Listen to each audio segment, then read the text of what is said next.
Not every life possesses significance amidst the multitude. One more or one less matters not, much like floating duckweed. Even if you were to vanish suddenly, the remaining duckweed would continue to blanket the entire surface of the water. The clock had just struck past 11 at night, and the room remained shrouded in darkness. The computer screen flickered silently, illuminating the space, while a figure nestled beneath the covers, headphones adorning their head, lay on the pillow, engrossed in an anime. On the screen, Motaka was nearing the conclusion of the first viewing of Naruto, astonished as Naruto employed the reverse harem technique before the Akatsuki. Indeed, throughout the journey, no matter how formidable Naruto became, his essence remained unchanged. Motaka became increasingly absorbed, entirely oblivious to the arrival of the Grim Reaper. The Grim Reaper drifted behind the computer screen, and finally, Motaka sensed an unfamiliar presence. He lifted his gaze, only to behold a shadowy figure, a hood concealing its visage, with two indescribable eyes glimmering beneath. Motaka's soul fled in sheer terror. With a sweeping arc of the scythe, the Grim Reaper severed Motaka's vitality in a single stroke. The Grim Reaper faded from sight. Motaka lay motionless, the computer screen continuing its silent flicker, the faint sound of Rasengan occasionally emanating from the headphones. Under a clear sky, with mountain birds soaring freely, the hidden leaf village basked in tranquility. Yet today, the fourth Hokage, seated in the Hokage building, found himself troubled. Gazing out at the village, he was inexplicably enveloped by a sense of foreboding on such a seemingly ordinary day. In the Hidden Leaf Hospital, a woman with ebony hair lay on a hospital bed, her complexion pale, yet filled with joy. Beside her stood a man in his 30s, and her eyes sparkled with delight. As she turned to her husband, softly inquiring, "Is it a boy or a girl? I can hear its cries. Bring it to me. Let me see." The mother longed to behold her child so fervently that even in the presence of her husband, she endeavored to plead gently. The man stood at the head of the bed, uttering not a word before turning to exit the room. The woman watched his retreating figure, a faint smile gracing her lips, oblivious to her own frail state. Instead of proceeding to the nursery, the man entered an empty chamber where only a bed stood. Two nurses were preparing to place a newborn into a white bag. As the man approached, the nurses paused in their actions. "Please step outside for a moment." The nurses exchanged glances, bowed, and departed. The man watched them leave, then gently opened the bag. Standing there, he gazed out the window, the curtains drawn tightly. He moved closer, pushed open a window, and returned to the bedside. "I am sorry," he murmured softly. Yet his hands moved with intent as intricate hand seals flowed from his palm. Instantly, a shroud of darkness enveloped the room. Strange patterns began to emerge on the man's skin, resembling chains that sought to bind the very soul, ensnaring him. Nevertheless, his resolve remained unwavering, and soon, ominous clouds gathered above the hidden leaf. At that moment, the fourth Hokage abruptly rose, his form vanishing before reappearing atop the building, his demeanor grave as he sensed the surroundings, as if searching for something elusive. A sudden roar echoed through the air as a fiery red fox descended from the heavens, landing squarely in the heart of Konoha. The sky darkened ominously, and the fourth Hokage stood resolutely atop the Hokage building, his gaze fixed upon the distant form of the Nine Tails. "Naruto," he murmured, casting a fleeting glance towards the hospital. There, a woman with crimson hair sensed the formidable aura just as she attempted to rise. A sharp pain gripped her abdomen. Doctors and nurses rushed to her side as she struggled in distress. The third Hokage appeared beside him, while countless ninjas gathered beneath the Hokage building. The fourth's eyes swept over them, his cloak billowing in the wind. "Swear to protect Konoha with your lives. Go!" With minimal command, the ninjas surged forth to confront the colossal figure of the Nine Tails. In an instant, all of Konoha's ninjas were mobilized, their shadows flickering everywhere. Civilians fled in a state of panic, while the ninjas endeavored to shield the villagers, some striving to restrain the Nine Tails' movements.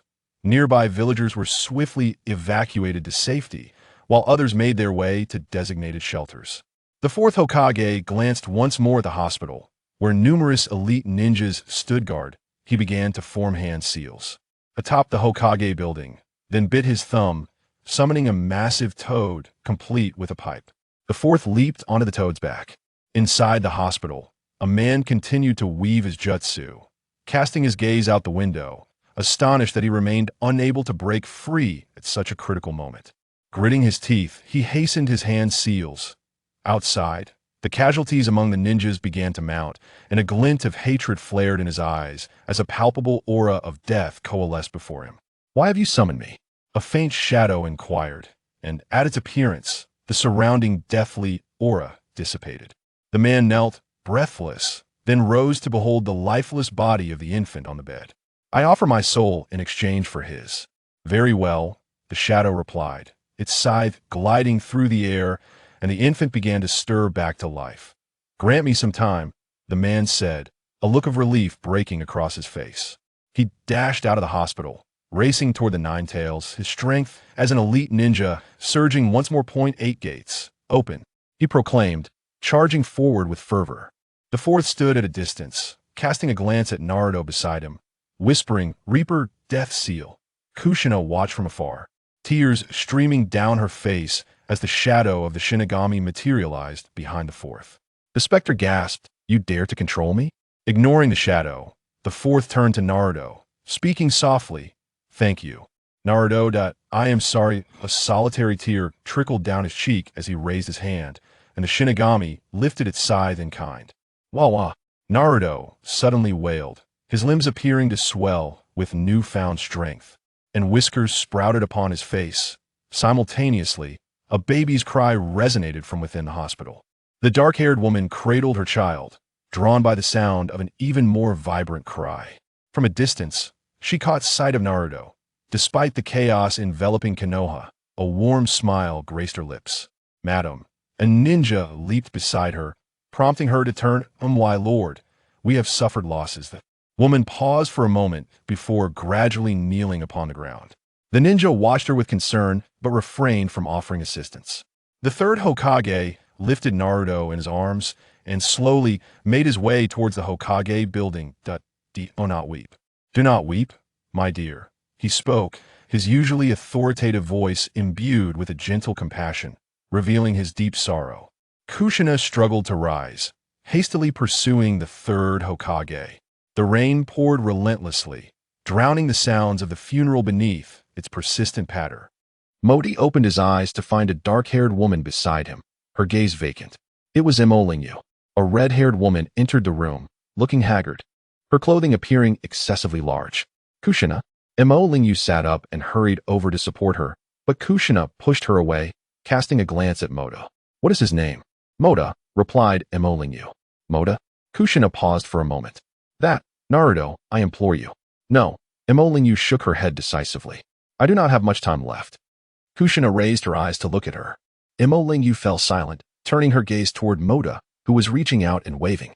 Imo Lingyu nodded. "I will take care of him, but it is impossible for me to take him with me." "Thank you." Kushina smiled faintly before turning to leave. Imo Lingyu caressed Mota's face, and he grasped her hand. In a gentle tone, she said, "Do not rejoice too soon. I am caring for 2 individuals. And if you find yourself hungry, do not blame me." Mota bitterly smiled within. "Do not touch my face. Everything is negotiable." Mota had indeed traversed worlds and witnessed the Nine Tails wreak havoc in Konoha. Although he had envisioned this scenario many times before, now that he was here, he yearned to return. This was a perilous world. While his previous life was mundane, it was undeniably safer than this. He observed Imo Lingyu, her long black hair framing delicate features, appearing to be just in her early 20s. Mota had never encountered her while watching Naruto, likely because she was merely a background character. Imo Lingyu, held by Mota's hand, ceased her caresses and, lost in thought, leaned over Mota's crib. Though Mota did not know her, seeing her in distress stirred a sense of compassion within him, yet he was at a loss for words to comfort her. Absent-mindedly moving his hand, Imo Lingyu did not respond, and Mota continued to silently watch her ponder. Days turned into weeks, and Imo Lingyu often fell into deep contemplation, while Mota grew day by day. A year swiftly passed. During this time, Mota learned to walk and even call out mama. Despite her own troubles, Imo Lingyu frequently took Mota for walks, and he gradually became acquainted with the village. In the second year, Mota could run independently, though he dared not venture far, playing near the home. By the third year, Mota had matured considerably. One day, Imo Lingyu brought him to a new place. She knocked on the door, calling out, "Naruto, I have come to see you." This was the second time Motu laid eyes on Naruto. As they entered Naruto's home, they found it empty save for Naruto himself. He occasionally stole glances at Mota, looking up to ask Imo Lingyu, "Is this Mota?" "Yes, Mota. Naruto is your brother," Imo Lingyu casually remarked, assisting Naruto in tidying his space. Naruto touched Mota's arm, saying, "Hello, Mota brother, I am Naruto." Mota nodded in response and sat on the sofa, awaiting Imo Lingyu's return. Naruto approached and inquired, "I am 3 years old. How old are you?" 3, Motako replied, having been asked this question countless times before. "Is Aunt Lingyu really your mother?" Naruto continued. "Yes," Motako nodded, though he glanced at him again and added, "Mom loves you very much. She will always take care of you." Initially, Naruto appeared somewhat bewildered, but upon hearing Motako's words, he smiled and scratched his head. Aunt Lingyu tidied the room, took them outside, closed the door, and prepared to treat them to a meal. After walking for a while, she paused and sighed helplessly, saying, "Would you like to visit Auntie's house, Naruto?" "Yes," Naruto replied with delight. Once they arrived, Motako played with him for a while. Previously, Motako had never truly appreciated how wonderful Lingyu was. He merely admired her meticulous care for their daily lives. She also seemed quite adept at looking after children. His life was indeed quite comfortable, but upon meeting Naruto, Motako felt an entirely different sentiment, one of happiness, in contrast to Naruto's evident misfortune. He had never understood why others mocked Naruto and refrained from playing with him. But now he genuinely felt the disparity. That was because Naruto had no parents. Lingyu could take him out shopping and enjoying leisure. Yet she could not extend that privilege to Naruto. While Naruto could visit their home, he ultimately had to leave. Whereas Motako could remain in the very place Naruto yearned for. Perhaps Naruto was still quite young. He seemed genuinely happy until the moment he departed. Seeing Naruto in this light eased Motako's heart, leading him to think that perhaps Naruto just had not matured yet. Following their meeting, Lingyu frequently took Motako to visit Naruto's home, and gradually, Motako grew accustomed to having Naruto around. 2 years passed, and Motako turned 5. The minimum enrollment age for the Ninja Academy was 5, yet Lingyu never mentioned this to him. Several days after his 5th birthday, Motako asked, "Do I not have to go to school?" Lingyu paused for a moment before responding, "Do you want to go?" "Yes," Motako nodded. "Being a ninja is quite arduous." "Are you not afraid?" Lingyu squatted down to look at him and asked. "I am not afraid." Motako shook his head. Lingyu remained silent for a long time, and Motako was unsure of her thoughts. When she regained her focus and noticed Motako still awaited an answer, she hurriedly stood up, saying, "I need to buy something." Lingyu nearly dashed out of the house, prompting Motako to hurriedly follow, but her speed was too swift for him to catch up. As Motako continued forward, he spotted several children surrounding another child in an aggressive manner. Just as he was about to intervene, he heard the assailants shout, "We'll beat you to death, you unwanted child." Motako finally realized that it was likely Naruto being attacked. He rushed over without hesitation, and though he lacked ninja skills, he had no qualms about confronting the group of children. He shoved one of them aside and pulled Naruto up. "Why are you meddling?" A young child, upon seeing Motaku, inquired, "How can you all gang up on him without a shred of shame?" Motaku lifted his head and noticed that the group of children stood slightly taller than both him and Naruto, appearing to be around 6 years of age. "Mind your own business," the child retorted before turning away. "Naruto, are you all right?" Motaka glanced at Naruto, who had a significant swelling on one side of his face. "I'm fine. It doesn't hurt at all," Naruto replied with a grin.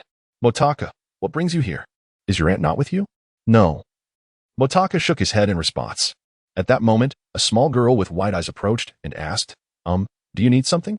Motaka, initially preoccupied with his concern for Naruto, inadvertently asked her.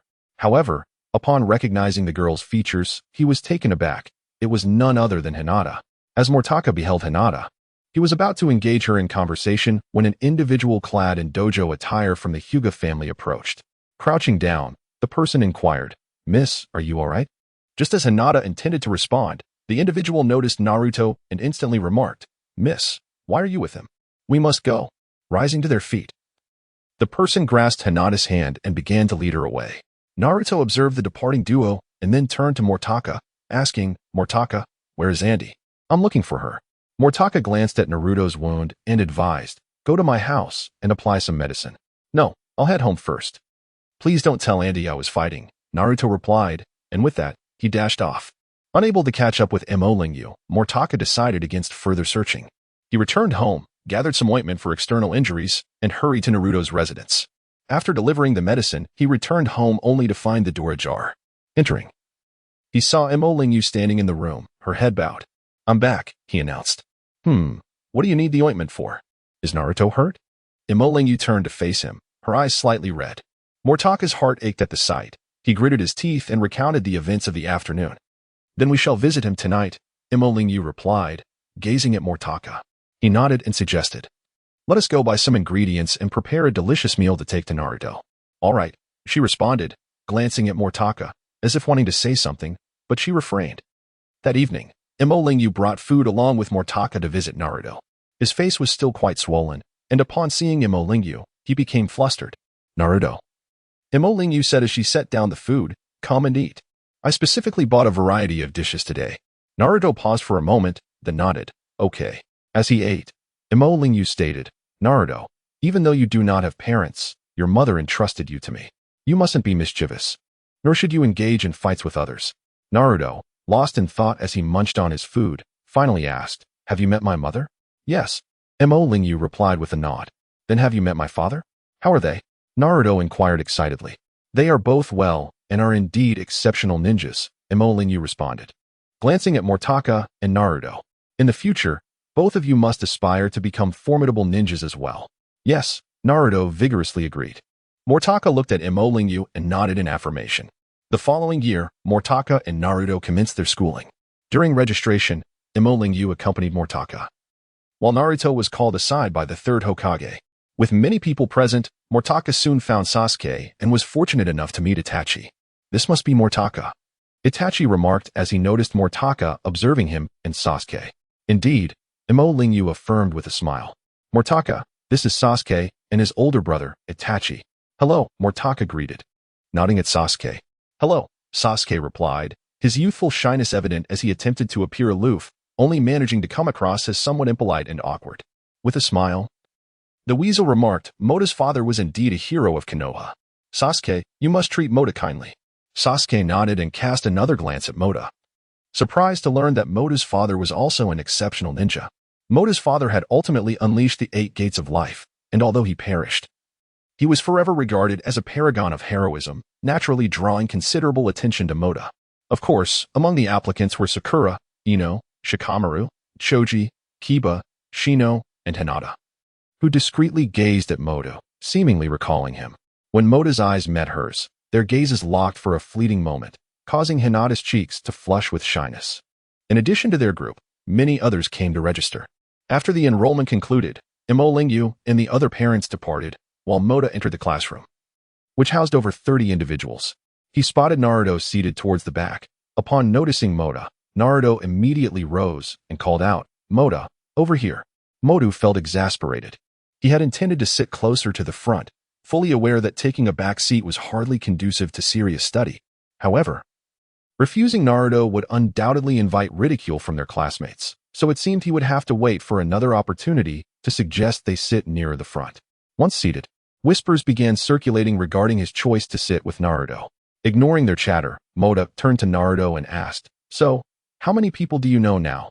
"Oh, not a single one," Naruto replied, shaking his head. "Well, do you see that boy with black hair?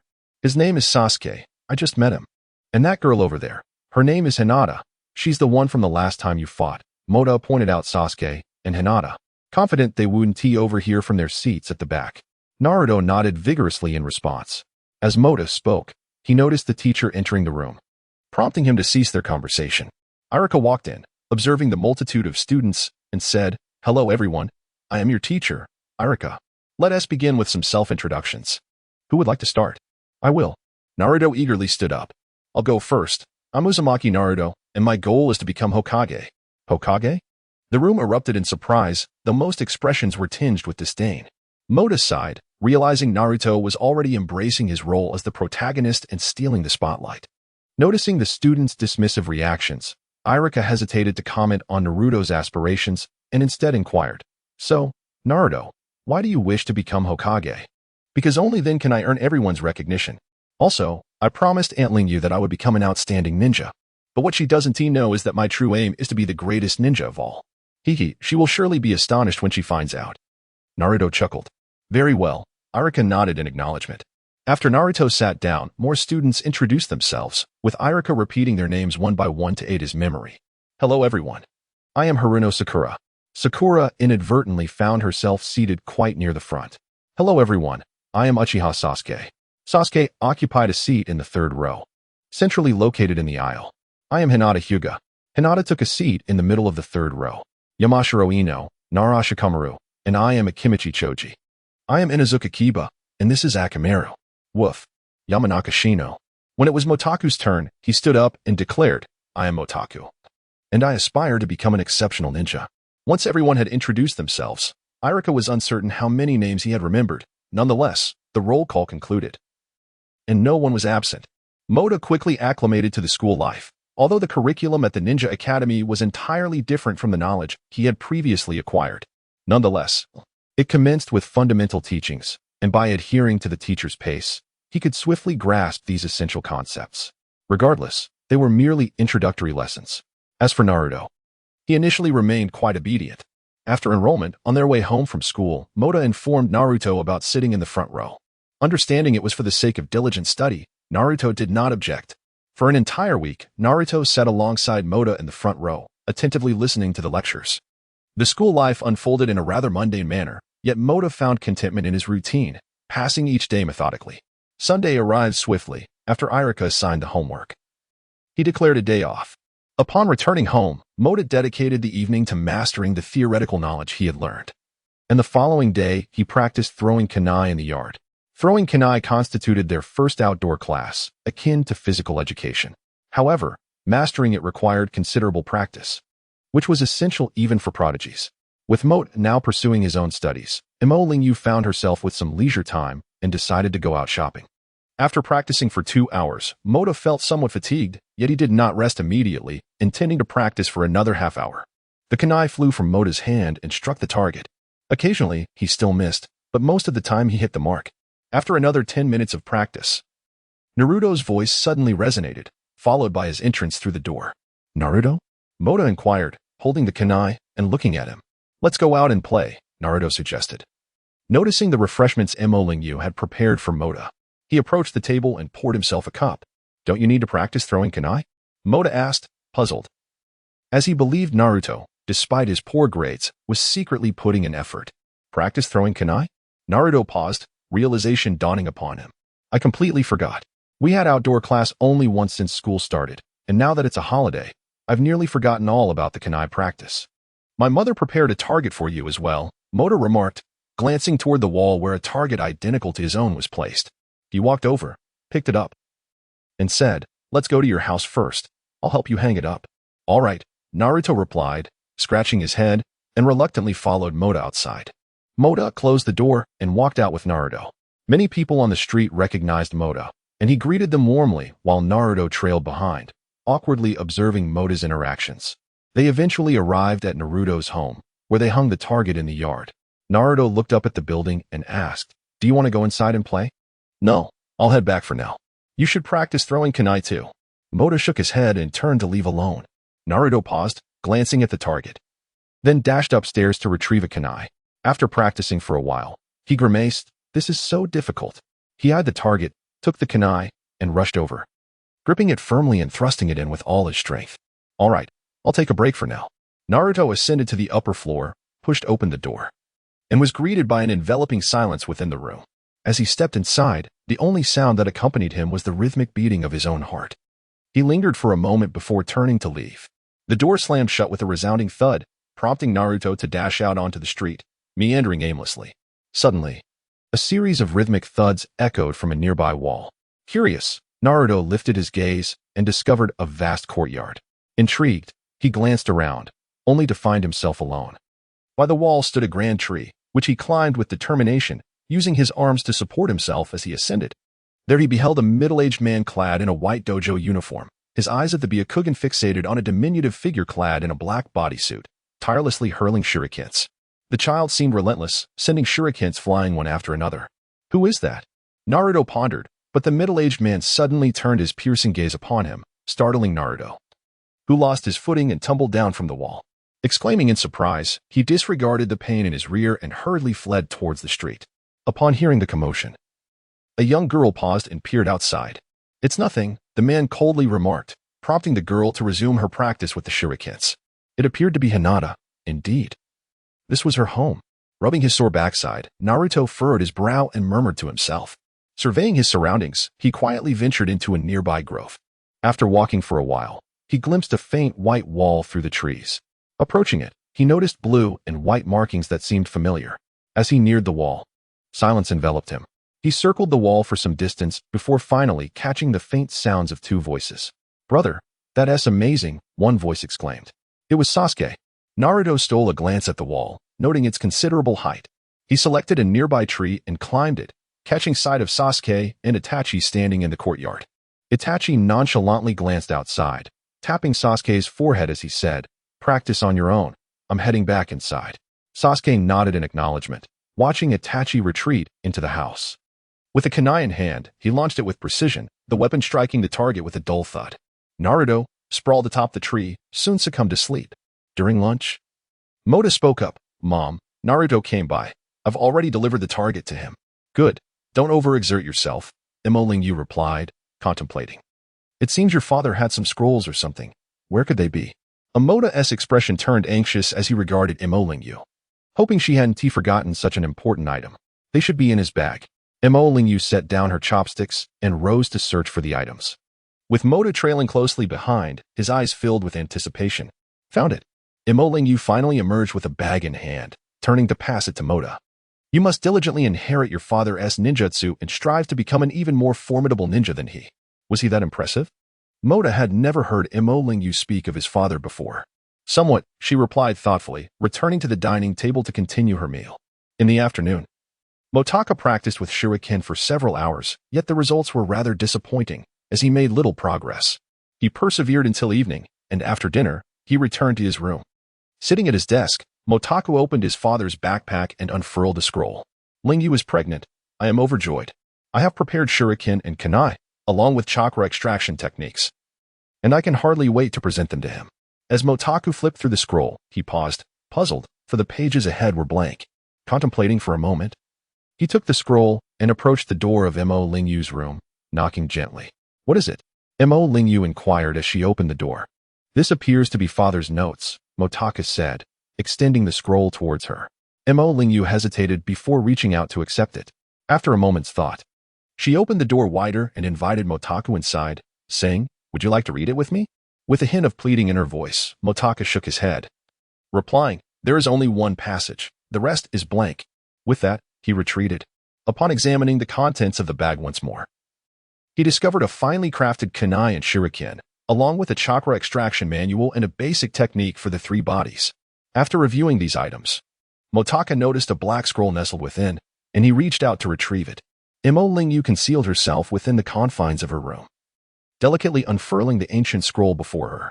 As her gaze fell upon the inscribed characters, a jolt of emotion coursed through her, causing her to convulse momentarily. 6 years had elapsed, and she could scarcely recall the number of times she had wept. Motaku retrieved the black scroll, noting its weight, significantly heavier than the previous ones, suggesting a thicker quality of parchment. As he perused its contents, his heart raced at the mere sight of 2 words, "Forbidden Technique."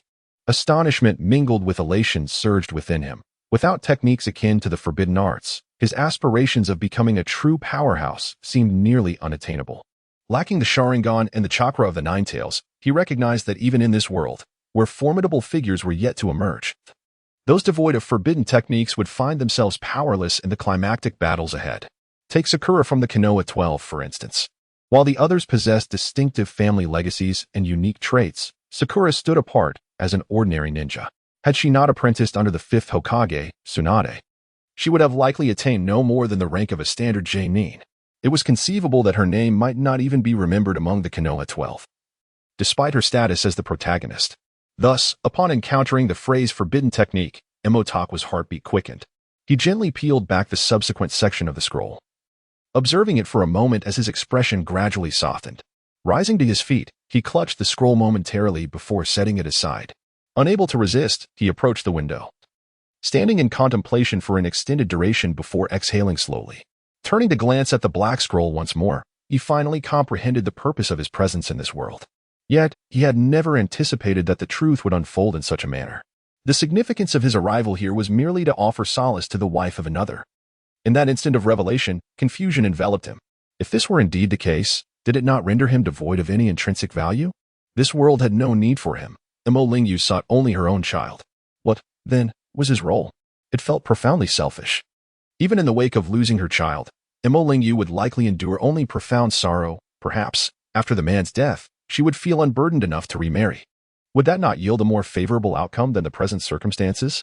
Lost in his thoughts, Motakus soon reached a semblance of clarity. The situation was as it stood. Knowing the truth or remaining in ignorance bore little difference. He endeavored to cast aside his earlier emotions. Returning to his desk to stow the scrolls back into his bag before lying down to sleep. A sudden yearning for home struck him, not this home, but his original one. Takwa, rise and shine. It's time for school, Imo Lingyu called, pushing open the door to his room. She discovered his desk immaculate, with all the scrolls neatly tucked away in his bag. Imo Takwa murmured upon awakening, acknowledging Imo Lingyu with a nod as he dressed and proceeded to wash up for breakfast. Imo Lingyu had prepared his backpack, filled with pins and several blank scrolls for note-taking, and handed him a lunchbox. Imo Takwa accepted the backpack and lunch, announcing, I'm off to school now. Very well. Imo Lingyu replied with a nod. Be sure to return home early. Imo Takwa responded affirmatively as he stepped outside. Yesterday, upon discovering the truth, he felt a twinge of concern in his heart. However, upon seeing Imo Lingyu, he found himself unwilling to express his frustration towards her and thus dutifully proceeded to school. He mused to himself that Imo Lingyu remained blissfully unaware. As he strolled down the street, Motaku continued to ponder this matter. Yet he resolved that once he had come to terms with it, he would not bring it up to trouble Imo Lingyu again. After all, the notion of traversing dimensions was inherently extraordinary. He doubted anyone would believe such a tale if he were to share it. Sighing, Motaku wondered if his rather unrefined father had anticipated that even with the revelation of the truth, he would be compelled to keep it concealed, leading to such reckless behavior.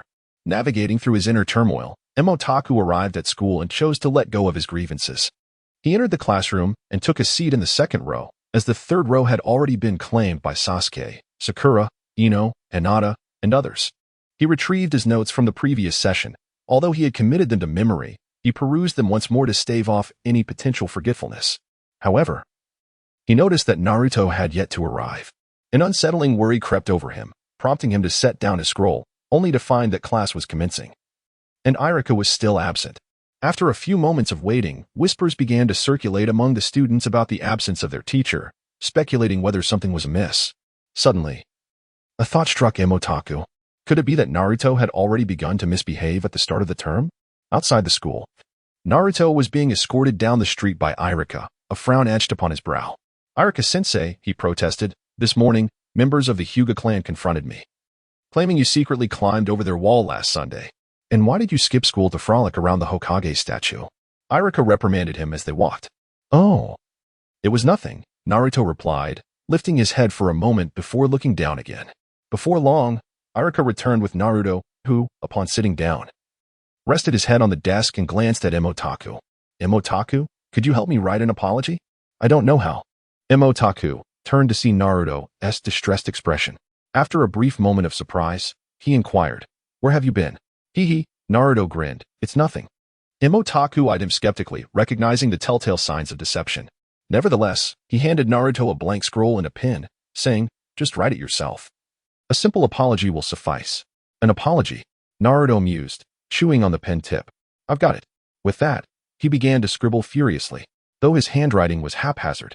Motaku discerned that Naruto had indeed scaled the Hyuga's wall and likely had been reported for it. Once Naruto finished writing, he began to fidget restlessly, which in turn distracted Motaku. Irika, noticing this, promptly admonished, Naruto, stop disrupting your classmates and go sit at the back. Oh, Naruto replied, rising to take a seat in the rear. Motaku paused for a moment, casting a glance at Irika before settling down to listen to the lesson. During the lunch break, Motaku made his way to the back and found Naruto fast asleep. He gently roused him, saying, "I brought a lunchbox. Let us eat together." Rubbing his eyes, Naruto looked at Otaku and nodded in appreciation. Otaku's lunchbox was quite sizable, as both he and Naruto were still growing, prompting Lingyu to deliberately choose a larger container. After the two had finished their meal, Naruto remained taciturn. Motaku inquired, "How's your kunai practice coming along?" "Oh, it's fine," Naruto replied, a twitch at the corner of his eye.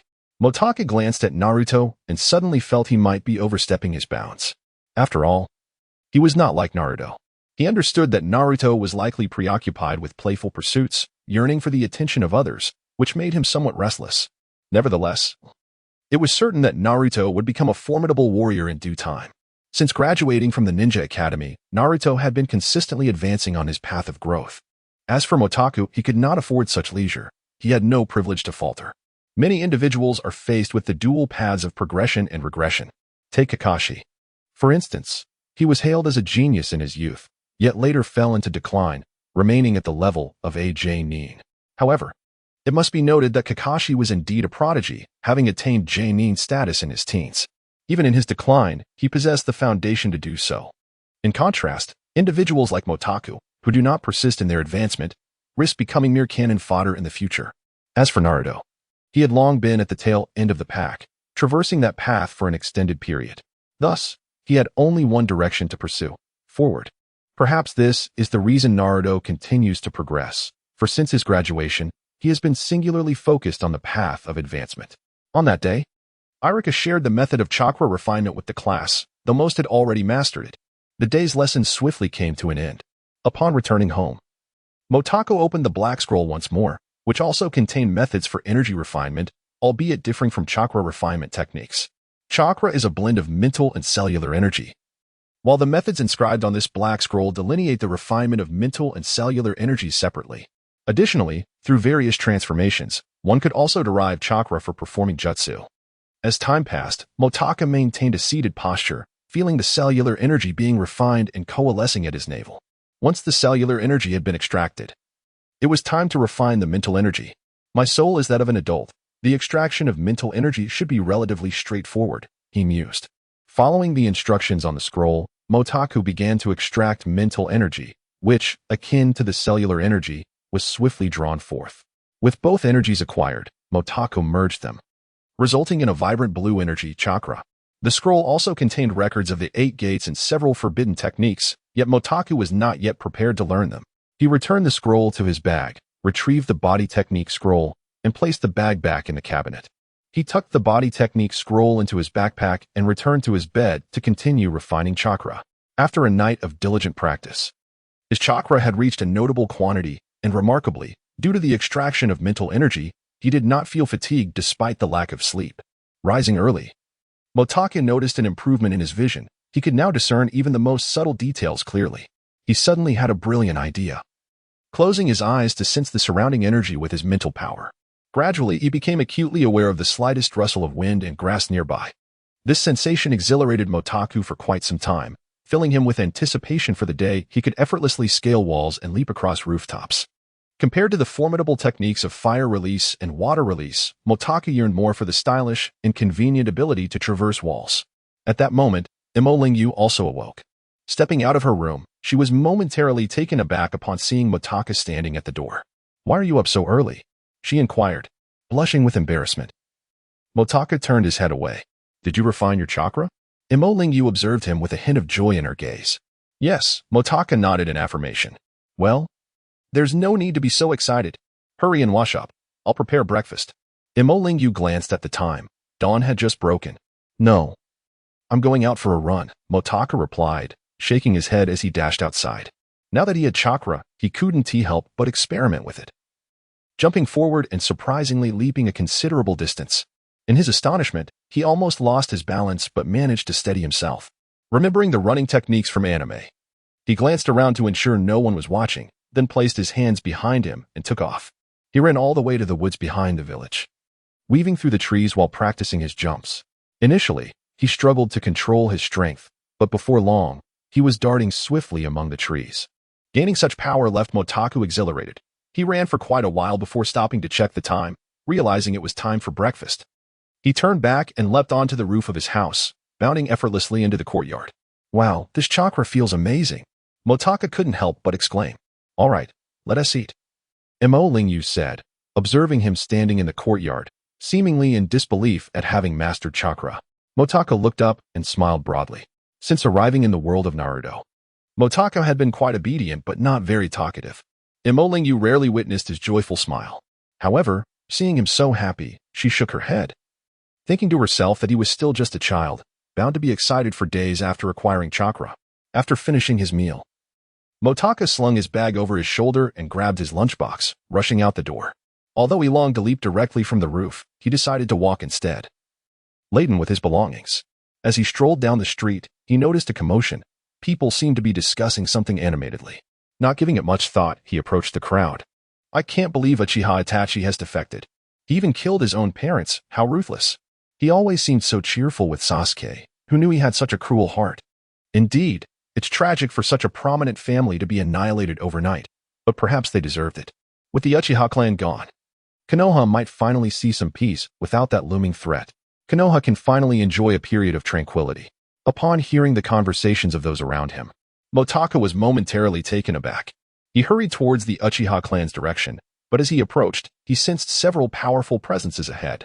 He halted, a sense of discomfort washing over him.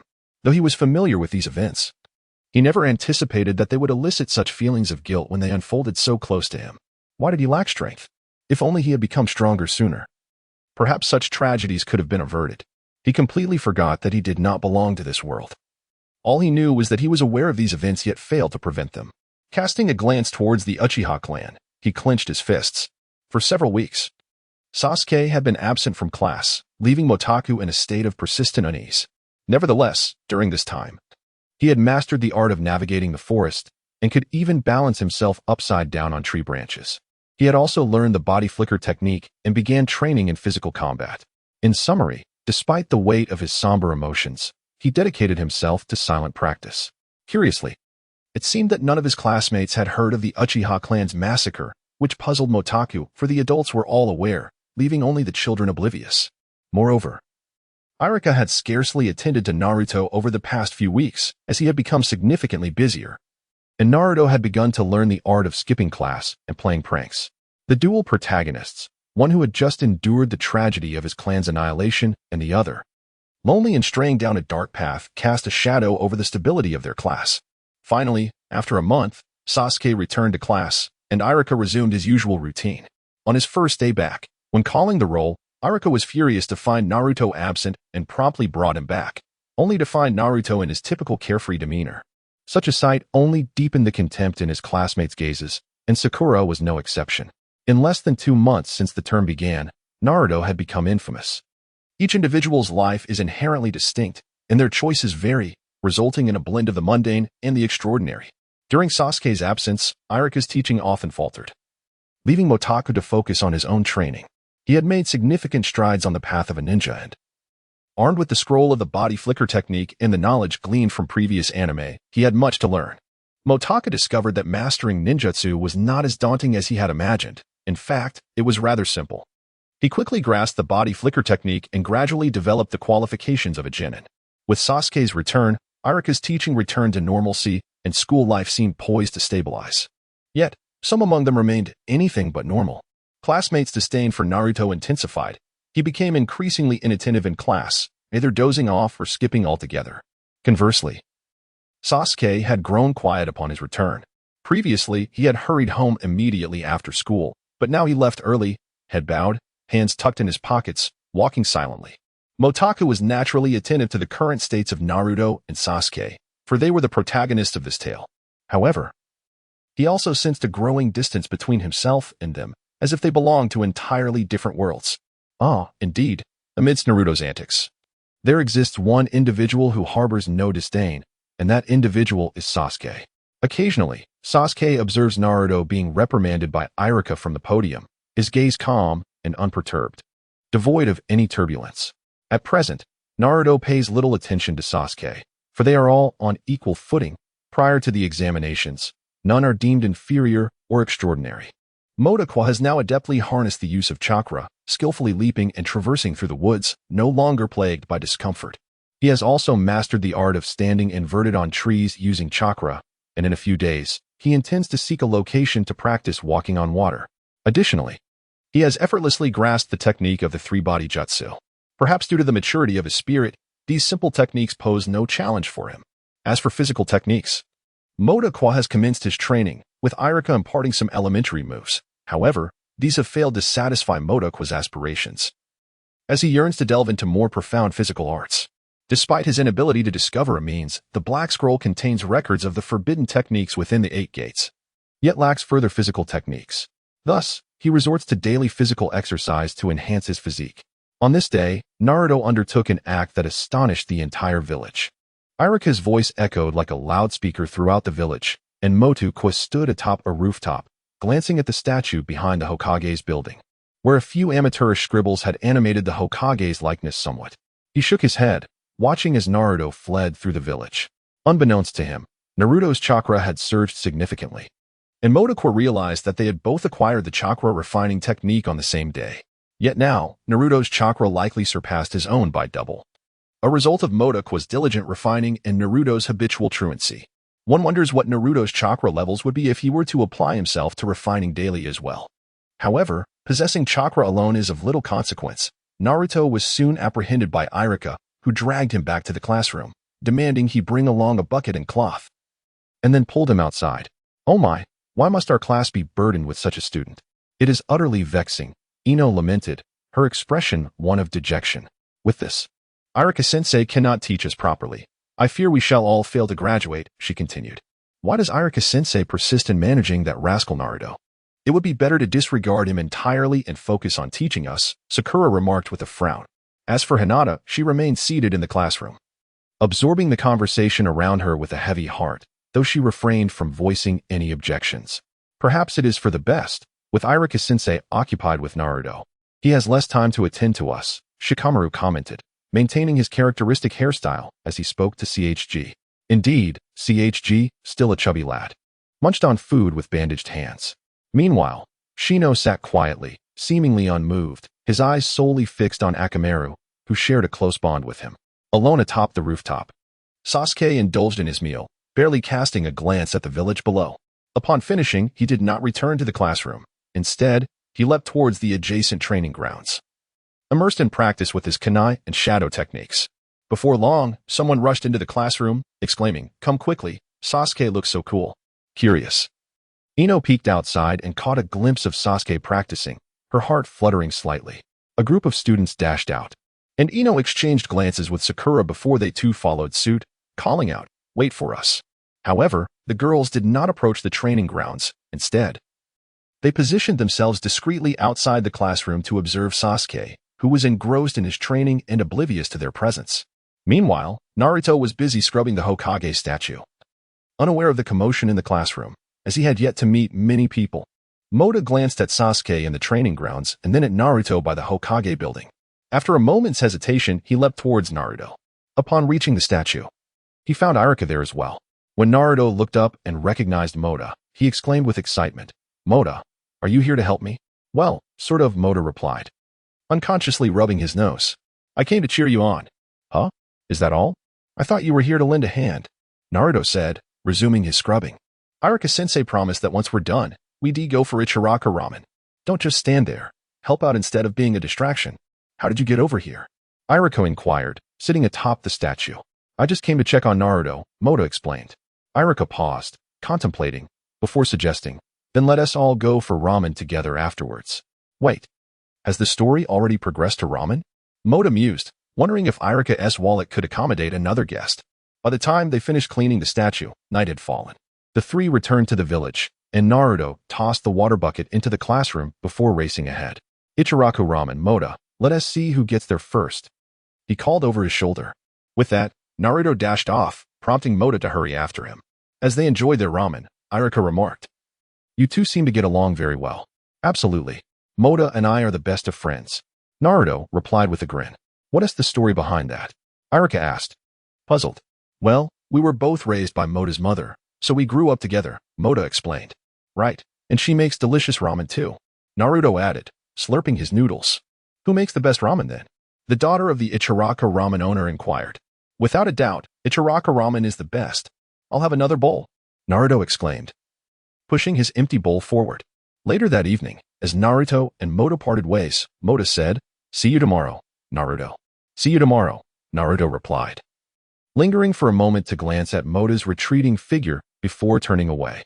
It wasn't enough. Simply gaining Mota's acknowledgement felt insufficient. Yet, Mota must have valued him, or else he wouldn't have sought him out, Naruto thought with a smile. Upon returning home, Mota was greeted by his mother, Imo Lingyu, who stood at the door, questioning, "Why are you home so late today?" Motaku did not perceive her expression and casually remarked, "Teacher Irika invited me and Naruto for ramen, Mom. I'm not eating anymore." Upon entering the house, Motaku noticed Imo Lingyu standing still inside. He turned around, and Imo Lingyu looked at him, smiling gently. "Well? Go take a shower. If you're coming home late next time, remember to let me know." Motaku suddenly felt a pang of guilt. He hastily attempted to explain, but Imo Lingyu interjected, "It's fine, just go." "Oh," Motaku replied, somewhat dejected. Despite having lived 2 lives, he still overlooked Imo Lingyu's concern. As he walked into the room, he discovered a meal laid out on the table Imo Lingyu had yet to eat. He said, "Well, have some more. It's not very filling." With that, he sat at the table, picked up a bowl, and began to eat. Imo Lingyu paused for a moment, then joined him at the table, gently patting Motaku's head and saying, "Thank you." Motaku felt embarrassed. Imo Lingyu silently finished her meal before he returned to his room. After showering, his thoughts lingered on his father. Indeed, in this rebirth, Imo Lingyu was at least not so sorrowful. The following day, Motaku arrived at school, and Naruto soon followed. After exchanging greetings, Naruto instinctively took a seat at the back. However, the classmates were engrossed in discussion about Sasuke. Sasuke was so cool yesterday. Naruto was taken aback, realizing that all the girls seemed to be repeating this phrase. Hinata, the only girl who did not comment on Sasuke's handsomeness, went unnoticed by him. He glanced at Sasuke, who was resting his chin on his hands, surprised to find himself suddenly in the spotlight after a casual display the previous day. Sasuke thought to himself that he did not desire such attention, feeling the weight of newfound fame. "It's just ninjutsu. I can do that too. I must perform admirably." Naruto fumed as he sat in his seat. When Naruto arrived, Hinata's face flushed crimson, particularly because she sensed Naruto's gaze directed towards her. When Irika arrived, class commenced as usual. However, he noticed Naruto had become significantly more subdued, which brought him a sense of relief. It seemed the events of the previous day had instilled some discipline in Naruto. In his delight, Irika announced, "Well, we've already covered the body flicker technique. I wonder how everyone has fared. Naruto, come here and let me see your progress." "Why Naruto?" Sakura thought, particularly irritated. She wished it were Sasuke instead, as he was the one she wanted to see. "All right." Naruto was momentarily surprised that Irika called him directly, his excitement bubbling over as he confidently approached. "Watch closely. I'll demonstrate my original ninjutsu. Prepare to be astonished," Naruto declared loudly, drawing the attention of his classmates. Ninjutsu, transformation technique, seduction technique. Upon hearing Naruto mention the seduction technique, Motaku's eyes widened in shock. Indeed, with a puff of smoke, Naruto transformed into a girl with golden pigtails. Oh no! The stunning girl with an enviable figure and perfect features suddenly appeared, leaving the classmates in stunned silence, while Irika nearly lost his composure. Is this what Naruto has become? The disparity was so pronounced that the students momentarily found it hard to believe, while Irika, blushing, shouted, "Naruto, get out of here." In an instant, Naruto reverted to his original form, chuckling. "So, what do you think? Just now, didn't it seem like I transformed into something rather unhealthy?" Some murmured amongst themselves. Irika, upon hearing this, became even more infuriated. He feared that if his students mentioned this incident at home, he would be utterly embarrassed. How could he have taught such a student? Irika felt his heart could hardly bear it. Sasuke glanced at Irika's expression, puzzled as to why it appeared so grim. Although he had never transformed into a girl nor considered doing so, he wondered what was amiss. After all, boys could indeed transform into girls, couldn't they? Motakuro was astounded to witness a live demonstration of the seduction technique, yet at that moment, his own heart was racing. Indeed, such a technique could only be displayed so openly by Naruto. It was quite a challenge. He had never encountered such a difficult student to teach. Irika found himself somewhat intimidated by Naruto, and for a considerable time afterward, he hardly paid attention to him. Fortunately, there was an outdoor class that day. Irika contemplated. Perhaps he could assess the students' kunai throwing skills. Maybe they would forget about the earlier incident. At last, the outdoor class commenced, and Irika announced, "We will be evaluating everyone's kunai throwing skill shortly." The mention of kunai throwing elicited mixed reactions. Some were thrilled, while others were indifferent. Irika was somewhat puzzled by the excitement. He proceeded with the assessment, calling each student by name and offering guidance. Soon, it was Sakura's turn. She eagerly anticipated watching Sasuke throw his kunai and casually tossed hers, achieving a decent score. When it was Sasuke's turn, the girl's eyes widened in anticipation. Irika quickly grasped the situation. Indeed, Sasuke pulled out a kunai and effortlessly hurled it, striking the target with precision, a perfect 10. Although his technique was unorthodox, Irika awarded him full marks, adding, "It appears that Sasuke has yet to unleash his full potential. Sasuke, why not demonstrate your most formidable technique?" Just as Sasuke contemplated returning to the line, Irika's words irritated him. Was he supposed to enjoy being the center of attention? Feeling somewhat displeased, Sasuke retrieved 6 kunai and launched them simultaneously. With a series of thuds, they all struck the bullseye. Incredible! Even Irika was taken aback. The Uchiha clan's kunai throwing prowess was indeed not unfounded, and he anticipated that Sasuke, at such a young age, could achieve this level of skill. "Excellent, Sasuke." "Full marks," declared Irika. "How impressive." A throng of girls exclaimed, their eyes sparkling with admiration for Sasuke. "What is the big deal?" Naruto muttered from his perch on the railing. He leapt down and heard Irika call out, "Naruto." Approaching, he pulled out a kunai. How many? He couldn't recall and threw it haphazardly. Laughter erupted among his classmates. The kunai flew erratically, and Irika, looking up, suddenly saw one hurtling towards him. A cold sweat broke out as he hastily dodged it. Feeling rather embarrassed, Naruto heard Irika declare, "Naruto, 0 points," with gritted teeth. After being astounded by Sasuke's remarkable technique of throwing shuriken, the classmates promptly forgot about Naruto's earlier attempts at seduction and redirected their attention back to the lesson. However, Naruto, feeling disheartened, lost interest in observing others throw shuriken. When it was Hinata's turn, she stole a glance at Naruto, who was seated at a distance by the railing. Upon meeting her gaze, Naruto looked up, causing Hinata's face to flush with embarrassment, leaving her unable to look at him as she stepped forward. Naruto, feeling dejected, lowered his head again. With a resounding thud, Irika announced, "Hinata Hyuga, 10 rings, full marks." Hearing yet another perfect score, Naruto lifted his gaze towards Hinata, recalling her practicing shuriken throwing in the courtyard, which fueled his resentment. "Do I, a genius such as myself, need to practice?" Naruto muttered to himself.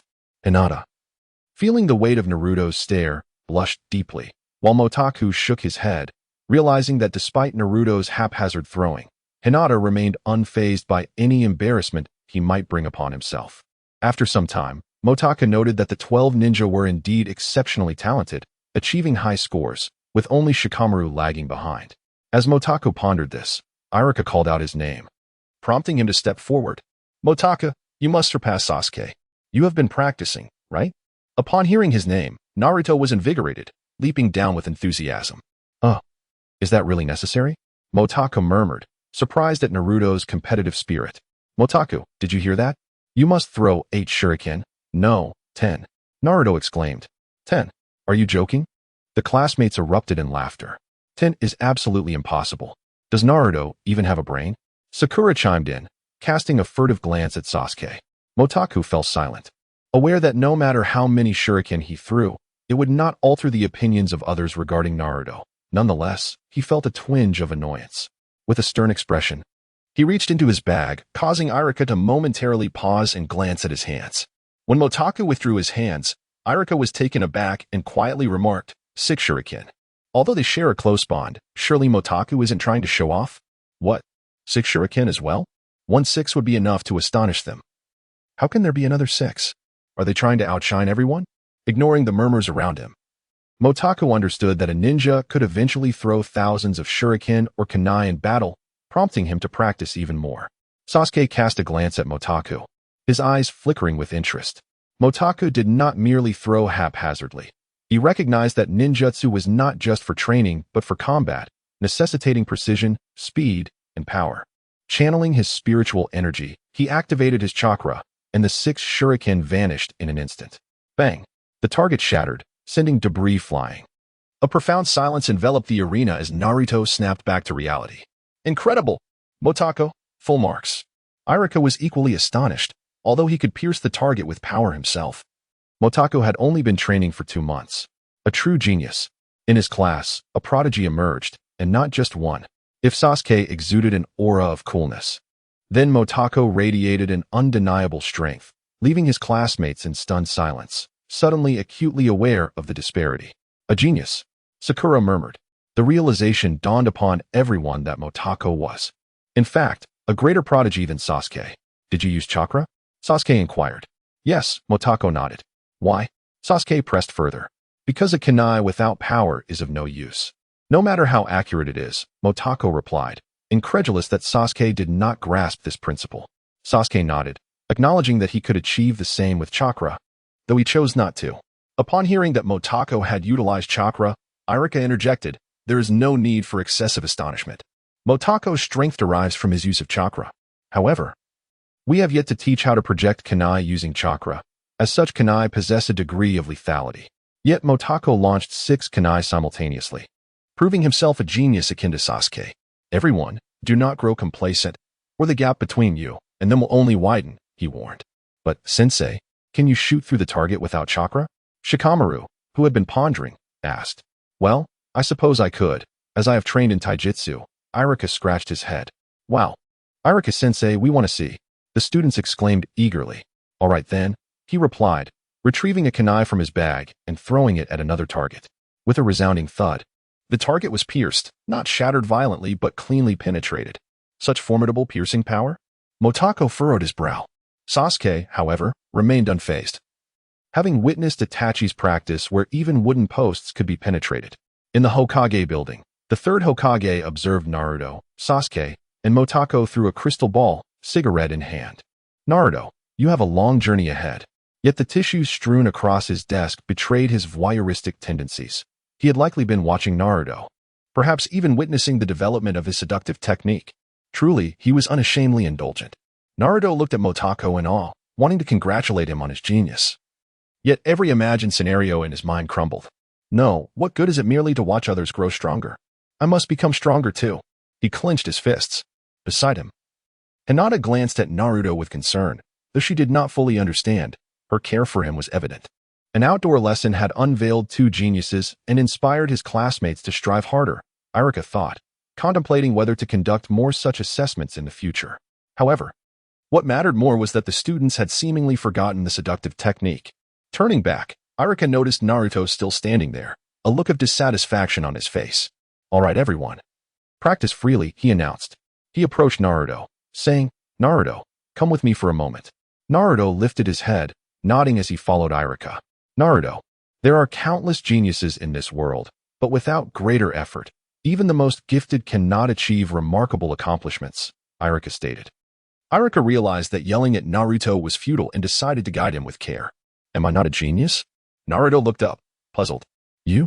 Irika burst into laughter. What is so funny? Naruto retorted, irritated. Nothing, Naruto, just keep trying, Irika replied, shaking his head as he departed with the roster in hand. Naruto stood momentarily in shock and turned to see Sasuke and Mota practicing. One was honing his shuriken throwing skills while the other sat cross-legged, refining his chakra. There was no denying that Sasuke's chakra surpassed his own. If he didn't intensify his training, he would surely fall behind. As for the others, they were indifferent to the duo. Sasuke practiced undisturbed while Mota focused on his chakra refinement. The sight compelled the others to train as well. Even in Irika's absence, they refrained from slacking off, except for Shikamaru and Choji, who were indulging in leisure and feasting, respectively. That afternoon, after school, Mota returned home early while Naruto wandered alone to the riverbank, sitting on the grass and tossing stones to pass the time. Perhaps it was the very river where the first Hokage encountered Uchiha Madara, for Sasuke happened to pass by. With his hands in his pockets, Sasuke glanced at Naruto, pondering. He must be quite lonely. Seemingly sensing Sasuke's gaze, Naruto turned around and met his eyes. Both quickly averted their stares. Naruto thought, what else with the attitude? It's just shuriken throwing. I will surpass you. Meanwhile, Sasuke mused. He noticed me. Does he think I'm as lonely as he is? No, I can't let him see that. With their respective thoughts weighing on them, Sasuke soon walked away, and Naruto turned back to observe Sasuke's retreating figure, clenching his fists. He resolved to become a stronger ninja.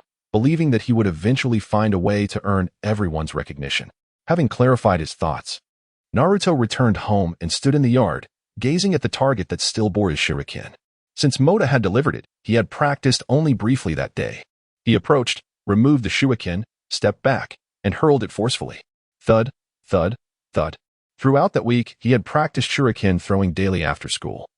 And now he no longer missed the target. Wiping the sweat from his brow, he examined the densely packed marks on the target and smiled. I really am a genius. Haha, Naruto chuckled. Naruto also practiced the transformation technique, though he excelled most in the henge technique. However, he struggled to grasp the substitution and shadow clone techniques, finding them elusive. Nevertheless, mastering shuriken throwing brought him considerable joy. As for Mota, he devoted the week to honing his taijutsu and walking on water. Each night, he refined his chakra and discovered that his mental energy could be cultivated in measurable amounts daily, which reassured him. Since mental energy is typically acquired through experience and age, he was fortunate that his spirit had matured, allowing for continuous refinement. However, he found that his cellular energy was diminishing, as if he had nearly exhausted the potential of his body's cells. He found himself powerless in this regard, as his physical form was merely that of a 6-year-old. Thus, Motaku primarily accumulated spiritual energy each day. With the enhancement of his spiritual energy, his control over chakra significantly improved, allowing him to utilize chakra with remarkable precision. After dedicating 5 or 6 days, he mastered the ability to stand atop water, though he still lacked proficiency in walking upon its surface. During class, Naruto remained somewhat inattentive. However, spurred on by Sasuke and Motaku's encouragement, as well as Irika's intermittent assessments, Naruto felt compelled to exert himself in order to keep pace with his peers. Throughout this period, the trio of Naruto, Sasuke, and Motaku drew considerable attention. Naruto, for consistently placing last, and Sasuke and Motaku, for perpetually sharing the top rank.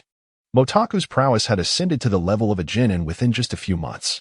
This meant that if he desired to graduate, he could do so at present. Yet, he opted not to, for graduation would entail undertaking missions, and he harbored little interest in the life of a ninja. His fascination lay solely with ninjutsu and chakra. The thrill of scaling walls and leaping across rooftops sufficed to fulfill his aspirations as a ninja. Moreover, the purpose of his existence in this world was simply to be the son of Imo Lingyu. Truth be told, had Motaka chosen to graduate, he would undoubtedly have been regarded as a prodigy akin to Kakashi and Itachi, especially considering he was only 6 years old this year. Time flew, and it had been half a year since Motaka began his studies, during which he finally met the prerequisites to learn the first forbidden technique inscribed on the Black Scroll, achieving a certain level of mental fortitude. Each day, he refined his abilities, and his spiritual energy continued to grow unabated, leaving him uncertain whether this was a consequence of his transmigration. Nevertheless, he remained unconcerned. As long as it was increasing, that was sufficient. The Black Scroll was a forbidden technique employed by Motaku's father in an attempt to resurrect him. However, the death god he summoned was not the same as the one invoked by the Reaper Death Seal. Motaku retrieved the scroll from his bag, laid it upon his bed, and began to meditate while perusing its contents. Find a deceased soul and transform it into a true death god. Though he comprehended the words, their meaning eluded him. Could souls truly perish? This concept perplexed him. As for the notion of becoming a genuine death god, strengthening that soul and transmuting it into a death god, was such a feat even feasible?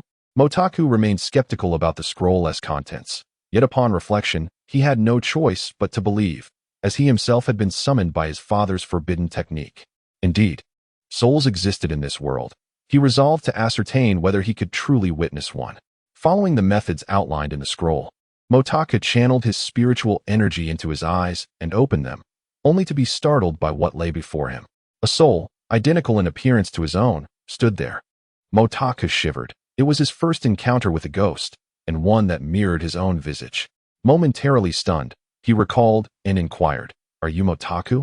Yet the spirit remained oblivious to his presence and offered no response. Gritting his teeth, Motaku began to form hand seals.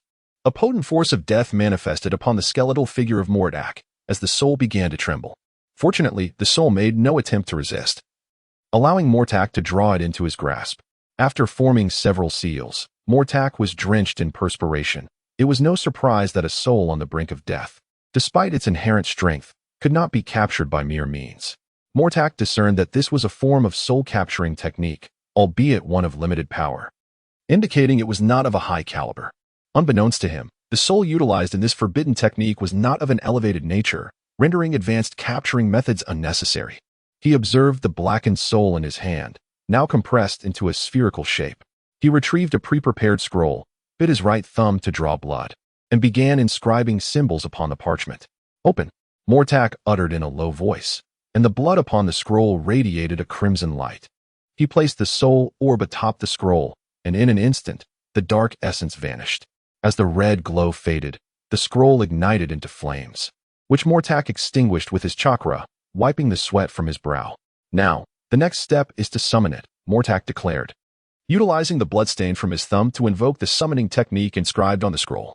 There was no explosive sound. Instead, a shadow materialized before him, resembling his own form. Yet only the upper half was present. Mortak gazed at the apparition that mirrored him and spoke. "It seems this is my father's dying wish. Let us, together, protect Mother in this village." Upon completing the first step, Mortak infused some of his mental energy into the soul, causing its eyes to gradually awaken with vitality. Mo Lingyu had been feeling unwell these past few days, constantly sensing an unseen gaze upon her back.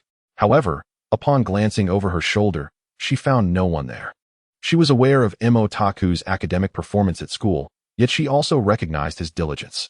From a young age, Motaku had been well-behaved and earnest in his studies, consistently maintaining the top position, a testament to his hard work. In a world where light and darkness coexist, Konoha stands out as the most humane among the 5 great ninja villages, yet it is not devoid of its shadowy factions. A sense of unease enveloped Mo Lingyu as she suspected that she had caught the attention of the Umbu. Furrowing her brow, she contemplated her next move and decided to head home. Motaku was at home that day, as school was closed for a day, and he had remained indoors.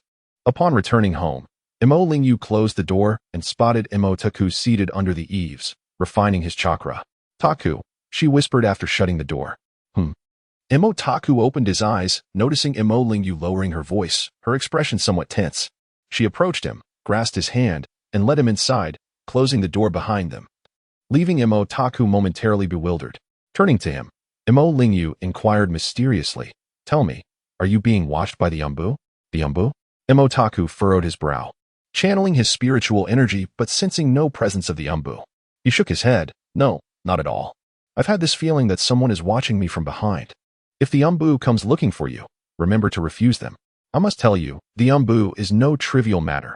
I've heard they train individuals to become lethal weapons. If it becomes unbearable, we shall inform Lord Hokage." Mo Lingyu spoke with a hint of anger, convinced that her family was perfectly fine and that Motaku would never be recruited by the Umbu. "All right, I understand," Motaku replied, finally grasping her concern. He glanced behind her, and suddenly his shadow vanished. I will go to Naruto's place, and if the Umbu follows me, I will definitely inform you," Motaku declared as he pushed the door open and stepped outside. "Remember my words," Mo Lingyu called after him. "Got it," Motaku chuckled inwardly as he exited. His shadow reappeared beside her. "Well then, have you seen enough?" Motaku leapt onto the rooftop, landing atop the Hokage monument, and asked from his perch. The shadow paid him no mind, gazing down at the village, lost in thought. "All right, now we are partners, so I hope you will assist me greatly in the future," Motaku said with a smile. The shadow nodded in agreement. Motaku's forbidden technique essentially enhances the soul bound by a contract, consisting of 4 stages. In the final stage, the contracted soul can transform into a death god. Although the techniques unleashed in this form are significantly more powerful, they come at a greater cost. For now, as long as Motaku's mental strength is sufficient, he can perform certain techniques, relying primarily on his spiritual energy. However, the shadow's power remains limited and requires training. Despite this, having an additional ally effectively doubles Motaku's strength, and with the promise of even more formidable techniques to come, he felt a surge of confidence regarding future battles. After the shadow training was completed, Motaku's life returned to its usual routine, and he adapted to the presence of an additional shadow by his side. Naruto still indulged in mischief from time to time, yet his proficiency with kunai had advanced remarkably, and his transformation technique had reached an extraordinary level. His chakra reserves were exceptionally vast, making him a lively presence in the village each day. In contrast, Sasuke had become rather inconspicuous. Apart from a few necessary exchanges, he hardly spoke to anyone, opting instead to observe the world around him with his hands in his pockets and a cool demeanor. Motaku, however, was quite the favored one. Having lost his father in service to the village, the villagers treated him with great care. Moreover, being a prodigy, he received greetings from nearly everyone as he strolled down the street. It was evident that Motaku would undoubtedly become an outstanding ninja in the future. Every day, he was met with familiar phrases, as if he were the protagonist of a stage play basking in the limelight. As for Naruto and Sasuke, one dwelled in the depths of obscurity while the other remained shrouded in perpetual darkness. Yet, some were still discontented, like Sakura and her friends. Why was Motaku so popular when it was Sasuke who was merely shy and reticent? If only Sasuke were a bit more enthusiastic, surely he would eclipse Motaku in popularity. What does it matter to Sasuke? Sakura retorted. Indeed, why would he care? Another chimed in. It's only Motaku who seems concerned. However, they couldn't help but feel a tinge of disdain towards him, as Ino remarked. But we can't confront him. We must maintain our grace as ladies, she added. Besides, we might not even be able to defeat him. After all, he is the top of the class. Speaking of Motaku, Naruto was particularly irksome to Sakura. Right. I can't fathom how Motaku associates with someone like him. Just because we can't outmatch Motaku doesn't mean we can't handle Naruto, Ino said, determined. But we must ensure Naruto doesn't see us, or he'll tell Motaku, and we'll be in trouble. She slammed her hand on the table. All right, let us do this. We'll just cover our faces with handkerchiefs. Yes, after school, we'll follow Naruto. Isn't that a bit inappropriate? Sakura voiced her concern. What is there to fear? It's all for Sasuke's sake, another insisted. The girls conspired, completely oblivious to Hinata, who sat nearby, fidgeting anxiously. Her presence so minimal that they failed to notice her at all. Hinata, she muttered, her countenance faltering as she glanced around to ensure no one was watching. She approached Naruto, maintaining a distance of 5 to 6 meters, speaking softly. However, Naruto, with his keen hearing, caught her words as he practiced throwing kunai. He turned, frowning, and said, "What do you want? Don't interrupt me. I must become stronger." Hinata was startled by his loud response, her eyes welling with tears as she attempted to speak, but Naruto waved her off. "Just go home. Don't disturb my training," he replied with impatience. Hinata remained, while Naruto paid her no mind. "Humph, what's so impressive? Just watch me," he declared, pulling out 5 or 6 shurikens and casting them forth, only 3 hitting their mark, while the others flew haphazardly. Why is this so difficult? Naruto was on the verge of losing his temper. Hinata turned her head to see Sakura and a few others, their faces covered, approaching. "Where's Naruto?" Someone called out. "What do you want?" "Didn't I say?" Naruto turned back, only to be met with a sudden punch to the face. Wow, who was that? Caught off guard, Naruto fell to the ground, and as he attempted to rise, he was met with a flurry of kicks.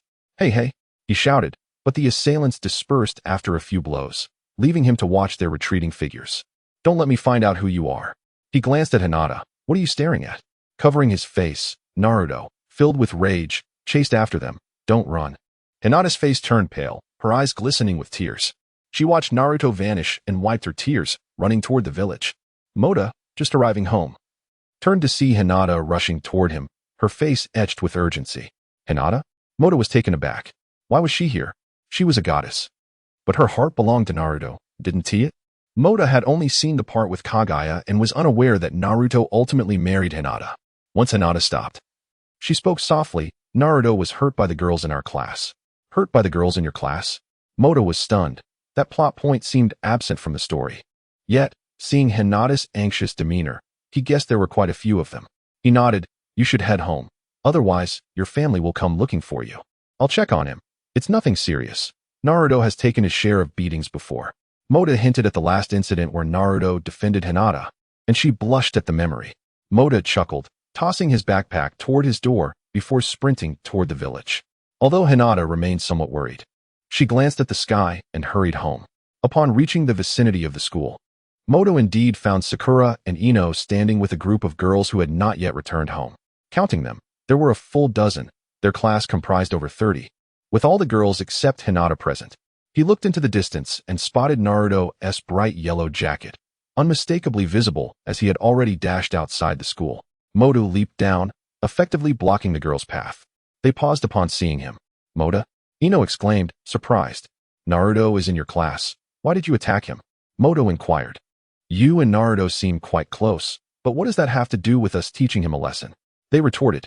As you said, I am close to Naruto. But even if I weren't, there is no justification for you to strike him without reason, Moto replied, smiling, though the girls perceived his smile as somewhat menacing. There are many of us, we needn't fear him. Indeed, we are numerous. The crowd exclaimed as they rushed towards Motaku, who was taken aback. What the? I haven't even suggested a fight. However, those girls had already charged towards him. Motaku, channeling his energy, dispatched them one by one, bringing them all to the ground within a minute. How could this fellow be so formidable here? Well, let us consider this incident closed. If you decide to report me, I will inform the teacher that it was you who first attacked Naruto. Motaku glanced around, applied a bit more force, and uttered a command to disperse quickly. Fortunately, he refrained from delivering a direct blow to the face. Thus the bruises remained concealed. Each person received a punch, and it took a considerable time for the pain to subside. Observing that it was getting late, the girls exited the school. Their parents had come to find them. In a flurry, they hurried home. Naruto had been searching for a long time without finding anyone, strolling alone down the street, his face still bearing some bruises. How did you get beaten up again?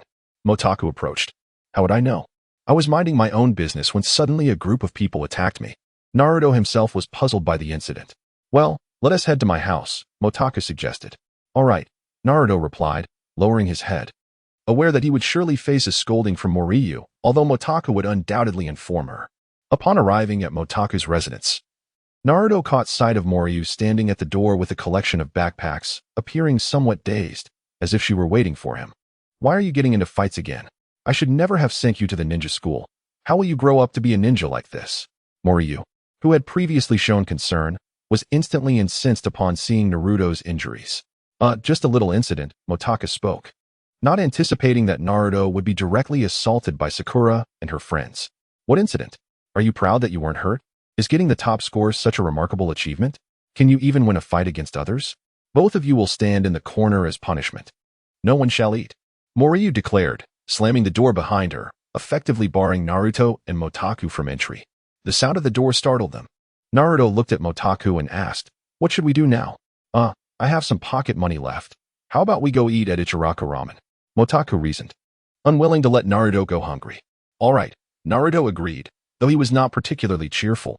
As he turned away, the image of Moriyu standing at the door with a backpack lingered in his mind, difficult to shake off. Upon reaching Ichiraku Ramen, Naruto finally regained his vitality, devouring 2 large bowls and slurping the broth with satisfaction. I'm so full, he declared, patting his belly. Motaku glanced at the 2 enormous bowls before Naruto and resolved not to invite him to dinner again. Naruto was not yet 7 and could eat so much. What would it be like in the future, 5 or 6 bowls? However, if Motaku were to realize that all of this stemmed from his newfound popularity in the village, surpassing Sasuke, he would surely feel a mix of emotions. Naruto still had a long way to go before shedding the label of the underdog, while Sasuke wouldn't emerge from the shadows until much later. Yet, what difference would it make to Motaku if he were to know? The village is thus, even though Sasuke is innocent, he must bear the shame of the Uchiha clan. Furthermore, he harbors a vendetta against those who wronged him. As for Naruto, Motaku cannot alter the villagers' perceptions of them. They must rely solely on themselves. The most Motaku can do is offer Naruto some assistance in the mundane aspects of life and remain by his side. The following day, when Motaku arrived at school, the girls fell notably silent. Upon spotting Motaku, Hinata flushed, eliciting a smile from him. Naruto's injuries healed by the next day.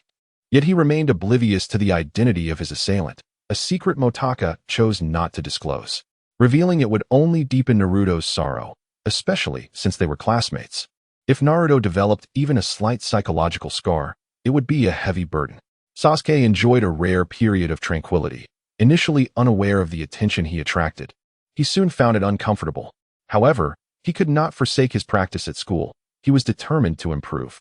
Yet, even a few casual displays of skill drew attention, and the girls gradually forgot Motaku's warning, gazing at Sasuke with infatuated eyes. Naturally, once Sasuke immersed himself in his training, he became oblivious to the outside world. The girls would not disturb him, easily discarding any notes they might send his way. Thus, Sasuke remained benevolent, content with their mutual coexistence. He practiced, while they admired him. Yet, not everyone shared this sentiment, particularly some boys. While the girls harbored disdain for Naruto, the boys began to resent Sasuke for his overwhelming appeal, especially to the female population. It seemed inevitable that Sasuke would face their ire. Time flew by swiftly. Motaka attended classes daily, and in the blink of an eye, 5 years had passed. He had grown significantly, though still retained a youthful appearance. With his birthday behind him, he had turned 11. Assessing Motaka's strength proved challenging. He had only mastered the body flicker technique, placing him at the rank of a low-level ninja. However, his chakra control had advanced to the point where he could walk freely on water, and he had completed the first layer of a forbidden technique. His shadow mirrored his abilities perfectly, doubling their combined strength. As for the 8 gates, he had only begun to explore them at the age of 10, managing to unlock just 1 gate in a year. Irika frequently administered tests, with Motaka and Sasuke consistently achieving top marks, while Naruto, despite his considerable effort, remained at the bottom of the class. Curiously, Naruto did not revert to laziness, yet he had only mastered the transformation technique, while the others had largely grasped the body flicker technique. Over the span of several years, everyone had significantly improved. Sasuke grew increasingly handsome and charming, to the extent that even Motaka had to concede that Sasuke's visage held an undeniable allure for the girls. Coupled with his formidable strength, the female students, except for Hinata, gazed at Sasuke with the same fervor as wolves eyeing a beautiful maiden. Sasuke had grown accustomed to this attention. He had long since mastered the body flicker technique and begun to grasp fire release. He remained diligent with shurikens, though he still fell short of his own standards. Next year, they were set to graduate, and Sasuke eagerly anticipated the future. Though Sasuke has always been at the pinnacle, he, like us, is merely adept at the basic techniques, is he not? Moreover, that fellow is a lone wolf, devoid of companions. Even if we were to teach him a lesson, what would it matter? My brother is on the verge of graduation. Should we solicit their assistance, Sasuke would undoubtedly be at a loss. There is no need for such measures. In my view, Sasuke is only marginally superior to us. A few of us could easily handle him. It is merely a precaution. We can strike whenever we choose. Our strength has considerably increased, and we are all quite comparable. Soon, we shall be ninjas, and who knows where Sasuke will be then. Moreover, I have heard whispers that his brother is a rogue ninja. Isn't it said that his brother has perished? I merely caught wind of it, likely an exaggeration. My father mentioned it in a drunken stupor, referring to some significant taboo. Regardless, how amusing it would be if Sasuke followed suit and turned rogue. 2 brothers, both traitors. A group of young boys, full of bravado, gathered by the riverside of the village, unperturbed by the possibility of eavesdroppers. In my opinion, Ino is far more attractive than Sakura. Her forehead is simply too large, rendering her quite unattractive. Yet, those girls continue to pursue Sasuke, many having penned notes for him. Enough of this. Let us find an opportunity to confront him, to gauge his abilities. If nothing transpires this time, we shall see how he fares in the village henceforth. Humph. I shall mar his visage. One boy brandished a kunai, licking his tongue in anticipation. Heh. The group erupted in laughter. Though merely in their teens, the denizens of the ninja village are distinctly different. Despite the humane policies of Konoha and the generally amiable nature of the instructors, some peculiarities do arise. It cannot be said that they pose a threat to the village. Their loyalty is unwavering. Yet, as with all human nature, there exist individuals who are rather disagreeable, sometimes driven by disdain to act irrationally. Sasuke eagerly anticipates the upcoming graduation, for it brings him closer to vengeance. He is acutely aware that his talent pales in comparison to Itachi's, yet he harbors faith in his own potential. As the brother of that illustrious figure, he refuses to believe he is inferior. As for Motaku, despite his considerable aptitude, Sasuke does not regard him as a threat. He has only encountered one true genius, Itachi, and has yet to witness anyone surpassing that brilliance. In comparison, Motaku falls woefully short. Furthermore, Sasuke has already mastered ninjutsu, capable of executing C-rank fire release techniques, and he is certain to progress more swiftly in the future. At that point, Motaku will undoubtedly be left in his wake. Most importantly, he will awaken his Sharingan. Once he possesses that power, he will be undeniably formidable. At present, he cannot fathom the extent of his future strength. But he is certain it will be immense, as it is his destiny, simply by virtue of being an Uchiha. He has grown accustomed to traversing this riverside path. As it is sparsely populated, he prefers not to have others witness his solitary demeanor. Thus, he often walks this secluded route with his hands in his pockets, exuding an air of indifference.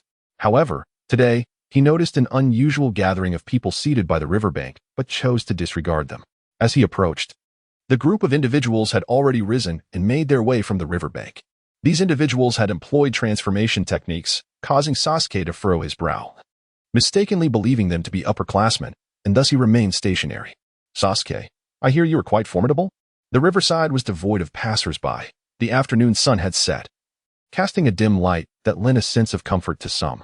Ignoring the comment, Sasuke continued forward, brushing past the group.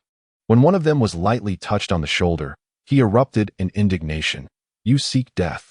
A few rushed at him together, but Sasuke leapt nimbly, evading their assault, and frowned at the lackluster skill displayed by the upperclassmen. They charged again, their approach marked by a haphazard flailing of fists, relying solely on a modicum of chakra. Sasuke shook his head, declaring, if this is the extent of your abilities, I am profoundly disappointed in this academy. As he spoke, he leapt into the air, delivering a powerful kick that sent two of them flying, then descended upon the remaining few, striking them down with precision. He casually pocketed his hands and remarked, upperclassmen, perhaps you should return and hone your skills before confronting me again. With that, he strode forward, his reflection mirrored in the river's surface, exuding an air of indifference. One boy, captivated by his reflection, turned and charged at him with a kunai drawn. In a swift motion, Sasuke seized the assailant's wrist, causing the kunai to clatter to the ground. The others, undeterred, drew their own kunai and rushed forward. Sasuke frowned, applying pressure to the boy's arm, nearly dislocating it. Yet he showed restraint. Stepping back, he stated, it seems we share the same village. Do present your names. He brandished a kunai, his gaze turning icy. Eliminate him. The group charged once more, and a glint of cold light flickered in Sasuke's eyes as he lunged forward with the kunai. The sounds of clashing metal rang out, sparks flying as he deftly maneuvered through them, each adversary collapsing in his wake. You have forced my hand. Sasuke sheathed the kunai in his backpack and leapt away towards the distance. Meanwhile, in the Hokage building, the third Hokage's pipe continued to emit smoke. It appeared that the Uchiha boy had been provoked, resorting to violence. Yet perhaps this lesson was necessary. Being a ninja was far from the simplicity they envisioned. The following day, a number of parents arrived at the school, their children transformed back to their original forms, each bearing significant injuries, though none were grievous. The parents' eyes reflected both anguish and fury. The Uchiha clan was not known for their gentleness. What would happen if such a child matured and awakened their powers? Surely, they would resort to lethal force without hesitation. Indeed, I believe such students should be expelled. Absolutely, considering he is the sole representative of the Uchiha clan. Expelling him from the village would not be excessive. Ahem, everyone, this school is ultimately under my jurisdiction. Here is what we shall do. I will summon Sasuke and inquire about the matter. Upon arriving at school, Iruka was taken aback to find several of his students from class injured, their limbs bound with bandages, faint traces of blood visible. He was instantly alarmed. These children were barely in their teens, and yet they had resorted to kunai? To my astonishment, these parents immediately began to speak of the Uchiha clan, leaving Iruka feeling quite helpless. The Hokage had instructed him to pay special attention to the Uchihas, and he dared not dismiss them. Nevertheless, clarity was necessary, especially given that someone had been injured. With a heavy heart, Iruka arrived at the classroom, where students presumed he had gone to apprehend Naruto once more, as Naruto had once again failed to attend. Teacher, has Naruto pulled another prank? One student inquired jovially as Iruka reached the doorway. Iruka's expression was grim, hinting at the seriousness of the situation. What if Naruto had irreparably damaged the Hokage statue? The students gasped at the thought. Surely, Naruto would be expelled. Sasuke, come here. Iruka called out, not addressing the students further. The absence of Naruto weighed heavily on Iruka's mind. Sasuke, why him? After having been reprimanded by Motaku previously, the girls had tempered their mockery of Naruto, and with Motaku around, they no longer dared to provoke him. Yet, why was Iruka summoning Sasuke? Everyone, study quietly and do not cause a disturbance, Iruka said irritably before exiting the room. Sasuke remained silent, nodding as he followed Iruka outside. The students began to murmur amongst themselves, while Hinata anxiously peered outside. Motaku, curious about Iruka's demeanor, speculated that Sasuke might be facing the imminent threat of expulsion. Contemplating, he summoned his shadow. The shadow accompanied Sasuke to the office, where they encountered several parents and a few injured students. Sasuke glanced at them, surprised but chose not to speak. Upon seeing Sasuke, The parents' eyes reflected extreme emotions, coldness, almost as if they were metaphorically carving into Sasuke's flesh. Motaku seemed to grasp the situation. He surmised that Sasuke's prominence was the cause of the trouble. Yet he found it hard to believe that this alone warranted such scrutiny. After some thought, Motaku decided that if Sasuke were to face any difficulties, he would let the shadow intervene, knowing it would remain unharmed. The shadow, aware of Motaku's intentions, felt a pang of sorrow. However, as Motaku noticed Hinata's anxious expression, he contemplated and handed her a note. Naruto is fine. The one missing from class is Sasuke, who has had a conflict.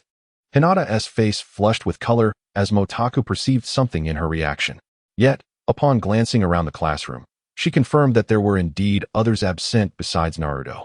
Her anxiety eased considerably, until she received another note from Motaku. You like Naruto, don't you? Motaku had intended to tease Hinata, seizing a rare opportunity. Yet upon reading the note, her face turned crimson, and she fainted onto her desk. Startled, Motaku quickly stood, causing his classmates to wonder what was amiss. He hurried to Hinata's side, gently shaking her.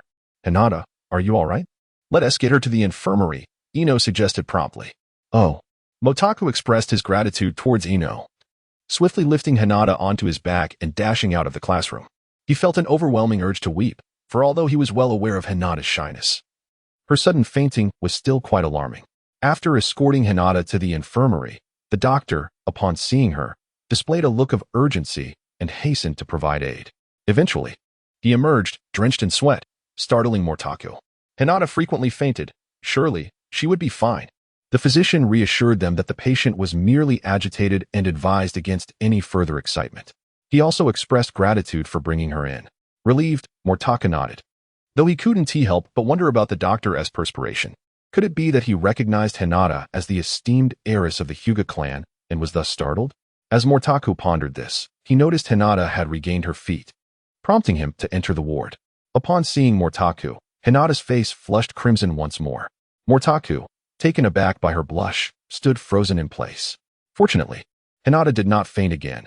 Instead, she spoke softly, Motaku-kun. I'm glad you're all right. I must take my leave. I didn't mean to mention Naruto. Farewell.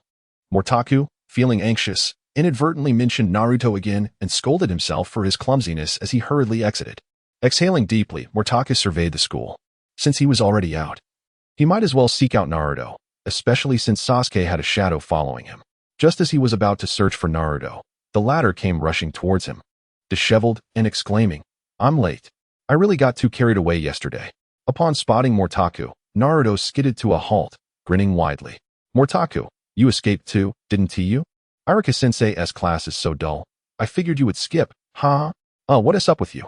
Your clothes aren't even on properly. Motaku observed Naruto, who was holding his yellow jacket, looking rather pleased with himself. His trousers were also askew. If Imo Linyu saw him, he would surely face reprimand. It's all because I stayed up too late last night. The alarm was too quiet, and my home is too far from school, Naruto lamented. You really should get dressed. It's not good for others to see you like this. Motaku cautioned, noticing Naruto's lack of urgency in putting on his clothes. Oh, right.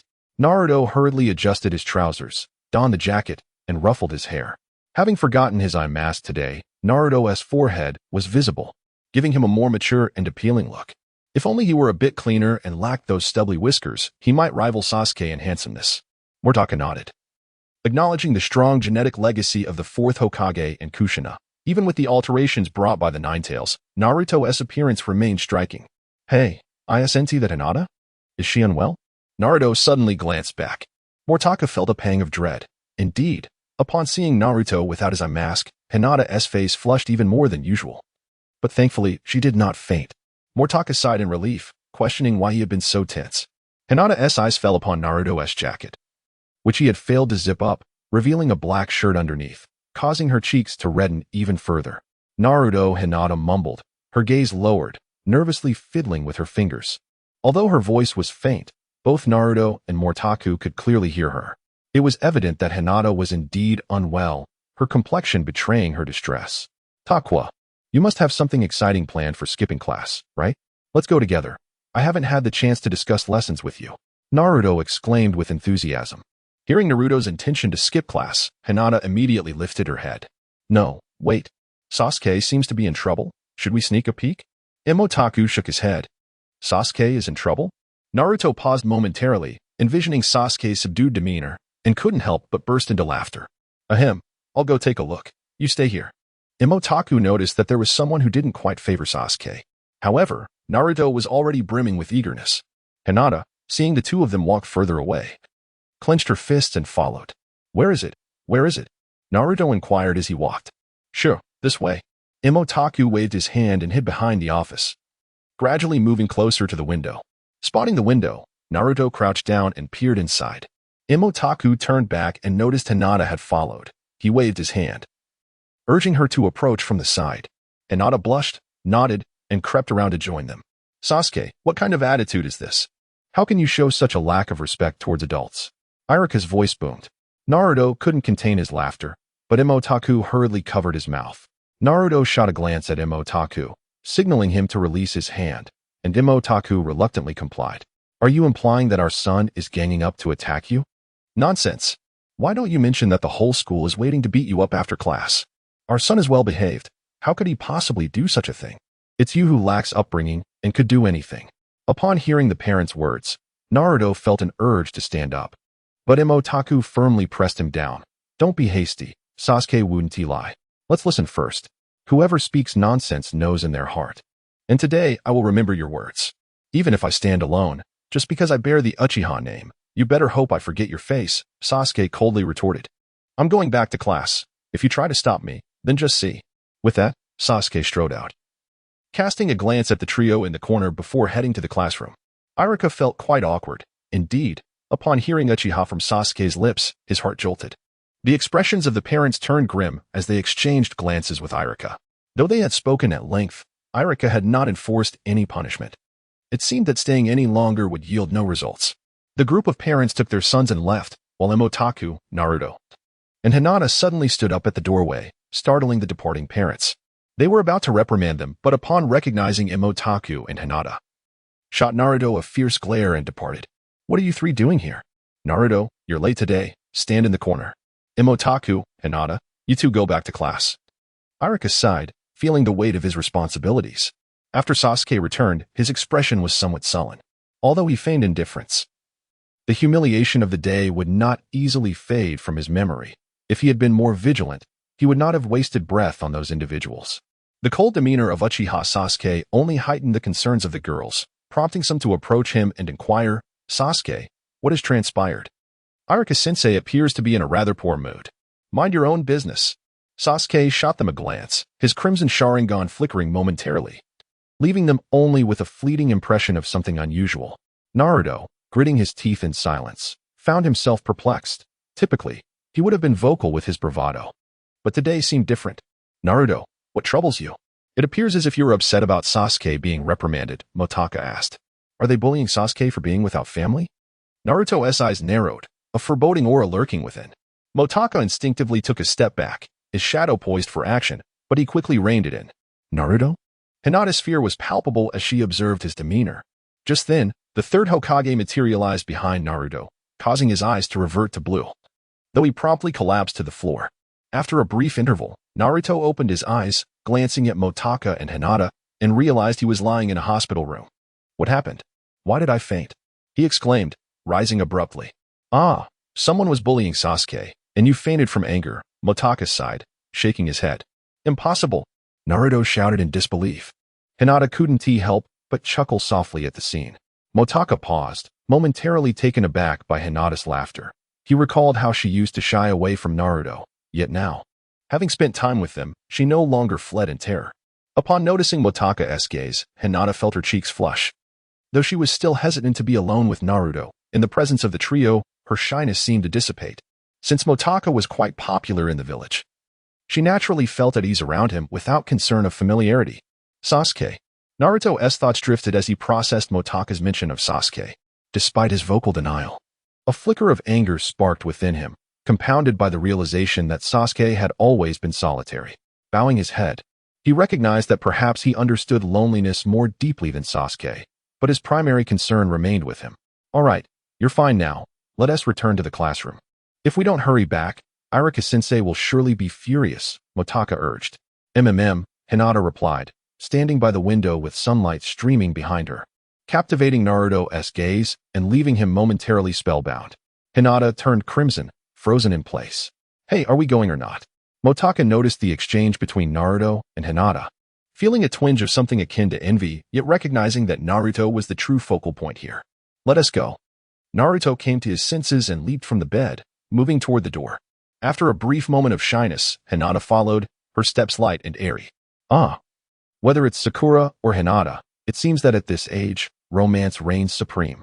This sentiment echoed a quip previously made by Kakashi.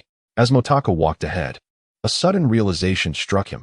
He had yet to garner the affection of anyone, and a wave of melancholy washed over him. Despite his academic prowess and decent looks, he found himself without even a single infatuated admirer. Indeed, being alongside the protagonist stirred feelings of imbalance within him. In that moment, Motaka felt a surge of sympathy for his male classmates. Naruto, trailing behind, scratched his head, sensing Motaka's evident despondency. Unsure of how to offer comfort, he approached and inquired, "Motaka, do you have something on your mind?" Motaka glanced at him and noticed that Naruto's eyes could perceive the shifts in others' emotions, though he often hesitated to connect with them.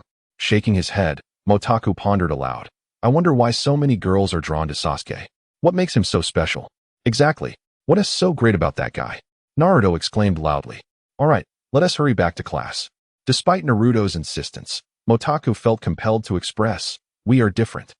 This incident did not escalate further, yet Sasuke intensified his training. Motaku endeavored to unlock the second layer of his forbidden technique, for it was only in this layer that its true potential could be realized. However, his attempts proved futile, and he remained unperturbed, continuing his classes diligently. Some time later, while on his way home, Sasuke encountered two individuals, one short and one tall. He did not retreat, sustaining minor injuries while observing that his adversaries were considerably worse off. The following day, however, his wounds were noticed, and that afternoon, as he made his way home, he found himself trailed by a group of over 10 girls, who seemed to enhance his journey considerably. Although the commotion persisted, it did not escalate until one day during training when a few taller boys approached, prompting an uneasy feeling among the girls who were watching from the classroom entrance. The root of the situation lay with the parents who, rather than causing a ruckus at school, escalated matters to the Hokage. The third Hokage, puffing on his pipe, remarked, let the students resolve this themselves. We parents should refrain from interference. Stunned by his response, the parents retreated, albeit reluctantly, vowing not to relent. Unbeknownst to them, the third Hokage had reasons for refusing to expel Uchiha Sasuke from the village, believing in his talent and the power of the Sharingan. Is it merely the Sharingan? They scoffed, subsequently visiting relatives to devise a plan against Sasuke. Having just recovered from his previous injuries, Sasuke was again confronted by three individuals. He turned, brow furrowed. Sasuke's in for it now. Naruto, Motaku, and Hinata sat on the steps, observing the training grounds where Sasuke was engaged, chuckling amongst themselves. Naruto, say that again if you wish to meet your demise. The girls could no longer tolerate his words, even with Motaka seated beside him. Instantly besieged by the glares of numerous girls, Naruto felt a crushing blow to his spirit. Mota spoke softly. In previous encounters, I did not come across them. But this time, as the crowd listened to his words, he unexpectedly added, at last, I am able to witness the scene. It was finished. Sasuke would undoubtedly be unable to prevail. Yet, for the sake of love, if death was the price, so be it. Sasuke, I shall assist you. The girls hurriedly ran towards the training ground, obstructing Sasuke's line of sight, which caused him to grow somewhat impatient. Shall we go as well? Naruto inquired of Mota. You won't just stand by, will you? Look behind. Mota directed his gaze to the far left of the training ground, where three individuals stood. Naruto was taken aback. He had not anticipated the sudden appearance of six, three of whom were manageable. He clenched his fists. We will aid Sasuke, and then deal with those three. No need. You go help Sasuke, Hinata as well, and I will confront them, Mota replied. He was uncertain of the strength of the opponents, but with his shadow technique, he should be able to handle two, and perhaps even three, though it might be a challenge. As he spoke, Mota had already stood up. Just as Naruto attempted to stop him, a fist landed squarely on his face. It lost. Sasuke's crimson eyes startled Naruto momentarily, but the intensity faded quickly. And seeing blood on Sasuke's face led Naruto to believe he had misjudged the situation. However, anger surged within him, and he rushed forward. while the others from their class also converged on the three individuals. Shikamaru, however, glanced in Mota's direction and said, "Choji, you should help as well." "Oh," Choji replied, quickly devouring his snacks before charging in. Shikamaru evaded the chaotic battle and ran towards Mota, hoping that his shadow imitation technique might prove useful. Mota summoned his shadows, but did not advance immediately. The three individuals, noticing Mota, remarked, "It seems he has noticed us. But does he think he can hold us off alone? That's Mota, isn't it? I've heard he is a genius like Sasuke," one of them said, casting a glance at Sasuke, who was being heavily attacked in the scuffle, and chuckled. "Sigh, I initially wished to remain detached, but you truly vex me." Mota glared at the speaker and charged forward. Kunai flew through the air, and the opponent barely managed to draw his kunai to deflect the attack. But the impact shook his hand. Such strength? Mota was already upon him, shadows enveloping him, his power exponentially amplified. He drew another kunai and lunged at the man. Well, that's ruthless. The man had not anticipated Mota's ferocity and scrambled to defend himself, yet he felt an overwhelming force through his hands. He managed to deflect Mota's strike and shook his hand. Quite impressive. Then I shall not hold back. With that, he charged forward. Mota's spiritual energy surged, allowing him to perceive every movement of his adversary. As his chakra surged, his speed intensified dramatically. With a swift motion, Mota's kunai sliced through the air, leaving a crimson streak on the ground as the man clutched his wound and stepped back in pain. "What is this?" The third Hokage was taken aback. Mota's speed and strength had evidently surpassed that of a mere genin. "Are you recent graduates?" Motaku inquired as he wiped his kunai. "Do not be so arrogant, boy." The two individuals charged at him simultaneously. Motaku transformed all his cellular energy into chakra and surged forward once more. With only two opponents, he felt no trepidation. These three were merely at the rank of genin, lacking any advanced ninjutsu. Against Sasuke, they would likely falter, let alone against him. Even without the shadow, his prowess exceeded that of a genin, and with the shadow's support, dealing with a few genin was certainly manageable.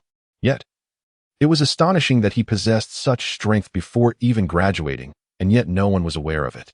Indeed, although the two adversaries employed the substitution technique, Motaku's mental energy allowed him to perceive their every movement, thereby unraveling their ploy.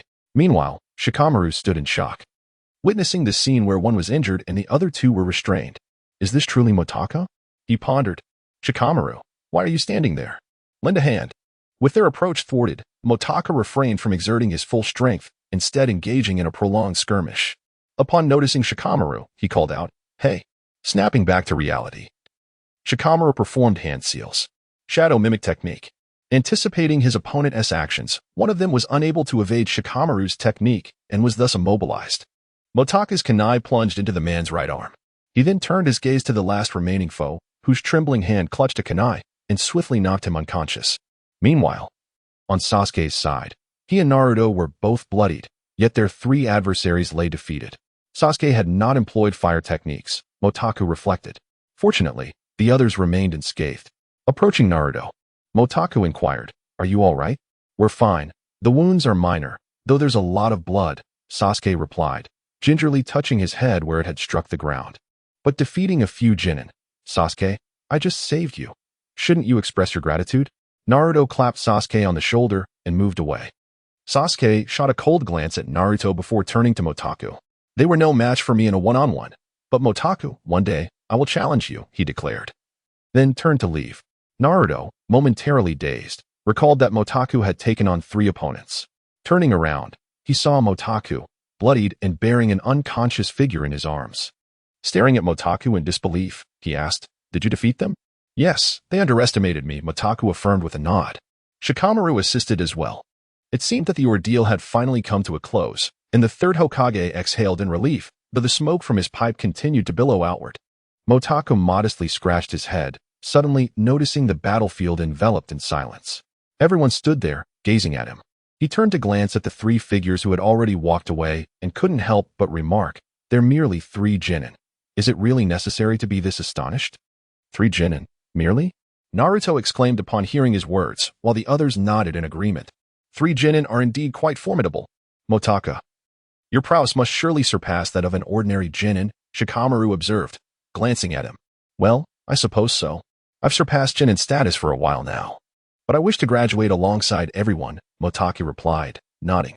He looked at Naruto, Hinata, and the rest. Now, among the 12 young ninjas, aside from Sakura, everyone had already mastered their family-esque jutsu. His strength, if left unspoken, would likely remain unknown upon graduation. A wave of envy swept through the group. So, it seems Motaka might be even stronger than Sasuke, Ino remarked. Ino, what do you mean? Are you planning to give up on Sasuke? Sakura immediately questioned. Well, don't get the wrong idea. Although Motaku is more powerful, Sasuke is no slouch either, and besides, he is much more handsome. Ino grinned mischievously. By the way, Sasuke's abilities are far greater than that. If I'm not mistaken, he has already mastered fire release, Motaka noted, observing Sasuke leaning against a wall, tending to the wounds on his head. Then who is stronger among you? The group of girls inquired curiously. Humph. Sasuke scoffed coldly before turning and returning to the classroom. Motaka chuckled awkwardly. It's about the same. I'm not confident I could defeat Sasuke. See, I told you Sasuke couldn't be just average. He must have been hiding his true strength. Sakura seemed particularly pleased. However, the gap between you two appears to be widening, Ino pointed out, nodding. Indeed. The girls felt a wave of dejection at Ino's words. Naruto remained silent, staring blankly at Motaku, feeling as though his understanding of him had been completely reshaped. And Sasuke, were they both as formidable? What if Motaka had never learned any other jutsu? If he were to master ninjutsu as well, Sasuke wouldn't stand a chance. Shikamaru scratched his head, thinking, what a hassle. There truly exists someone so outrageously strong. But we won't be outdone by you. Choji declared, munching on snacks. We're strong too, right, Shikamaru? Exactly. Neither Kiba nor I will yield to anyone, Kiba growled, with Akamaru barking in agreement. Well, I won't lose either. And why is that? Because I'm quite strong myself. Shino adjusted his glasses. It seems everyone here possesses considerable strength, Sakura said, looking down at Ino. Exactly. We must catch up to Sasuke swiftly, hee. Ino clenched her fists. That's impossible. Sasuke is far too exceptional. Indeed, and he is so handsome. Hey, you all should just give up. In the end, Sasuke will definitely be mine, Sakura declared with determination. By the way, why haven't we seen Iruka-sensei at school today? Motaka wondered, perplexed that no one seemed to care despite the bloodshed. In the Hokage Tower, the third Hokage, Iruka, and several parents were present. Although the expressions of those parents were somewhat grim, the third Hokage calmly addressed everyone, stating that Konoha is our shared village, as long as Sasuke remains in this village. He is one of its people and will not leave. The parents reluctantly acknowledged his words, though they sensed the Hokage's detachment. Once the parents departed, the third Hokage turned to Iruka and inquired, Are you aware of Motaku's circumstances? Iruka responded, He has consistently been at the top of his class, demonstrating diligence in his studies and maintaining good relationships with his peers, especially Naruto, with whom he shares a strong bond.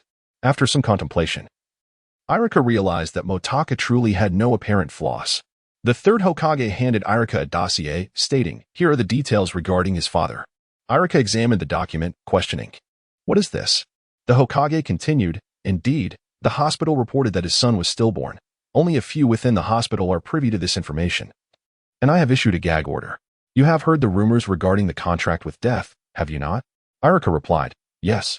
We have heard whispers about that esteemed individual, but how does it relate to Motaku? He set the dossier back on the table. If the rumors hold any truth, Motaka could very well be the heir to that forbidden technique, which surpasses the limits of bloodline abilities and is classified as ninjutsu, not a bloodline technique. The third Hokage elaborated. The smoke from the Hokage's pipe clouded Iruka's vision, leaving him perplexed. In any case, keep a close watch on him and ensure he is not targeted by those with ulterior motives, the third Hokage cautioned. Understood, Iruka promptly replied. The Hokage nodded in affirmation. We will refrain from using that individual's technique and will ensure that no one else interferes, nor will we allow Motaku to be affected. Yes, Iruka agreed. After Iruka departed, the third Hokage glanced once more at the dossier, which bore the name of Motaku's father, with an additionals inscribed beside it. Years prior, a ninja had emerged in Konoha. Known for his ruthlessness and cold-heartedness, few had ever witnessed his true face, and it was said that he had no friends, save for his wife. He executed his missions alone, with his superior appearing to be the fourth Hokage. The true extent of that individual's power remained a mystery, even to the third Hokage, who was unaware of the missions he had undertaken. As he perused the dossier, he pondered the fourth Hokage's motives for concealing this person's identity, questioning the nature of their relationship. During the fourth's tenure, Motaku's father was referred to as the Esteemed One, though his official title seemed non-existent. The third Hokage's gaze shifted to the crystal ball, where the image remained fixed on Naruto, who appeared somewhat bewildered. After bidding farewell to Motaku, Naruto walked alone, his hands tucked into his pockets. Passers-by cast disdainful glances in his direction, yet he remained oblivious, his mind occupied solely with the silhouettes of the three individuals. One arm bleeds, another body is wounded, and one has fainted. What would it be like to confront those three individuals? Naruto couldn't help but ponder this question. Is he truly that weak? Rubbing his head, Naruto found his thoughts in disarray. All this time, he had never earnestly trained. It seemed he was merely playing around. Unbeknownst to him, he had been surpassed by both Motaro and Sasuke.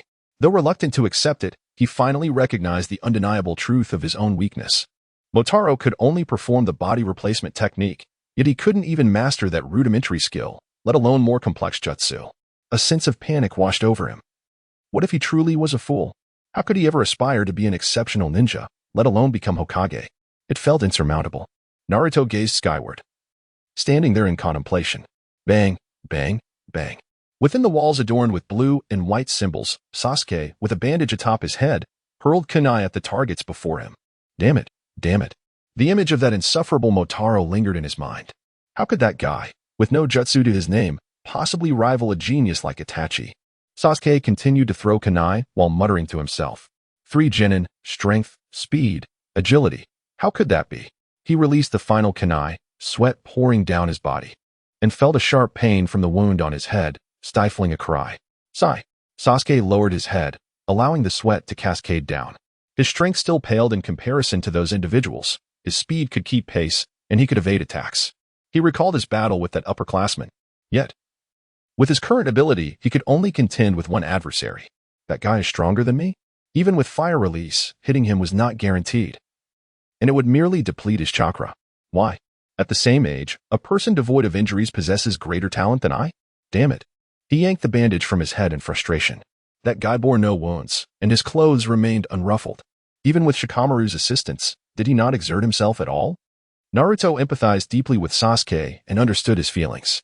He had initially intended to observe what Sasuke was doing, hoping to glean insights into how they grew stronger, but was instead met with this scene. He descended from the tree, eager to inquire, why? Upon returning home, Naruto discovered a visitor had arrived. He hurriedly rushed inside. Any Lingyu? He called as he pushed open the door, only to find the third Hokage. Instantly, disappointment washed over him. Grandpa Third, why is it you? What's this? Are you so disheartened that it isn't Moto Lingyu? The third chuckled. What brings you here, you old pervert who fell victim to the sexy jutsu? Naruto stood at the threshold. Cough, how embarrassing. That rascal Naruto had completed an upgraded version of the sexy jutsu and immediately challenged him. The previous version included clothing. Now, it was entirely absent. The third coughed, his old face flushing. All right, let's discuss serious matters. What do you think of Motaro and Sasuke? The third inquired. Why are we talking about them? Upon hearing their names, Naruto promptly sat down. Do you not feel that they are incredibly strong? The third continued to probe. It is acceptable. But Sasuke only knows how to act cool. I am astonished by Motaku's strength. Among the multitude of geniuses in this world, there are many who surpass the likes of us. Yet there are also those who, despite not being gifted, have emerged as formidable ninjas. As he spoke, the third Hokage reminisced about Jiraiya, Guy, and others. Some individuals, incapable of performing ninjutsu, have still ascended to the ranks of excellent jonin. I understand. And I will strive to do my best, Naruto said bashfully. It is good that you comprehend, the third Hokage nodded. You are still young. There will be many opportunities for you to surpass them in the future, he continued, before vanishing. Naruto stood in astonishment, gazing at the empty room and then at the window, pondering where he had disappeared to. Days passed, and on a sunlit day in Konoha, Naruto walked along the path to school. Naruto, you'll be late. Shikamaru and Choji rushed past him. Hey, wait for me. Naruto hurriedly chased after them. The trio ran toward the school, but Shikamaru suddenly slowed his pace, and Choji halted as well. Naruto accidentally collided with Choji's back. So soft, Naruto thought, as if he had landed on a cushion. What is going on? Why did you stop? He inquired, maneuvering around Choji. Motaka? Naruto was taken aback. And Sasuke? The entrance to the classroom was surrounded by a throng of students, with Motaku and Sasuke positioned before the building. Upon seeing them, Naruto fell silent. Shikamaru glanced at him and then at Motaku and Sasuke. Sasuke, fixated on Motaku, disregarded the onlookers. He recognized that he was no match for Motaku. Yet the urge to engage him in battle was irresistible. Motaku cast a glance at Naruto before turning back. Let us begin. Class is about to start. Sasuke was swift and agile during combat, prompting Motaku to reflect that Sasuke's innate combat talent surpassed his own, were it not for his keen mental acuity, which allowed him to perceive each of Sasuke's movements. He might have been caught off guard by a sudden maneuver. Sasuke fought with great effort, expending all his strength, initially believing he could catch Motaku off guard. However, it seemed as if Motaku had eyes in the back of his head. After some time, Sasuke, feeling disheartened, realized that the strategies he had devised over the past few days were futile. As he continued to fight, he noticed that every time he evaded Motaku's line of sight, Motaku effortlessly kept pace with him. Doubts crept into Sasuke's mind, wondering if Motaku had anticipated his every action. Ultimately, Sasuke decided to retreat. What is Sasuke doing, going in circles? Naruto remarked. How could he possibly win like this? Sasuke was attacking Motaku from a blind spot, but it seemed as though he had been seen through. Shikamaru commented, Motaku can handle 3 genin on his own. Sasuke is unlikely to secure a victory. Had Motaku reacted a tad slower, Sasuke might have already claimed victory. Why does Motaku just stand there? If Sasuke keeps attacking, won't he tire and end up defeated by Motaku? Sakura questioned. Do not speak ill. Motaku is clearly outmatched. Have you not noticed that it is Sasuke who has been engaging him all along? Ino remarked promptly. Oh, Sakura nodded in agreement. But wasn't it said that Motaku might be stronger than Sasuke? It certainly does not appear that way now, does it? How would I know? Perhaps Sasuke has unleashed hidden powers, Ino mused, her curiosity piqued. Sasuke took a few steps back, unable to resist glancing into Motaku's eyes. Those eyes could rival the Sharingan, he thought. With that in mind, Sasuke swiftly formed hand seals, fire style, grand fireball technique. He inhaled deeply and unleashed a tremendous burst of flame. Wow, fire style? This was Motaku's first encounter with such a technique, and he hastily dodged, noting that the flames had not reached the classroom. What an impressive ninjutsu! The crowd erupted in astonishment. It is the Uchiha clan's signature fire technique. Sasuke has truly mastered it, Sakura and Ino exclaimed, their eyes wide with awe. At that moment, a bell chimed, signaling the start of class. Well, let's call this round a draw. I shall continue to challenge you in the future, Sasuke said, his cheeks tinged with a faint blush. Phew, all right, Motaku nodded, feeling somewhat drained after expending so much mental energy. Motaku, just as he was about to head to class, Naruto rushed over. Motaku turned to see Naruto, Shikamaru, and Shoji approaching. Sasuke cast them a fleeting glance before returning to the classroom. Let us head back, Motaku said to Irika. Naruto nodded, then added, Motaku, before graduation, I will definitely defeat you. Await my challenge. The graduation ceremony was finally upon them after 12 years of anticipation, and the plot was about to unfold. However, unlike the storyline, the examinations were considerably more rigorous. In the narrative, the test involved only the transformation technique, but in reality, physical techniques, the body flicker technique, and fundamental knowledge of ninjas were all included. Commencing promptly at 8 in the morning, the students began their written examination on ninja fundamentals. Motaku completed his paper with ease. He set down his pen and observed Naruto, who was biting the tip of his pen, brow furrowed in deep contemplation. An hour swiftly passed, and the students began submitting their papers, Naruto exhaling in relief. The second examination involved physical techniques, and the entire class gathered at the training ground to practice throwing shuriken. This time, Naruto did not falter. He struck the target perfectly. By now, noon had arrived, and the body flicker technique examination was scheduled for the afternoon. Motaku and Naruto sat together, enjoying rice balls. After finishing, Naruto remained silent as they returned to the classroom to wait. Gradually, their classmates trickled back in, and Irika returned after grading the papers, accompanied by a man. This is Teacher Mizuki, who will assist me in evaluating everyone's body flicker technique, Irika announced as he approached the podium with the test papers. Additionally, Naruto has failed the exam. Laughter erupted among the students, leaving Naruto feeling quite embarrassed. All right, Naruto, if you do not pass the body flicker technique, you may not graduate and could face retention. He continued, now, the examination will begin. Each of you will proceed to the adjacent classroom in the order of our usual roll call. Irika spoke as he and Mizuki made their way to the adjacent classroom. Mizuki, with a sly smile, remarked, what about Naruto? 0 points. Let's see how he handles the transformation technique. If he fails, he'll have to repeat the year. Irika recalled Naruto's blank exam paper, feeling a surge of frustration. Indeed, it seemed Naruto had never paid attention during his lectures. As the examination commenced, the students ceased their mockery of Naruto, although whispers soon filled the air. Who was that teacher earlier? Why was he here with Irika-sensei to evaluate us? I don't know. But he looked quite dashing when he smiled. Sigh, why are girls always so infatuated? Motakusoul, finally encountering a character from the storyline, felt a thrill of excitement. Yet he was confident that Naruto would graduate, so he chose not to dwell on it. When it was Naruto's turn, he refrained from employing the seductive transformation technique and instead attempted the body replacement technique, but Irika deemed it a failure. Motakusoul had no intention of intervening with Naruto's affairs, as he knew Naruto would soon master one of his signature ninjutsu techniques, the shadow clone technique. However, seeing Naruto's dejected demeanor, he couldn't help but follow after him. Imolingu stood at the entrance, watching as Naruto leapt towards the outskirts of the village. Motakusoul followed suit, feeling a twinge of concern.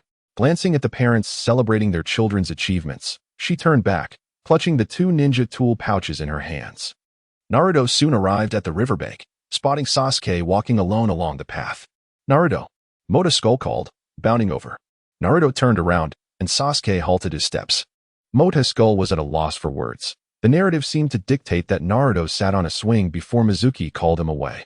Now, Naruto had dashed out, and Motakusoul followed, unsure of how to proceed. Naruto, feeling somewhat despondent, glanced at Motakusoul and turned to walk away. Naruto, Mizuki unexpectedly pursued him.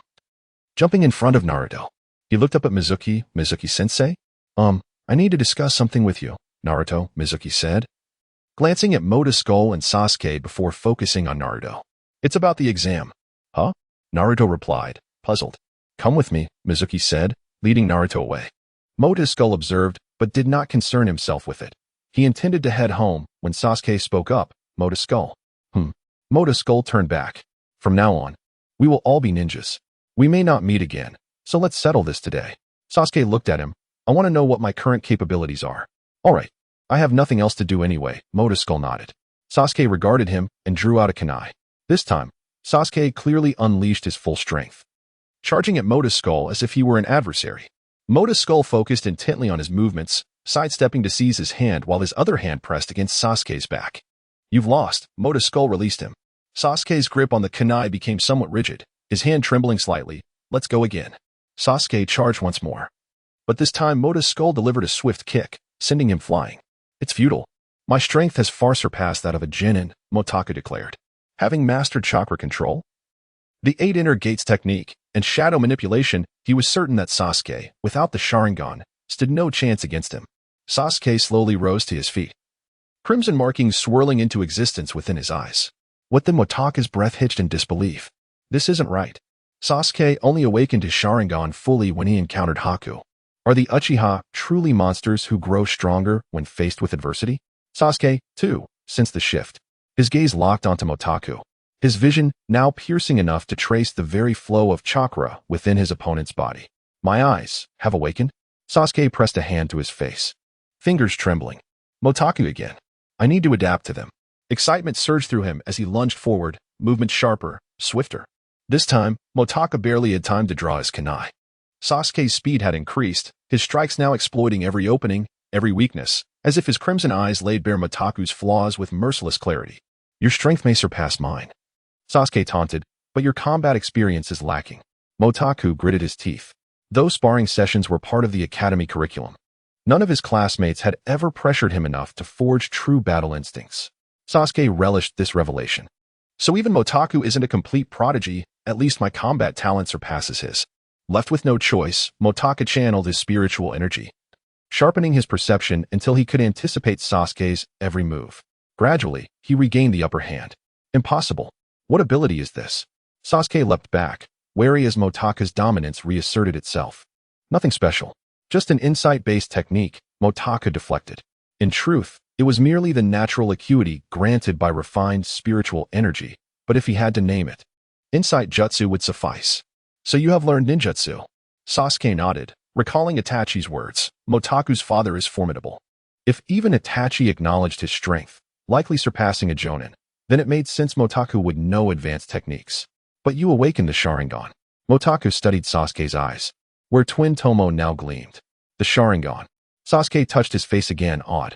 Apart from Itachi and Shursui, most Uchiha unlocked theirs in adulthood, yet here he was, a mere 12-year-old. Motaku glanced at the darkening sky. It's getting late. Go home and adjust to your eyes. I should head back too. With a casual wave, he departed. Yet unease gnawed at him as he walked. The timeline remains unchanged. But what if my presence triggers unforeseen consequences? What if Naruto? He shook his head. No. Naruto will be fine. Still, he slipped out after dinner, drawn by lingering concern. Naruto, do you know why this village despises you? Mizuki, shut up. Iruka's body bristled with kunai, blood trickling from his lips as he roared. Naruto stood frozen. Why? Those eyes, full of hatred, burned into him. In that moment, he nearly forgot the fallen Iruka, his gaze fixated on Mizuki. It was because you were a fox spirit. How could they ever accept a fox spirit that has ravaged the village? Mizuki sneered, advancing step by step. Even Iruka's parents were slain by the fox spirit, as were Motaku's father, all perishing at the hands of the fox spirit. What? Naruto's eyes widened in disbelief. It cannot be. Aunt Ryuyu has been so kind to me. How could it be possible that I am a fox spirit? No. Iruka-sensei, please tell me, is what he said true? Naruto. Iruka looked at Naruto, his mind drifting only to that lively figure in the village, slowly collapsing to the ground. Iruka-sensei? Startled, Naruto rushed forward. Give up. Iruka will never forgive you. Mizuki stood before him. Naruto's heart sank like a stone into the depths of a lake. Who could explain to him what had transpired? Mizuki observed the dazed Naruto, a twisted grin forming in his heart. Naruto? When Naruto opened his eyes, he found Iruka gazing back at him, the sunlight illuminating Iruka's face, momentarily reflecting into Naruto's heart, only to be once again engulfed by darkness. He remained silent. While Motaku could not suppress his concern, Naruto must have already grasped the truth. Yet he was oblivious to what had occurred. When he arrived, he did not witness Naruto using the shadow clone technique, and Iruka lay unconscious on the ground. Naruto? Iruka reached out to touch him, causing Naruto to tremble and recoil. Iruka froze. Naruto, Mizuki is lying. He is deceiving you. You are not a fox spirit.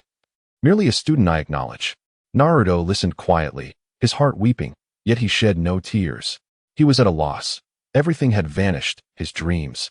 The title of Hokage, suddenly feeling utterly distant. And then there was Motaku and Ryuyu. He felt himself drifting away from them, until he could no longer reach them. They were fading further into the distance. Naruto, though the fox spirit resides within you, you are not a fox spirit. The fourth Hokage sealed the fox spirit within you because he believed you could save the village. Motaku approached Naruto, squatting down to meet his gaze. This is merely a sealing technique. It has nothing to do with you. The villagers have misunderstood you. They do not know the truth. You must find a way to dispel their misconceptions and let them know that you are the hero for having saved Konoha. Me? Naruto was taken aback. Save Konoha? Indeed. Have you forgotten? We were born on the same day, but only you possess the ability to seal the fox spirit away forever. The fourth Hokage did this because he believed in you, and he trusts that you will continue to protect Konoha in the future. Was it not your aspiration to become Hokage and safeguard the village? How could you be defeated by someone as insignificant as Mizuki? After all, even the fox spirit could not overcome you. Motaka? Iruka was stunned, feeling an uncontrollable urge to stop Motaku. Yet he saw Naruto's expression slowly returning to life and chose not to intervene. Despite the Hokage's decree of silence, it pales in comparison to Naruto's journey. As Motaku unveiled Naruto's clothing, a seal representing the 5 elements was revealed. Upon seeing it, Naruto appeared to understand. He reached out to touch the seal on his abdomen, exclaiming, "This was truly sealed by the fourth Hokage? Indeed. Therefore, find a way to earn the villagers' recognition. However, even if you were to speak of it now, no one would believe you. You must prove your worth through time and action. Only then will the villagers come to trust in your ability to protect them." Could this truly be the fourth Hokage? Naruto was at a loss for words, his excitement palpable. He had never imagined he would save Konoha. But why did the fourth choose me? He could not help but inquire, his gaze lifting. Perhaps the fourth discerned your potential and placed his faith in you. After all, he was the fourth Hokage. I cannot fathom his thoughts, Motaku replied. Though explanations were scarce, Naruto felt a burgeoning belief within him, a smile breaking forth. I am not the Ninetales. Will Takwa, your father, and Aunt Ling you forgive me? Of course they will. After all, you are Naruto. You saved the village. Our disdain was directed at that fox, not at you, Naruto. No wonder they looked at me that way. Naruto reflected on the gazes of those around him, realizing that if the Nine Tails truly resided within him, he might comprehend their feelings, given the monster's past harm to the village. All right, Motaku reiterated. You must work diligently from now on. However, you have yet to graduate, but fear not, continue striving next time. Iruka chuckled. Yes. Naruto stood, embracing Motaku and pulling Iruka into the fold, causing Iruka to yelp, and both Naruto and Motaku erupted in laughter. However, I believe I must graduate soon. Releasing them. Naruto scratched his head and glanced at the nearby book of seals. The techniques were exceedingly difficult, and he had only mastered one. As he spoke, he began to form hand signs, his fingers crossing as he called out, Ninja Art, Multiple Shadow Clone Technique. Boom, boom, boom, boom. Suddenly, countless Narutos appeared, all shadow clones. What do you think of this technique? He proclaimed. This is truly. Iruka was awestruck, watching the multitude of Narutos. He sat down, then lay back, gazing at the blue sky. Naruto, you have graduated. He removed the forehead protector from his own head, raising it high as he exclaimed, Naruto, you have graduated. From now on, you are a true ninja. Yes, Iruka-sensei. All the Narutos shouted in unison. The third Hokage, observing through the crystal ball, finally allowed a smile of satisfaction to grace his face as he watched Naruto don his forehead protector and receive the ninja tool pouch handed to him by Motaku. Though you may not possess the genius of the fourth, you certainly embody his legacy. Naruto, you have finally matured. Report. Naruto has not been located, announced a ninja. There's no need to search further. Iruka has already brought him back. This matter is concluded, and no further disturbances to Naruto are permitted. Understood, the ninja replied, momentarily taken aback. Lord Hokage, I take my leave, said Motaku. By the way, Tower Skull, how did you come to know about this matter? Considering you were merely with the infant at that time? Iruka inquired as Motaku and Naruto assisted him on their way back. Well, my father's notes contained information on this subject, which I happened to read, Motaku replied, a cold sweat breaking out on his brow. Is that so? Fortunately. Iruka did not press further. Suddenly, he recalled something and exclaimed, oh, today is the day you two are being assigned to your classes. Ah. Both Naruto and Motaku shouted in unison. Oh no, we're going to be late. Iruka-sensei, are you all right? If not, you should head to the hospital yourself. Naruto. Let us go. As Motaku spoke, the two hastily left Iruka behind and rushed towards the school. Iruka steadied himself, watching as they sprinted away. Upon their arrival, they found the third Hokage standing in the classroom, and they quickly came to a halt, seeing that Naruto was unharmed. The third Hokage felt a sense of relief and smiled, coming quickly. Yes, Motaku replied, and together with Naruto, they entered the classroom. Really, Naruto, you're late today? And Motaku as well, Sasuke remarked, casting a glance at them, noting Naruto's disheveled appearance, though he turned away, noticing the forehead protector on Naruto's head. Hinata, upon seeing Naruto, blushed and smiled, shyly pointing at him. But wait, hadn't Naruto not graduated? How could that be? Did you not see the forehead protector on my head?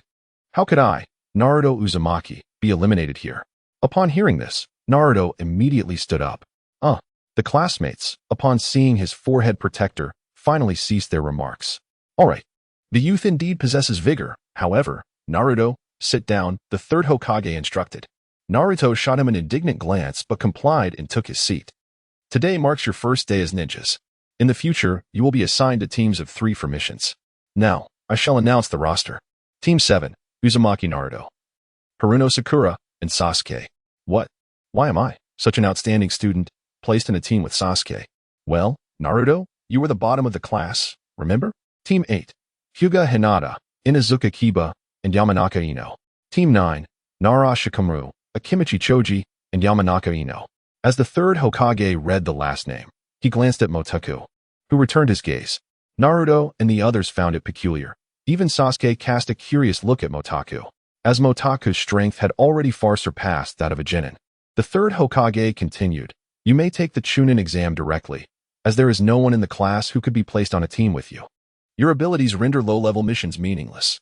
Motaku, would you like to take the Chunin exam? Well, I suppose so, but tasks are mandatory for every ninja, are they not? Motaku inquired.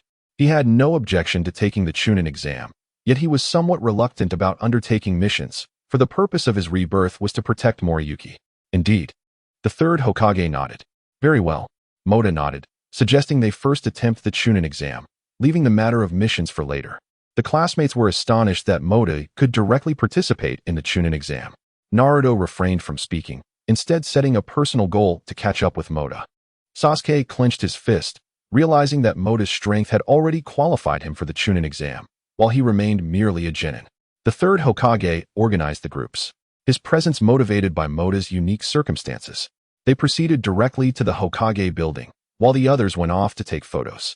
Once seated, the third Hokage observed Motu surveying the office, which mirrored the depiction in the manga, enveloped in a tranquil silence, scarcely disturbed by outside noise. Suddenly, a masked individual entered. Glancing at Mota and bowing, "Hokage-sama. This is Mota, a genin vying for promotion to Chunin," the third Hokage introduced. "Mota, this is your examiner, a jonin.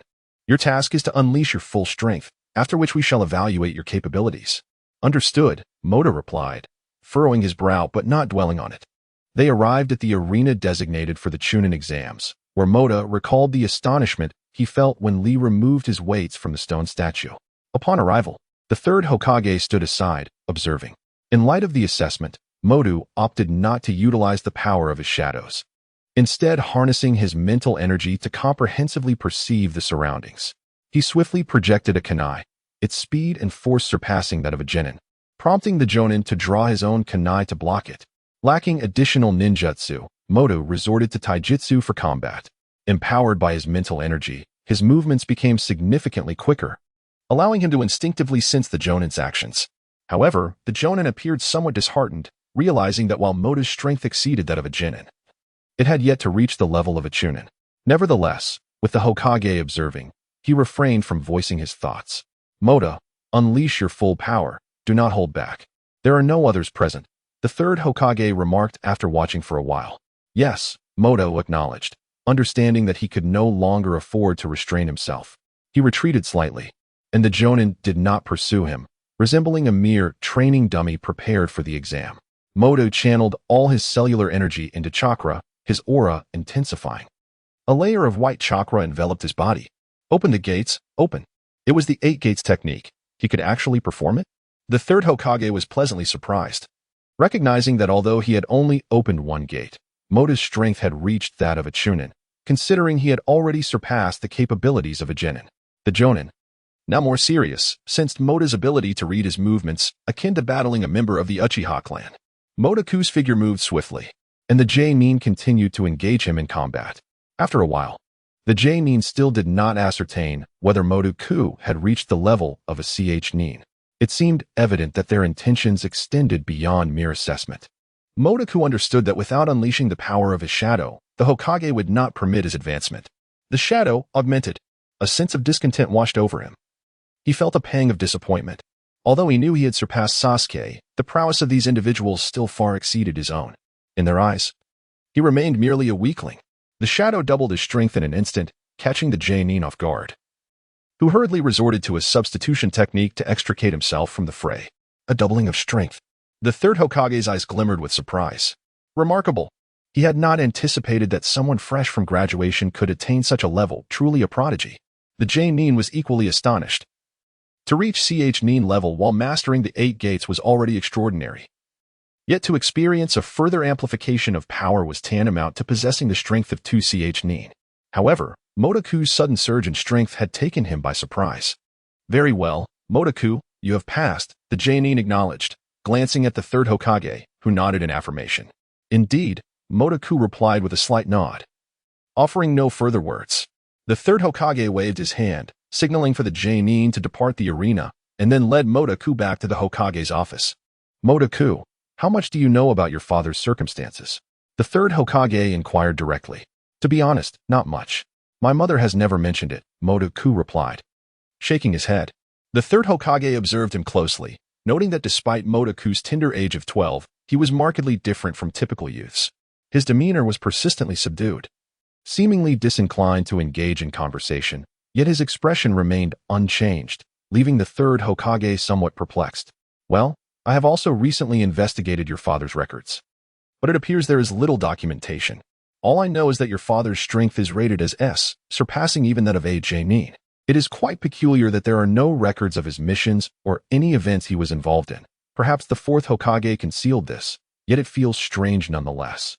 The fourth Hokage? Motaku was taken aback. Could it be that his father had ties to the fourth Hokage? Yes, your father was under the purview of the fourth.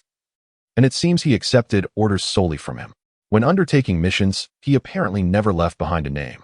In simpler terms, the man who executed missions and the one who resided in the village were, in essence, entirely different individuals. One could say he was a shadow. Moreover, your father appears to have mastered a forbidden technique that you, too, have already learned, the third Hokage continued. Motaku fell silent, and the third Hokage elaborated, however. There is no need for concern. Few are aware of your father, and even fewer know of that forbidden technique's existence. The village will not compel you to disclose it. I merely wish to ascertain whether you have genuinely mastered it. Motaku pondered for a moment before nodding. Yes. I have practiced for several years and have mastered the first level of the forbidden technique. Is it divided into several levels? The third Hokage was astonished. The doubled strength was formidable enough, yet Motaku was still merely a chunin. Should he ascend to the rank of jonin, or even attain an S rank? The potential for his power to double again would surely surpass the S rank threshold. It is noteworthy that S rank ninjas are exceedingly rare. Motaku nodded in acknowledgement. The third Hokage, while affirmatively nodding, began to regard the matter with heightened seriousness. If this were the case, Motaku's potential might rival that of Sasuke. The village had gained another ninja of such promise, and the third Hokage could not help but contemplate taking him as a disciple. Yet, reflecting on his past 3 apprentices, he sighed. Age had diminished his vigor, and the weight of bygone events pressed heavily upon his heart, rendering him unable to teach anew. Moreover, Motaku had inherited his father's forbidden techniques, which likely no one could impart to him. The sight of such a prodigy lacking a mentor stirred a sense of anxiety within the third Hokage. Simultaneously, he pondered whether to disclose the death report to Motaku. However, recalling that Motaku had only just been born at that time, he speculated that perhaps his father had employed some extraordinary jutsu to resurrect him, which was not beyond the realm of possibility. After much contemplation, the third Hokage ultimately decided against revealing that document and resolved to erase it from existence entirely. By the way, do you have any questions regarding the mission? The third Hokage inquired. I am ready to undertake missions, but might I request, as my father did, to execute them alone? Furthermore, could the mission title simply be Shadow or remain unlisted? Motaku asked. Why is that? The third Hokage queried, unfazed. Because I wish to live as an ordinary ninja, to be with my mother. If my strength were to be revealed, it would undoubtedly attract much attention, Motaku replied. This is permissible, but you must still fulfill the missions, the third Hokage nodded. Given that his father had acted similarly, he saw no issue with Motaku's request. Perhaps it was the technique itself that drew undue attention. He also considered that it was fortunate Motaku was alone and not teamed with others. His decision appeared sound. Very well, Motaku affirmed. No further issues remain. Should you have any inquiries regarding ninjutsu, feel free to ask me directly. I shall make every effort to provide answers. If I am unable to do so at the moment, I will seek out the information for you. Yet, you must always remain loyal to Konoha and the village. The third Hokage assured him. You need not worry, Lord Hokage. I desire only to lead a peaceful life with my mother. When Konoha requires me, I shall be present. Motaku responded. Very well, then. I shall do my utmost to oversee your welfare, allowing you to pursue your strength without concern. With your talent, I am confident you will soon become an exceptional ninja, the third Hokage encouraged. Motaku contemplated that the concerns the third Hokage referenced likely pertained to the Umbu and certain members of the Elder Council, and thus nodded in gratitude. Thank you. Lord Third, from this day forth, you are a chunin of Konoha. Go forth, the third Hokage declared. Understood, Motaku replied, departing from the Hokage's office. Simultaneously, the third Hokage began to meticulously organize Motaku's records, directly erasing the previous death report and noting solely that Motaku had achieved the rank of chunin. Nevertheless, even so, Motaku had not anticipated that he would be promoted to chunin immediately after his graduation. This had indeed drawn considerable attention. Others were unaware of his possession of forbidden techniques, leading them to perceive him as exceptionally gifted. However, the fact that the Hokage had elevated him to chunin indicated that the Hokage had already sought to ally with him, rendering any competition for a talented ninja unnecessary. After all, lacking forbidden techniques and bloodlines, they were not sufficiently equipped to confront the third Hokage. Naruto also encountered Kakashi, and after introducing himself, he enjoyed a moment of leisure. He and Motaku decided to visit Irika. To his astonishment, Motaku had already ascended to Chunin, as Naruto walked alongside him. Sharing a similar height and having grown up together, he couldn't help but feel a pang of jealousy. Ah, indeed, the comparison with others can be disheartening. But you have a Jounin teacher as well. With guidance, you too shall soon attain Chunin, Motaku remarked. Yet there is an assessment tomorrow. Failure would mean demotion, Naruto replied. But with Sasuke and Sakura, it should be manageable, right? Well, you simply need to collaborate effectively, Motaku reminded him casually. Who wants to collaborate with Sasuke? Naruto exclaimed vehemently. I'll show Sasuke my true power. He will surely be astonished. Perhaps I have already surpassed him. All right. Indeed, Naruto was reluctant to easily cooperate with Sasuke. After all, Sasuke would not permit anyone to draw near him, and even if Naruto wished to collaborate, Sasuke would likely refuse. Upon arriving at the hospital, Irika was still recuperating. However, upon hearing that Motaku had become a Chunin, he was taken aback for quite some time. Well, since you both have become ninjas, I suppose I should express my congratulations. How about I treat you to ramen tonight? Irika suggested after a moment's thought. All right, I want to eat at Ichiraka ramen, Naruto exclaimed. Are you two here simply to have me treat you to ramen? You could have just said so directly, Irika responded, slightly bewildered. How could that be? We merely came to check on you. Then what of those two who left me, gravely injured, unattended? It seems you two have little regard for me as your teacher. Sighing, Naruto found himself at a loss for words. Despite his reputation for eloquence, he was unable to counter Irika's statement.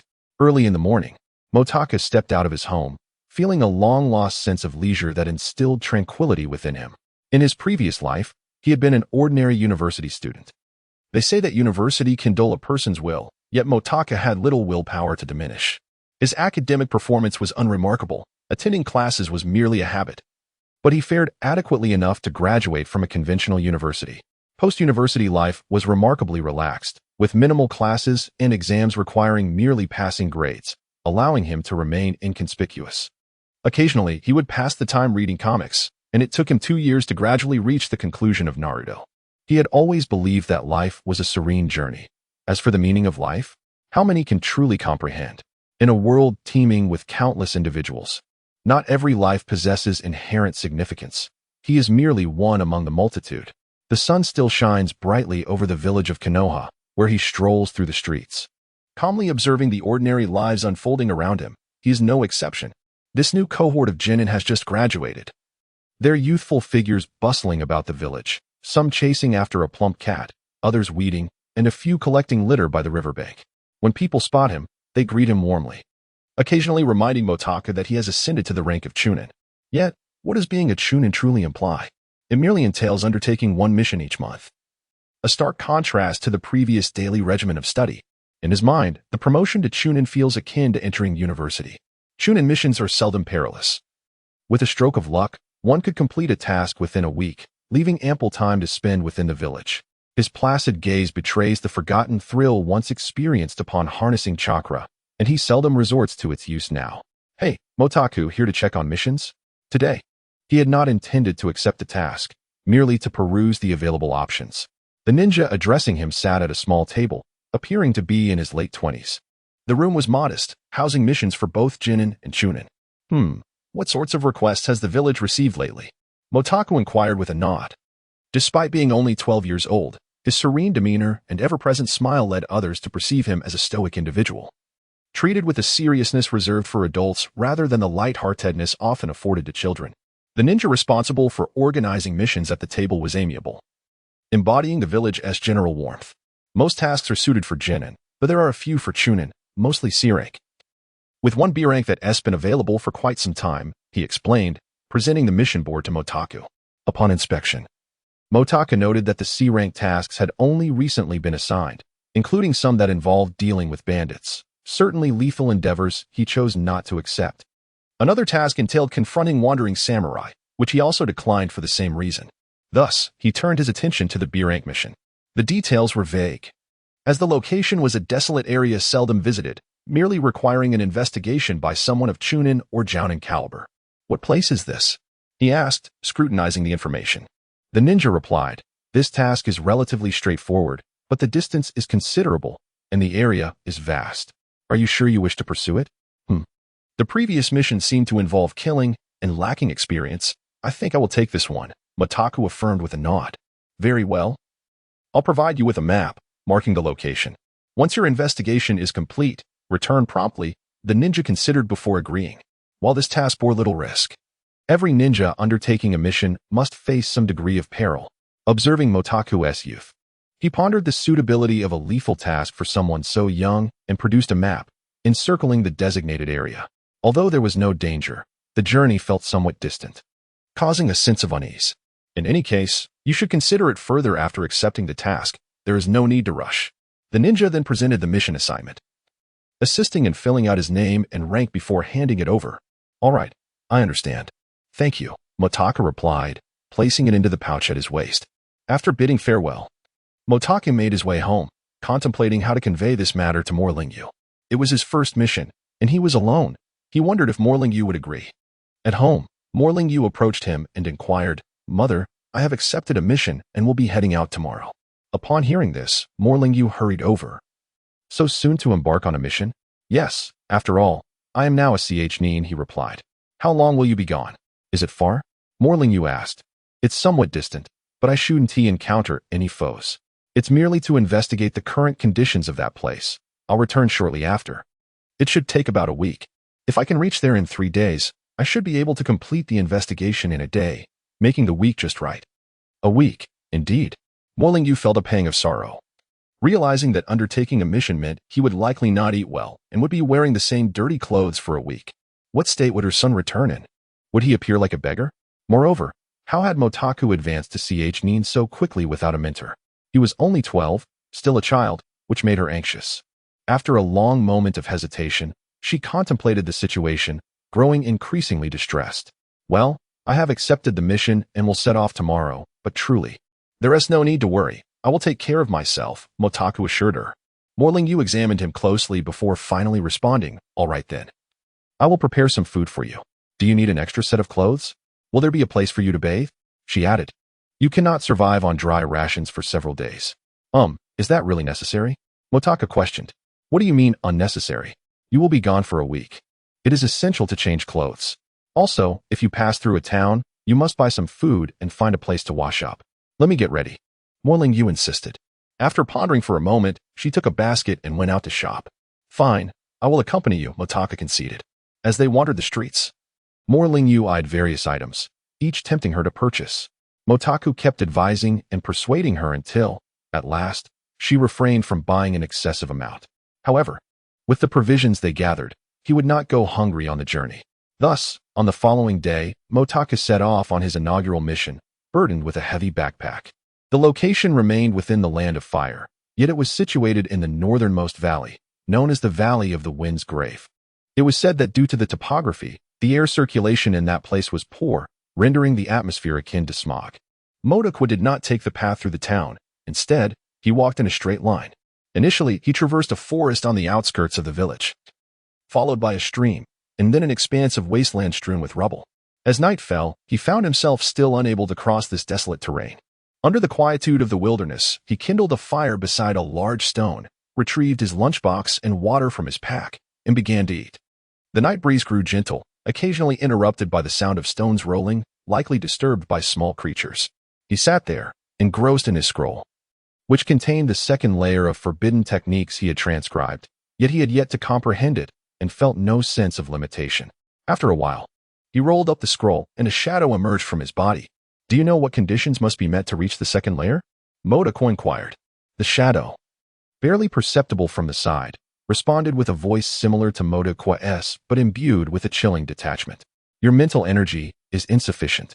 My body requires evolution before I can practice the second layer. Your body can still evolve? Motaku asked, astonished. Indeed, this is fundamentally a technique for soul evolution. In its most potent state, it can rival that of a Grim Reaper. Moreover, after the second layer, my form will gradually coalesce, and by the third layer, I shall attain a complete soul entity capable of independent action, the shadow explained. The third layer, huh? Motaku felt a pang of disappointment, as he had hoped to send the shadow on missions, much like his father had done. After their exchange, he retracted the shadow. Realizing that his mental energy was still lacking, he resolved to continue refining his spiritual energy. He sat cross-legged, engaging in his practice until the dawn of the following day. When he finally opened his eyes, today he had refined for a longer duration, and it seemed that his spiritual energy had also increased. The fire pit before him had extinguished during the night. He consumed a modest meal and sipped some water before setting off again. 2 days later, under the cover of night, Motakusoul found himself only a few kilometers from his destination. He pressed on without pause, arriving at 10 o'clock in the evening. A veil of mist enveloped the area, rendering it somewhat hazy beneath the moonlight, and he strode into the depths, quickly vanishing from sight. This place bore the remnants of a true conflict. Tattered cloth strips littered the ground, yet it was not indicative of a ninja battle. Visibility here was limited to less than 10 meters. After contemplating, he decided to wait for the sun's emergence to investigate further. After all, time was on his side.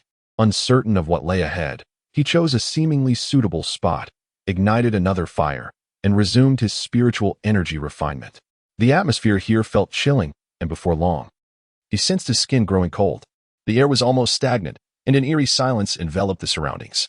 Paradoxically, in this tranquil setting, Motakusoul found it difficult to settle his mind. He opened his eyes, allowing the shadow to emerge from within him, merging into the mist. The place seemed eerily similar everywhere. Motakus speculated that the area might be larger than he had initially imagined. Suddenly, he spotted a wall, resembling the side of a mountain.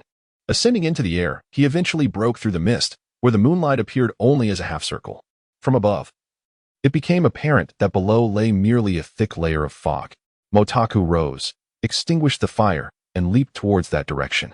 As he climbed the slope, he discovered it was merely an incline, rising less than 10 meters above the fog. Standing atop the slope, he observed it bending at nearly a right angle ahead, with fog encircling it, seemingly leading to an abrupt end due to the terrain. After a moment of contemplation, Motakusoul suddenly realized that the shadow had vanished. Upon sensing his surroundings, he found himself in an unusual place, a room illuminated by a kerosene lamp, with what appeared to be a coffin at its center.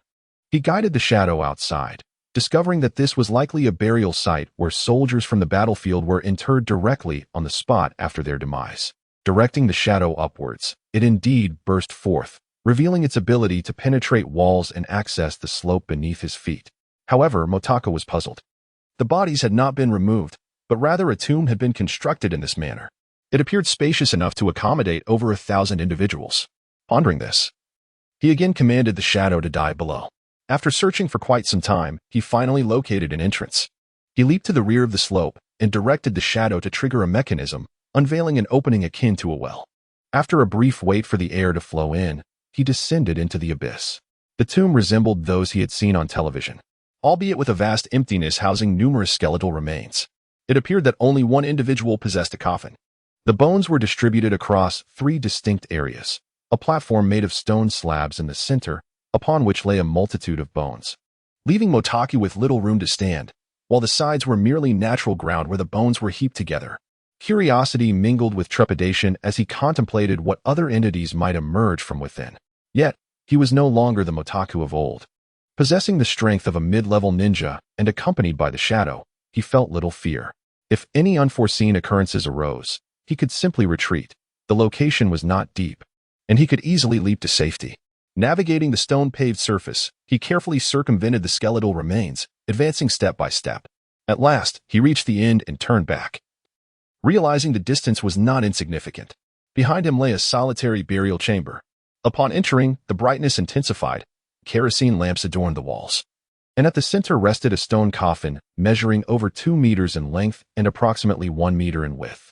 After a moment's deliberation, he infused his eyes with spiritual energy, activating the forbidden technique's medium eyes. Finding no souls present, he sighed in relief.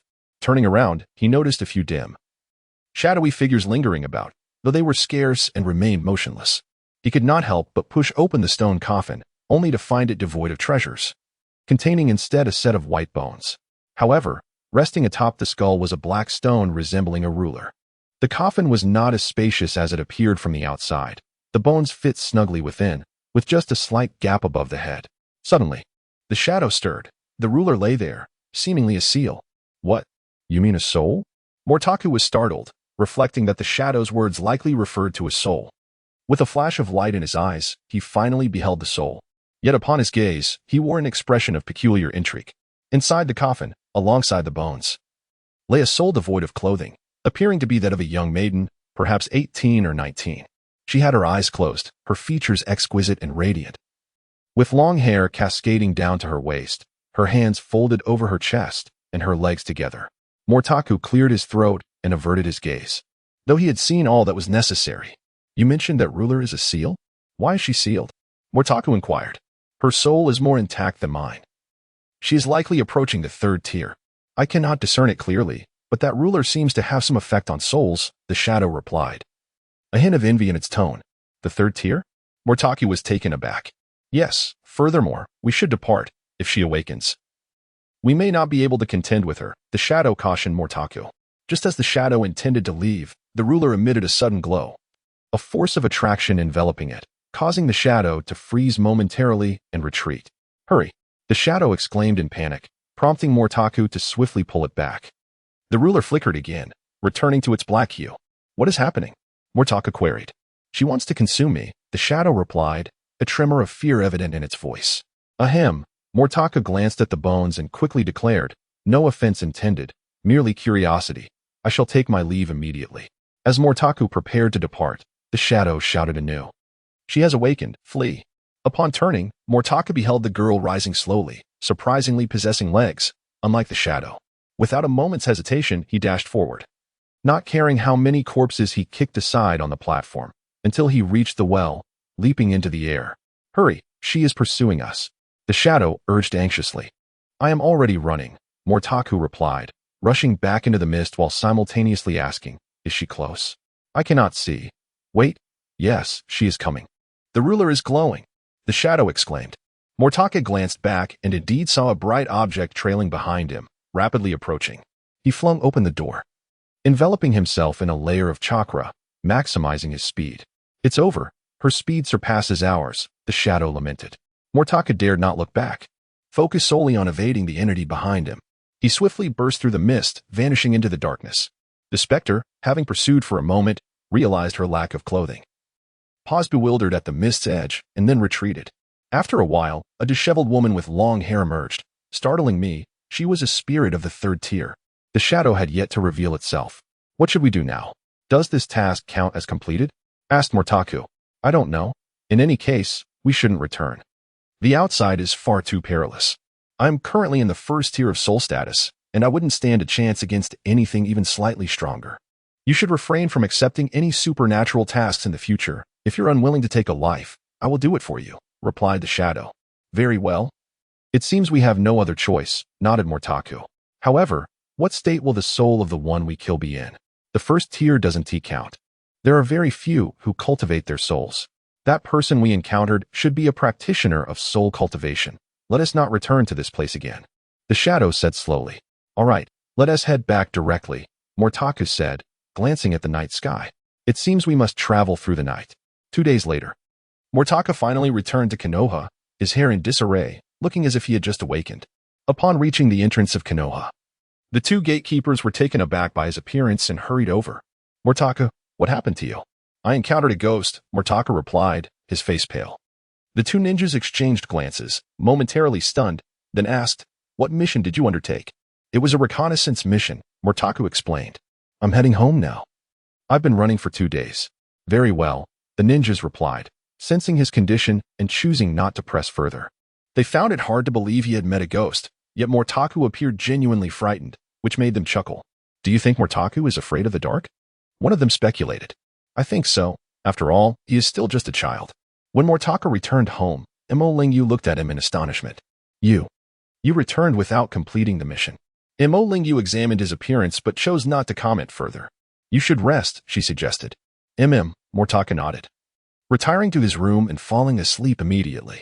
Then, he had a dream. A girl floated through his window, ragged and ghostly, accompanied by what seemed to be a ruler beside her. Motaku jolted awake, realizing he was at home, and exhaled in relief. The shadow drifted out slowly. She followed us. Who? Motaku asked, his eyes widening. Konoha had gained a ragged, long-haired woman whom even the gatekeepers had not seen. However, as she walked through the streets, many turned to gaze at her. Motaku dashed out of his room, prompting Imo Lingyu to watch in surprise as he rushed outside. I'll be back shortly. When Mortako located her, she stood at the entrance of a clothing store, surrounded by onlookers. She turned to Mortaku, pointing at the clothes inside, her gaze vacant. Mortaka hesitated for a moment before nodding.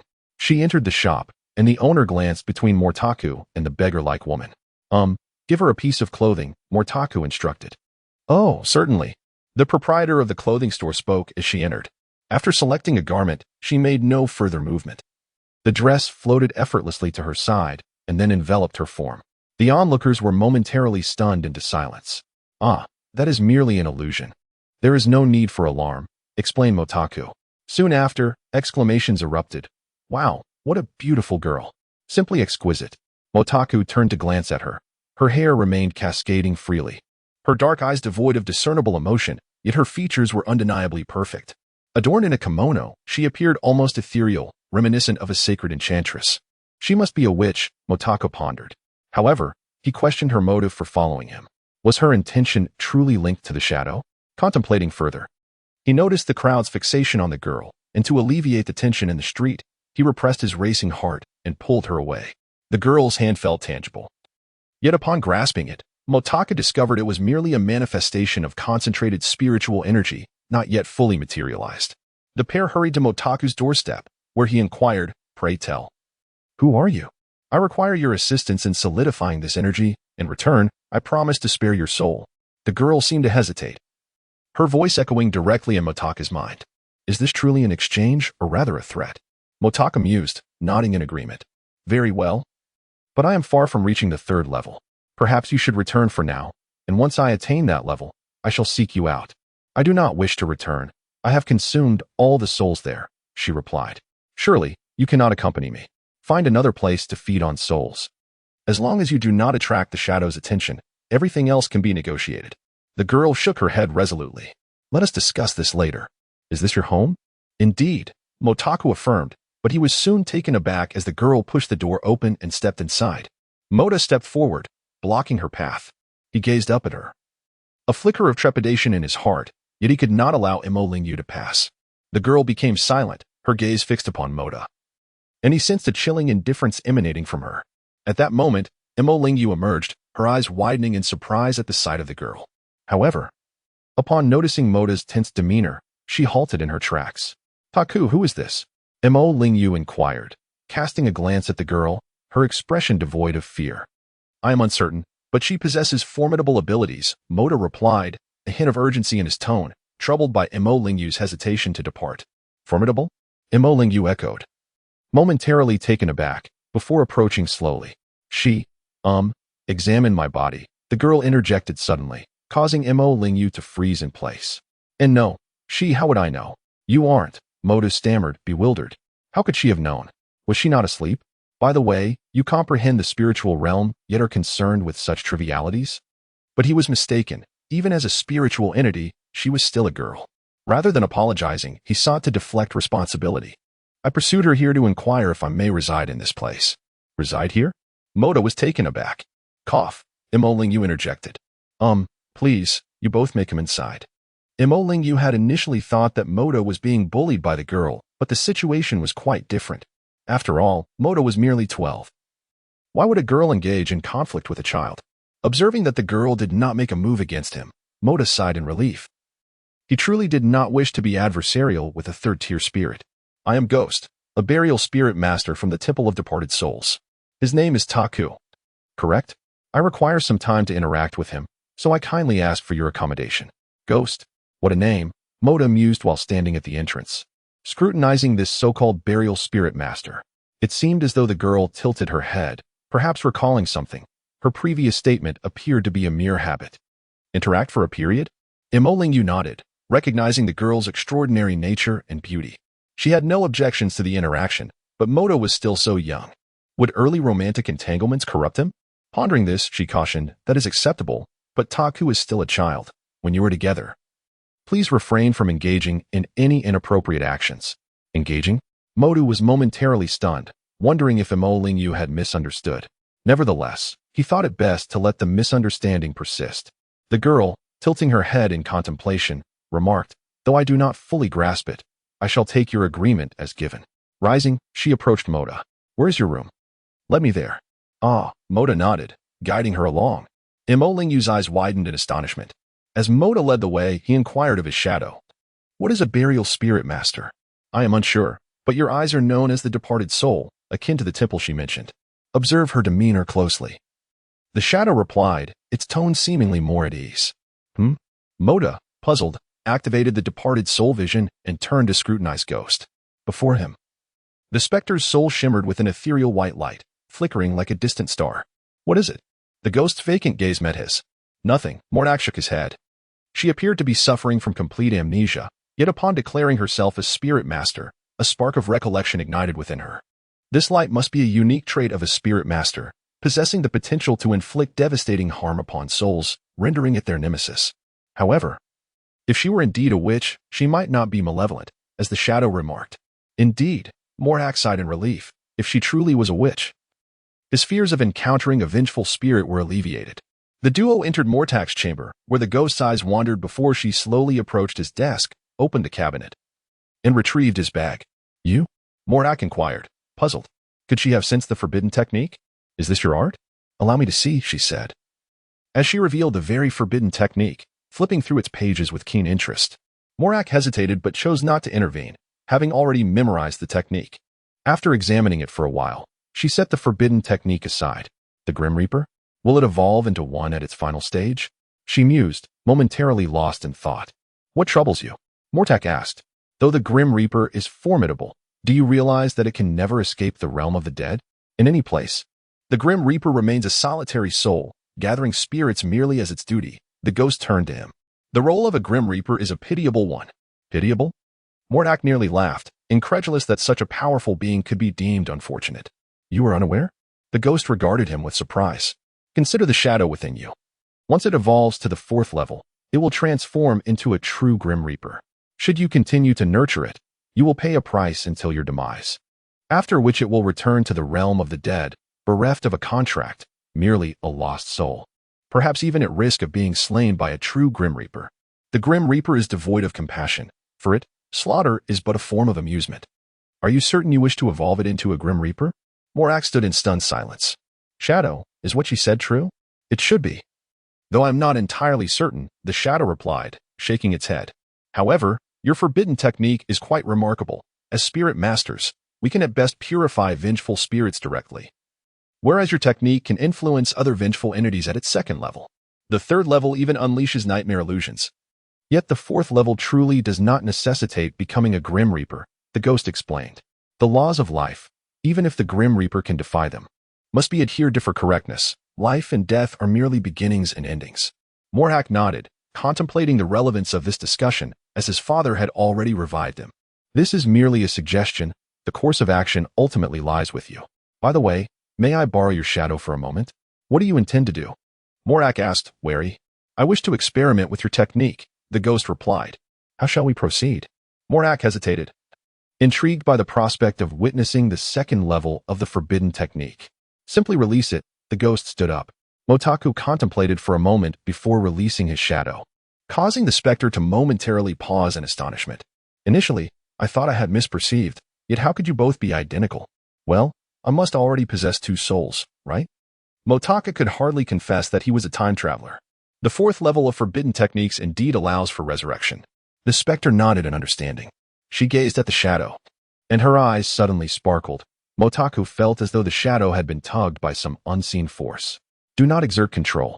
I shall merely experiment and return it to you, the specter elucidated. Very well, Motaku replied, a hint of apprehension evident in his tone. Fortunately, the specter only manipulated the shadow for a brief moment before relinquishing it back to Motaku. The instant the shadow re-entered his being, Motaku experienced a profound sense of reclaiming what was once lost. Perhaps you might wish to attempt the nightmarish illusion? Although I am not yet at the 3rd level, I continuously conjure it with the soul manipulation rod, suggested the specter. Upon hearing this, Motaku immediately shook his head. The wall of ghosts is the most terrifying. I shall not try. Very well, but this technique requires a partner. A solitary soul cannot cultivate. It appears we must await your swift ascension in power, the specter mused, stroking her chin thoughtfully. In a vast forest, towering trees intertwined, casting shadows that obscured the sun. Motaku stood there, panting heavily. The specter descended gracefully, hovering before him. Do not halt. If you do, your potential will remain unawakened. Gritting his teeth, Motaku continued to channel his chakra, now somewhat vexed by the sheer quantity he possessed. Or rather, his limited mastery of ninjutsu. Had he possessed techniques such as fire release or lightning release, he would have depleted his chakra long ago. After nearly 2 hours of utilizing the body flicker technique and physical arts, he still retained a modicum of chakra. Observing that he was prepared, the specter descended from the air and struck with her palm. A resounding boom echoed as a cloud of white smoke erupted, revealing a wooden stump before the specter, while Motaku appeared behind her. Indeed, if the substitution technique is adeptly controlled in terms of positioning, it is not dissimilar to the body flicker technique, Motaku remarked, leaping back to evade the specter's assault. Deprived of other ninjutsu and having exerted himself all morning, Motaku finally collapsed onto the ground, utterly spent. Rise and refine your spiritual energy, the specter commanded, flipping him over. Motaku's eyelids fluttered as he gradually pushed himself up, sitting cross-legged on the ground as his breathing steadied. Motaku had never before depleted his chakra through combat. While his chakra reserves were not particularly vast, he had yet to encounter a true adversary. His strength had always stemmed from refining chakra, and now, having exhausted his physical stamina, he sensed a slight increase in cellular energy. The refinement of spiritual energy, however, yielded little sensation, and the increase was rather slow. He remained patient as time passed, and eventually, his spiritual energy began to replenish. Is it still possible to continue refining? It seems to be truly effective. Upon the recovery of his spiritual energy, Motaku realized that he did not experience the sensation of fullness typically associated with refinement. He understood that his potential had indeed been awakened. It was not until dusk that Motaku finally opened his eyes. Is it already so late? Motaku stretched his legs and yawned, feeling a surge of vitality coursing through his body. Awake now? The ghost rose, holding a grilled fish, and approached him, offering it. Did I fall asleep? No way, Motaku stammered, his cheeks flushing slightly, though the setting sun masked the color. He accepted the grilled fish, momentarily dazed. It was the first time he had accepted food from anyone other than Moryu. Nothing to worry about. You were simply exhausted. Once your spiritual energy was replenished, you drifted off, the ghost smiled. Go on, eat up. I caught this in the river. I was eager to taste it, but just smelling it is delightful. She settled beside Motaku. I seem to have recalled some things. I died when I was 19, yet some memories feel as if they occurred just recently. Motaku took a bite of the fish. Its flavor was exquisite, and he gazed at the ghost as he chewed. However, my memories beyond that remain elusive. I wasn't a witch before. It seems I transformed into this after my death. How did you die? Motaku inquired. The plague. Everyone perished, the ghost replied matter-of-factly. Motaku found the fish in his mouth tasteless now, so he refrained from further questioning, finishing it in a few bites before standing up. It seemed he needed to borrow some ninjutsu from the third Hokage, along with a chakra testing paper. He glanced at the sky. At this hour, the third should still be in his office. Looking back at the ghost, he said, Please wait for me here. I shall return shortly. The ghost nodded, and Motaku leaped toward the Hokage building. He knocked on the door, and the third's voice called out, Enter. Hokage-sama, I have a matter to trouble you with. Motaku stated as he walked in. Perfect timing. I also have something to discuss with you. The third Hokage set aside his documents. You can look at this later. What is it you need? Well, Motaku sensed a hint of urgency in the third's demeanor, prompting him to quicken his speech. I would like a chakra testing paper. And I may need a few ninjutsu as well. My oversight. You should have received these upon reaching Chunin, the third replied sheepishly, handing him the testing paper. You can try it out here. Motaku accepted it, inputting his chakra, feeling a flutter of nervousness. The third waited silently as he watched the paper crinkle in Motaku's hand. It is of the lightning attribute, the third noted. Indeed, he nodded, retrieving a scroll from his robe. This contains over 100 ninjutsu that I have previously used. Take it and study. Thank you, Hokage-sama, Motaku replied earnestly. The third was renowned as the ninja doctor, and any insights within his scroll would undoubtedly aid him greatly. By the way, take a look at this mission, the third Hokage said, handing him the documents before him. Motaku took it, glancing down. It's about Naruto. Indeed. The mission that Naruto and his companions received was initially perceived as a mere exchange task. However, they unexpectedly encountered an assassination attempt by ninjas. Although Kakashi accompanied them, it was still necessary to dispatch you for assistance. All right, I shall prepare and set off, Motaku replied, nodding. Yet another narrative mission unfolded, but Motaku felt no significant apprehension. For both Naruto and Sasuke had demonstrated a marked improvement over their original portrayals. Upon departing from the Hokage building, Motakus sought out Ghost, who was still seated there. "There's a mission that requires me to venture out. Will you remain in the village, or accompany me to witness the current state of ninjas?" Ghost floated upward. "I shall join you. I am quite eager to observe the present-day shinobi." "Very well," Motaku consented, wishing for Ghost to accompany him, especially since her memories had yet to fully return. Furthermore, her presence outside could attract attention, potentially leading to complications should the Hokage or others take notice. Returning home, Motakus sighed. "Well, the Hokage has entrusted me with a mission." "So soon? Is Ghost coming along?" Imolingu remarked, noticing that Ghost had changed out of her kimono and donned casual attire. "With me here, you need not fret. I will ensure Motakus' safety," Ghost assured, nodding. "All right then." Imolingu acquiesced. Motaka gathered his ninja tools. "I shall take my leave now." "Be safe," Imolingu responded, nodding. Upon leaving Konoha, Ghost floated once more, exhibiting an impressive demeanor, though Motaku found it somewhat awkward. Don't you have legs? Why are you still floating?" "I'm accustomed to it," Ghost replied, momentarily taken aback. "Are you suggesting I should appear more normal? I shall give it a try." With that, Ghost descended to the ground, took a few steps, and nodded. "That will suffice." Thus, the duo proceeded, one moving with the poise of a ninja, hands clasped behind, exuding competence, while the other, akin to a parkour enthusiast, followed in a flamboyant, yet chaotic manner. The current narrative mission involved Zabuza and Haku, and while Motaku was uncertain if they had already encountered them, he felt no urgency, having foreknowledge of the outcome. As he traversed the path, he seized the opportunity to practice ninjutsu. "I shall focus solely on lightning release." Given that his chakra was of the lightning attribute, Motaku saw no reason to study other elemental jutsu, as they would not match the potency of lightning release and would only waste chakra. The scroll contained C-rank techniques, which were quite easy to learn. Although it was his first time employing them, Motaku felt a tinge of nervousness. After memorizing the sequence of hand seals, he performed them, and his chakra instantly crackled with the essence of lightning. "My chakra control is quite robust. Utilizing ninjutsu comes quite naturally to me." After completing the hand seals, he did not immediately release the technique. It seemed necessary to find a way to directly convert his chakra into the lightning attribute, rendering the specific jutsu unnecessary. He withdrew his chakra, causing the lightning to dissipate. He retrieved the scroll and continued perusing it. There were over a dozen lightning release techniques, which he methodically tested, quickly committing them to memory. It required only 2 hand seals to transform his chakra. After his attempts, he discovered that only 2 of the seals transformed chakra into lightning. Once again, he formed the seals and released his chakra, which indeed transformed into the lightning attribute.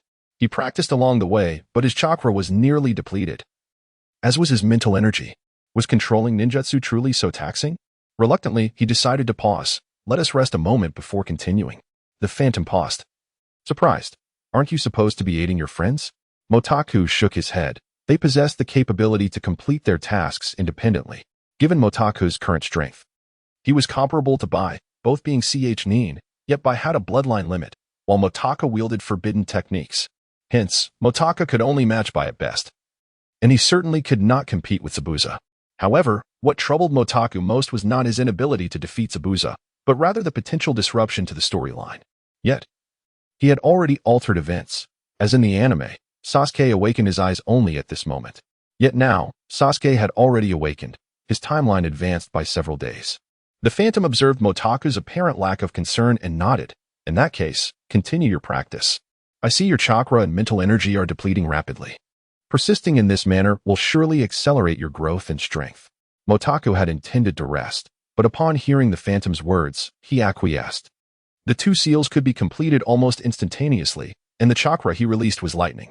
He directed his mental energy to control the chakra for an attack, but found it exceedingly difficult, and he lost control, resulting in an explosion. A sharp jolt coursed through his body, leaving him momentarily paralyzed. "Are you all right?" the Phantom inquired, yet hesitated to approach while the shadow swiftly emerged. "Fortunately, I reacted quickly." The shadow frowned. "Lightning can also harm spiritual entities if you cannot control it. It is better to use your ninjutsu directly." All right," Motaku nodded. He hadn't anticipated that converting chakra would be easy, yet releasing it posed such a challenge. He pondered, "But I have only tried once. I shall give it another go." With that, he formed the seals once more, while the shadow and phantom retreated. With a crack, a bolt of lightning surged forth, striking the ground with a hiss, leaving a charred mark. This time, Motaka managed to avoid injuring himself. Indeed, lightning did not require complete control, merely directing it sufficed. This time, Motaka released the lightning without caution, aiming it toward a specific direction, freeing the uncontrollable energy. However, it seemed he had miscalculated the angle. He pointed ahead, yet the lightning struck to the left. After some contemplation, he focused his mental energy again, swiftly forming the seals. With a hiss, the lightning shot forth like a serpent, but it still veered off course. Still not right. Motaka shook his head and formed the seals once more. Suddenly, his surroundings were enveloped in lightning, prompting the shadow and phantom to hastily ascend into the sky. Goodness, my chakra is acting unruly. Motaka felt a tingling in his hands as the lightning danced wildly around him. He was unharmed. The specter was intent on rescuing him when the shadow spoke. The specter observed that although lightning surrounded him, it had yet to strike. However, the incessant flashes of electricity posed a looming threat, and any one of them could potentially strike him down. Quickly retract your chakra. Otherwise, if you are hit, you may not die, but you will certainly be gravely injured. The specter urged. I cannot contain it, Motako replied, attempting to withdraw the energy, yet the uncontrollable lightning surged from his core. It appears I must wait until my chakra is depleted. Amidst the tempest of lightning, Motako maneuvered cautiously, fearful that a sudden bolt might dart towards him. His chakra soon waned, leading him to believe the ordeal was over. Yet, a portion of cellular energy within him remained untransformed into chakra, and at that moment, it too erupted into bolts of electricity. Can cellular energy also unleash ninjutsu? Motako pondered, momentarily stunned. He merged his mental energy with the lightning, and in an instant, the tempest calmed. It's somewhat tingling. However, this method has indeed subdued the lightning. Although the electricity around Motako did not vanish, he exerted his will, and it surged outward. Excellent, Motako exclaimed with delight, astonished to discover that mental energy could directly infuse itself within lightning. Moreover, cellular energy could morph into electricity, even more ferociously, albeit with less potency than chakra. He directed the lightning to venture further afield, its velocity astonishing as it shot forth in the blink of an eye. Furthermore, Motako sensed an enhancement in his perception. Utilizing lightning can amplify one's sensory abilities. This revelation thrilled him, and although he had diminished the lightning's ferocity through his control, it would revert to its wild state should he relinquish that control. Impressive, Motako nodded, astonished by the formidable abilities he had acquired so swiftly after mastering chakra transformation. Have you succeeded? The specter and the shadow drifted down. Motako nodded affirmatively. Yes, it appears I have inadvertently stumbled upon this. Yet the shadow remained apprehensive. In that case, will I be harmed? Uncertain. We shall test it, Motako replied, shaking his head. After a moment's hesitation, the shadow nodded and returned to Motako's being. His power doubled instantly. Though his cellular energy was nearly expended, he clasped his hands in a seal, imbuing his mental energy into the lightning, which then slithered from his hands like a serpent. What remarkable chakra control! Motako was astonished by his own prowess. The shadow sensed the situation. It felt no different than usual, and finally, he was at ease. In the home of Dasna, Kakashi sat quietly on the bed, engrossed in a book, sunlight streaming through the window, casting an unmoving shadow. Abruptly, Kakashi's eyelids fluttered.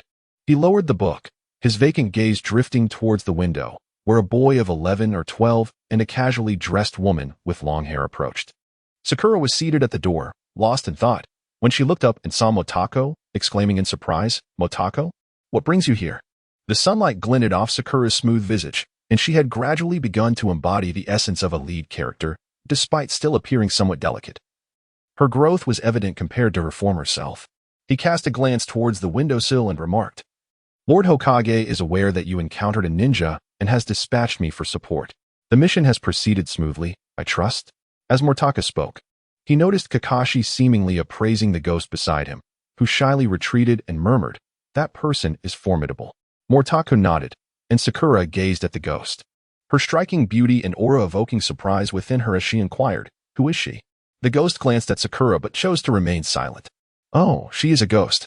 A witch temporarily residing in my home," Motaku elucidated. "A witch?" Sakura nodded. At that moment Kakashi emerged, unaccompanied by his staff, yet his gaze remained as inscrutable as ever. "Well, it seems yet another exceptional individual has arrived," Kakashi observed, directing his attention towards Motaku. Kakashi-sensei, Motaku responded, feeling a tinge of nervousness. At last, he had met the real Kakashi, and he pondered whether his Sharingan could unveil the ghost's true nature. Fortuitously, we shall embark tomorrow. This time, we are facing a J Nin, and possibly another CH Nin comparable to you. However, barring extraordinary circumstances, I would prefer you to remain with us. Those two ought to manage by now, Kakashi nodded. This, Sakura stammered. Yet upon reflecting on the current states of Naruto and Sasuke, she nodded in agreement. Motaku remained silent, inquiring, what of Naruto and Sasuke? They are training in the woods over there, Sakura replied. Motaku nodded, realizing that despite Sasuke having awakened his eyes, the narrative had not dramatically shifted. Kakashi appeared to have nearly fully recovered, and the group made their way to the forest, where Naruto and Sasuke were traversing the trees, evidently having mastered climbing and now adjusting. Upon spotting Motaku, Naruto leapt down. Motaku. He approached, bandages still wrapped around his hands, grinning broadly. You've come to support us, right? Indeed, it appears you have grown stronger, Motaku acknowledged, glancing up at Sasuke. Sasuke's eyes had transformed into the Tomo Sharingan. Yet he fixated intently on the ghost. Sakura, noticing this, felt a surge of anxiety and wished to speak but hesitated. Motaku felt a twinge of apprehension, wondering if the Sharingan could genuinely reveal the ghost's true form. And who might this be? Sasuke could not suppress his curiosity. I am called Ghost, a necromancer. The ghost finally spoke for the first time. Kakashi raised an eyebrow in mild surprise and smiled, saying, no need for astonishment. Witches do not rely on chakra. They harness the power of mental energy. Sasuke nodded, and his Sharingan soon dissipated. It was then that Naruto turned his attention to the ghost, scrutinizing her with a furrowed brow as he queried, by the way, you must be a girl, right? Naruto, what nonsense are you spouting? Can't you see for yourself? Sakura erupted in frustration. Naruto hurriedly explained, no, it's just that the sister I encountered this morning was even cuter than Sakura, and she claimed she wasn't a girl. Sakura delivered a punch to Naruto's head, leaving a noticeable bump. Hey, Sakura, why did you hit me? He exclaimed. Humph. How could you say a boy is cuter than me? Hitting you is a light punishment. However, it seems the ghost is indeed more beautiful. But perhaps it's just because she hasn't matured yet. That's certainly it. All right, we shall set off tomorrow. Today, focus on your training and don't exhaust yourselves, Kakashi instructed. Naruto and Sasuke nodded in agreement, falling silent. Motaku then inquired, what's wrong with you two? Nothing, Kakashi replied, shaking his head. Just a bit rattled by a formidable little brat. But you, young one, are quite impressive too. What do you mean? Shouldn't we be on par with Motaku by now? Naruto raised his head and stated, Naruto, you are still far from being a Chunin, Kakashi said, shaking his head. However, your progress is remarkable. You've rapidly matured to this level, and your potential may surpass that of Motaku. Indeed, Motaku is already a Chunin, Naruto affirmed with a nod. Sasuke merely smirked, choosing not to respond. The ghost stood behind Motaku, keenly observing Naruto and Sasuke. When Sasuke noticed, he asked, is there something on your mind? The ghost hesitated, recalling her own eyes, before shaking her head. Nothing. Motaku glanced at Sasuke, noting his increased strength and newfound restraint. We will depart tomorrow. So you should remain nearby and not wander too far, Kakashi advised. I will head back now. Teacher is slacking off again, reading novels, Sakura remarked. Kakashi felt a bit embarrassed, but did not turn back, simply departing. Although Kakashi had cautioned against vigorous activity, Sasuke remained restless. He thought to himself that climbing trees was something Motaku had likely not practiced due to the absence of a teacher's guidance. He ascended the tree, maintaining his chakra to walk upon it. Motaku, perceiving Sasuke's normal training, noticed a river ahead and stated, I will go find something to eat. I lost my rations along the way. The food Motaku had brought had been scorched by lightning, and he was indeed feeling hungry now. He leaped onto the water's surface, brandishing a kunai, activating his mental energy to lock onto the fish beneath the surface, and threw the kunai into the water. A faint trace of blood appeared on the water's surface as Motaku pulled the line attached to the kunai, bringing up 5 or 6 fish. Naruto, Sasuke, and Sakura watched in astonishment, and Naruto recalled the scene of Kakashi and Zabuza standing on the water, promptly asking, Motaku, how are you standing on the water? Motaku approached, glancing at his own feet, momentarily taken aback. He had become accustomed to standing on water, and thus had forgotten that Naruto was about to return to the village to learn from the lecherous sage. Holding the fish, he could only say, you will learn about this in due time. Now, let's roast some fish. Sasuke leapt down from the tree, and indeed, despite their considerable progress. Motaka had already attained the rank of CH Nin, making him somewhat superior to them. With no fire available, Motaka swiftly performed hand seals, channeling chakra into lightning, which ignited the branches with a sharp hiss. Kakashi, situated far away in the cabin, momentarily paused upon hearing the sound, but soon resumed his reading. However, Naruto and his companions had grown accustomed to setbacks. They reasoned that a Sage Nin must undoubtedly surpass them as Genin. That evening, the group returned to Dazna's home. Sakura inquired about a photograph with a missing corner on the wall, to which Dazna recounted how Inari had lost faith in the existence of heroes. Naruto rose from the ground, proclaiming, "I will make him believe that heroes exist in this world." He dashed out the door, prompting Sakura to hurriedly stand, exclaiming, "Naruto, where are you going? We leave tomorrow." "Ignore that guy," Sasuke replied coldly.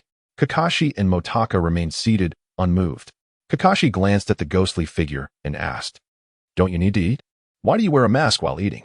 The ghost had been observing Kakashi, noting that he had not removed his mask during his meal. Kakashi found himself at a loss for words, deciding it best to disregard the witch for the time being. Sakura, still somewhat anxious, prompted Kakashi to say, "It's probably for the best to keep Naruto here. I had intended for Motaka to stay. Especially since we are up against Kado, the hired ninja will not be merely Zabuza. Are you worried that other ninja might attack here?" Sakura asked. "Can Naruto handle it alone?" "Well, as for Naruto, he will undoubtedly prevail against those foes," Motaka affirmed. After dinner, Motaka and the ghost retired to the same room. Kakashi, witnessing this, felt a twinge of inappropriate thoughts but quickly reminded himself that Motaka was still a child and the ghost was a witch, leaving him feeling somewhat ashamed as he retreated to his own room. "That Naruto and Sasuke possess a rather peculiar spirit," the ghost remarked. "You can see people's souls?" Motaka inquired, somewhat astonished. Though he had the ability to perceive spirits, he had yet to see the souls of the living. "No. It's just that Naruto's soul emanates a kind of young energy, while Sasuke seems to possess quality," the ghost clarified, shaking her head. "Oh, I see." Motaka nodded, realizing they were likely reincarnations of Ashura and Indra. It was best to feign ignorance regarding this matter. The ghost did not press further, stating instead, "Moreover, Sasuke's eyes are quite extraordinary. Those are the Sharingan. They can perceive all ninjutsu, genjutsu, and taijutsu. However, with only one tomo, it should not be able to discern your true nature. The Manjiki Sharingan, however, likely can. It seems imperative that you reach the third level soon." "For this world is perilous," Motaka remarked. Additionally, there exists the Rinnegan, which can directly perceive a person's soul and even extract it from their corporeal form. The ghost, upon hearing this, said nothing further but cast a few more glances at Motaka. Motaka chose not to elaborate further, having distilled a night's worth of spiritual energy. The next day, he boarded a boat with Kakashi and the others, heading towards the bridge. Meanwhile, Naruto remained oblivious, deep in slumber, unaware if Inari had been located the previous night. As they arrived at the bridge, the scene unfolded as expected, with several corpses strewn across the ground. Kakashi, Sasuke, and Sakura quickly formed a protective circle around Tazuna. Motaka lagged slightly, noticing the ghost contemplating the bodies, ready to ascend. "Do not intervene," Motaku advised. "We shall observe from the sidelines." Sasuke, upon hearing this, cast a glance at Motaku, feeling a surge of excitement within. Suddenly, Motaku sensed a powerful aura of death. Turning his head, he beheld Zabuza and Haku. The ghost, upon seeing Haku, remarked, "That person's soul seems to have perished. What could that mean?" Motaka stepped back, feeling the ghost's presence looming ominously behind him, akin to a specter. There was an unsettling emptiness, reminiscent of a soulless existence. Utilizing his spirit eye, Motaka discerned no soul belonging to Haku. "Your forbidden technique appears to draw upon the various deceased souls of my esteemed senior brother," he mused. "Though they may possess thought, their souls are indeed deceased. The dead souls refer to those devoid of spirit." Motaka paused, contemplating. The forbidden technique required dead souls. Yet he had always presumed that a soul emerged only after death. If one is dead, how could there exist dead souls? He realized that these dead souls likely referred to those who have utterly lost their essence, individuals whose souls might be more susceptible to evolving into Grim Reapers. Motaku was uncertain and had no intention of engaging in their battle. Sasuke's speed intensified, his strength presumably reaching the level of a Chunin, further augmented by his Sharingan. He soon compelled Haku to unleash the ice crystal technique. Haku's velocity within the ice was astonishing, rendering him nearly invisible to the naked eye. Sasuke, relying on his Sharingan, managed to evade some of the flying needles, yet it was not long before his body was covered in numerous wounds. "Sasuke!" Sakura exclaimed, her concern evident as she glanced at Motaku, suppressing her urge to speak. Meanwhile, enveloped in thick fog, Motaku employed his spiritual energy and finally sensed Kakashi and Sakura's positions. A bloodline limit technique? Sasuke furrowed his brow. "Calm down. My vision will surely clarify things." However, it seemed Haku was consistently evading his vital points. Despite the multitude of injuries Sasuke had sustained, they merely exacerbated his condition without posing a fatal threat. Suddenly, a kunai flew forth, and Naruto leaped into action, landing beside Sasuke with a resounding thud. The kunai pierced through the ice crystals, eliciting a frustrated response from Sasuke. "You absolute fool. I came to rescue you. And you dare call me a fool?" Naruto retorted, visibly angered. Just as Naruto arrived, Kakashi and Sakura were about to rejoice, only to be met with utter disappointment. "Is that person?" Haku hesitated upon spotting Naruto. The barrage of needles continued unabated, and without the Sharingan, Naruto's injuries began to accumulate, matching Sasuke's. "What on earth is this?" he exclaimed in frustration. Naruto rose to his feet, but barely took 2 steps before he was struck down by a flying needle. "You fool. If you had stayed outside just now, you might have found a way to counter it," Sasuke remarked while evading the attack. "Damn it, I can't rely on Naruto anymore." "Stay calm," he scolded himself, regaining his composure as his eyes spun rapidly. He saw it. This time, Sasuke directly perceived the trajectory of the needle. Although it was much faster than a shuriken, it was still laid bare under the scrutiny of his Sharingan. Sasuke dodged the needle, but the shadow of white seemed to slow down as well. However, with so many illusions, he could not immediately discern White's true form. His Sharingan? White was taken aback, for Sasuke's Sharingan had evolved again, now manifesting as a double tomo. It seemed that defeating him was no longer optional. White began to feel anxious. The needle flew out once more, and Sasuke glanced at the still prostrate Naruto, his heart racing erratically. White was even more astonished. "You idiot, always holding me back." Sasuke gradually collapsed, and Naruto turned to him, catching Sasuke as he fell into his arms, bloodied and battered. An eerie chakra surged forth from Naruto's body as he lifted his head, a powerful aura erupting into the sky. "Is this the bond of a ninja?" Motaku observed Naruto and Sasuke, his gaze contemplative. He looked at White, then at Zabuza, and said, "Do not interfere, I will assist Kakashi." 2 thunderous sounds erupted simultaneously, startling Zabuza, who turned to see Motaku glaring at him, his hand already piercing through Zabuza's body. "Damn it, you brat." Zabuza slowly sank to the ground, blood spilling from his mouth. The lightning in Kakashi's hand gradually dissipated. Though Motaku had claimed Zabuza's life, he remained unfazed and addressed Motaku. "It appears you have mastered the transformation of lightning." Zabuza was enveloped in black smoke, yet Motaku's lightning was not as potent as Kakashi's, as their chakra levels were not on the same tier. Furthermore, Zabuza had already been pierced, leaving him without the strength to fight. Kakashi turned towards White's direction. Naruto had not immediately attacked, and he appeared beside Sasuke. Sakura rushed over, and Kakashi stated, "He is still alive. The needle's power was not lethal." After swiftly tending to Sasuke's wounds, Kakashi rose to his feet. "You have lost," he declared as he approached White. White, upon seeing Zabuza's lifeless form on the ground, suddenly knelt down, then looked at Motaku and swiftly got to his feet, dodging Kakashi to charge at Motaku. With a resounding thud, Motaku felt his arm struck by something, causing him to retreat rapidly. Not good. White's demeanor has changed. Is it due to Zabuza's death? Motaku realized that White seemed to be in a daze, attacking out of instinct. "Damn it, I can't even handle a few ninjas." Kato arrived, witnessing Zabuza lying on the ground, his anger flaring. White had lost consciousness and suddenly charged toward Kato, who was taken aback as nearby ninjas swiftly blocked White's advance. At this moment, Bai was not utilizing any ninjutsu. After a brief confrontation, the ninjas realized he seemed to have lost consciousness. One of them remarked, he is indeed unconscious." Without hesitation, a ninja unleashed his ninjutsu and struck Bai with a blade. "Hey, aren't you all on the same side?" As they prepared to kill Bai, Naruto rushed in swiftly. "He was attacking us, you know," one ninja retorted disdainfully, thrusting his weapon directly toward Bai's heart. "Stop." Naruto's kunai flew through the air, and Kakashi appeared behind the assailant, driving his kunai into the man's back, while Zabuza kicked the weapon away. "Damn it, you were just pretending to be dead. What a worthless fool." Kato growled upon seeing Zabuza, bloodied and battered. Bai looked at Zabuza and gradually fell silent. Zabuza-sama, you are my tool. Since the mission is terminated, Kakashi, there is no need for further conflict. Zabuza wiped the blood from his body and glanced at Kato. Kid, I wonder if you missed your mark and failed to hit the heart. Miss Zabuza, you are nothing but a clown, Kato sneered, surveying the group of ninjas behind him. Zabuza, you're gravely injured. Why bother getting up? Just pretend to be dead. The ninjas slowly closed in, their faces twisted in bloodthirsty grins. What is happening? Naruto's eyes widened in disbelief. Just watch, Kakashi murmured. Although the heart had not been pierced, Zabuza struggled to hold his weapon. Bai promptly picked up a long sword from the ground, and they charged at each other. This time, Bai showed no mercy. Blood splattered before him, yet he remained indifferent, his gaze slowly becoming vacant. Kill him.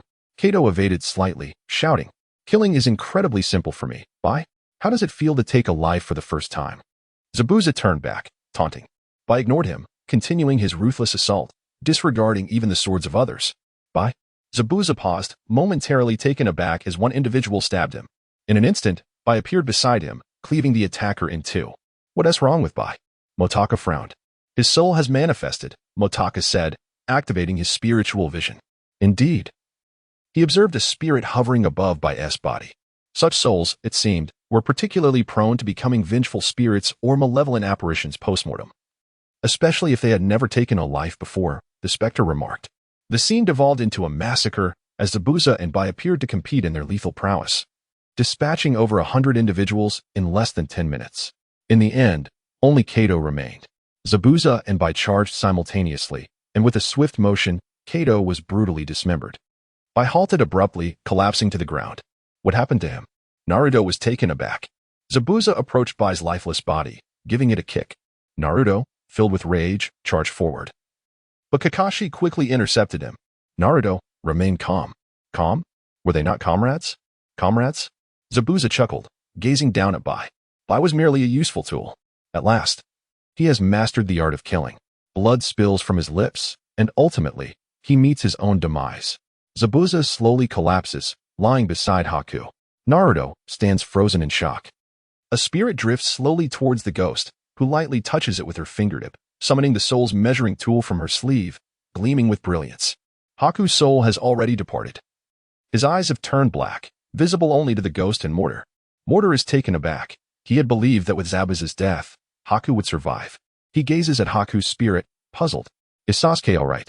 Sakura continues to weep, while Sasuke gradually opens his eyes. Sakura. Without hesitation, Sakura embraces Sasuke, tears streaming down her face. Sasuke nearly faints. Had it not been for his strong will, he might have truly succumbed. It hurts, Sakura. Let go. I'm sorry. Sakura quickly releases him. Sasuke takes a deep breath, examines his wound, and looks aside. Is that Naruto? No, it is he himself who has fallen. Sakura wipes her tears, stating, I knew Sasuke wouldn't die so easily. You must have evaded a fatal blow.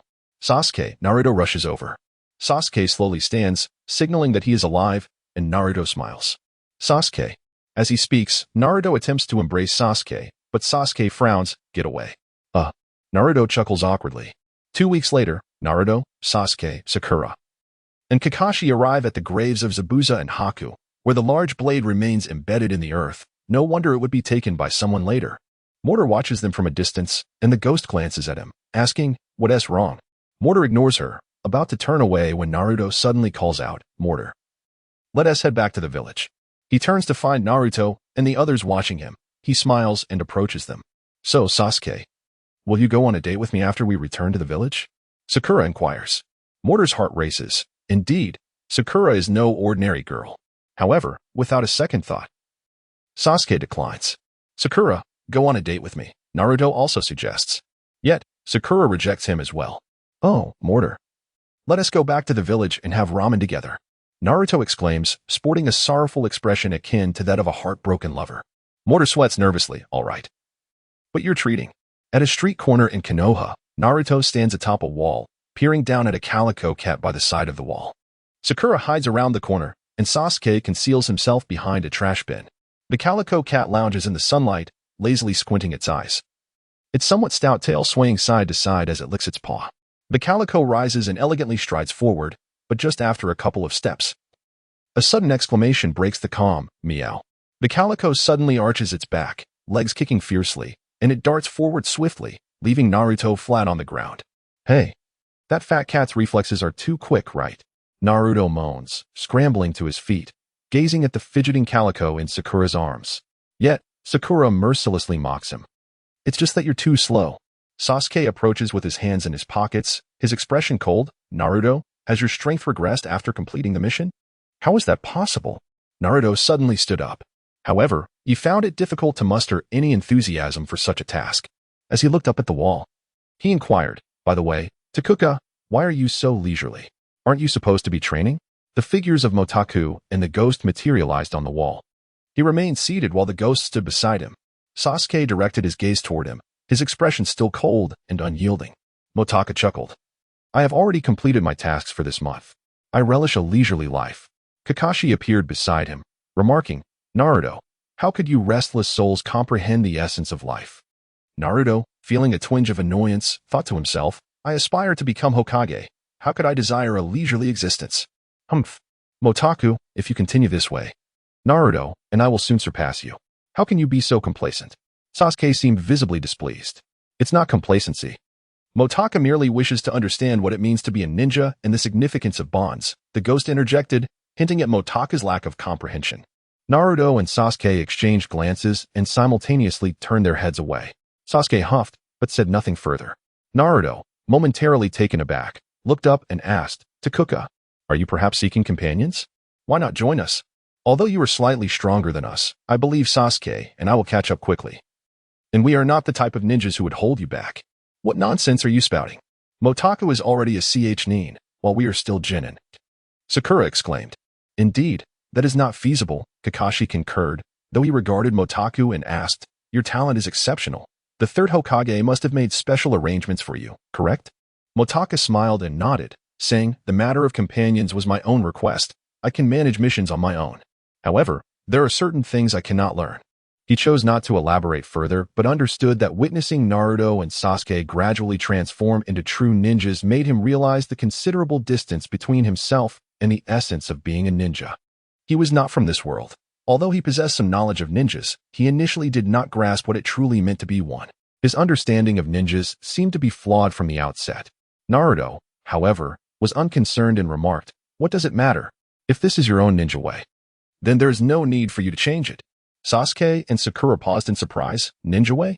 To be honest, they seemed to struggle with the concept as well. Sasuke glanced at Naruto, wishing he could reprimand him for speaking so casually about something they barely understood. The atmosphere fell into silence, and Naruto scratched his head in confusion, asking, what's wrong with you guys? Ah, it's nothing, Naruto. It seems you have already discovered your own ninja way, Kakashi observed, looking at Naruto with a sense of pride. Is that so? Naruto exclaimed with excitement, eager to proclaim his ninja way, when suddenly, Sakura gasped, oh no. Sakura had been so engrossed in her thoughts that the cat in her hands had scratched her arm and promptly leaped away. Sasuke, with a brooding expression, dashed out and swiftly retrieved the feline.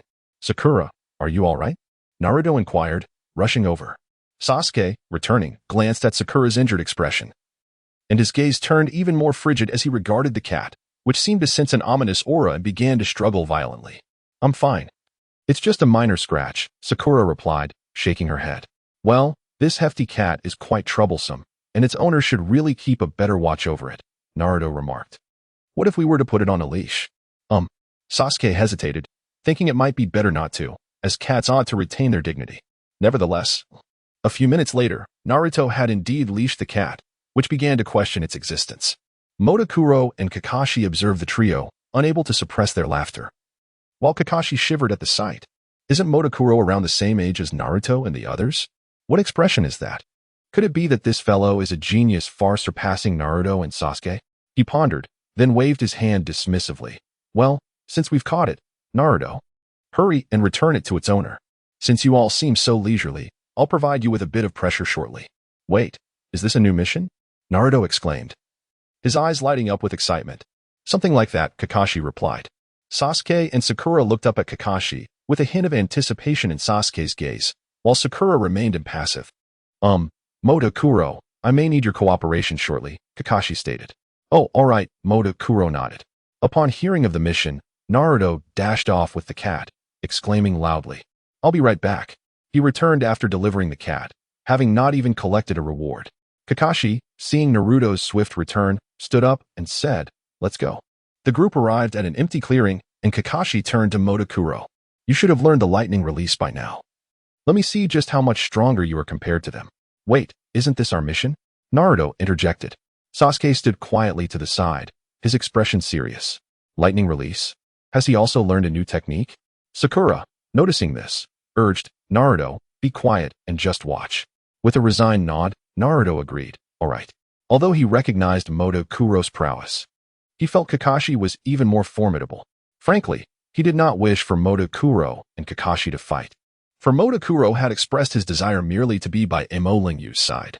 Naruto was at a loss for words. If he could, he too would like to protect his most cherished person like Motakuro. He did not want Motakuro to feel disheartened, yearning for greater strength as he himself did. Moreover, his goal was to become Hokage, but that was not Motakuro's ambition. These thoughts remained unspoken, and he watched Motakuro with a worried expression. Regarding the strength of Motaku, he had long since lost interest. His only wish was for Motaku to adhere to his path of perseverance and protect Molingyou. He yearned to witness such a Motaku alongside Molingyou. Otherwise, he would undoubtedly feel a profound sense of regret. After much contemplation, Naruto fell into silence, while Sakura, taken aback, ceased to speak further. The specter stood at a distance. Upon hearing Kakashi mention that he would let Motaku take action, she positioned herself behind him. Not anticipating a confrontation with Kakashi, which led her to adopt a serious demeanor, Motaku nodded, feeling a weight of pressure within. He glanced at Naruto, who, momentarily surprised, smiled back at him. Motaku retracted his gaze and took a deep breath, saying, "Then I humbly request Kakashi-sensei's guidance." Kakashi nodded, raising his forehead protector. "Do not hold back. Let them witness your true strength." "Eh?" Naruto and the others were astonished. Could it be that he underestimated Motaku? That seemed implausible. Could it be that Motaku was nearing the rank of a Jonin? That would be utterly outrageous, considering he had only recently been promoted to Chunin. Do not be surprised, the most crucial aspect for a ninja is the control of chakra. He was formidable even before, and after mastering new ninjutsu, his power would undoubtedly soar. As long as he manages his chakra well, a sudden leap to Jonin is not out of the question. Sasuke turned his head, his eyes transformed into the Sharingan. Naruto was taken aback, nodding in acknowledgement, his worries dissipating. The Sharingan. At the moment Kakashi unveiled his forehead protector, Motaku lowered his head. "Oh, it seems you are aware of the Sharingan?" Kakashi remarked with mild surprise. "Of course, I know. I also understand that when facing a Sharingan user, one typically has no choice but to flee. However, since it's Kakashi-sensei, I need not worry about being killed." Motaku closed his eyes, pulling down his forehead protector to shield his gaze. "Are you not using your eyes?" Sakura inquired, astonished. The Sharingan not only allows one to see through others' ninjutsu, jinjutsu, and taijutsu, but also enhances the potency of ninjutsu and genjutsu. In one-on-one scenarios, the Sharingan possesses an undeniable advantage. Sasuke stared intently at the pair of Sharingan, which appeared quite formidable. However, both Sakura and Naruto had grown accustomed to it and were not overly affected. Nonetheless, it seemed Kakashi-sensei might face some difficulties. Sasuke glanced at the Motaku whose eyes were concealed, raising his evaluation of him further, for the advantage of the Sharingan would be somewhat diminished against Motaku. Although Kakashi was slightly astonished, he refrained from speaking and did not initiate the attack. "Forgive me," Motaku declared, already drawing a kunai and throwing it, simultaneously retreating swiftly. The moment the kunai struck Kakashi, he vanished. When they turned to look for Motaku, they discovered he too had disappeared. The arena fell silent. Sasuke's eyes moved slightly, allowing him to discern only the general direction of Motaku, yet Kakashi remained elusive. Motaku did not possess the body flicker technique, so although he had concealed himself, Kakashi and Sasuke, with their Sharingan, still managed to track his movements, prompting Motaku to cease hiding. Shadows silently enveloped him as he swiftly formed hand seals, once again disappearing from his original position. So fast. Sasuke was taken aback as Motaku suddenly appeared in another position, his kunai crackling with lightning as it lunged toward Kakashi. Clang. Kakashi deftly blocked Motaku's kunai and retreated onto the field, shaking his hand in discomfort from the tingling sensation. With narrowed eyes, he mused. "It seems you see more clearly without your eyes. It must be some form of sensory ability." Motaku, upon hearing this, couldn't help but smile wryly, acknowledging Kakashi's insight. "Truly, You are the esteemed Kakashi-sensei. I've only made one move, and you've discerned it already. Sasuke, though surprised, was not taken aback. As for Naruto and Sakura, they were bewildered, having barely caught sight of Motaku. Sasuke, did you see it clearly? Naruto inquired. Yes, Motaku possesses a sensory type of ability in a confined space. Concealment proves ineffective, Sasuke replied, feeling a twinge of envy for such a power. However, he also recognized the complications it entailed. Has Motaku truly become this formidable? Sakura exclaimed. Astonished. He is even more extraordinary than Sasuke. Yet, they had not yet employed ninjutsu, so their true strength remained uncertain. Sasuke shook his head, feeling increasingly confident that he too would soon wield such power. Motaku sheathed his kunai. His taijutsu was not particularly strong, and with his eyes covered, it would be futile to rely on it. Once more, he formed hand seals, and arcs of lightning manifested in his palms. Lightning release, such remarkable chakra control. Kakashi and Sasuke exclaimed in unison, observing under the Sharingan that Motaku's chakra existed in a state of both fury and tranquility. Kakashi's expression turned serious. Indeed, this exceeds my expectations. Be cautious, sensei. Motaku smiled, unleashing the lightning swiftly towards Kakashi. Kakashi leaped back, the lightning pursuing him relentlessly. After watching for a moment, Sasuke finally remarked, Motaku's chakra control is astonishing, yet if he forces it, the lightning attribute chakra will be constrained. If that is the case, Motaku has already lost. Naruto and Sakura were transfixed by the myriad of terrifying bolts of lightning chasing Kakashi, realizing the peril he faced. Suddenly, a bolt struck, and Kakashi's voice echoed, Earth release. Earth wall. The lightning crashed against the earthen barrier, breaching it yet failing to harm Kakashi, who assessed the power before declaring, Motaku, you have lost. Well, I still have one last move, Motaku asserted as his figure vanished once more, passing through the earth wall and charging at Kakashi. Lightning crackled in Kakashi's hands. Lightning release. Chidori. The cacophony of countless birds filled the air as Motaku's silent lightning clashed with Kakashi's Chidori. A muffled grunt escaped Motaku as he was knocked back several paces. A phantom appearing behind him to steady him and ask, Are you all right? Motaku's arm bore traces of blood, yet he shook his head. I'm fine. My arm will take a few days to recover. Kakashi's lightning gradually dissipated as he regarded Motaku, at a loss for words. A genius. On par with myself and Itachi. Kakashi ultimately concluded that although he had attained the rank of Jonin at the tender age of 11 and mastered the Chidori, the final form of the Chidori could only be fully harnessed after acquiring the Sharingan. Meanwhile, Motaku's lightning release, albeit slightly diminished in power and speed, proved to be more covert than the Chidori in close-quarters assassination. As for Itachi, Kakashi refrained from making comparisons due to his limited knowledge of him. But he mused that Motaku was not significantly inferior to his former self. To my understanding, you have only been studying lightning release for about half a month, correct? Kakashi inquired. At that moment, Naruto and Sakura were already by Motaku's side, noting that his entire hand was lacerated, the flesh appearing somewhat mangled. Yet the injury was not overly severe. However, his formidable control over the lightning paradoxically restrained its most ferocious potential. Sasuke approached, glancing at Motaku's hand. Thus, the ninjutsu you executed pales in comparison to that of our sensei, he remarked. Hey, Motaku is already quite impressive, especially considering his injuries. Naruto retorted vehemently.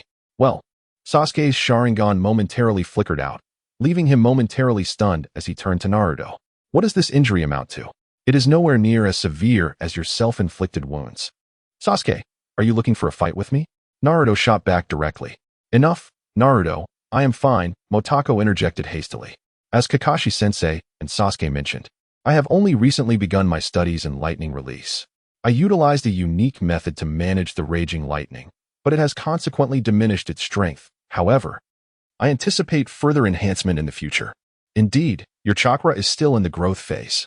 Once it reaches the level of a Jonin, its potency should rival that of the Chidori. Although you have managed to control the lightning release, should it slip from your grasp, its power will revert. Kakashi stated as he approached. So, Naruto, do you still dare to claim you can soon surpass Motaku? I hadn't expected Motaku to have learned new ninjutsu as well.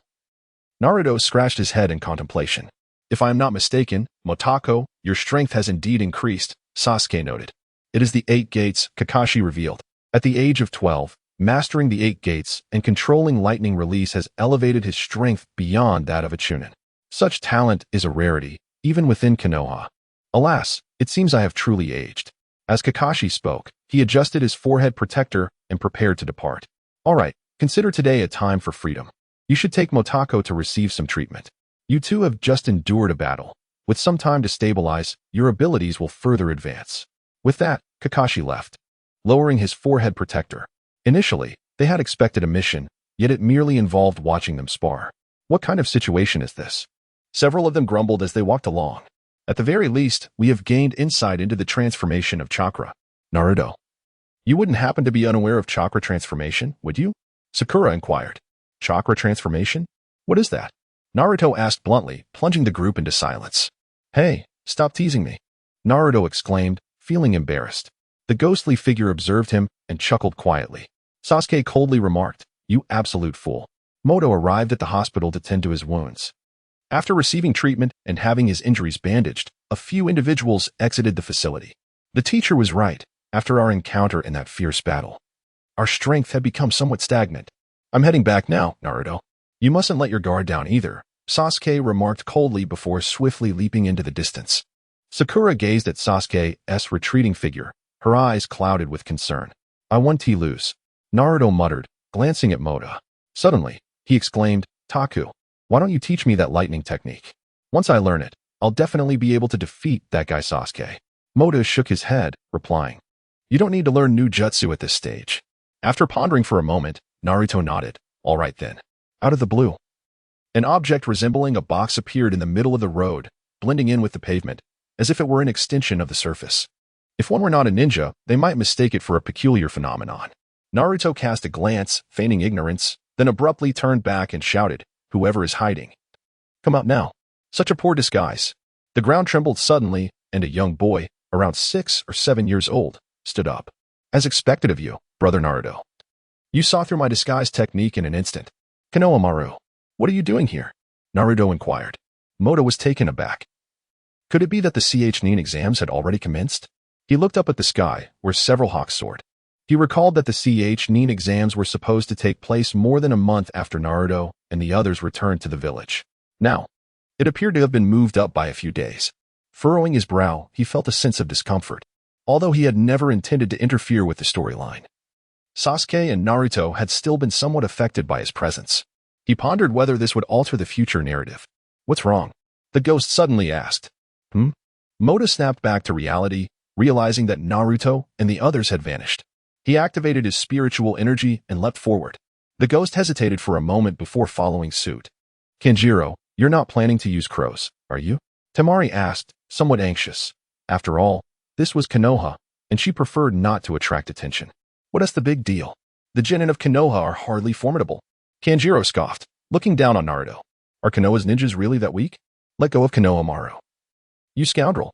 Naruto could no longer contain his anger. Brother Naruto, help me. Konohamaru cried out, his face flushed with discomfort, a hint of fear evident in his heart. A stone flew through the air, and Sakura turned, exclaiming in delight, Sasuke. Sasuke glanced at Kanjiro with an emotionless gaze, then shot a disdainful look at Naruto, muttering, Idiot. Enough, Kanjiro, you're embarrassing yourself, Gaara interjected suddenly. When did this happen? Sasuke furrowed his brow, directing his attention toward Gaara. Gaara hung upside down from a tree, his eyes concealing something ominous, or perhaps the aura of killing intent surrounding him made his gaze appear deceptively calm. A layer of sand materialized before Kanjiro, as Gaara emerged among the group. I'm sorry. I apologize. It was just Temari, and Kanjiro hurriedly offered their apologies. Is this truly the CH-Nin exam? Moto quickly hurried over and spotted Gaara and his companions. With a surge of mental energy, he swiftly located the 3 individuals hiding nearby. Upon seeing Moto, Gaara unexpectedly halted. Are you a genin from Konoha? With those panda-like eyes, how audacious. Naruto, feeling irked, thought it was one thing to bully Konohamaru, but to belittle Moto as well was intolerable. You must be shinobi from Sunagakure. This is Konoha. So I kindly ask you to adhere to the terms of our alliance and refrain from causing trouble here. Moto was taken aback for a moment before responding. Gaara, upon hearing this, turned around. Let us go. What is your name? Sasuke inquired as he jumped down. Gaara. And you? Gaara regarded Sasuke with interest. Sasuke, what about me? Naruto interjected eagerly. Why is Naruto so excited about this? This isn't exactly a favorable situation, Mota sighed. Not interested, Gaara replied dismissively and continued walking. Naruto was beside himself, and Mota quickly intervened, thinking to himself, so soon, the CH9 exam? This is troublesome. A significant event was imminent in Konoha, and with only CH9 level strength. He would be no match for Orochimaru or the reanimated Hokages. He would surely be overwhelmed. Yet, could he bear to witness the third Hokage's demise once more? He wrestled with his thoughts, knowing the third would undoubtedly perish. But now he was a part of Konoha, and his emotions began to sway the course of fate. Unfortunately, it seemed his strength was still lacking. After Gaara departed, Mota remained distracted. Wai glanced at him curiously, sensing that he was concealing something, though she refrained from probing further. Are they from another village? Naruto asked. They seem to be from Sunagakure. We are allied with them, Sakura nodded. What brings them to Konoha? Sasuke questioned, having just returned home only to rush back upon realizing he had matters to discuss with Mota. I'm not sure, but they certainly are irritating, Naruto replied. All right, Konohamaru, you all can go play. Okay. Konohamaru nodded and walked off, seeing Naruto and the others in discussion. By the way, Mota, your lightning release technique, how is it that you didn't need to release it after forming the hand seals? Sasuke asked. Mota, lost in thought, was nudged by Wai before he snapped back. What? Sasuke is asking you why your jutsu can be unleashed without a release, Sakura reminded him. Although Mota was undeniably strong, he seemed less invested in his prowess compared to Naruto and Sasuke. Yet, his abilities surpassed theirs, Sakura marveled, recognizing that true geniuses were indeed extraordinary. Well, it's quite simple. The transformation of lightning release only requires 2 seals, which you can try. But I cannot divulge the control method, Mota explained. He formed the hand seals slowly this time, allowing them to observe clearly. Once completed, the chakra he released bore the electric attribute. Sasuke's Sharingan instantly recorded this, and he quickly formed his own hand seals. Suddenly, arcs of electricity appeared in his hands, but they burst apart with a loud bang. A few individuals were taken aback, and as Naruto contemplated his next move, he halted his actions. Fortunately, Sasuke emerged unscathed and nodded appreciatively, expressing his gratitude. Thank you, he said. Well then, I shall take my leave. Ghost, let us depart. Naruto, momentarily taken aback, did not attempt to stop him. He tried to form a seal, yet his chakra failed to transform into lightning. Why can't I do it? He pondered. Perhaps your chakra nature does not align with lightning. My chakra embodies both lightning and fire, and I have tested it, Sasuke replied. Although he could not wield lightning release with the same finesse as Motaku, Sasuke's prowess was rapidly advancing, and with his mastery of lightning release, his progress would become even more pronounced. Soon, Sasuke returned to his training, while Sakura and Naruto, fearing they might drive themselves mad by lingering, also headed home. Naruto sighed. It's over. That guy Sasuke is bound to grow stronger again.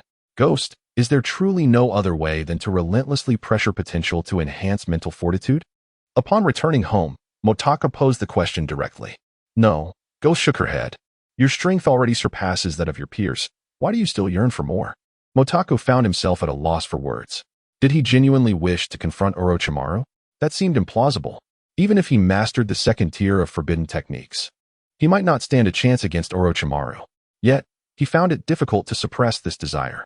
Furthermore, he had always believed that interfering with the narrative was inherently wrong. Yet now he could not help but aspire to grow stronger, at the very least, to avoid witnessing the third Hokage's demise. Although I am unaware of the secrets you harbor, it seems there are no other options, Ghost remarked, her gaze reflecting concern. However, if you require assistance, I am here for you.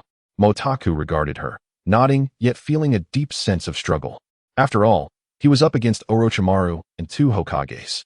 Even if Ghost had reached the 3rd tier of her spiritual form, her strength was still comparable to Orochimaru at best, and she had yet to fully evolve at that tier. Was surrender truly the answer? Motaku furrowed his brow, and Ghost was puzzled by his turmoil. Moreover, he had scarcely trained throughout the day, only coming to a realization in the evening. The only course of action now was to train.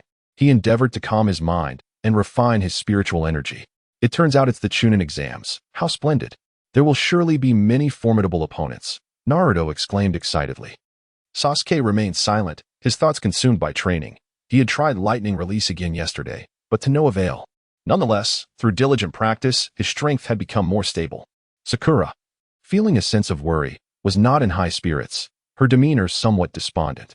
Naruto, lost in his excitement, soon wore a troubled expression. "Why are you two in such a state?" he inquired. "Well, I'm off to train. If anything arises, do let me know," Sasuke replied quickly before departing. Sakura sighed. "I shall return as well." Huh. Naruto glanced around, and just then, Kakashi arrived. Spotting Naruto, he inquired, "Where are Sasuke and Sakura?" "Sensei, you must be here to discuss the Chunin exams, right? Have you signed us up?" Upon seeing Kakashi, Naruto disregarded his tardiness and hurriedly inquired, "Ah, well, I've already registered. Here are your registration forms. Just fill them out." Kakashi replied, "By the way, you two have been increasingly lacking in team spirit, as you haven't even shown up for assembly." "Ah, Sasuke has learned lightning release and is now training even more diligently. Speaking of which, Kakashi-sensei, could you assist me in testing my chakra nature? Lightning release, is it not?" Kakashi nodded. "As for you, let us focus on solidifying your strength first. You haven't been training much these past few days, have you?" After engaging in battle, Naruto's earnest efforts and training would undoubtedly yield some progress. Yet Kakashi noted that Naruto's current aura still felt somewhat stagnant, leaving him perplexed. How could this be?" Naruto lamented, feeling disheartened by the lack of belief from others. "How about this? Today, I'll reluctantly tutor you. Go deliver the forms to them, then find me at the training ground." Kakashi was determined not to let Naruto squander the opportunity to enhance his skills. "Oh, that is more like it. Can't I just fill out their forms for them?" Naruto expressed his reluctance to complicate matters, especially with impending guidance. "In any case, hurry along," Kakashi insisted, unfazed, as he proceeded toward the training ground. Meanwhile, he mused, Sasuke's affinities are fire and lightning, and he possesses the Sharingan. Lost in thought, he adjusted his forehead protector and arrived at the venue, pulling out Ika Paradise to peruse. Sometimes, when memories surged forth, it was better to immerse oneself in a novel. Otherwise, one might easily lose their way. Nonetheless, even in such a state, he frequently arrived late and disoriented. Naruto soon arrived, and as Kakashi examined Ika Paradise, he unleashed lightning release. Pursuing Naruto in a playful manner, Naruto rapidly channeled chakra to defend himself, gradually honing his focus and stabilizing his aura. Kakashi glanced at him and nodded. "All right. Return to your training. If you let your guard down, don't even think about becoming Hokage. Passing the Chunin exams is already in question." Naruto scoffed, his expression dark as coal, yet he retorted dismissively, "Humph, you think the Chunin exams could challenge me?" Kakashi, with a resigned glance, departed. Sasuke received the application form without surprise. His strength had long been solidified and had even increased significantly. He had not neglected fire release, which had grown considerably more powerful than before. As for lightning release, he swiftly formed hand seals, unleashing a bolt of lightning that pierced through a wooden post with a resounding crash. Unlike Motakusoul, who required complete control over lightning, Sasuke, endowed with the Sharingan, could effortlessly perceive the trajectory of the lightning and make adjustments for accurate release. However, this was merely a one-time feat. If he continued, he would similarly struggle to manage such a quantity of lightning. The lightning release akin to Chidori was something Sasuke had yet to master in concentrating vast amounts of chakra into his hand. It appeared that mastering this technique would require further time, but with the Sharingan, he would inevitably master it completely in due course. The Konoha Ninja Academy suddenly became lively. While Motaku retreated to the woods on the back mountain, the third Hokage had initially intended for him to gain some practical experience during the Chunin exams, yet Motaku declined, citing a desire to enhance his strength.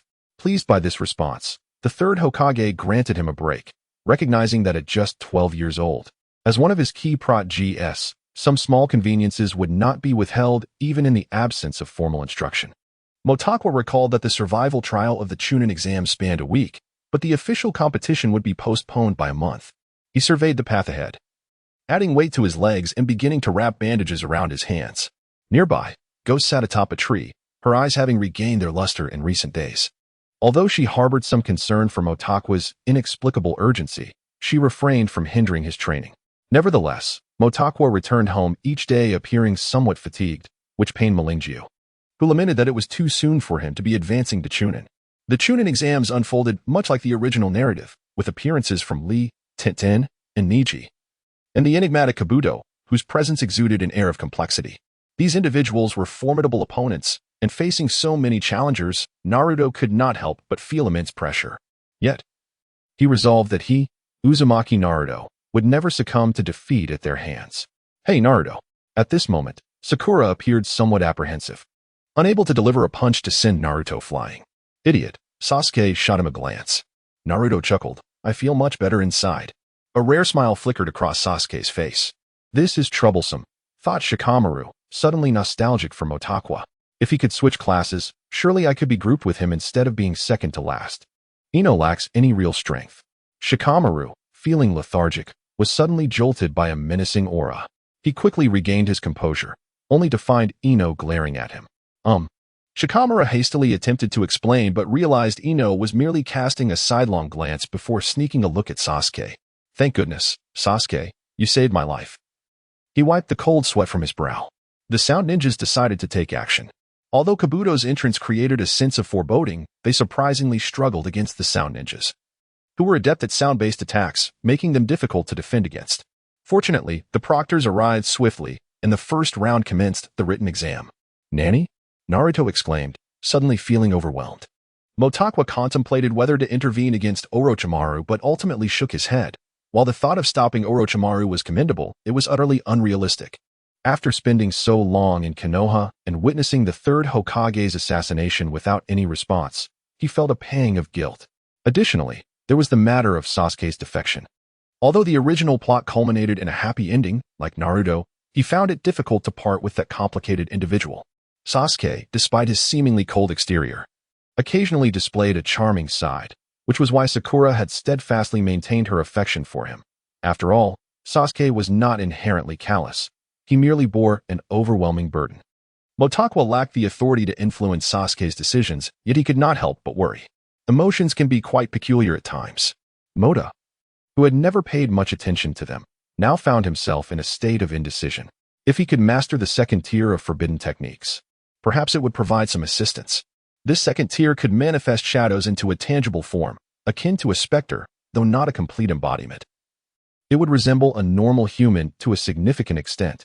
Furthermore, the second tier could influence other souls. While he was uncertain whether it could disrupt the process of impure reincarnation, he knew that the first tier would be utterly ineffective. Thus, he resolved to attempt a breakthrough to the second tier. Moto, disregarding the unfolding narrative, was determined to give it a try. He began his training, with a time frame of 1 week and 1 month ahead of him to see if he could achieve this breakthrough. The Hidden Leaf Village was replete with suitable locations for training, and the most serene was undoubtedly behind the Hokage Monument. It was there that Mota chose to hone his skills. In urgent need of spiritual energy, he settled down to refine his mental essence.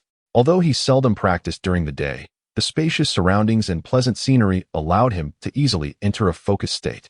At noon, a ghostly figure beckoned him home for a meal. After dining, he resumed his training. As evening approached, Mota and the specter strolled through the village together. While Naruto and his companions were engaged in the survival test within the Forest of Death, the village bustled with activity. As visitors from other villages came to witness the events, the overall atmosphere of the village remained deceptively tranquil. Mota even spotted several accompanying ninjas indulging in food and drink. Though he encountered them only briefly, upon returning home, he continued to refine his mental energy into the night. The week passed swiftly, and soon Mota and the specter arrived at the venue for the preliminary selection. It was unavoidable. The third Hokage had summoned him. Hey, Mota, Naruto called out, raising his hand upon spotting him. I see you're quite formidable. Why didn't you participate in the Chunin exams? Gaara inquired, astonished. Well, I am already a Chunin, Mota replied. He was taken aback that Gaara remembered him after their singular encounter. However, his statement attracted the attention of many onlookers. The talented ninjas of the Hidden Leaf were indeed numerous. Orochimaru, concealed behind a mask, appeared somewhat surprised. Isn't this the same person from last time? Kanjiro and Temari also recognized him, not anticipating that Mota had already attained the rank of Chunin. Niji, Lee, and Tenten had heard of Mota, and upon seeing him, couldn't help but observe him closely. Kakashi sighed, acknowledging that a prodigy would inevitably draw attention wherever they went, with Naruto being an exception. The other instructors exchanged hushed remarks upon seeing Mota. The third Hokage squinted with a smile, delivering the opening remarks for the war's prelude, which elicited astonishment and inquiries. At last, the preliminary selection commenced. The first match featured Sasuke. Mota was already aware of the outcome, yet witnessing it live was an entirely different experience. Given Sasuke's prowess, He should not have had to exert himself so much. However, under the influence of the cursed seal, he was compelled to rely solely on taijutsu. Motu reflected that, had he been in Sasuke's position, he might have already faced defeat, lacking the innate combat talent that Sasuke, as a true genius of the Naruto world, possessed.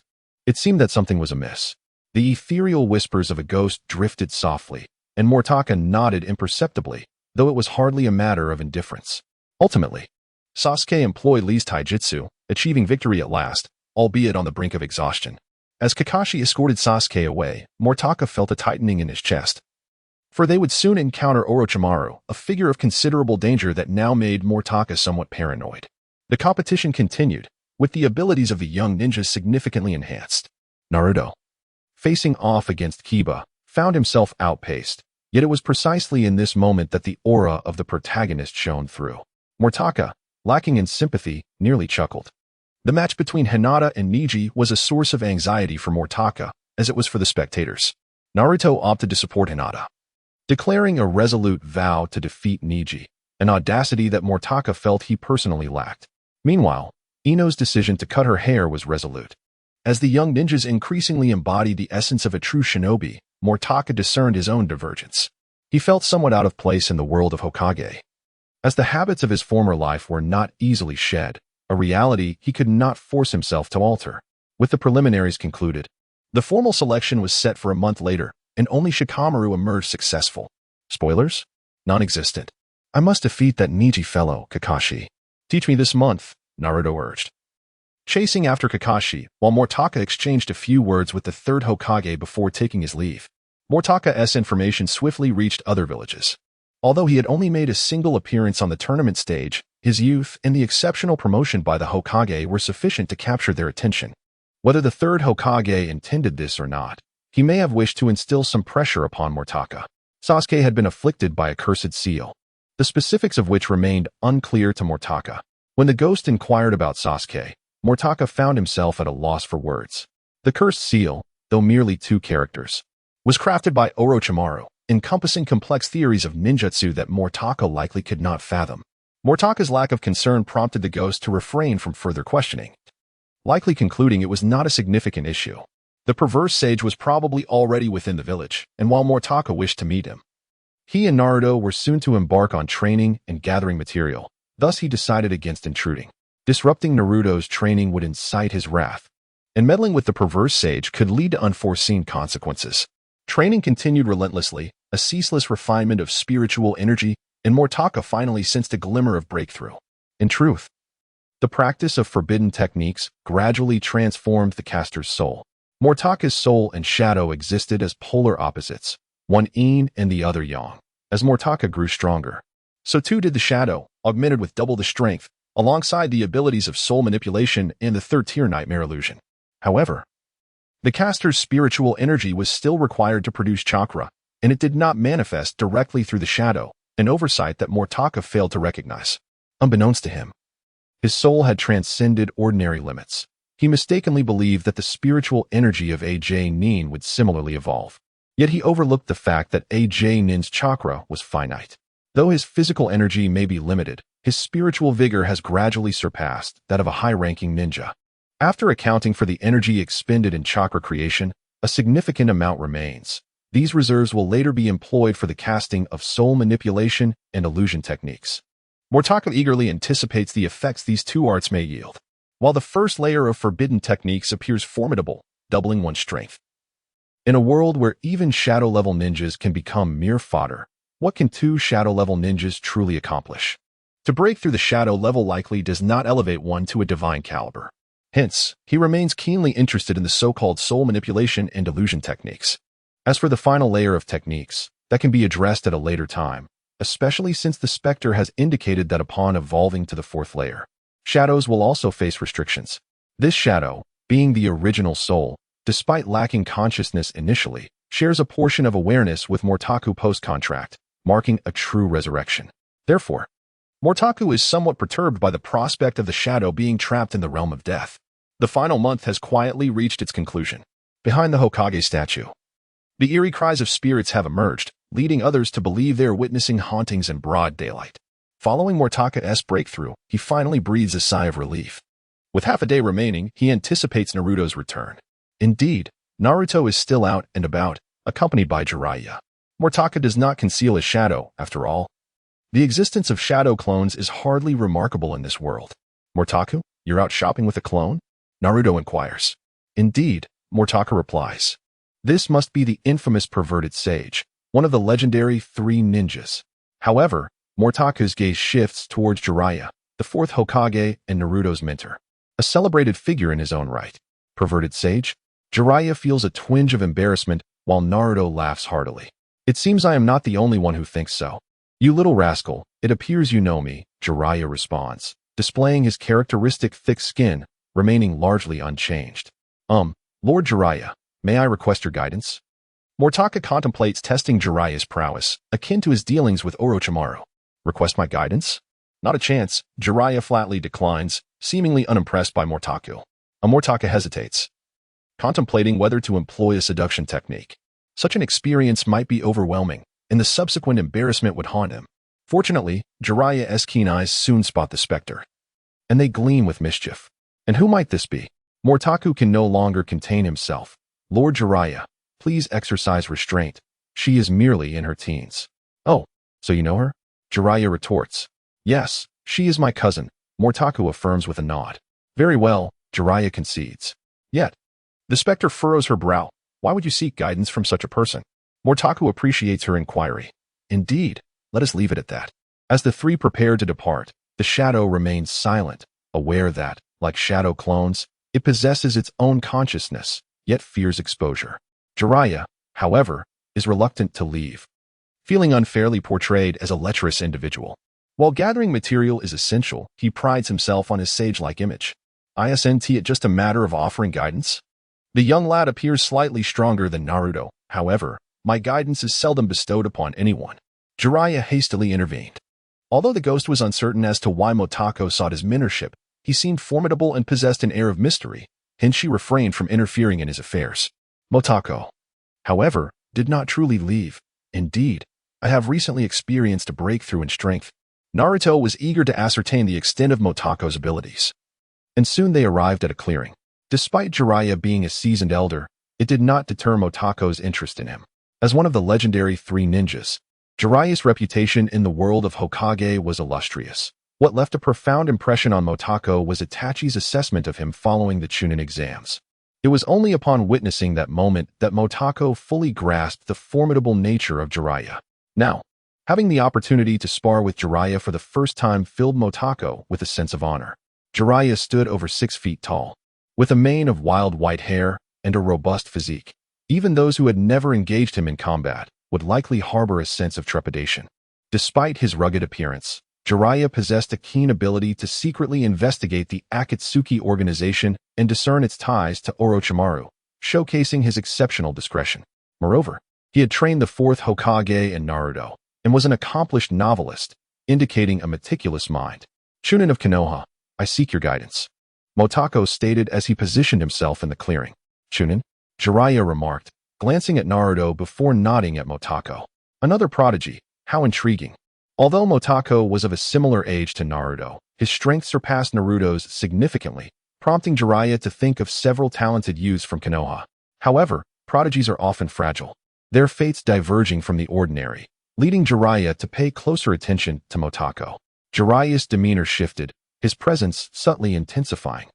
It was the first time Naruto witnessed such seriousness from him, which made him apprehensive. Motaku discerned Jiraiya's newfound seriousness as well, though he remained unaware of the reasons behind it. Nevertheless, he understood that Jiraiya would earnestly address his shortcomings, prompting him to shed any reservations.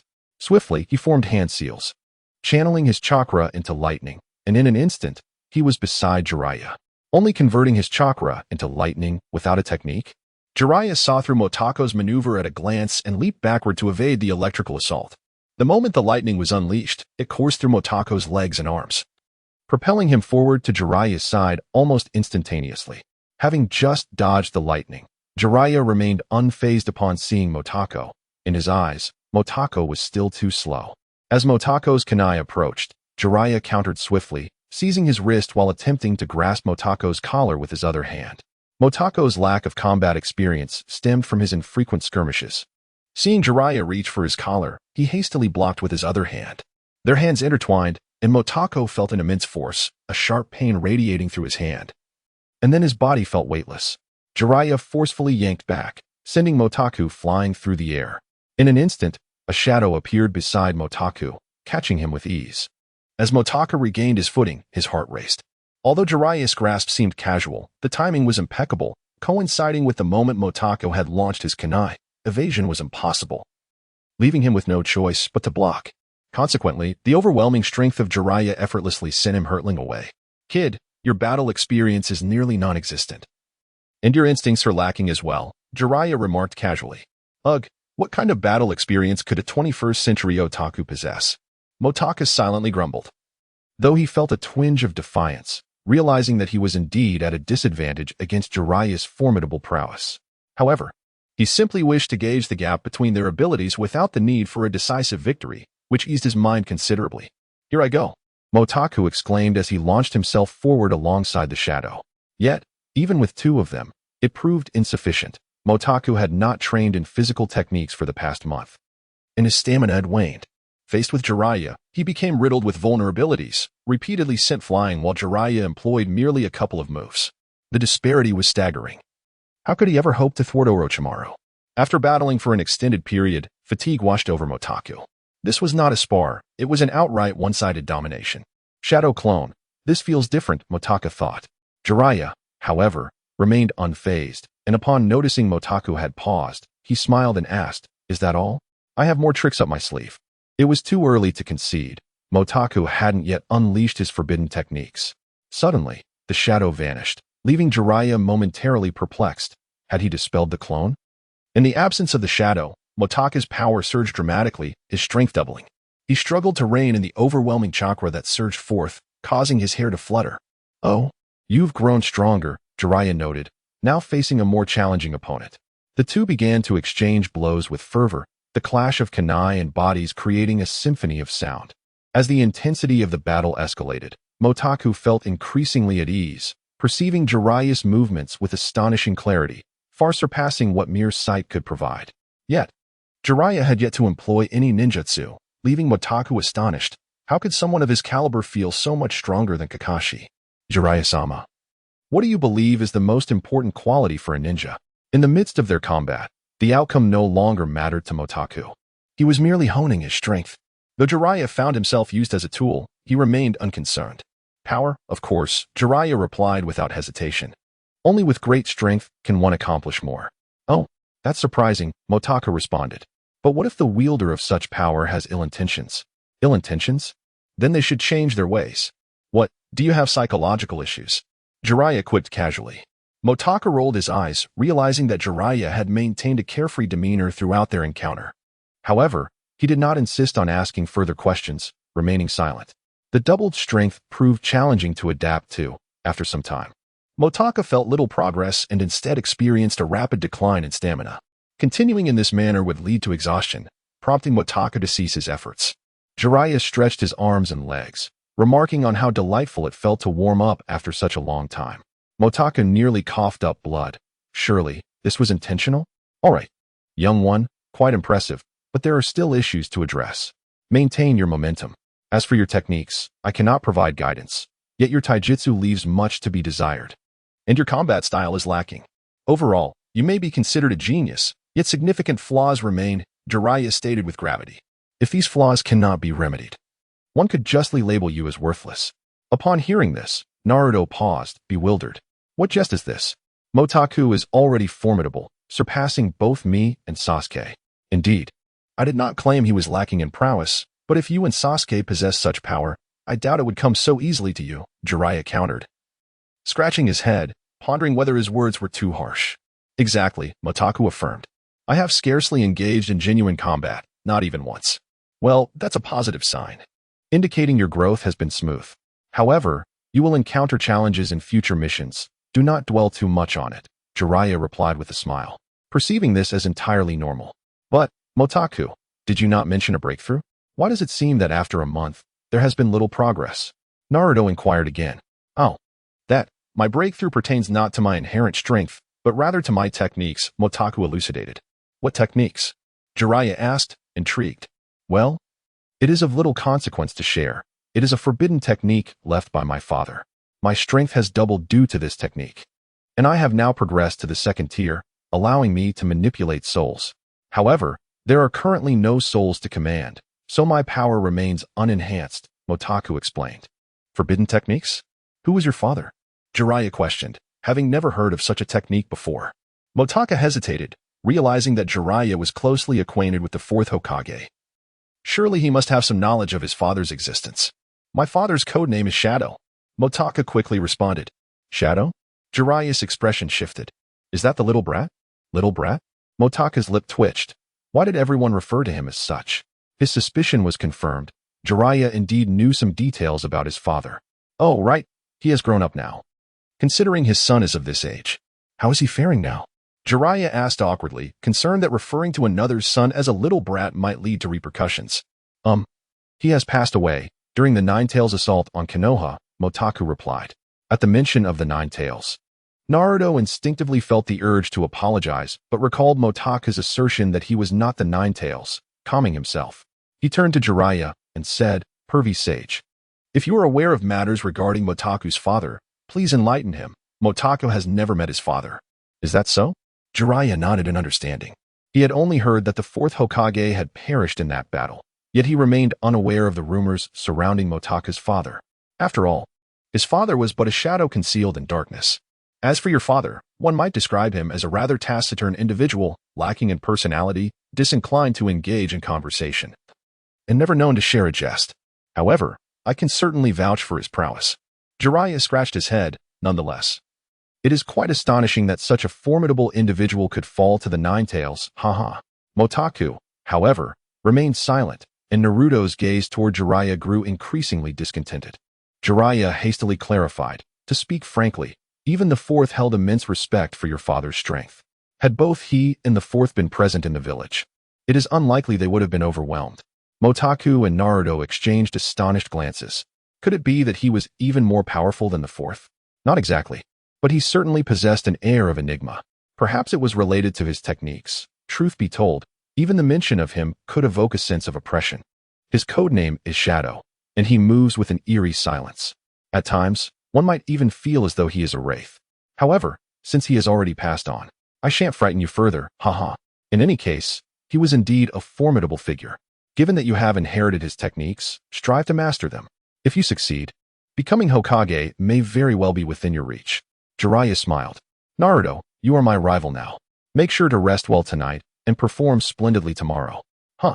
Naruto immediately expressed his reluctance. Perverted sage, just tell me. If it comes to it, I want to disturb you while you gather materials in the future. Well, it's not that I'm unwilling to share. Rather, I dare not speak of it. That man is bound by a contract with the spirits. Someone even I cannot provoke. Jiraiya firmly shook his head. I have no desire to attract the attention of the spirits. In any case, that individual is exceedingly dangerous. Naruto paused, glancing at Motaku, who had also momentarily lost his train of thought before smiling back at him. Naruto, I'm fine. Even so, I've gained quite a bit more knowledge than before. Moreover, perverted sage, my techniques are not nearly as fearsome as you might imagine. Certainly, you are not terrifying. What is truly alarming is that individual. Yet, it is quite peculiar that he would meet his end at the hands of the Nine-Tails. It seemed to Jiraiya that if the fourth had sacrificed himself to protect the village, then there would have been no need for Motaku's father to make a similar sacrifice. The loss of either one, or even their combined strength, could have safeguarded the village without anyone needing to perish. In any case, Motaku was once again convinced of his father's strength. At the very least, the fourth might not surpass him by much. The following day, Motaku rose early, donned his mask, and gathered near the Hokage building. Many feudal lords and ministers from various nations were soon to converge upon Konoha, and the safety of these individuals necessitated vigilance from all Chunin and above. The third Hokage promptly assigned specific positions, and Motaku found himself stationed at the venue, accompanying several other Jonin alongside the third. As a newcomer, Motaku received considerable care from the other ninjas, and although he may not possess the capability to safeguard the venue, they refrained from voicing any objections. Moreover, the precautionary measures were merely a safeguard, as the likelihood of an incident occurring was indeed quite low. Upon the arrival of the three generations at the venue, they proceeded to greet the Wind Shadow with a couple of companions, leaving Motako and his associates to scatter in various corners of the hall. The venue lacked any personnel to welcome distinguished guests, and Motako, standing in the shadows, felt an immediate disconnection from the gathering. This sensation of detached observation was not one of solitude, but rather a calm vantage point from which to scrutinize the actions and demeanor of those present.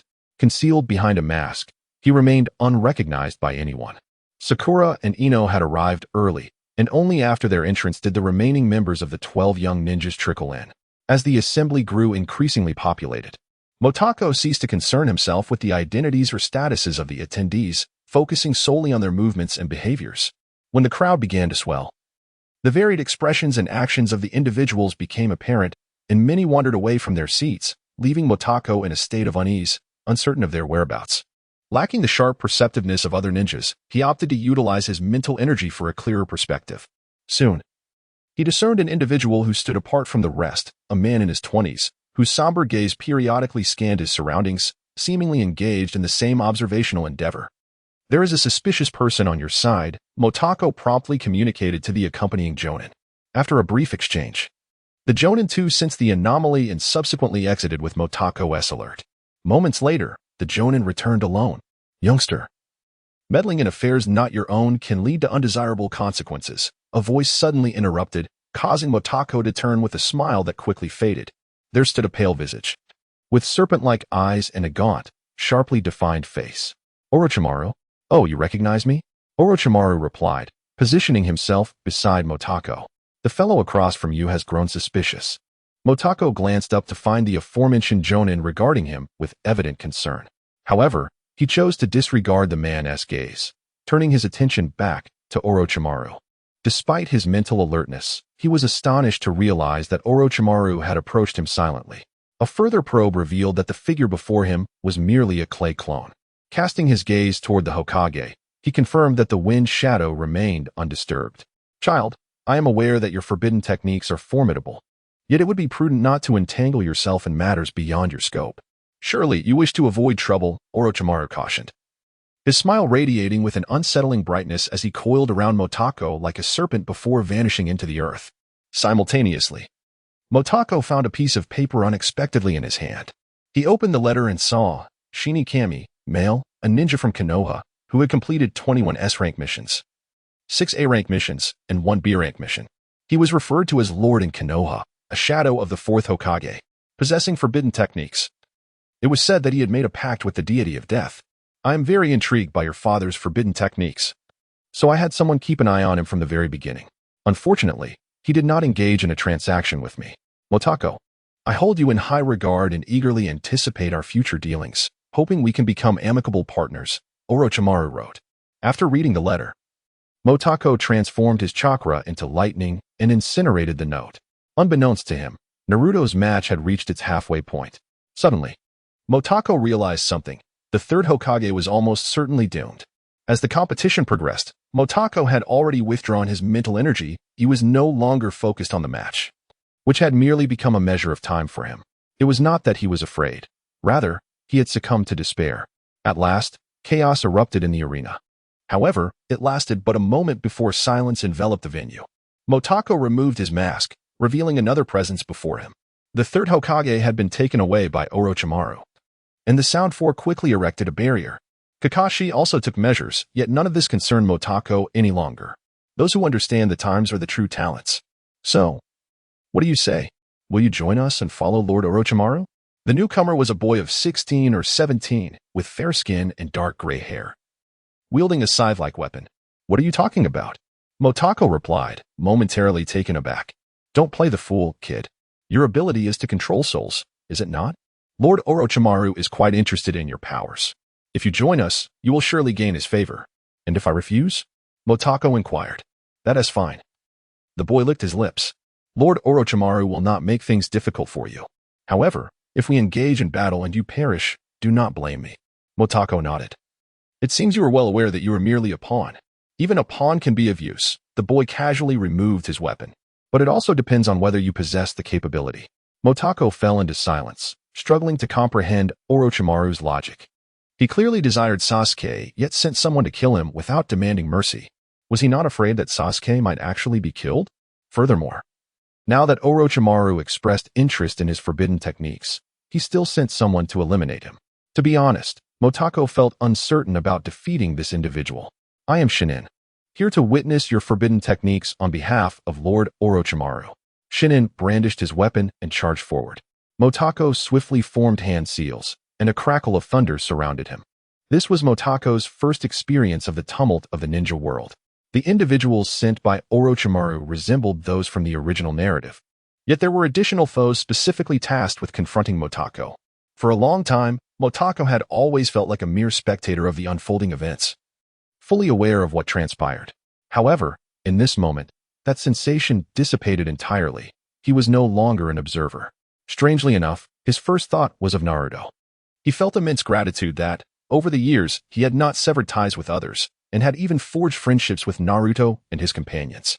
Had it not been for this, he would have undoubtedly felt isolated and desolate in the world of Naruto. After all, he was merely an ordinary individual. And when faced with the harsh realities of the shinobi world, he often found himself powerless. As Jiraiya had noted, if he could not overcome these challenges, he would be rendered useless. Thus, when confronted by an adversary, he struggled to devise a winning strategy. In this confrontation with the divine imprint, his shortcomings became glaringly apparent. While his strength was comparable to that of the divine imprint, perhaps even inferior, he found himself unable to achieve victory. If this were likened to a game, Motaku would be a novice player, possessing skills but unable to harness their full potential. Nonetheless, he did not find the battle overly taxing, as his spiritual energy enabled him to accurately perceive the movements of the divine imprint, allowing him to react more swiftly. Indeed, the divine imprint's tactics mirrored those of Sasuke in the past, targeting Motaku's vulnerabilities through rapid movements in an attempt to catch him off guard. Even after a lengthy engagement, Motaku had sustained several openings, yet he managed to fend off the divine imprint's attacks. The divine imprint, however, did not harbor resentment, as Orochimaru had indicated. His ability revolved around spirit manipulation, suggesting that there were souls under Motaku's control providing him with vision. His mission was to eliminate Motaku. Yet that proved to be an insurmountable task. As the battle wore on, Motaku found himself at a disadvantage. The divine imprint, seasoned in combat experience, presented few openings for him to exploit. Consequently, he resorted to utilizing shadows, thereby doubling his strength. The divine imprint, unwilling to be outdone, summoned the power of the cursed seal. Their clash expanded, yet neither could gain the upper hand. Nevertheless, their struggle drew the attention of others. Kakashi and Guy, having dealt with some minor adversaries, were preparing to assist elsewhere when they caught sight of Motaku and the divine imprint. As members of the same village, and amidst the looming crisis, they observed that Motaku and his opponent were locked in a stalemate. Without hesitation, Kakashi and Guy sprang into action, one teleporting and the other delivering a flying kick, both targeting the divine imprint. Kakashi grasped the divine imprint's head, while Guy sent him flying, resulting in a swift defeat. As soon as the divine imprint was dispatched, Motaku paused momentarily, quickly locating the purplish-red four purple flames formation, and leaped toward it. Just as Kakashi and Guy's maneuvers concluded, Motaku vanished from sight. The words of bravado that lingered on their lips remained unspoken, and Kakashi remarked, "What an impudent little brat. Is it permissible for him to act independently?" Guy inquired. "Let him learn through hardship. We should not concern ourselves with him. Let us move on." When Motaku arrived at the formation, the first and second Hokage had just emerged from their coffins, causing him to halt in his tracks. "Grant me protection." Moto spoke to the air beside him, and as he did so, he settled into a cross-legged position, with a ghost appearing at his side in due time. Once the shadow congealed into a tangible form, it became akin to a commander of souls, capable of influencing other spirits. However, he was uncertain whether the shadow could exert control over the souls summoned through the Impure World Reincarnation technique. The shadow appeared next to him, soaring directly towards the four violet flames formation. The nearby ninjas immediately attempted to thwart its advance, failing to perceive the shadow's ethereal passage. Yet, the shadow was oblivious to all but its objective. It reached the formation's forefront, where the Sound Ninja Quartet regarded it with cold derision. Then it pierced through the formation, followed by its corporeal form. Just as Orochimaru summoned the corpses, he witnessed the shadow's entrance, and his gaze shifted to Mota, who sat on the ground, his expression darkening considerably. In contrast to the third Hokage, who remained composed, the sight of the shadow did not inspire much hope in him, for he discerned that the shadow possessed little power. The surrounding ninjas and the Sound Ninja Quartet were taken aback. At this moment, crimson contract symbols began to manifest on Mota, presenting an eerie spectacle. The long-hidden forbidden technique finally revealed itself to the world. The first and second Hokage, upon seeing the third, began to remark on his advanced stage, while generously lauding Orochimaru. As for Mota, they found it difficult to gauge his depth. "Brother, this young lad seems almost inhuman. Can you discern what he is?" inquired Tobirama, the second Hokage. "He appears remarkably similar to us, truly impressive." Wielding the art of soul manipulation, replied Hashirama, the first Hokage. "Soul manipulation? An extraordinary feat for such a young one. Even I cannot achieve that," Tobirama mused. Orochimaru smirked. Yet he harbored concerns that Mota might disrupt his technique, prompting him to produce a kunai inscribed with a contract, declaring, "I did not summon you two merely for idle chatter." With that, Orochimaru cast the kunai behind their heads. Mota felt a surge of anxiety as the kunai merged with the reincarnated bodies, rendering the two entirely subdued and their souls completely under his control. Yet, Mota refused to relent. He could clearly perceive the souls of the first and second Hokage, their expressions now void, resembling those of the deceased. However, when Mota attempted to assert control over them, he sensed a formidable force repelling his soul manipulation technique. The shadow floated silently in the air. While Orochimaru exhibited no noticeable change, yet the third Hokage and others began to express their confusion. Could this be a form of puppet technique? "Ghost, are you able to control these two souls?" Mota inquired, testing the waters, only to find his efforts fruitless, leading him to disengage from the contract's power. "I could potentially use the third tier of nightmare illusion, but doing so would cause my soul to descend to the first tier. You must assist me in restoring it." The ghost replied, nodding in acknowledgement. Mota immediately assented, "No problem. Restoring the soul merely requires mental energy, of which I have in abundance. However, the illusion will rely solely on you." The ghost refrained from further discourse, floating upwards. Orochimaru grew increasingly anxious, surprised to discover that the girl who had been by Mota's side was also a spirit. After the specter entered, it soared directly before the first and second Hokage, the soul-measuring tool materializing in her grasp, shimmering with a phosphorescent glow. Yet, instead of allowing the specter to unleash an illusion, the two figures charged forward. Water release. Would release. The duo immediately unleashed their ultimate techniques, and suddenly, a copse of trees emerged around them, with the water release surging forth to engulf the specter. Elevated in the air, the specter paused momentarily. Had it been a spirit, her illusion would surely have been effective. However, as a sentient soul, she found herself at a disadvantage, for she was not a true third-tier spirit. The third Hokage, perplexed by what Motaku intended, noted that if he sought assistance against Orochimaru, he regrettably had to inform Motaku that his prowess was insufficient for intervention. However, should Motaku wish to unravel Orochimaru's techniques, the third Hokage was willing to lend his cooperation. "Young lady, if you possess a means to counter this fellow's jutsu, the old man would be inclined to assist you," he remarked, swiftly forming hand seals. In an instant, the summoning technique was completed, and the magic ape materialized. "It was merely surprising that they suddenly sprang into action," he continued. "Nevertheless, the nightmarish illusion can be cast upon anyone." The specter remained impassive, yet the brilliance of the soul-measuring tool intensified. The nightmarish illusion, akin to a ghostly maze, was unique in that the creator of the illusion was the specter herself, thus allowing her to embody the soul within the illusion. However, the specter merely cast the illusion, her spiritual form becoming ethereal, leaving only the soul-measuring tool drifting in the air. The scene before Orochimaru shifted, yet in reality, he had remained motionless, his chakra beginning to spiral into chaos, leading to an onset of nosebleeds. The illusion concluded swiftly, having lasted just a few seconds. The soul-measuring tool vanished, and the specter transformed into an incorporeal shadow. Upon awakening, Orochimaru realized he had fallen victim to the illusion, only to find the specter and the shadow had dissipated. While Motaku rose and slipped away, it seemed that was all he could accomplish. Lingering any longer would likely only exacerbate Orochimaru's animosity towards him. Perhaps the duration of the nightmarish illusion would be longer against the Hokage's spirit, but it would merely serve to momentarily hinder the Hokage's assault. During that time, the third Hokage would undoubtedly be unable to contend with Orochimaru. Ultimately, he had merely weakened Orochimaru's strength.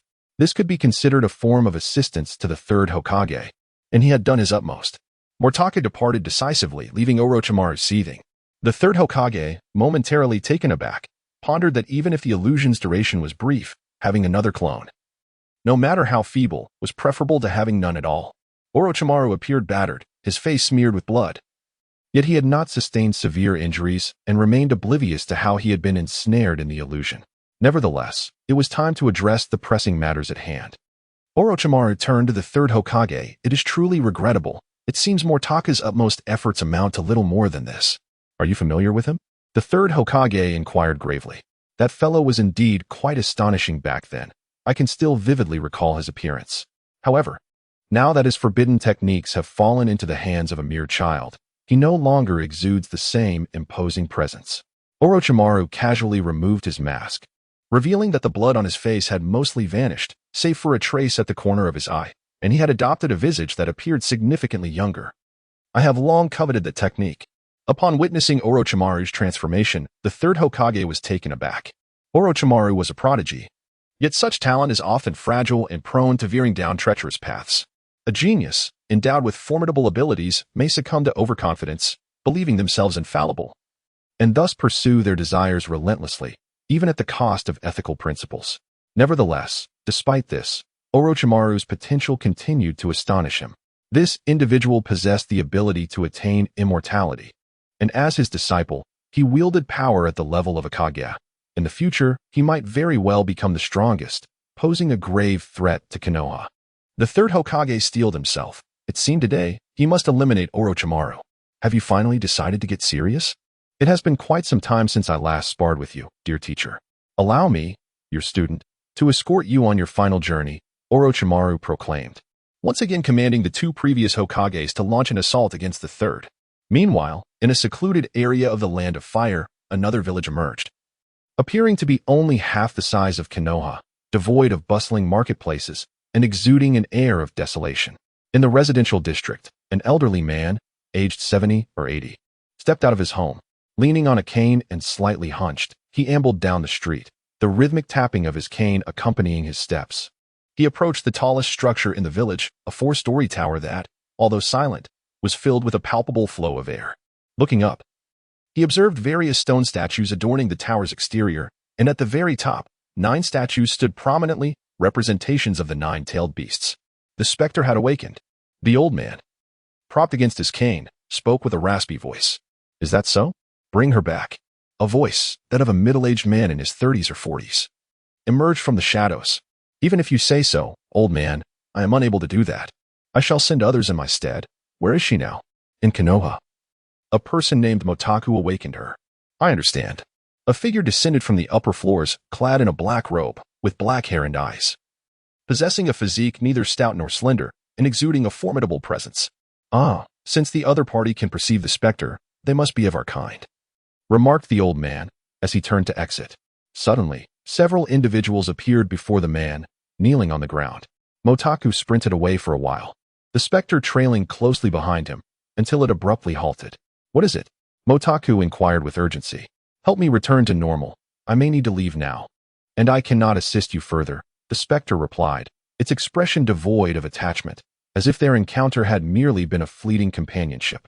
Motaku nodded. A farewell, then? Very well, I also need to return home. 2 individuals returned to Motaku's residence, where the villagers had all taken refuge, although battles raged outside. The secluded location of Motaku's home in the corner of the village spared it from the turmoil. Upon entering the abode, Motaku bestowed a forbidden technique upon the shadow, which was then transferred to another realm through summoning arts, subsequently assisting the spirit in regaining her corporeal form. After the spirit's strength regressed to its initial tier, her body became ethereal, leaving her without garments. However, as her form gradually materialized, the exquisite whiteness of her skin and perfect curves were once again laid bare before Motaku. His heartbeat quickened, and his breath became labored, the atmosphere seemingly thickened with heat. Yet, as he gazed at the spirit, he found her countenance devoid of emotion. Although he hesitated to admit it, Motaku felt a fleeting pang of disappointment. The spirit's indifference was disheartening, prompting him to contemplate withdrawing his assistance. Nevertheless, he was not a child, and he recognized that to the spirit, he was merely a stranger, Despite their time spent together, they were destined to part ways. Unbeknownst to him, the spirit was already safely restoring herself. While Motaku remained in a daze, she donned her garments. "Are you leaving?" Motaku inquired as the spirit stepped toward the door. She nodded, pushing the door open and stepping outside. Motaku pursed his lips, yet upon witnessing her attire and shoes, he sighed.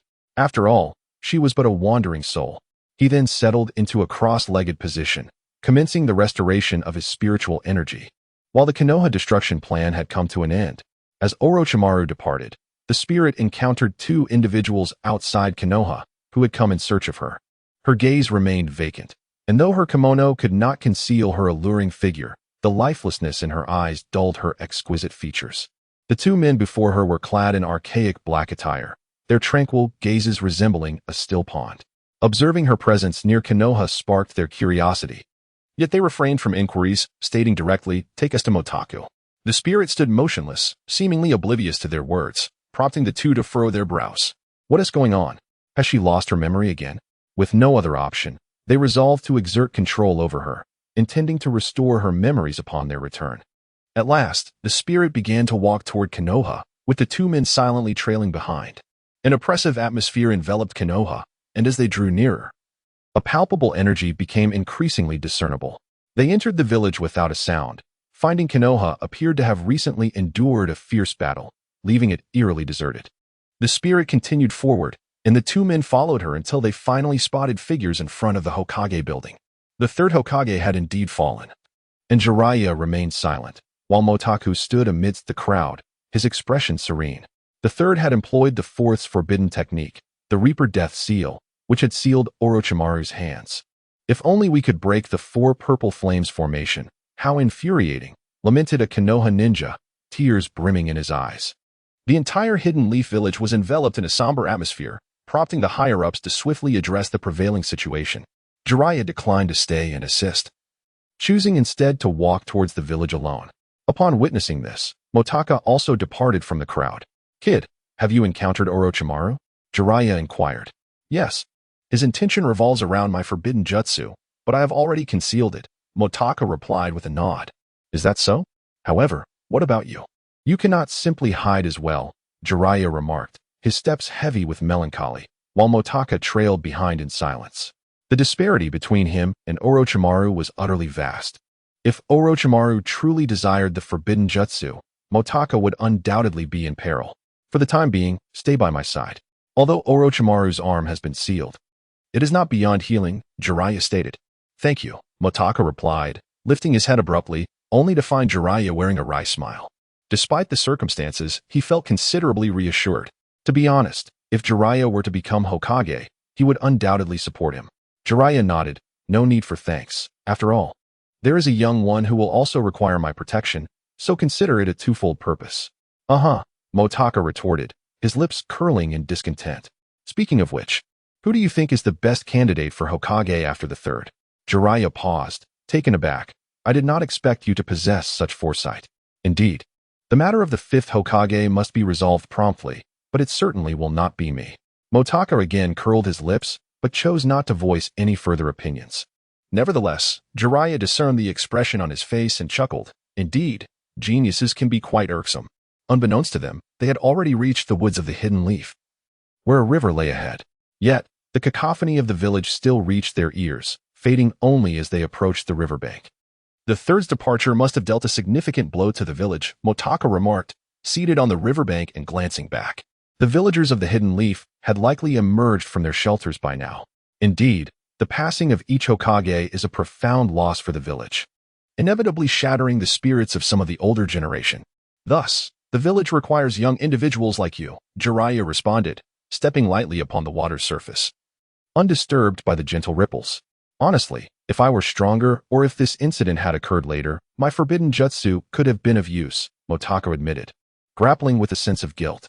Though his interactions with the third Hokage had been limited, he vividly remembered the elder's visage and demeanor, and the abruptness of loss felt profoundly disorienting.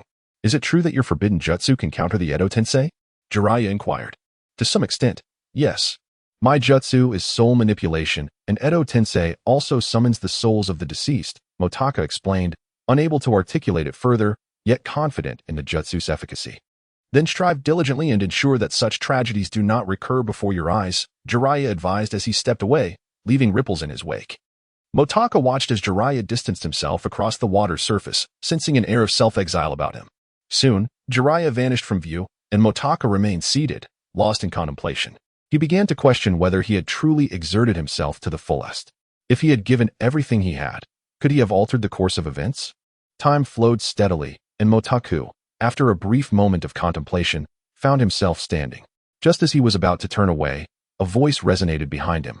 3 figures approached slowly. The forest enveloped them in darkness, obscuring their features, yet everything around Motaku seemed to dim further. A ghost? As he perceived the apparition and glanced at the 2 shadowy figures behind her, he furrowed his brow. The 2 individuals appeared to be in their 30s, yet their attire seemed antiquated, a style Motaku had never encountered before. You must be Motaku. The figure on the left stepped forward, leaving the ghost lingering behind. Still just a kid, I see. And who might you be? Motaku inquired, scanning his surroundings.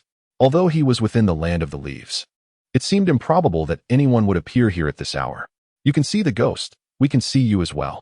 The man spoke as he produced an object resembling a spirit guiding tool. A sorcerer? Motaku's heart raced at the sight of the item, a flicker of apprehension creeping in. What are you planning? Perhaps you could say that. The figure replied, we are of a kind. What do you say? Would you care to join us?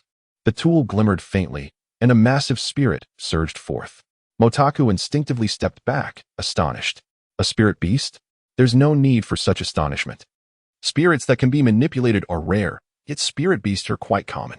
Motaku paused, considering that if the undead were easily controlled, spirit beasts could also be classified as such, possibly even more potent than human souls. He felt a twinge of fear at the power behind the ghost. Well, I don't really consider myself a sorcerer.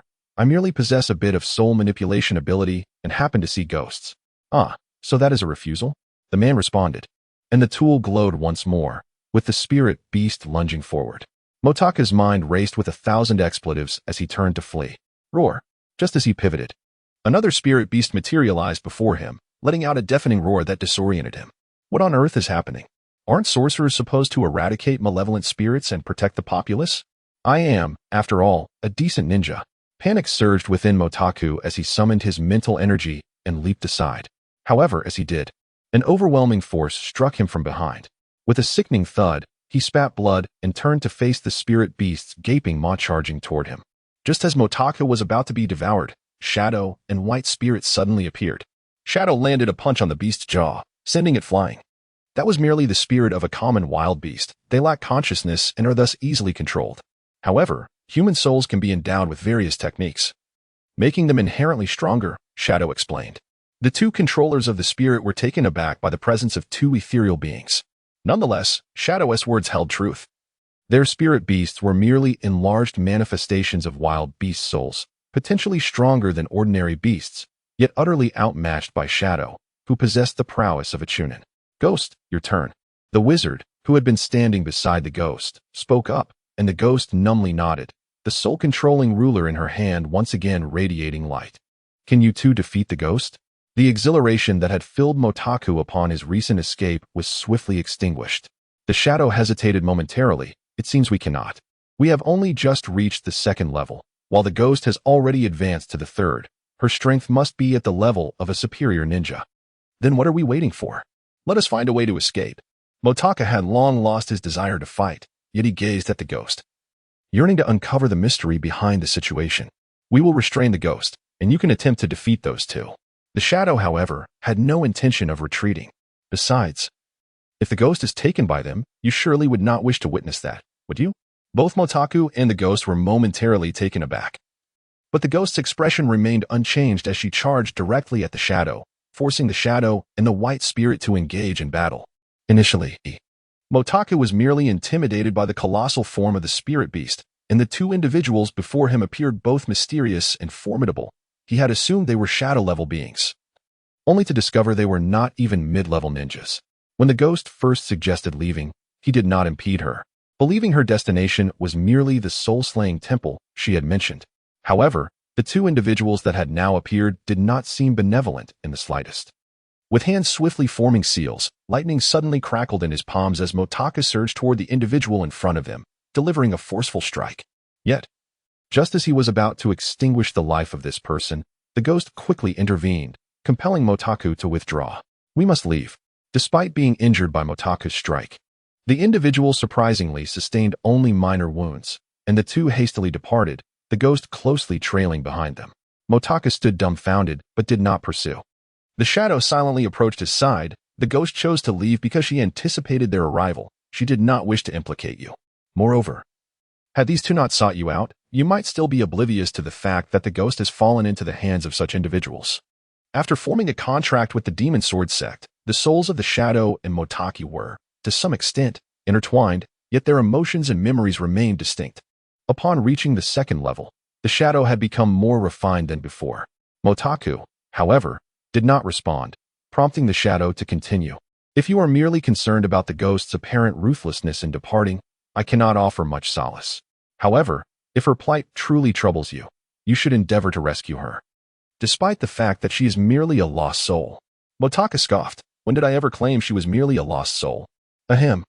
You quite clearly stated that not long ago." The Shadow rolled his eyes. "But where shall we search for them?" Though Motaku felt inclined to cleave the Shadow in two, he recalled that the Shadow lacked a physical form and would merely regenerate, rendering such an action futile. "I can investigate alongside the White Spirit. However, they too possess soul-controlling techniques, and their soul-controlling ruler can ensnare spiritual entities. Without you by our side, we may also fall prey to capture," the Shadow remarked. "Very well. I shall accompany you," Motaku conceded with a nod. "Let us pursue them first. You return and inform others," the Shadow remarked, glancing at him before departing with Bai Ling. Motaku nodded and leapt towards his home. After much negotiation with Lingyu, he finally managed to excuse himself from the village of Konoha under the pretense of having urgent tasks due to the recent war. He bid farewell to Jiraiya, who did not press for details and even returned his forthcoming assignments. With a sense of relief, Motaku departed from Konoha, although uncertainty loomed ahead. He remained apprehensive about the unknown dangers that lay in wait, for this was indeed his first encounter with true peril. Meanwhile, the Shadow had caught up with the two individuals, as their pace was no match for his. The Spectre remained oblivious to their presence, yet the Shadow, despite being close, felt no trepidation about being detected. Motaku followed closely behind the Shadow, realizing that it was prudent to have the Shadow lead the way when gathering intelligence. As 2 hours slipped by, Motaku scrutinized the surroundings. They had reached the borders of the Land of Fire. Yet the two figures accompanied by the Spectre showed no signs of halting. Ahead loomed a mountain at the border, a place seldom visited due to its steep terrain, even during times of war, making it an unlikely battlefield. This scenario heightened Motaku's anxiety. Should they encounter enemies here, he feared he would meet an undetected demise. The two figures ascended the mountain, and after approximately half an hour, they neared its summit. Just as Motaku was pondering their destination, the two figures unexpectedly turned. He discovered that close to the peak, another lower mountain lay hidden, their summits nearly overlapping, creating a natural clearing. To his astonishment, a village emerged before the Shadow. Just as Motaku intended to advance, he noticed the Shadow retreating. "What is the matter?" he inquired, surprised that the Shadow had chosen to withdraw just as they were nearing their objective. "We can proceed no further. Both Bai Ling and I sense danger. It appears there exists a concealed village here, likely home to individuals far more formidable than us," the Shadow explained. "What shall we do?" "Had I known, we would have intercepted them on the road," Motaku replied, vexed at the thought of the Spectre being taken to such a perilous location. "There is no other option. Only you possess the ability to rescue the Spectre. However, given your current strength, your efforts would be in vain. Moreover, if they have managed to track you down, eliminating the two would place you in grave danger. If we allow them to return, they remain unaware that we are aware of their hideout. As long as we exercise caution, we need not fear their pursuit. Although they possess some spiritual abilities, their inherent strength is lacking, and thus, they are unlikely to confront you directly," the Shadow elucidated. Modu nodded silently. "That ghost, will it encounter any danger?" "The Spectre is likely part of their group. Though it seems to be under control," Shadow responded with uncertainty. Moda nodded again in silence. Shadow continued, "If you still find it difficult to adapt to combat, it would be no trouble to leave it entirely to me. I am likely more suited for battle than you." Shadow's improvement took Moda by surprise. The wish of his somewhat irresponsible father was perhaps to resurrect Shadow, who belonged to the world of Naruto, much like Naruto and Sasuke. Naturally more adept at combat than he was. However, Mota did not entirely lack combat aptitude, even in peaceful times. He believed he possessed an innate instinct akin to that of animals, and with a bit of training, he could adapt to fighting as well. The path ahead was still long. Initially, Mota hoped to gather some intelligence, but Shadow firmly refused, feeling a profound unease in this place and hesitant to approach too closely. Mota had no choice but to retreat. Along the way, a sense of regret lingered within him.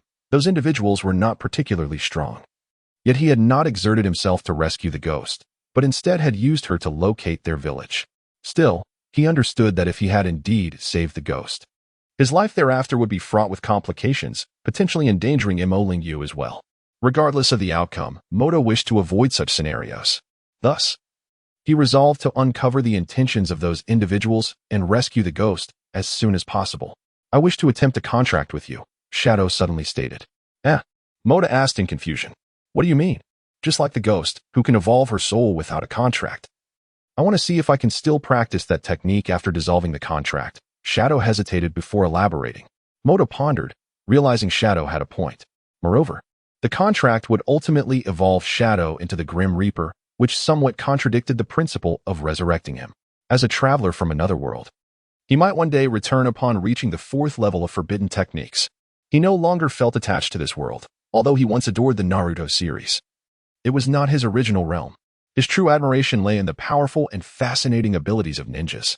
He no longer yearned for the Sharingan or Rinnegan. Rather, he was content with the ability to scale walls and traverse rooftops. Thus, he nodded. "All right, let us dissolve the contract now." As he spoke, Motu produced a scroll adorned with special symbols, capable of linking with the realm of the Grim Reaper through mental energy. Although both Motu and Shadow's souls would evolve, Shadow's evolution would be significantly enhanced due to its connection to the Grim Reaper realm. At that moment, Mota released the mental energy from the scroll, causing its effect to dissipate instantly, severing Shadow's access to the Grim Reaper realm. "Is this done?" Shadow asked, still in disbelief. He examined himself, finding no change. He remained as he was, and his strength still equated to that of a second-tier spirit, meaning Shadow's soul had officially been resurrected. "Having severed our contract, you may now forge a new one with the White Spirit. His essence is, in truth, even more formidable than mine. However, due to his past transgressions, particularly the taking of lives, he may not be so easily controlled," Shadow remarked, casting a glance towards Motaku. Nodding in agreement, Motaku once again entered into a pact with the White Spirit. Much like Shadow before him, the White Spirit offered no resistance, and the contract was seamlessly established. The once vacant gaze of the White Spirit now bore a flicker of life. To the White Spirit, Motaku's memories were merely a collection of data, while Motaku himself remained oblivious to the contents of the White Spirit's mind. Upon awakening, the White Spirit found his original memories to be somewhat nebulous, resulting in minimal resistance to Motaku's influence. Motaku, indifferent to the matter, found himself in a second-tier state of existence. Overall, the forbidden arts had not been without their advantages. Moreover, sensing that the White Spirit had nearly succumbed to malevolence, Motaku perceived a greater ferocity in him than in Shadow. The kindness that defined White in life had been overshadowed by his transformation into a vengeful soul, nearly becoming a malevolent spirit. This evoked a sense of melancholy within Motaku. Initially, he had believed that if he had not slain Zabuza, White would have been spared from death. Yet, Zabuza's demise had led to the immediate extinguishing of White's soul. Though Zabuza was no paragon of virtue, he had extended a hand to White in his moment of dire need, prompting White's willing allegiance to him. Furthermore, in the original narrative, Zabuza shed tears over White's death, leading Motaku to believe that White's inherent goodness had touched Zabuza's heart. Humanity is driven by emotion. Even Zabuza, despite his cold-hearted nature, would find his inner softness stirred by someone as virtuous as White. As Motaku contemplated White's essence, he noted its vibrancy, a stark contrast to the mere tool-like obedience displayed by Shadow. Yet, memories of the original White stirred a deep sense of nostalgia within him. From this point forward, "We shall be partners," Motaku mused, feeling a profound honor in becoming a contracted ally of White, having previously been moved by his benevolence. Motaku's swift transition to a new spiritual companion left Shadow feeling somewhat unaccustomed, and with the sudden gift of freedom, he found himself at a loss regarding his next steps. What should I do in the village? In this form, I would surely be discovered. Anxiety began to creep into Shadow's thoughts. Well, in that case, you should wear a mask, Motakus suggested, handing over a mask from his belongings. You cannot reveal yourself just yet. For now, remain in the village as my avatar. Motaku refrained from mentioning his inevitable departure, but Shadow sensed that he might eventually vanish entirely from this world, at which point he would become Motaku. Once Shadow donned the mask, he emanated an aura of profound mystery.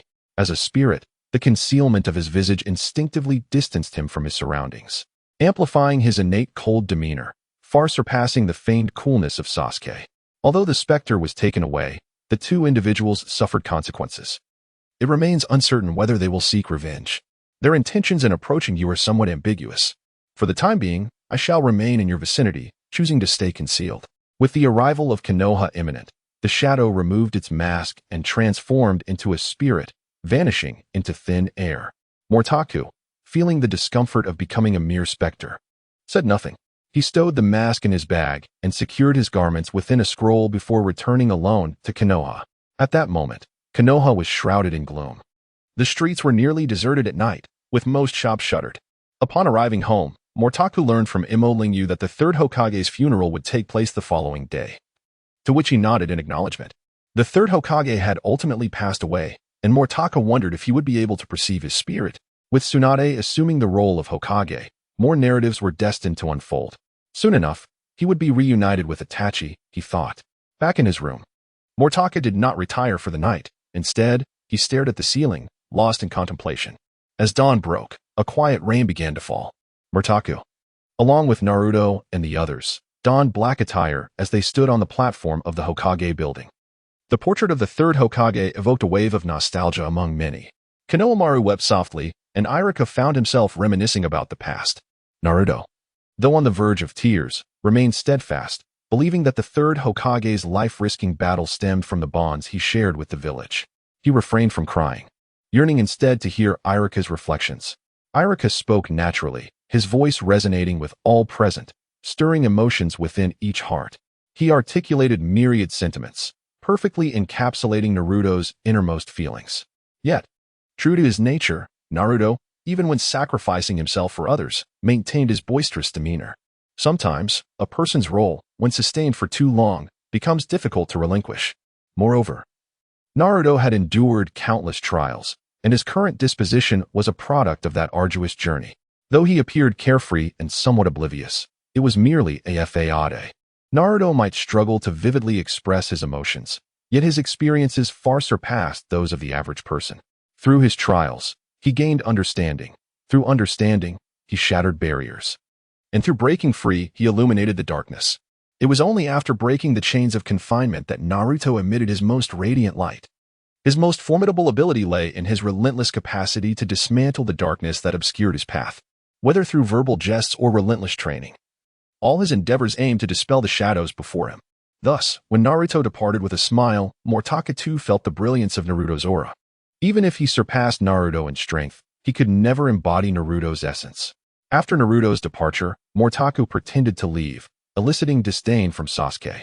Since graduating, Motaku had grown increasingly lackadaisical, resembling the underachiever that Naruto once was. Motaku was indifferent to such matters. After he departed, his spiritual energy was unleashed. And soon he encountered two exceptionally formidable individuals, Itachi Uchiha and Kisame Hashigaki. Itachi and Kisame swiftly entered a shop, allowing Motaku to draw closer. This was the Akatsuki. Motaku felt an inexplicable excitement. Just as he arrived, he noticed Kakashi had also arrived shortly thereafter, and before long, Hong and Asuma joined them. Motaku couldn't help but marvel at the narrative's power. Even though the third Hokage's funeral had just concluded, the plot continued to unfold. However, by the time Sasuke appeared, Itachi and Kisame had vanished, leaving Motaku momentarily stunned and somewhat regretful, as he had hidden on the rooftop without ever seeing their faces. Just as he turned to leave, he suddenly became aware of two figures standing behind him. Cloaked in a dark fabric adorned with red clouds, they were alarmingly close. Yet he had failed to sense their presence. The stealth of shadow-level ninjas was astonishing. He lifted his gaze, his lips twitching slightly. Your attire does not seem to belong to Konoha. Given the current circumstances in the village, if you have business, Perhaps you could return in a few days. I have matters to attend to, so I shall take my leave." As he spoke, he began to retreat. Kisame's voice resonated. "This little brat seems rather capable. Come with us for a moment." Itachi regarded Motaku with an expression of indifference. Motaku dared not meet his gaze. Yet Itachi could discern that although Motaku was somewhat anxious, he had not entirely lost his composure. In an instant, the scene before Motaku transformed. They found themselves outside the village, precisely where Hong and Asuma were passing by. "Hey, little one, you're from Konoha as well. Do you know this person beside you?" Kisame inquired curiously. Motaku feigned contemplation as he looked at Itachi and said, "Itachi, didn't you? Defect?" His performance was rather juvenile.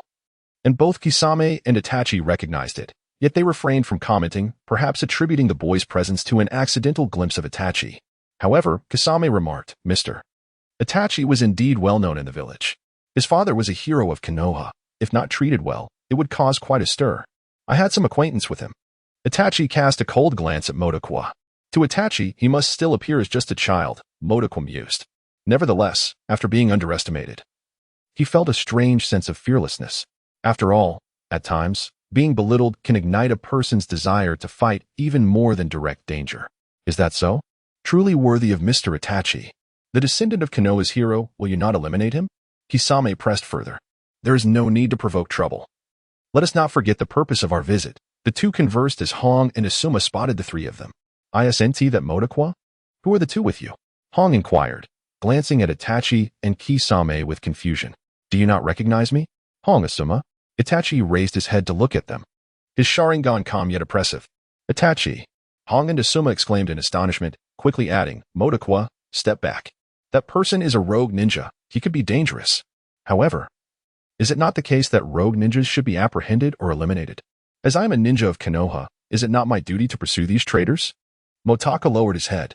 Though I am aware that I am no match for Itachi, I still yearn to engage in combat with you, a prodigy of the Uchiha clan. With that, Motaku pulled his forehead protector down beneath his eyes, completely obscuring his vision.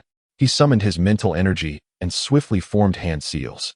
With kunai almost instantaneously drawn from his ninja tool pouch, he charged directly towards Itachi. Remarkable. Much more formidable than Sasuke, Itachi mused silently. However, to Itachi, Motaku's movements appeared painfully slow. He effortlessly deflected Motaku's attack. With a mere flick of his finger, Motaku staggered back as if struck by a heavy blow. Are you all right? Hong quickly rushed to support him. I'm fine. Motaku rubbed his forehead, feeling somewhat disheartened. It was not so much the defeat at Itachi's hands that bothered him, but rather the realization that Itachi was still quite the protective older brother. The esteemed Itachi, unable to resist the allure of Sasuke. Was he not merely handsome and his younger sibling? Was such sacrifice truly necessary? At this thought, Motaku felt a surge of anger, a kind that could not easily be soothed. Yet, while he was lost in his thoughts, several individuals had already begun to engage in combat. Before Hong could even make a significant move, she was sent flying into the water. Asuma found himself struggling in his battle against Kisame, but fortunately, Kakashi arrived just in time, followed closely by Guy. They had finally managed to extricate themselves from peril, yet Motaku felt little joy in their escape. He understood that Itachi had deliberately chosen to reveal his presence to others. Otherwise, if he simply sought Naruto, there would have been no need for encounters with Kakashi and Asuma. Ultimately, Itachi's actions were still aimed at safeguarding Sasuke. Kakashi, nearly incapacitated by Tsukuyami, and Motaku, taken to the hospital, found themselves in this predicament together. Kakashi remained unaware of his own condition, and it was inconceivable for Motaku to abandon him. Fortunately, he was unharmed, and Itachi had not inflicted any injuries. Despite his explanations falling on deaf ears, he allowed them to conduct their examinations until he could finally breathe a sigh of relief. How fortunate indeed to have endured a hit from Uchiha Itachi and emerged unscathed, Guy exclaimed, seemingly elated for Motaku. Motaku rolled his eyes. After all, even Itachi's mere fingertip flick could not guarantee that one would be injured, could it? At that moment, Sasuke arrived, having discovered Kakashi lying on the hospital bed, and inquired about the events that transpired. The group of fools, as expected, inadvertently revealed that Itachi had returned. Just as Sasuke departed, Motaku vanished as well. He had become quite engrossed in the unfolding drama. To not follow the plot felt utterly uninteresting. Sasuke's movements were remarkably swift, allowing him to make a decision almost instantaneously. and he set off in pursuit, with Jiang Yunxing trailing closely behind, hardly pausing. Before long, they arrived at the quaint town central to the narrative. And Motaka felt a sense of admiration. Sasuke truly was exceptional in locating it with such accuracy. Mr. Itachi, you bear a striking resemblance to him. And you possess the Sharingan as well. This was Kasame's first encounter with another member of the Uchiha clan aside from Itachi, naturally prompting his speculation. He is my brother. Itachi gazed coldly at Sasuke, as if he were merely an annoying passerby. However, the little brat behind him was indeed intriguing, having discovered us not once but twice. Kisame glanced at Sasuke's back, prompting Motaku to step forward with an awkward smile, saying, Itachi and I, it's nice to see you again. Motaka was aware of Itachi's fondness for his younger brother and wondered what expression he would wear upon hearing someone call him brother again. Yet, his hopes were dashed. Itachi remained expressionless. Motaku, what on earth is happening here? Naruto stared incredulously at Itachi, Kisame, and Sasuke, clearly taken aback by this version of Sasuke, completely consumed by hatred. Sasuke lunged forward as if engaged in a childish brawl. Naruto felt compelled to caution him against such recklessness, but Sasuke pressed on, only to be effortlessly toppled by Itachi, who then cruelly planted his foot on Sasuke. Sasuke, is this truly all you are capable of? Or do you fall short even of Motaku? Itachi remarked. However, Itachi seemed hardly interested in Sasuke. After defeating him, he intended to take Naruto instead. Just then, Jiraiya finally made his entrance. Although he had witnessed the scene before, experiencing it again stirred a sense of unease within him. Meanwhile, Motaka began to grasp Jiraiya's formidable prowess. The way he battled Itachi and Kasame appeared to be with ease. Despite their brief encounter, Motaka noticed no signs of tension on Jiraiya's face. As Motaku pondered the unfolding events, changes were occurring on the ghost's side as well. First, let us help her regain her memory. Upon their return, before they could utter a word, the old man commanded decisively. The two men dared not argue and led the ghost toward the tower. The old man watched the ghost's silhouette, his eyes reflecting an inscrutable emotion. Once inside the tower, a transformation rapidly ensued. A soul emerged from the statue and fused with the ghost's essence, gradually restoring her spirit. Truly remarkable is this special soul. It can absorb memories from countless others without issue, one of them remarked. However, this means she will become someone entirely different. Ultimately, she is merely a vessel in motion. Yet, aside from her, we have yet to find another soul capable of evolution. It is unavoidable. At the end of the day, they are simply tools for the adults. They continued, glancing at the ghost, inquiring, have you awakened? Can we proceed with the plan? Of course. By the way, from now on, you will all cooperate with me. Correct? The ghost grinned, her eyes seemingly plotting something. Absolutely. As long as it serves the plan, you can command us at any time. They responded eagerly. Very well. How many of you remain? The ghost assumed an air of importance, demanding compliance. Including the old man and the adults, we have 7 remaining. One replied. That is far too few. Why not recruit more? If there were more of us, we would have completed this long ago. The ghost's expression turned impatient. This is not feasible. If this matter leaks, we, aside from the adults, would be no match for the ninjas. One person hurriedly gestured with their hand. Very well. I was merely speaking offhand. But what about you adults? Why have you yet to make your appearance?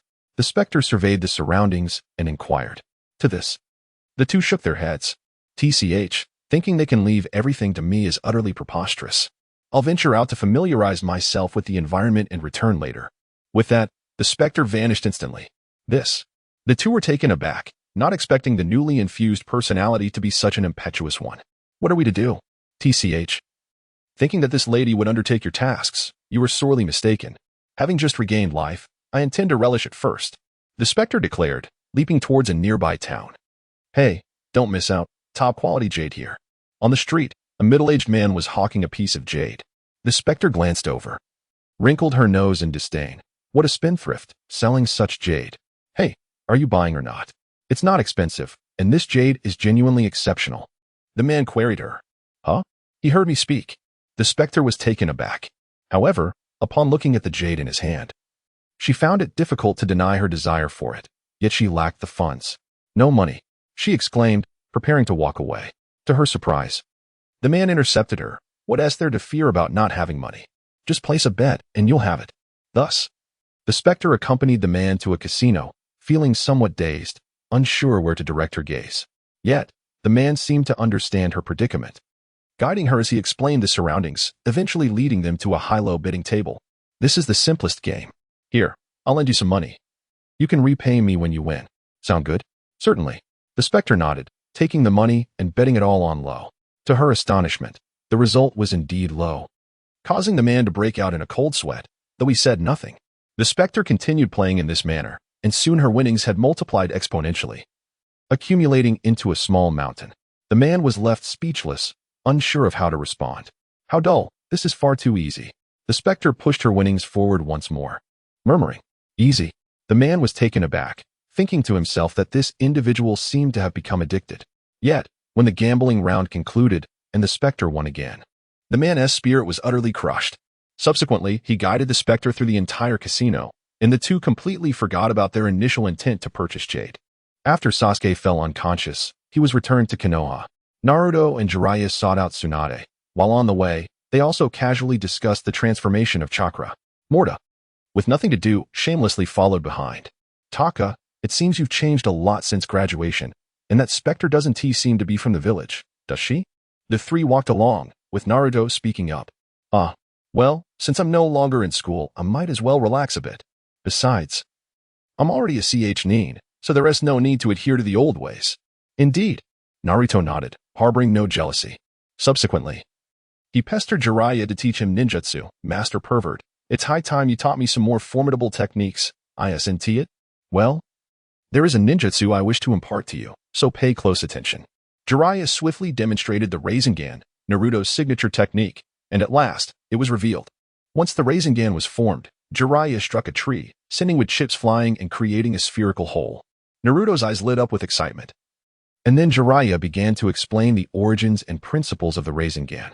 Motaku nodded along, grasping much of the explanation. Yet he realized that to achieve the transformation of the lightning attribute, he merely needed to wield powerful chakra control. However, he was entirely unfamiliar with nature transformation. Thus, he inquired, this seems to be solely the transformation of chakra, but what about nature transformation? Jiraiya, regarding Motaku's question, merely acquiesced to teach him as well. However, when it came to nature transformation, he couldn't help but chuckle. That is something even I have yet to master. Have you already grasped the transformation of form? Indeed. Motaku had. Naruto nodded, feeling fortunate. After all, he was a top student at the Ninja Academy. His attribute was lightning, so while he couldn't learn the Rasengan, he could still manage the Chidori, albeit with diminished power. Without the Sharingan, one cannot fully unleash the Chidori's potential. Jiraiya shook his head, proclaiming, the requirements for that technique are exceedingly stringent. One can still possess sensory abilities without the Sharingan, yet I still yearn to understand nature transformation. Motaku had followed the storyline for this very moment, believing that only Jiraiya could teach him without reservation, as he truly preferred not to wander about. His greatest aspiration was to master ninjutsu, and then retreat to solitude. Now that he had acquired the techniques, returning was temporarily out of reach, especially with the ghost having been captured, presenting him with a new mission. Just days after the ghost's departure, Motaku had forgotten that the ghost and those individuals were, in fact, allies. His curiosity about this ninja world, stemming from his previous life, had dwindled significantly after the preceding events. In essence, the true narrative had yet to commence, and he found himself devoid of motivation. What was the point of growing stronger if he remained a mere spectator in this world? However, the ghost was not a product of the storyline. She had chosen to depart to avoid dragging him into danger. Thus, Motaku believed that her departure was not by choice. It cannot be said that Motaku simply adored the ghost, but human emotions are peculiar. The ghost did not belong to the narrative. While Motaku found himself isolated outside its confines, unable to interfere with the unfolding plot, living as a shadow was not his desire. He could not bear a life devoid of meaning. Therefore, he wished to delve into the ghost's existence beyond the storyline, to unfold a different tale within the world of Naruto. For now, however, he could not see the ghost and could only languish in the storyline. During her presence, he had exchanged few words with her, but after their separation, particularly upon learning of her being controlled, he felt an inexplicable bond with her, compelling him to rescue her. Perhaps this is simply human nature, forever influenced by myriad emotions throughout life. The transformation of nature necessitates that one fully masters lightning release before it can be developed.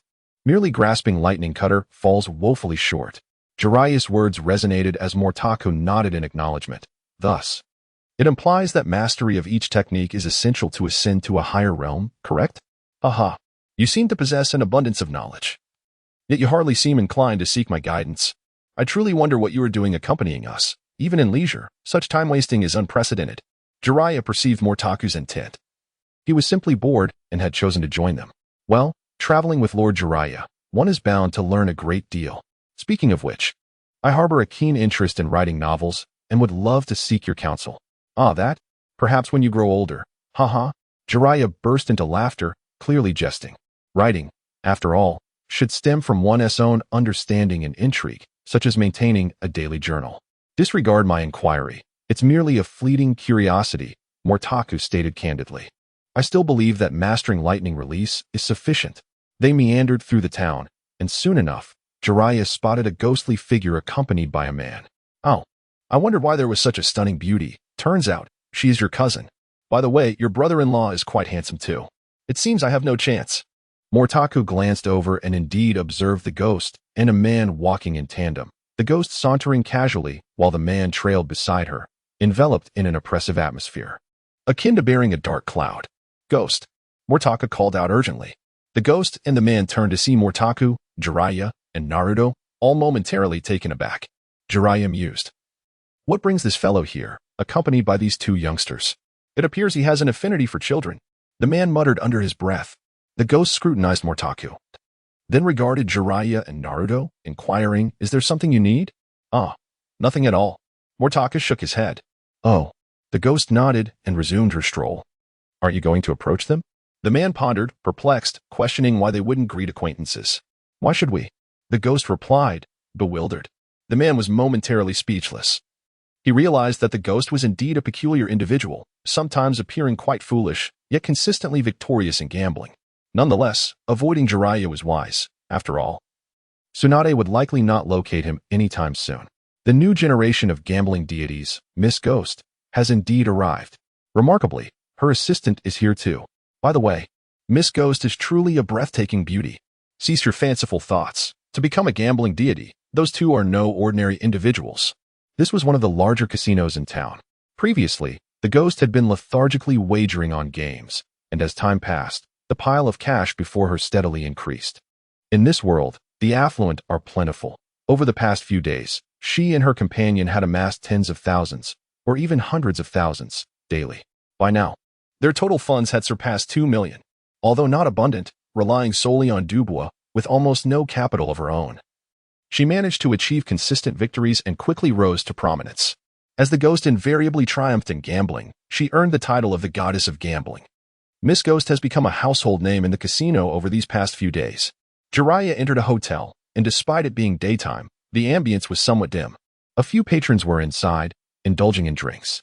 He noticed Ghost and Tsunade seated on a sofa, surrounded by 7 or 8 individuals, and approached them. Oh, what a coincidence to run into you again, Jiraiya remarked with a familiar smile. Oh, Ghost replied, nodding at Jiraiya. The others, unfamiliar with him, displayed some discontent at his presence. However, upon seeing Ghost acknowledge him, they refrained from voicing their objections. Bring me a bottle of wine, Jiraiya called out to the staff after taking a seat, simultaneously grumbling. What kind of establishment is this? Not even a companion to share a drink with? Besides, what's the point of merely sitting here drinking? Sir, you might be in the wrong place. This is not a venue for merriment, but merely a spot for solitary drinking. A middle-aged man across from him chuckled.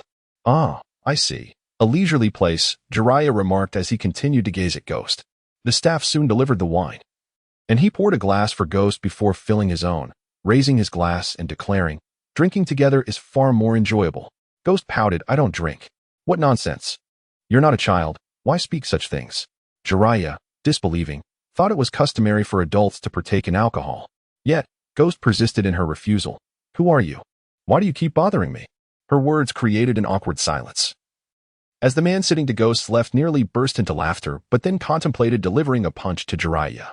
Jiraiya was taken aback. Haven't we met before? Just earlier? I meet every passerby, after all. That hardly justifies your annoyance with me. Ghost regarded him with confusion. She had not yet received any assignments and was merely passing the time, thus had no intention of lingering.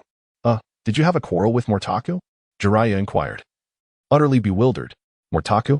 Ghost hesitated, feeling a twinge of familiarity but drawing a blank. She had no acquaintance with Motaku. I don't know you, old man. I'm not your type, and if you persist, I will become irritated, she warned. Upon hearing this, Jiraiya was momentarily stunned before nodding my apologies. I mistook you for someone else. With that, he stood and moved to another seat. The man beside Ghost also seemed momentarily lost in thought, then adopted a serious demeanor, remaining silent. Ah, so it was merely a case of mistaken identity, but it seems more like an excuse, doesn't it? Miss Ghost is so strikingly beautiful that being approached must surely be bothersome. This group of gamblers held a degree of respect for Ghost, as her beauty and gambling prowess were unparalleled. They had never encountered such a flawless woman before. By the way, what time does it start in the evening? Ghost inquired directly. The man's previously smiling face became stiff as he replied, 7 o'clock. Very well, I shall return at 7, the specter declared, rising and making her way outside, with the man beside her silently trailing along. What brings you out here? He inquired. Though there is little amusement to be found, it is rather tranquil. Surely sitting for a while isn't too unbearable? Boredom prevails. I would rather return home to sleep. I hope tonight's casino holds some intriguing events. She replied nonchalantly. I shall wander about aimlessly. What about you? I, of course, shall accompany you. I am your assistant now, after all. The man chuckled. By the way, Miss Spectre, you are quite lovely. That man earlier may have approached you clumsily, yet it only serves to highlight your beauty. Me? I've forgotten. The spectre replied with a hint of reluctance, though she had formed a temporary acquaintance with the man, having initially borrowed money from him. She found herself at a loss to answer his question honestly, fearing the truth might frighten him. After a moment's contemplation, he remarked, fortunately, that man had the sense not to pursue further. Honestly, men who cling stubbornly can be rather off-putting. Don't you agree? Not particularly. I believe he was merely a perceptive individual. Otherwise, I would have ignored him, the spectre countered. He nodded in understanding, recognizing that she possessed a discerning nature and likely held a significant status, having been exposed to various experiences that shaped her demeanor. Yet, she did not seem benevolent. If the man had persisted, her ire might have been such that she could have easily dispatched him without a second thought. She was entirely serious. The man refrained from further inquiries, trailing her in silence as she occasionally posed questions, seemingly encountering many things for the first time. He patiently provided explanations. As peculiar individuals have always existed, the spectre was simply one who had not ventured out in quite some time. You are rather admirable. If only others would emulate your demeanor, I might find myself more motivated. She mused, recalling her master. What sort of individual is he? Having awakened, he didn't even come to greet me. Is it truly the case that the tiger, having fallen from grace, is bullied by dogs? Her vexation was palpable. Them? The man asked, puzzled. Similar to subordinates and partners, I was meant to meet them, but alas, it did not come to pass, she explained. A missed appointment, then. He nodded. Surely something must have delayed them. Ah, forget it. I shall refrain from discussing it with you. She shook her head. Only a fool would miss an engagement. That individual likely seeks to intimidate me. With a deep sigh, she reflected on her past. As a powerful spirit from ancient times, she was not meant to undergo reincarnation. Yet she had met her demise far too early in her mortal life. Had it not been for her hubris, she would not find herself in such a predicament now. All her past endeavors were in vain. Her sole wish was to fulfill her spirit's purpose in death. The man nodded, respecting her silence. They continued to wander or sit in repose, appearing as ordinary passers-by. Had one not been observing them closely, they would have assumed they were merely two solitary travelers. For their distinct essences and unspoken rapport rendered them as if they belonged to entirely different realms. As the clock approached 7, the spectre returned to the tavern, only to find the spot they had occupied during the day utterly deserted. In stark contrast, the interior was bustling with patrons. The spectre quickly joined the game of double. But just as she began to feel immersed, an unexpected turn of events unfolded. Cheating in such a place, Miss Spectre? It appears that beneath your resplendent exterior lies a sinister heart. One man exclaimed. Ah, I appreciate your lack of concern for my reputation, yet you must have misunderstood. I am not cheating. Silver has warned me that such actions could lead to dire consequences. The spectre retorted, adamantly denying the accusation. Well, being careless has revealed your own malevolence. The man persisted, but denial is futile. We possess irrefutable evidence against you. The spectre paused, taken aback. She was no fool. Yet she had not anticipated encountering such a predicament while simply seeking to pass the time. It was rather unfortunate. Her mood had soured entirely. The atmosphere in the casino grew tense and silent as onlookers turned their attention toward the unfolding drama. "What is happening here?" someone inquired. "What are you all doing?" they asked, observing several burly men encircling a solitary girl. However, the man before the specter paid no heed to the inquiries. "We are all acquaintances here, and I would prefer to avoid this confrontation, but your alleged deceit is utterly unacceptable. We have all been harmed, and you must apologize for your actions." "Harmed?" the specter queried, perplexed. "What do you mean?" "Indeed, and considering your youth, I doubt your family would want to see you rendered disabled," the man continued. "I abhor disability. I would rather embrace death," the specter replied, shaking her head. "I have erred once. I cannot afford to dwell on such matters now. Death is the only solution to all troubles." The man was taken aback. "As for an apology, I am willing to express remorse. I was not always like this, but circumstances have left me no choice." The specter regarded him with a hint of pity. "I despise complications." With that, a surge of energy manifested in the specter's palm, piercing through the man's chest. Kintsun observed in astonishment, relieved she had not intervened, for she realized that it could have been her demise. The specter was indeed a perilous individual, seemingly with accomplices. What was her past? Who exactly was she? Crimson liquid pooled on the ground as witnesses gaped in horror. Is she a ninja? The companions of the fallen man fell into despair, collapsing onto the ground. The specter cast a glance at them, prompting Kintsun to gasp in shock. "She intends to eliminate them. Are you going to kill them all?" Kintsun urgently interjected. "Wouldn't it be troublesome not to?" The specter countered. "It won't be. They won't pursue you any further," Kintsun insisted. "Yet, I shall remain apprehensive," the specter replied. "Hey, you lot, what is the reason behind your actions?" Kintsun questioned the men slumped on the ground. "Because of him," they replied. It was said that the Miss Spectre must hail from a wealthy family, making her an ideal target for extortion. "Money?" the specter inquired, perplexed. "I merely ventured out for a breath of fresh air." "Never mind, let us depart." The ghost spoke with a hint of annoyance. Tsunade nodded, and the two of them silently stepped outside. "They are coming to get me," the ghost remarked. "Are you still here?" he inquired. Tsunade managed a faint smile. "No, I'm merely passing through." "Is that so?" The ghost did not press further. He then leaped onto the rooftop, sitting there to wait, and after a moment of contemplation, Tsunade followed suit. The ghost, however, was not taken aback but instead asked, "You are a ninja, aren't you?" "Indeed," Tsunade affirmed. "Are you monitoring me?" The ghost questioned again. Tsunade was taken aback. "That man was also here to follow me," the ghost declared. Tsunade fell silent. "Prior to this, I should have done nothing." "Why is that?" The ghost stared at her. "Who exactly are you?" Tsunade finally asked. "Because we too have places to protect. We cannot allow you to become a potential threat." "I am not aware of that. I just came out today." The ghost shook his head. "Is that so? Regarding your actions, I shall refrain from further comment. That man is dead, but if one day you harm those I am sworn to protect, I will not stand idly by," Tsunade stated. "No one would permit that. I am merely atoning for past mistakes. I disappointed a few individuals and caused them considerable trouble. Thus I must see them again," the ghost replied. "I was never one to kill easily." Tsunade nodded. "Before your companions arrive, may I remain here?" "Certainly. We shall soon commence our actions, and you will see me again then," the ghost nodded. "To be honest, I do not hold them in high regard. My coming out this time is merely an act of defiance. I can never forgive myself, yet I can only collaborate with them." After saying this, the ghost fell silent.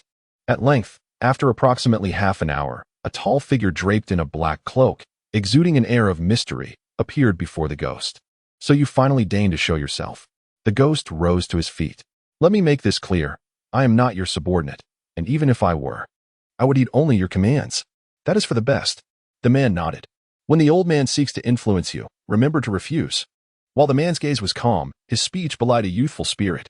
His overall demeanor struck a balance between composure and nonchalance. "Old man? Who is that?" the ghost inquired. Puzzled. "You will know upon meeting him," the man replied, and to their astonishment, the two began to fade from view, their voices gradually dissipating. Tsunade remained silent for a moment before asking, "How did you follow him? Did Orochimaru not seek you out?" Jiraiya asked directly. "No, why would he come to see me?" Tsunade returned to her usual self, brushing her hair aside. "The old man has passed away. It was Orochimaru's doing. He has sealed his own arm and will likely seek your healing," Jiraiya stated. Tsunade's eyes flickered, her emotions wavering, before she continued. Do you believe I would assist him? That is Orochimaru. He does not care for you, Jiraiya remarked, glancing at the brightly lit town. Ah, the long night stretches on. Would you care for a drink? Tsunade nodded, and they swiftly chose a roadside tavern to settle in. Tsunade inquired, what are your thoughts on that organization? How would I know? The Phantom is Motaku's cousin, and Motaku is the son of that individual. It's not surprising he possesses forbidden techniques. Jiraiya replied, sipping his drink. That individual? Tsunade frowned. Do you recall that little imp who used to be by the side of the fourth Hokage? Jiraiya poured himself another drink. It's him. Tsunade was taken aback. Those people earlier, were they, the undead? Don't frighten me. I know nothing. Jiraiya shook his head. Tsunade fell silent for a moment before asking, the Motaku you mentioned, is he the son of that person? What about him? He is dead. The Ninetales. Tsunade pressed on. And Motaka? Why are you so concerned about the village? Why not return? Jiraiya asked. Is it still because of Shinjutsu? Not just that. There is also that. Tsunade managed a faint smile. Jiraiya refrained from speaking further. After meeting Tsunade, he felt that urging her to return would be rather cruel. Yet she truly was the most suitable candidate. However, the symptoms of blood phobia resembled a mental illness. If Tsunade could not overcome it herself, no one else could. Troubles indeed abound, Jiraiya sighed. That little imp Motaku is currently with me. You'll meet him tomorrow if you're free. Additionally, I've brought along another intriguing little fellow. With your concern for these youngsters, why not become Hokage? Tsunade gazed at the man, who had once struggled in his youth but had worked hard to achieve his current success, seemingly unmoved by the allure of the Hokage position. She found it somewhat perplexing. Destined to remain a poor wretch for life. Being Hokage isn't solely about dealing with youngsters, Jiraiya muttered. Moreover, I truly lack the capability, even if I possessed the strength and prestige. The following day, while Motaku languished idly at the inn, Naruto was already engaged in training. By 8 or 9 in the morning, the town began to bustle with activity. How tedious. With no tasks at hand, Motaku gazed out at the throng passing by, feeling as though he had returned to a bygone era. Is there any difference from before? Indeed, does my life hold no meaning at all?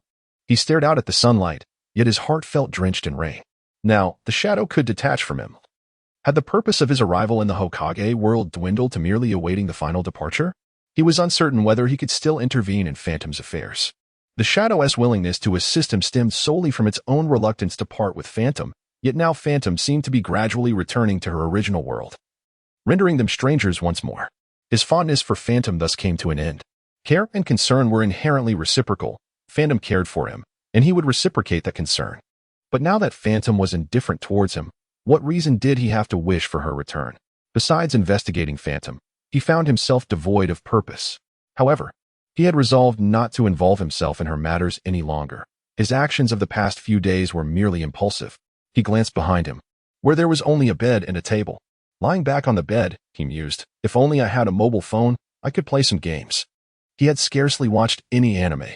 After all, before university, he had followed a strict academic regimen, never contemplating other pursuits.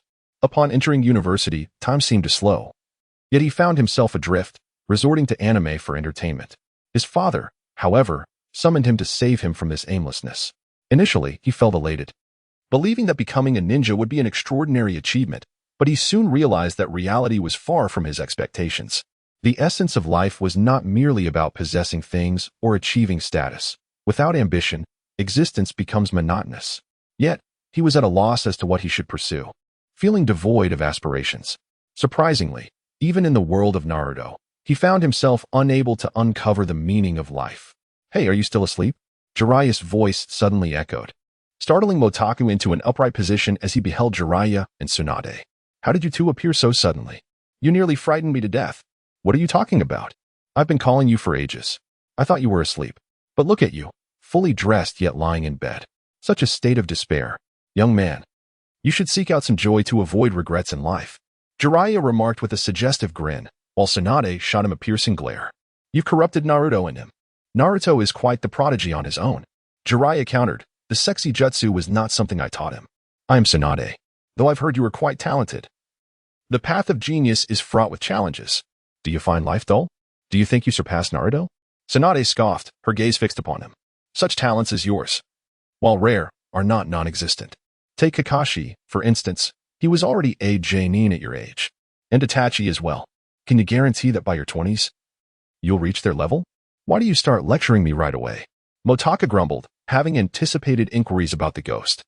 It seemed they had first met Naruto before coming to him, leaving him feeling neglected during his moment of reflection. Enough of the chatter. Do you have time? Although you don't seem busy, let us go out for a stroll, Jiraiya suggested. Motaka nodded. It is a great honor to meet the legendary trio of Konoha so soon. Lady Tsunade. Tsunade paused momentarily. Young man. Motaka said no more as the three exited together. Since you are already a nin, we shall not regard you as a fool like Naruto. Now, what exactly is your relationship with the ghost? How much do you know of her abilities? Jiraiya inquired. What happened? Motaka nodded. Though he had spied on her, he decided to feign ignorance. Don't tell me you Haven T sent her any messages. Are you two really siblings? Jiraiya pressed. Ah, I forgot you were aware of my father's situation. Motaka scratched his head, realizing he had revealed too much. I have only known the ghost for a short while. He then recounted the details of his encounter with the ghost and her arrival in Konoha. It seems her memory has returned, yet she has forgotten us, he concluded. I see. So why did you initially claim she was your cousin? Jiraiya immediately asked. Cough. After all, it is Lord Jiraiya. Regardless of the circumstances, she remains a girl close to me, and I would still care about the inspiration derived from her. Mota smiled awkwardly. So, their abilities are akin to yours? Tsunade inquired at that moment. Indeed. Mota nodded affirmatively. Then, Belan emerged from behind him. As if she had always been there. Motu gestured towards Belan, stating, This is my contract partner. You may call her Belan. In her former life, she was a remarkable individual, though her temperament may not be so pleasant now. Belan indeed exhibited some instability, seemingly on the verge of becoming a malevolent spirit. Yet both Jiraiya and Tsunade remained silent. Perhaps I shall be the fifth Hokage. I entrust you with a task concerning the Spectre and her organization, which you will oversee independently. Once you ascend to Jonin, I shall facilitate your progress, but you must remain vigilant against any threats they may pose to Konoha, Tsunade declared. Huh? You agreed? Mota questioned, bewildered, for in the narrative, Tsunade had consistently refused. Had it not been for Naruto's heartfelt influence rekindling her memories of Rope Tree, she would hardly have consented to become Hokage. If I do not take the position, who will? Tsunade shook her head. That is true. Mota nodded, yet he pondered. Orochimaru should be arriving soon, or else they will depart without him. However, upon further reflection, he realized something was amiss. Orochimaru seemingly did not receive Tsunade's medical treatment. Yet his hands eventually healed. Nevertheless, he still believed Orochimaru would appear, for the narrative is inexorable. Yet, he did not encounter Orochimaru, and upon returning to Konoha, he found that Orochimaru was still absent. However, Tsunade continued to perceive the shadows of Rope Tree and Dan within Naruto and actively worked to overcome her hemophobia. Many in Konoha awaited Tsunade's return, and upon her arrival, she was inundated with various responsibilities. Naruto's Rasengan was finally mastered. Mota felt a twinge of envy, for this signified that Naruto had caught up to him, perhaps even surpassed him. After all, while mastering the Rasengan, Naruto's control over chakra had also significantly improved. Though he could not achieve the absolute mastery that Mota possessed, it would undoubtedly enhance his capabilities. However, with Belan by his side, Mota believed that in a confrontation, Naruto would still be unable to best him. Yet, in Naruto's heart, he felt he had truly grown stronger. After learning the Rasengan, he stood tall in spirit, yearning for the recognition of two individuals, Mota and Sasuke. Mota had undoubtedly acknowledged him long ago, and he did not believe Sasuke was necessarily stronger than he. Upon returning to Konoha, Motaka leisurely strolled through the streets alongside Naruto, relishing the freedom of the moment. Let us indulge in some ramen. It's been several days since I've had Ichiraku, Naruto exclaimed, narrowing his eyes in excitement. Absolutely. Besides, Naruto is financially equipped for this, replied Motaku. Tsunade has truly become the fifth Hokage. I must aspire to be the sixth. First, I shall start by finishing 3 bowls of ramen, Naruto declared as they arrived at Ichiraku, already speaking before taking a seat. Haha, it's Naruto. Always so full of energy. Uncle Tucci chuckled. Of course, Uncle. I am destined to become the 6th Hokage, Naruto proclaimed loudly. Sitting beside him, Motakus smiled, accustomed to Naruto's antics, finding no reason to regard him as foolish. Meanwhile, Imo Lingyu, walking through the streets with concern for Motaku and Naruto, heard his voice and turned to see him clad in beige attire. The sight of the two seated together darkened her expression significantly, as if half the sky had turned black. Both Naruto and Motaku shivered involuntarily, while Uncle Tucci squinted at Mo Lingyu standing behind them, his expression unchanged. "Ah, it's Lingyu. Would you like some ramen?" he inquired. "None of your business." Mo Lingyu shot him a glance, prompting Uncle Tucci to quickly respond, "Then I won't intrude." He then hastily retreated. Upon hearing Mo Lingyu's voice, Naruto and Motaku sensed impending doom. Half an hour later, they sat in front of Ichiraku, bruised and battered, their faces swollen and eyes marred with shades of purple and red, twitching slightly. "By the way, was that Aunt Lingyu earlier?" Naruto asked. "It seems so," Motaka nodded. "Aren't you her son? Why did you return without going home?" Naruto inquired, his expression devoid of emotion. "Oh, I forgot." Motaku replied, equally expressionless. "I forgot too." They sat in silence, exchanging glances until the evening arrived. Indeed, when a woman becomes furious, the world feels as though it is on the brink of collapse. The next day, at noon, Naruto and Motaku remained seated, their stomachs growling in hunger. Though their injuries had healed considerably, Motaku was recovering well, while Naruto had fully regained his composure. "All right, we can leave now," Motaku suddenly declared, rising to his feet. "Huh?" Naruto stood but then sat back down. "Aren't you afraid Aunt Lingyu might truly be angry?" he asked. "It's all good now," Motaku chuckled. Naruto regarded him and chose to trust him. Upon returning to Motaku's home, they found Aunt Lingyu had indeed calmed down, providing them with food without further fuss. "What happened?" Naruto questioned. "Shadow clone jutsu. I sent a clone to plead on our behalf," Motaku replied with a grin. "So that is the case." Naruto relaxed, lying down on the ground, finally at ease. Aunt Lingyu truly cannot be trifled with. Motaku observed the now sleeping Naruto and draped a blanket over him before stepping outside. Seeing Naruto peacefully slumbering, Mo Lingyu chose not to disturb him. At this hour, Sasuke should be leaving soon. Motu walked directly to Sasuke's home. Sasuke's room was quite nice, yet Mota's was not lacking much. However, there was still a sense of restraint due to their previous circumstances, as they had no income. Setting aside the small talk, at that moment, Sasuke was inside, seemingly preparing to depart.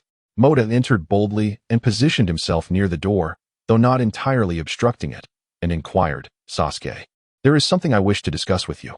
"What is it?" Upon seeing Mota, Sasuke's expression shifted, but he ultimately relaxed.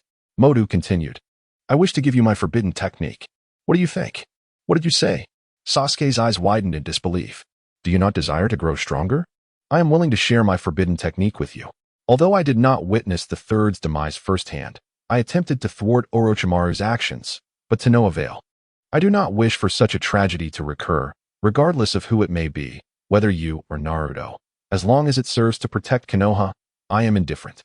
However, Naruto is not suited for my technique, hence I have resolved to bestow it upon you. Before Sasuke could respond, Mota continued, "I am uncertain of your thoughts, but I feel a sense of responsibility for the third's death. I lack the power to safeguard the village or anyone else, yet I refuse to succumb to despair. I believe I must take action for the sake of the village, lest I remain restless." "Your forbidden technique?" Sasuke felt a surge of interest. Mota's technique had allowed him to triumph despite lacking a bloodline limit. If he could acquire this technique, combined with his Sharingan, would he not become invincible, though formidable? Orochimaru would pale in comparison once he attained the Mangekyou Sharingan. Itachi, too, possessed the Mangekyou, and Orochimaru was no match for him. Thus, acquiring Mota's forbidden technique could enable him to surpass Itachi. After a moment of contemplation, he asked, "Are you certain you are not jesting? I can give it to you right now. However, this matter must remain between us, for Orochimaru covets this technique as well," Mota replied as he produced a scroll. "Summoning the forbidden technique from the realm of the dead. Record it, and I will return it afterward," Mota instructed. Sasuke glanced at him and silently utilized his Sharingan to copy the technique. "Done," Sasuke declared. Mota nodded and then retrieved a blank scroll, biting his finger to inscribe the seal, sealing the technique within once more. "I shall take my leave now. As for the matter of the deceased souls, I will devise a solution for you. Currently, I have 2 companions, but I will not share them with you." "I understand," Sasuke retorted coldly, realizing he had no intention of usurping Mota's contractual partners. "Then see you tomorrow," Mota continued, seemingly reluctant to depart. Sasuke was perplexed. "You know, with this technique, in this world, aside from those who can conceal themselves in alternate dimensions, no one can hide secrets from this technique," Mota explained. "Nonetheless, my intention in granting you this forbidden technique is solely to empower you to protect the village. I am well aware of your potential. See you tomorrow. Sasuke responded. Taken aback, Motu then exited, waving his hand as he departed. After he departed, Sasuke returned to his bed, enveloped in a surreal sensation. Over the past couple of days, he had endured a tumultuous series of events, nearly becoming a rogue ninja akin to Itachi. A shiver of apprehension coursed through him at the thought. However, as he recalled Motaku's forbidden techniques, he meticulously reviewed them several times, and upon discovering no issues, he felt a sense of disorientation. Whether Motaku's intentions were to preserve his existence or genuinely to safeguard Konoha seemed inconsequential to him. All that mattered was his pursuit of strength. He couldn't help but indulge in self-mockery at such a realization. He had unwittingly caused Motaku concern, prompting the unveiling of the forbidden techniques. Nevertheless, surrender was not an option. He had long been enshrouded in darkness, burdened by many challenges, and this time, it was merely the weight of Motaku's expectations. Throughout that night, the light in Sasuke's room remained aglow, a testament to his transformation amidst the trials he had faced. After imparting the forbidden technique to Sasuke, Motaku felt an unexpected sense of relaxation on his way home. Perhaps it is true that with great power comes great responsibility. For so long, he had been the sole possessor of the forbidden arts, which instilled a sense of superiority within him. Now, having entrusted that power to Sasuke, he acknowledged that Sasuke would undoubtedly surpass him in prowess. This realization compelled him to intensify his own training, for he believed that Sasuke might not catch up to him after all. Human nature is adept at self-soothing, instinctively transforming circumstances into something advantageous. Initially, relying on the forbidden technique to achieve genius status stemmed from a mindset that prized innate talent and forbidden power above all else. However, once both the technique and talent ceased to hold significance, the narrative shifted to emphasize the paramount importance of effort. Indeed, people are fickle, yet remarkably adaptable to their surroundings. Given this, there is no need for internal conflict. Nonetheless, Motaku was reluctant to concede defeat or lag behind, a sentiment shared by many individuals, which spurs them to strive for progress. After all, competition serves as a driving force. Yet, Motaku overlooked a crucial aspect. His decision to pass on the forbidden technique to Sasuke was motivated by two primary reasons. First, he wished to safeguard Konoha, having grown accustomed to life there. Second, in his quest to protect Konoha, he viewed Sasuke as part of a collective. If the group thrived, Konoha would remain secure. Human nature inherently possesses a selfish side. Even after relinquishing the forbidden technique, Motaku remained unwilling to yield, thus neglecting the original intent of viewing Sasuke as part of a larger entity. Perhaps this embodies the spirit of teamwork, yet individual competition is inescapable. Motaku scarcely comprehended the concept of bonds, let alone the essence of collective spirit. While he could articulate definitions, the deeper implications eluded him. A fleeting sense of team spirit sufficed, after which it was best forgotten, at least for the sake of mental comfort. Soon, he found his life reverting to a dismal routine, eating, sleeping, training, and undertaking missions. Gratefully, Tsunade had not assigned him any tasks, leaving him with ample free time. As others busied themselves, he languished in idleness, plagued by existential doubt and a waning spirit. Furthermore, the absence of his spectral companions extinguished the last remnants of novelty in his life. Facing only shadows and the lethargic presence of the white spirit rendered any semblance of enthusiasm utterly elusive. Ultimately, he mused, only the charm of delightful young ladies could rescue him from this malaise. Motaku self-deprecatingly acknowledged this instinctual yearning, recognizing the age-old truth of attraction between the sexes. Yet, he was acutely aware of his own shortcomings, being neither as striking as Sasuke nor possessing the aura of Naruto. It seemed nearly impossible for him to be noticed or admired. The monotony was unbearable. If this dreary existence continued, he would surely be overwhelmed. At last, on a day when Motaku could no longer endure the tedium, a mission finally arrived. What? Arima Yakumo? He exclaimed, slightly taken aback by Naruto's evident discontent, which often surfaced in response to matters he found unsatisfactory. Motaku paid it little mind.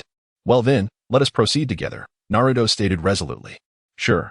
I too should stretch my legs. Even a tiger must have its limits when napping. With an air of confidence, even bordering on arrogance, Motaku proclaimed that he had been diligently honing his skills during this period, resulting in a significant enhancement of his abilities. Naruto nodded in agreement. He felt no particular concern. Rather, he was pleased that Motaku was so spirited, as it seemed to invigorate him as well. As for Motaku's strength or weakness, Naruto had ceased to care, so long as Motaku proved to be reliable. Regarding teamwork, although Naruto possessed a strong individual flair, he had demonstrated superior capabilities compared to Motaku and Sasuke. He had no ulterior motives. If Motaku and Sasuke were on board, that sufficed. Well, let me clarify the situation, Naruto stated earnestly, exuding the demeanor of a true ninja, leaving Motaku momentarily taken aback and speechless. Firstly, while I was engaged in the mundane pursuit of cultivation, pondering what Jiraiya might be up to, I stumbled upon a girl who sketched a dark cloud, followed by a bolt of lightning, which then struck the Hokage's residence, igniting it in flames. Motaku nodded, recognizing the sequence of events, though the timeline seemed somewhat muddled, and he could not ascertain whether it occurred at that moment.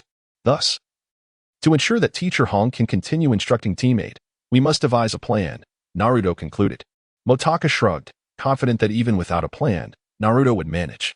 However, he was not averse to contributing, and a thought of Sasuke crossed his mind. That fellow was currently in the village, and it would be amusing to let him experience the illusions of the Arma clan. Consequently, Motaku expressed his intention to seek Sasuke's assistance, to which Naruto agreed after a moment of contemplation. Upon encountering Sasuke, he appeared rather smug, yet ultimately consented to join their endeavor. What kind of jutsu is that? Why would it require drawing? Sasuke inquired, puzzled. I didn't see her forming hand seals, but she had something in her hands, Naruto replied, contemplating his certainty. Sasuke sighed, not expecting much from Naruto's intel. Let us investigate further. Motaku, you handle information gathering, while the two of us will take charge of infiltration. Naruto nodded. Though he was somewhat perplexed by the division of labor, he trusted it was for the best. Motaku shrugged again. Gathering information? Quite simple. He then indicated the location without elaborating further. Naruto pouted. Well, I already know that. However, I have never encountered the 8 clouds, Motaku retorted. So I based my findings solely on the intel. Naruto acknowledged. That is indeed correct. Subsequently, Naruto and Sasuke proceeded with their infiltration. Naruto, ever resourceful, transformed into a red figure and, fortuitously, directly entered the studio of 8 clouds, only to be startled by the sight of Hong being attacked. This prompted him to flee in terror. Soon after, 2 or 3 individuals detected Naruto's presence, and Sasuke cursed under his breath, observing Naruto being injected with some substance, collapsing to the ground. This time, Sasuke was finally earnest. The area was heavily guarded, and the assailants were equipped with tranquilizers and similar pharmaceuticals, indicating something was indeed amiss. Resolute, he charged forth, activating his Sharingan. The 3 adversaries swiftly fell into his illusion, and just as he prepared to carry Naruto away, he suddenly lifted his gaze. A girl of similar age, with long black hair, was coldly disregarding them. Sasuke activated his Sharingan in an instant, not bothering to inquire further, only to discover that he had fallen into a Jinjutsu. When did this happen? Sasuke was astonished that someone could silently cast an illusion on him. Alarmed, he pondered whether this girl was more formidable than both him and Motaku. Realizing the gravity of the situation, Sasuke chose not to underestimate her, especially since they were intruding. Being discovered would mean their infiltration had failed. Thus, he hastily dispelled the Jinjutsu and left with Naruto. Upon finding Motaku outside, he appeared remarkably nonchalant. Sasuke was certain that Motaku had uncovered something significant, but since he had yet to locate any deceased souls to aid in their investigation, he could not enlist their assistance. It seemed evident that Motaku would withhold information from them. Sasuke refrained from pressing further and stated, the infiltration was unsuccessful. Naruto was injected with a sedative or something similar. The area was heavily guarded, and a girl cast an illusion on me. In Sasuke's spacious and brightly lit abode, Naruto slowly awakened, initially believing he had been kidnapped. Where am I? He inquired, spotting Motaku and Sasuke. My home, Sasuke replied coldly. If Motaku's residence was commendable, then Sasuke's home was undeniably opulent, befitting the son of a noble in Konoha. This was Naruto's first visit to Sasuke's house, and he felt a mix of curiosity and envy. Moreover, he felt a slight flush at the thought that he had been brought home while unconscious. Did this mean Sasuke had begun to accept him? Sasuke, this is my first time at your house. It's so big. Next time, let us invite Sakura too. With a place this spacious, it could serve as our base. Naruto suggested. Are you a child? A base? Sasuke scoffed, feeling that the notion of a base sounded rather childlike. He did not outright reject the idea of inviting Sakura. However, well, now that Naruto is awake, we should discuss our next steps. I never expected the esteemed Uchiha Sasuke to be bested by a girl in the realm of Genjutsu, Motaku remarked, not intending to target Sasuke, but rather to express his surprise.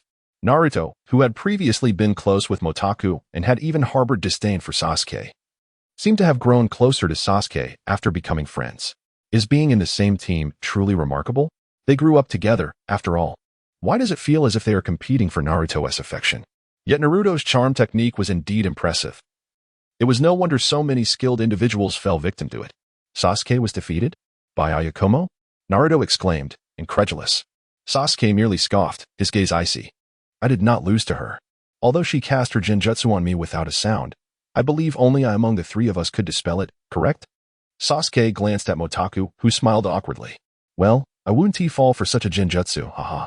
TCH, Sasuke tilted his head, refusing to engage further with Motaku, who seemed increasingly frivolous. It seems that one's true nature is beginning to reveal itself. The once solemn Motaku has transformed into a smooth talker. There is no alternative. Without this change, Motaku's life would be devoid of any enjoyment, resembling the dullness of plain water, utterly monotonous. Consider this a mere flavor enhancer.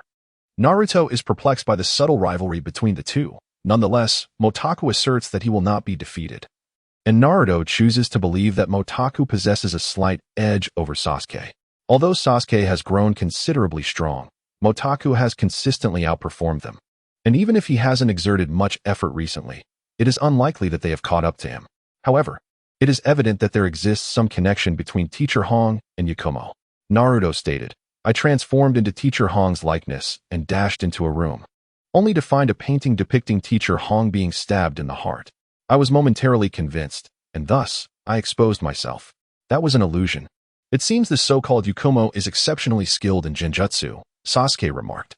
Finally, he has developed an interest in Kuruma Yakumo. I shall seek out Teacher Hong to gather more information. What about you? Naruto inquired. I will pay another visit to Yakumo, Sasuke replied. Still eager to engage in a contest of genjutsu with Kuruma Yakumo, Motaku was momentarily taken aback. What should he do? These two had swiftly found their tasks. But what about him? As Naruto and Sasuke turned their gaze toward him, he felt somewhat embarrassed to admit that he had nothing to occupy himself with, so he nodded. Then I shall investigate some intelligence. There must be some hidden truths within this matter. Even if Teacher Hong shares information, it may not encompass the entirety. Naruto nodded. I merely wish to confirm whether there truly exists a connection between Teacher Hong and Yakumo. After all, it is possible that Yakumo merely happened to witness me transform into Teacher Hong.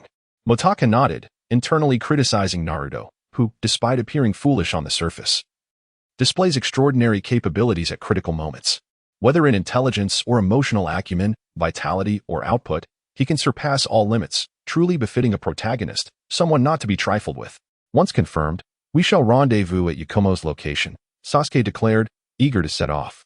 Naruto followed closely behind, leaving Motaku alone. Alas, he felt as though he had been left to lock the door behind them, and it seemed these two shared the same sentiment. Nonetheless, it appeared that Sasuke had no intention of leaving Konoha anytime soon, even though he was still fervently eager to enhance his strength. When Motaku first heard of Kuruma Yakumo, he recalled her storyline.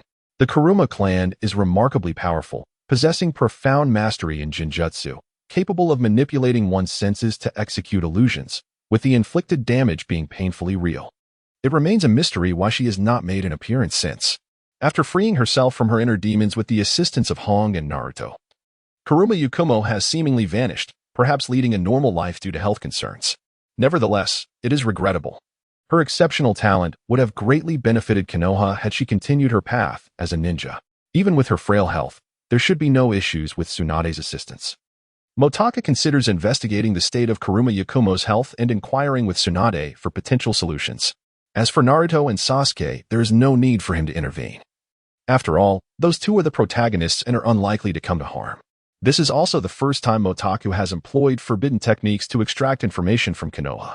In truth, possessing a soul contract, he could acquire whatever he desires at any moment, yet he has never availed himself of this power.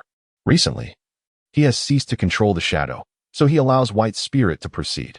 Although White Spirit's demeanor is far from the shadow's docility, it does not overtly resist his commands, albeit with less amiability. In comparison to the shadow, White Spirit exhibits a lack of social finesse, with emotions that are far too transparent. The shadow, on the other hand, conceals its feelings, perhaps a trait inherent to its existence as Motaku's creation. Motaka tolerates this, as White Spirit was summoned by his father, and thus cannot be blamed. Moreover, without White Spirit, the shadow would lack consciousness.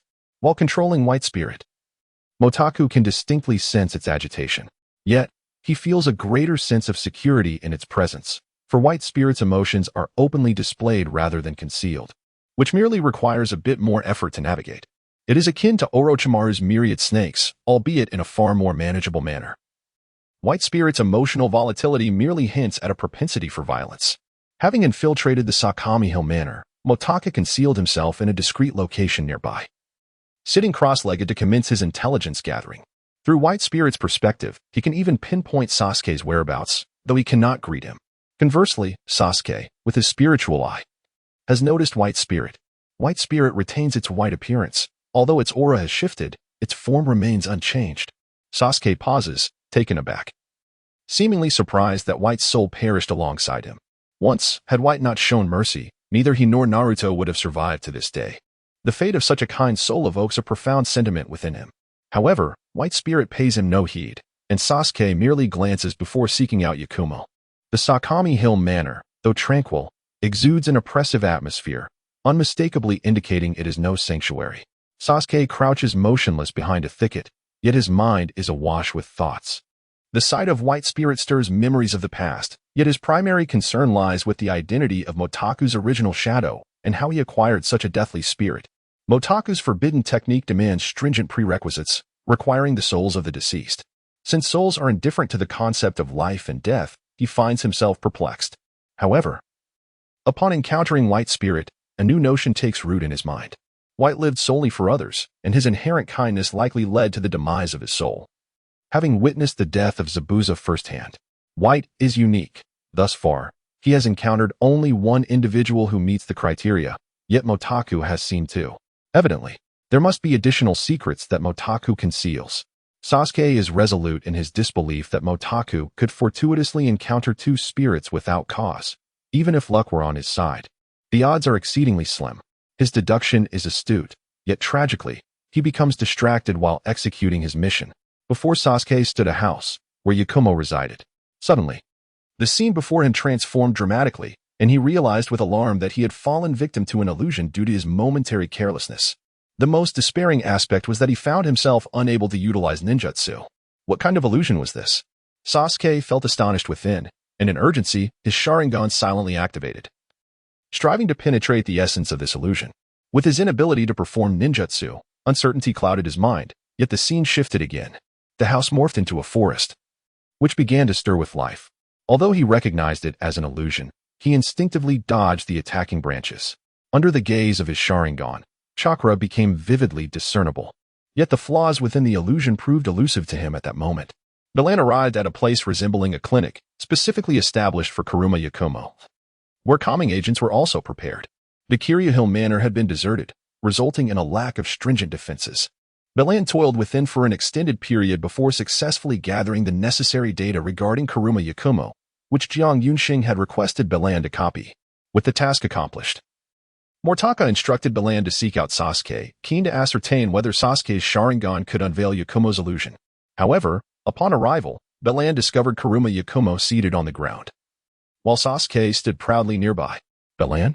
Sasuke seemed to anticipate Motaka's intent to utilize Belan for observation, hence he maintained his spiritual sight. As Belan appeared, Sasuke spoke up. Motaka had no choice but to reveal Belan. Did you win? Belan inquired. Indeed, thanks to your forbidden technique. Remember your sensory ability? I have mastered it, allowing me to unleash Chidori even without the Sharingan, thus conserving much of my ocular power. Sasuke appeared somewhat pleased. Motaka scoffed, and Belan then remarked, since you've won, why linger here? Can't you see? She has issues, Sasuke replied, activating his Sharingan and casting a cold gaze upon Yakumo. Yakumo's pupil struggled, as if something were desperately trying to break free, yet she remained restrained, emanating an unsettling aura. The Sharingan could even perceive the nine tails within Naruto, so naturally. Yakumo's inner demons were no exception. Indeed, possessing the Sharingan was remarkable. Motaka suddenly felt a twinge of envy. Do you have a solution? Belan asked. None. Only the three Tomo could possibly help. Sasuke shook his head. What then? Mortaka pondered. Why stay here if you can't do anything? Just to show off? Let us wait for Naruto. He should bring back some information. Sasuke appeared intent on waiting, and Mortaka chose not to linger. Very well, I shall wait. I have matters to confirm with Lady Tsunade. When he presented the data to Tsunade, she furrowed her brow upon reviewing it. Mortaka, feeling anxious, inquired, Is there a solution? Her constitution is far too weak. She is fundamentally unsuited to be a ninja. Moreover, if the situation persists, his latent potential will continue to be awakened, resulting in a further decline in his physical condition. Thus, as long as she refrains from further refining her chakra, her physical state may improve slightly. Yet it will remain significantly weaker than that of an average individual, Tsunade stated with gravity. A Yandere. Motaka nodded. Is there truly no other alternative? Restoring her physical prowess to a normal state is nearly impossible. After all, each individual's potential is both expansive and limited. This particular individual has a propensity for her potential to be easily activated, and the continuous refinement of chakra will lead to a depletion of her latent abilities. Although she could harness such potential to become a prodigy, in the long run, it would render her a short-lived entity. Tsunade shook her head. Human physical capabilities inherently vary, and she is an exception, an innate one. I can only assist her with care, but if she chooses to persist as a ninja, it would be tantamount to courting death. What if we solely develop her mental energy? Motaku remained somewhat undeterred, desperately in need of assistance. Upon hearing his inquiry, Tsunade grasped his intention. Are you suggesting she learn your forbidden techniques to aid you in investigating the specters? Yes, Motaka nodded. After all, I have already bestowed it upon Sasuke. What difference does it make? If the focus is solely on developing mental energy, it would not be classified as tapping into her life potential, and her physical state would remain unaffected. Yet, are you certain she can assist you? Without chakra, she would merely be an ordinary individual, Tsunade questioned, perplexed.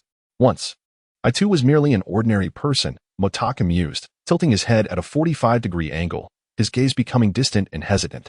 Yet the world chose me, and I must forge ahead through the storms. Cough. Assigning this task solely to you is a matter of necessity, for you alone can accomplish it in this village. If you seek assistance, I cannot oppose you. Just handle it wisely and do not make a mess of things. Tsunade observed his pretentious demeanor. Resting her chin on her crossed hands, wearing an expression akin to one watching a monkey perform tricks, which sent a shiver down Motaku's spine. Very well. I have consulted with you, the esteemed expert, so should any issues arise, I hold you blameless. By the way, the materials you reviewed are all related to Kuruma Bayun. Motaka remarked as he turned to leave the Hokage's office. Kuruma Bayun, that name sounds somewhat familiar, Tsunade pondered. Suddenly, realization struck her. Kuruma, could it be anyone else? That was the esteemed young lady of the Kuruma clan. Even if she were to assist Motaku, was it not rather hasty for two individuals to confront an entire organization? Wait a moment, Motaku. Tsunade hurriedly chased after him, but upon exiting, she found the area utterly deserted, devoid of a single soul. Mota returned once again to the Satomi Hill Villa, where Hong, Naruto, Sasuke, and Yagumo were present. Yagumo looked somewhat haggard, her eyes lacking luster, her fair skin exuding a quiet grace. Mota approached her, catching Hong's surprised glance, while Naruto and Sasuke merely observed in silence. Have you conquered your inner demons? Mota inquired. Yes, Yagumo replied. Huh? How did you know it was an inner demon? Naruto exclaimed, astonished. Ah, well, I could tell by looking, Mota vaguely explained, referring to his observations from anime. What? So, you had already noticed? Naruto exclaimed, though his mood quickly soured. You must have seen that Yagumo's health is quite poor, right? It's merely an overexcitation of her potential. I have already consulted Lady Tsunade about it. I wish to speak with Yagumo privately, Mota stated, directing his gaze towards her. Yagumo met his eyes and nodded. Mota smiled gently, encouraging Naruto and the others to step outside. Once outside, the atmosphere in Yagumo's room fell into a profound silence. The three outside could only hear the sound of their own breaths. I don't fully understand, but it seems your potential has been greatly stimulated. Yet your mastery of illusion techniques hasn't allowed you to harness it all. Moreover, your potential is continuously activated, which has weakened your body. However, focusing solely on physical techniques or mental training could alleviate this issue. Surely, you wouldn't choose physical training, would you? How about learning mental energy? Unbeknownst to them, Mota and Yagumo had already slipped out through the window. Only training mental energy? Does that not require combining cellular energy to form chakra? Yagumo had always believed that chakra was the only true form of energy, while mental and cellular energies were merely components of it. She was surprised to learn that a singular form of energy could bestow immense power. That's approximately correct. Here, give it a try. I will share with you the method of refining mental energy, and then you can decide whether to pursue it, Mota said, handing her a scroll. Yagumo hesitated before accepting it, asking, "You are friends with Naruto and the others, right? Why are you helping me? It's not merely admiration. There may be tasks in the future that require your collaboration," Mota clarified. Ah. Yagumo's expression shifted slightly before she ultimately took the scroll. "Is that so? I was just asking casually. If it proves useful, I will seek you out. If there are tasks, feel free to contact me." Mota nodded, sensing something amiss, but continued. "Well, give it a try. I don't have much confidence. It may overexhaust your potential just like chakra does. If it doesn't work out, there is not much I can do." Yagumo's cheeks flushed slightly with irritation, but upon seeing Mota's youth, she sternly admonished herself not to act impulsively. "One last question. Why conceal this from Naruto and the others?" "Due to the fact that this task is solely my responsibility and currently classified. There are no records at Lady Tsunade's office. It was conveyed to me directly by her. The adversary we are up against may be a peculiar organization that can only be confronted using spiritual energy," Motaka candidly confessed. Yakumo nodded. "I understand. Farewell." With that, she turned on her heel and departed without looking back. Motaku grimaced and cast a glance in the direction of the Yamanaka residence before returning alone. 20 minutes later, Motaku found himself seated in a tea lounge in Konoha, indulging in desserts while sipping tea, when Naruto and Sasuke approached him, one after the other. Without a moment's hesitation, Naruto plopped down in front of Motaku and complained, "Why did Yakumo send us away as soon as she returned? What did you say to her?" "Nothing much. Her condition is difficult to treat, and I lack confidence. If it comes to that, she may have to relinquish her dreams," Motaku replied, pondering that if Arima Yakumo were to falter, he would have to seek another to learn his forbidden techniques. The mission assigned to him by Tsunade, whether he desired to oversee it or not, was now his obligation, and he was the only one capable of undertaking it. How could he confront an organization alone without adequate preparation? Furthermore, even if Arima Yakumo mastered the forbidden technique, there would merely be 3 individuals, including Sasuke. Although their opponents might not possess formidable combat prowess, their control over souls was indeed formidable. And then there was the ghost. She herself held the rank of Jonin. And if she were to reach the 3rd level of soul mastery, she might very well attain a level akin to that of a Kage. Among them, perhaps only Sasuke could swiftly ascend to that level. As for himself, he remained uncertain. Naruto lapsed into silence, sharing Yakumo's hope to continue pursuing her dreams. Yet he pondered what would become of her if even the last glimmer of hope were extinguished. Sasuke remained taciturn, focusing on his tea. Having acquired Motaku's forbidden techniques, his strength was advancing rapidly, and upon discovering a spirit, his power would double.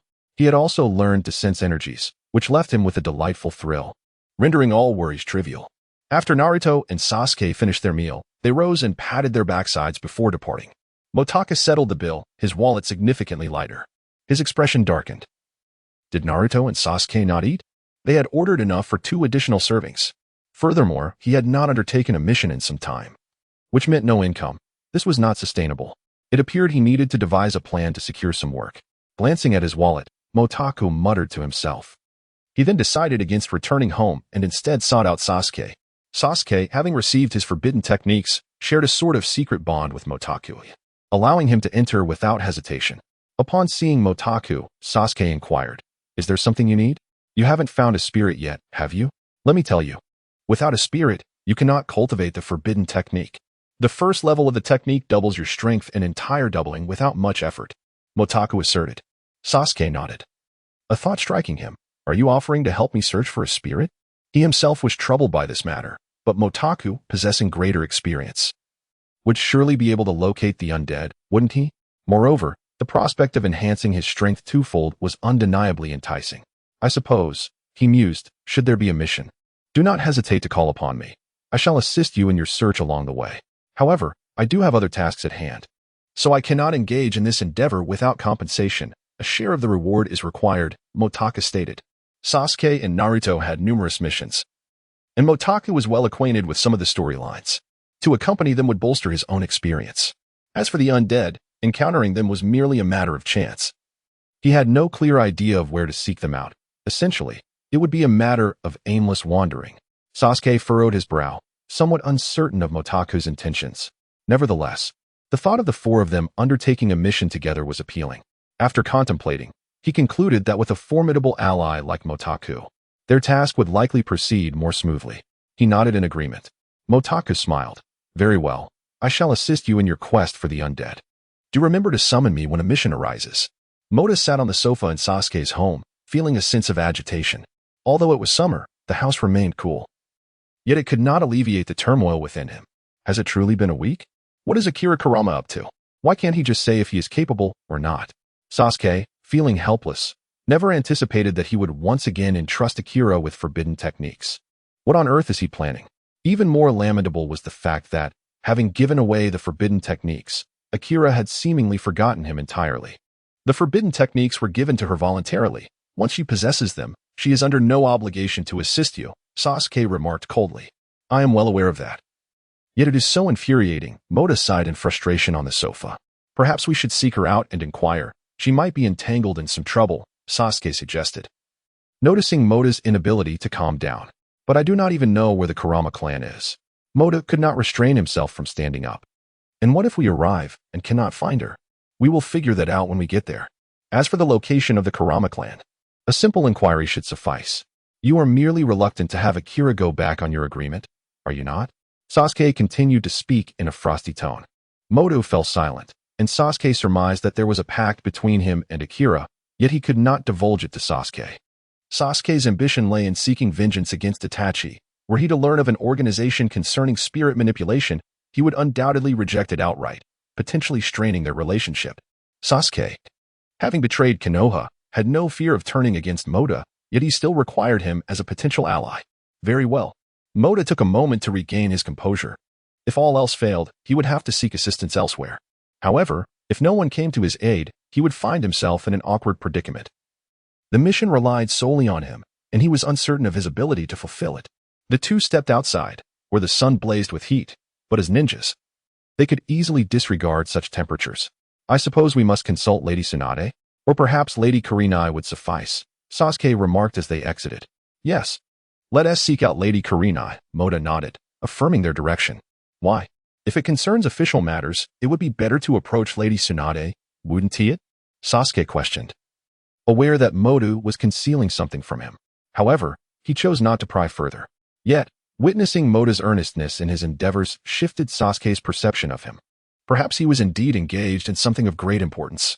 Moreover, Sasuke knew that Mota had not undertaken a mission in quite some time, leading him to deduce that Lady Tsunade had assigned him a special task. As for the nature of this task, Sasuke had yet to speculate. But it was evident that Mota lacked assistance. It is not an official matter, it is personal. Besides, Lady Kurenai is more attractive than Lady Tsunade. Mota dared not ask Tsunade about Akira, for whether Akira could learn the forbidden techniques remained uncertain, and with Akira now mysteriously absent, inquiring of Tsunade would only serve to complicate matters further. Suit yourself, Sasuke nodded, neither agreeing nor disagreeing with Mota's reasoning. Upon arriving at Kurenai's home, they found her without a mission, yet she was perplexed by Mota and Sasuke's desire to locate Akira. When did you two become so close? Kurenai inquired, her brow furrowing in confusion. This is Sasuke. He has fallen head over heels for Yakumo at first sight, and thus wishes to meet her. I am merely accompanying him, Motaku hastily explained, feeling a sense of relief wash over him. This excuse was impeccable. After all, Sasuke was merely 11 or 12 years old. Perhaps he, like Sakura, regarded love with great seriousness. Indeed, he was remarkably astute. Ahem. Hong was somewhat taken aback, yet upon observing Sasuke's frown, which signified an unmistakable rejection, and Motaku's evident fluster, it became clear to her who had captured Yakumo's heart. Moreover, she had heard whispers about Sasuke. Romance seemed nearly impossible for him.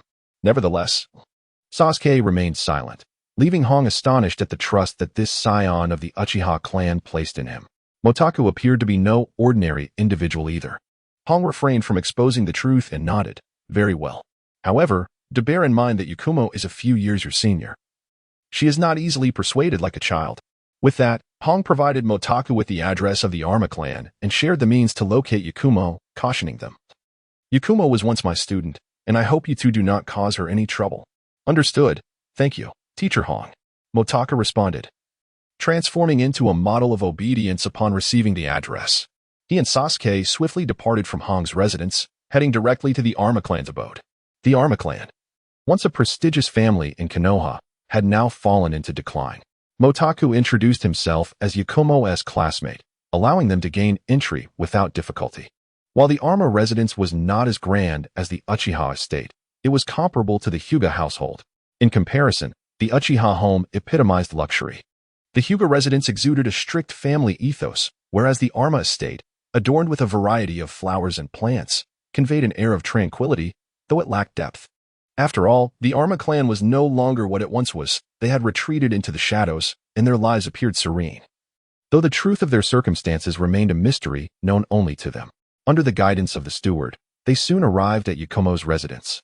A charming little courtyard where her two-story house, similar in size to Naruto's, was exquisitely decorated, betraying no hint of its former ties to an attempted assassination of the Hokage. The steward, displaying courtesy befitting the classmate of their young mistress and a ninja of Konoha, welcomed them warmly. Upon reaching Yakumo's courtyard, the steward announced, "Miss resides here." Perhaps sensing the youth of Motaku and Sasuke, the steward permitted them to seek Yakumo directly. Naturally, Motaku and Sasuke remained silent, and just as they were about to ascend, Yakumo unexpectedly opened the window and gazed at the trio. "Miss." The steward bowed upon seeing Yakumo. "What brings you here?" Yakumo inquired, surprised to see Motaku and Sasuke. Her expression growing somewhat indifferent upon spotting Motaku. "We've come to ask you something." Motaku replied, looking up at her, his gaze unmistakably intent. Yakumo nodded. "Then please, come inside." In the living room on the first floor, three individuals convened. Regarding Motaku, Amma Bayun appeared somewhat impatient and inquired, "What is it that you seek from me?" Well, how did the technique I provided you work? Did it prove useful?" Motaku, initially believing she was merely feigning ignorance, pressed on, eager to reclaim what was owed to him. "Technique?" Bayun paused, momentarily taken aback. "Do you still desire it? Did I lose it? Lost it? That was a technique that could potentially resolve your issues. How could you have mislaid it?" Motaku was taken aback, realizing that Bayun had not merely intended to renege on their agreement, she had not learned it at all. "You yourself cannot ascertain its efficacy. Why should I place my trust in you? Or are you merely using me as a subject for your experiments?" Bayun's voice turned cold. Motaku was stunned. It dawned on him that Anma Bayun had never believed in him from the outset. However, he too regarded the possibility as merely a flicker of hope. And Tsunade had indicated that it was only spiritual energy, not a matter of life potential. He felt compelled to explain, "I cannot claim certainty. Yet I conducted prior research on your data and consulted Lady Tsunade. She informed me that your life potential has been excessively developed and cannot self-regulate. However, she also mentioned that if it is merely spiritual energy, it does not equate to life potential. It could perhaps yield results." Upon hearing this, Anma Bayun's expression softened slightly. "But you must understand, I stand upon the ruins of my existence. I cannot afford to take risks, nor can I envision or create a beautiful future. Therefore, I am unwilling to gamble." Motaku grew increasingly frustrated. There was evident hope, and the matter could potentially be resolved in an instant. Why could she not comprehend this? The disheartening realization that Anma Bayun had not learned his forbidden technique left him feeling defeated. He had articulated his thoughts clearly, believing that should she practice the forbidden arts, the likelihood of trouble would be minimal. Yet, Anma Bayun harbored no fundamental trust in him. Ultimately, Motaku and Sasuke returned to Konoha, with Motaku preoccupied by the matter throughout the journey. Upon their arrival, Sasuke could no longer restrain himself. She has previously disregarded her physical ailments to continue her path as a ninja. There is no reason she would abandon that now. It must be a misunderstanding. As if she believes you are mocking her or treating her as an experiment, which she alluded to just moments ago. Motaku had lost hope. The feeling of distrust weighed heavily upon him. Though his intentions were benevolent, with a hint of self-interest, being perceived as a deceiver was profoundly disheartening. Meanwhile, within the Anma clan, tension mounted. Anma Bayun's father gazed at her with concern. "Is what you say true? Could that forbidden technique genuinely resolve your issues?" "Yes. Lady Tsunade should have verified it. However, to be certain, I will seek her out in the village for a direct inquiry." Motaku's reaction had already instilled some belief in Bayun, but after years of enduring the torment of her physical ailments, with a glimmer of hope now illuminating her path, she felt a sense of calm and no longer rushed. "Wonderful. If this is the case, the Onma family will possess a true warrior henceforth. The illusions of the Kurama clan have always been formidable, yet over the years, no one has managed to attain the pinnacle of their prowess. This may be the reason why Yakumo has persistently strived to become a ninja. Of course, it is possible that the Kurama clan remains powerful, and as the young lady, Yakumo is reluctant to be left behind. Regardless of the reason, Kurama Yakumo's talent is unparalleled. Had it not been for her frail physical condition, she would undoubtedly have become a formidable ninja, and the Kurama clan would not resign themselves to being forgotten. Yakumo nodded and departed her home by vehicle, as her poor health necessitated such accommodations even for outings. Upon returning to Konohagakure, Tsunade spent most of her time in the Hokage building. Suddenly, a visitor arrived, prompting her to pause her work and regard the newcomer. As a medical expert, Tsunade immediately discerned that Kurama Yakumo's body was exceedingly weak, yet her latent potential was being continuously tapped, only to dissipate thereafter. This situation reminded Tsunade of the mention of Kurama Yakumo by Motakuro. Kurama Yakumo? Tsunade inquired directly. How do you know my name, Lady Tsunade? Yakumo responded, momentarily taken aback. Tsunade had not been present in the village previously, and Yakumo had remained secluded. They had never met before, had they? Motakuro spoke of you, Tsunade mused, considering how regrettable it would be for such a genius to be wasted. Do you require my assistance? Indeed, Yakumo replied. Motakuro mentioned that you reviewed my medical case, and I wish to inquire if developing mental or cellular energy could resolve my physical ailments. Yakumo felt a twinge of anxiety. Tsunade nodded thoughtfully, refraining from an immediate response. Let us conduct further examinations, she proposed. Yakumo hesitated briefly. I appreciate your help. There's no need for such formality. I still appear quite youthful. Tsunade playfully smiled. Yakumo nodded and followed Tsunade for her examination. Once the various tests were completed, Tsunade's demeanor turned somber. Your body is no longer suited for the life of a ninja. If this continues, you may face severe issues within a year, and within 3 years, you could fall gravely ill. Yakumo's complexion drained of color. Did this mean she was without hope? In any case, we cannot continue to refine chakra. Regarding the technique you mentioned, could you please show it to me? Tsunade inquired. The technique belongs to Motakuro, Yakumo replied, feeling slightly reassured. Yes, she thought. Motakuro appeared quite confident. Surely he could assist. With that in mind, she set aside her doubts and retrieved the technique, though she hesitated momentarily. Should she consult him first? Very well, I shall summon him. Tsunade instructed Shizune to find Motakuro.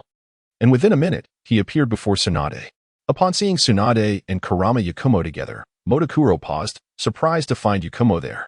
However, recalling their previous unpleasant encounter, he promptly asked, What do you need? I am rather busy and have a mission to prepare for.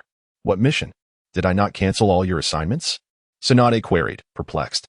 Well, I find myself in a bit of a financial bind, so I thought I might as well gain some experience alongside Naruto and the others while earning a bit of compensation.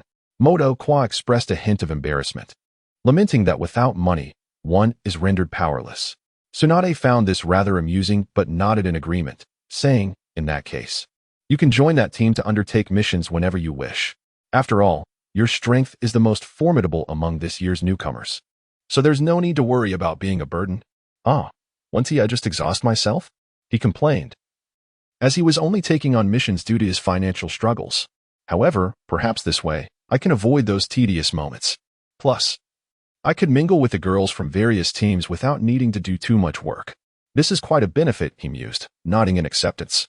Nevertheless, I must also train myself. A little fatigue is inconsequential. Very well then. Tsunade was somewhat surprised by his hesitation, but did not dwell on it. She inquired, What exactly is your forbidden technique? May I take a look?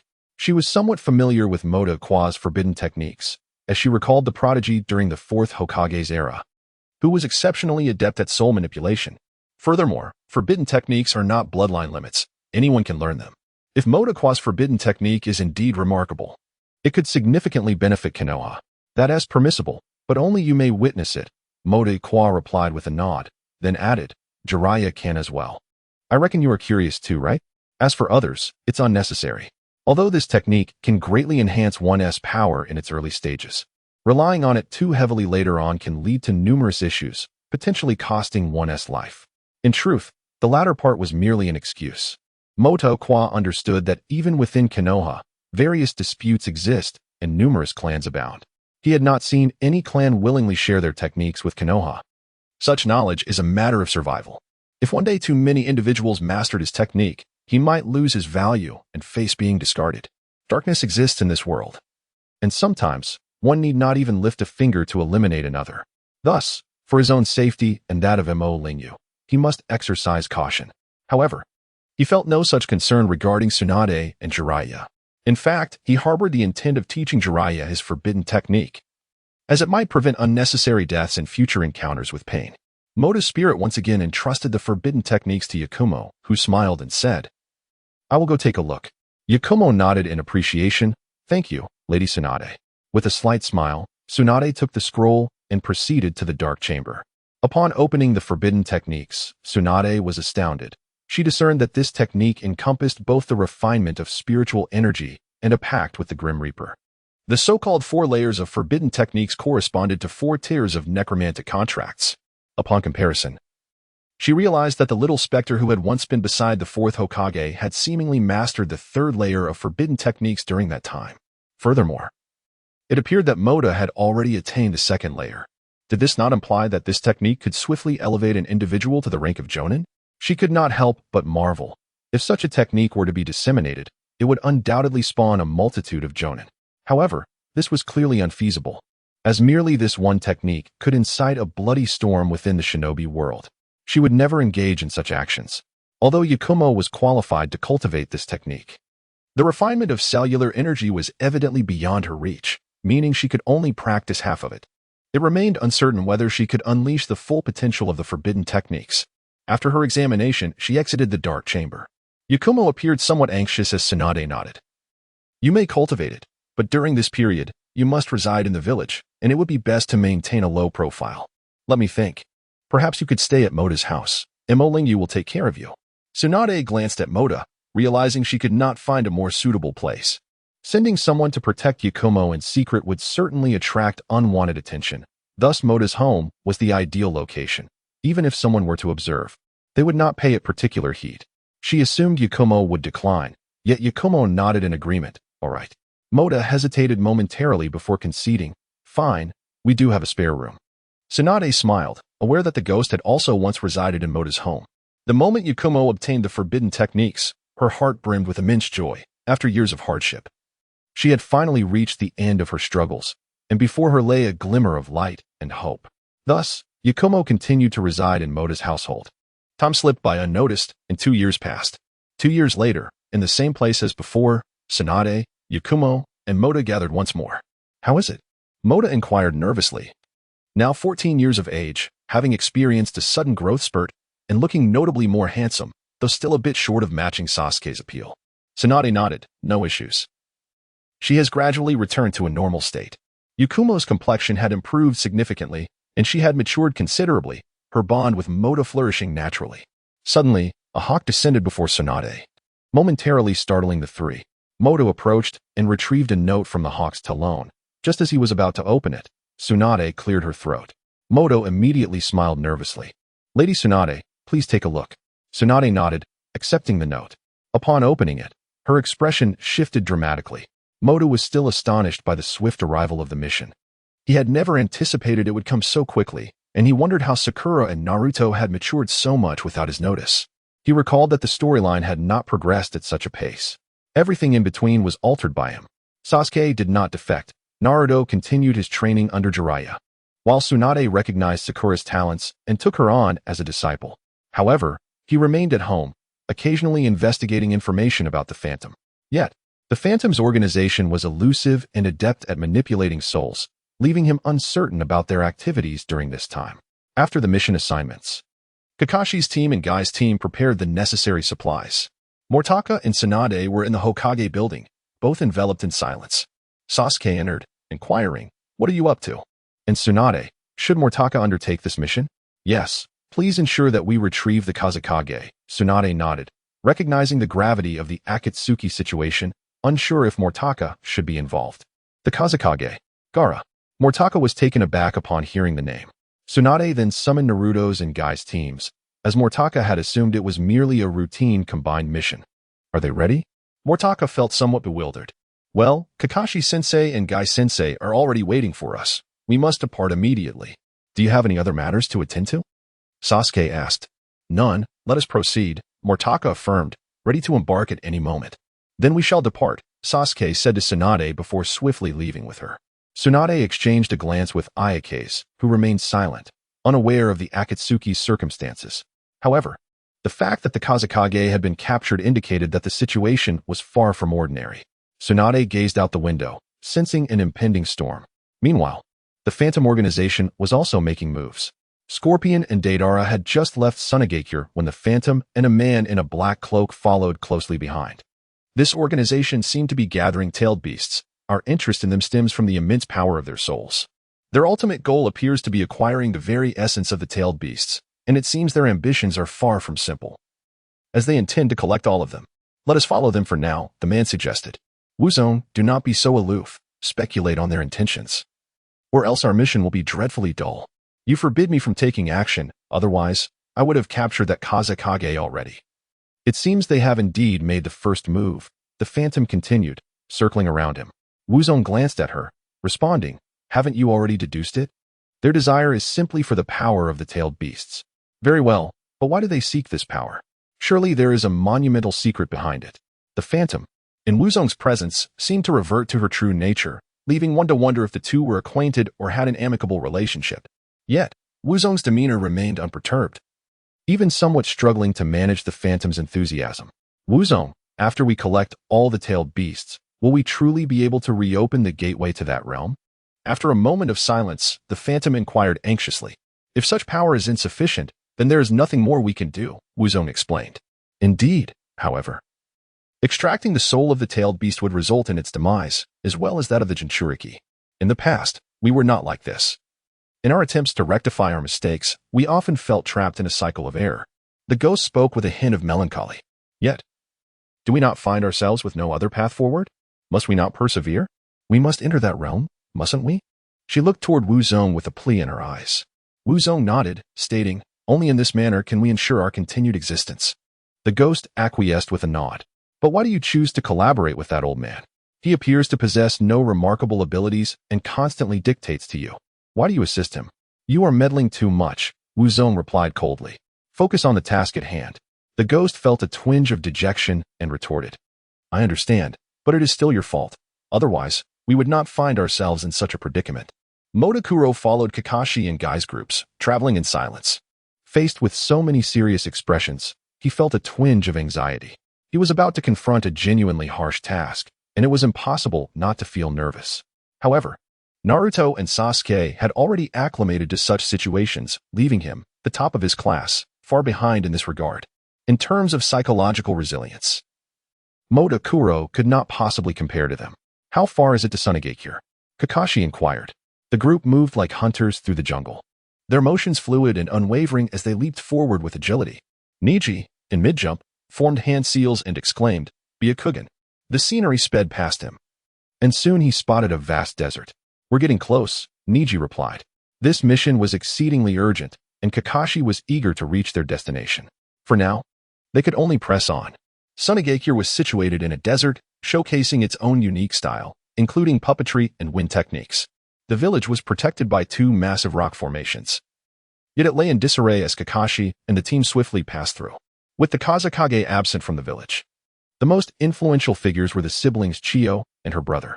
It was rumored that they possessed a technique capable of bringing the dead back to life, and Chiyo had once single-handedly conquered a city. Kakashi noted this, naturally referencing the resurrection technique. Sunagakure excelled in puppetry, nurturing many exceptional ninjas, including several prodigies. However, the so-called unparalleled genius, Chiyo's grandson Sasori, had apparently defected. Resurrection? How could such a technique exist?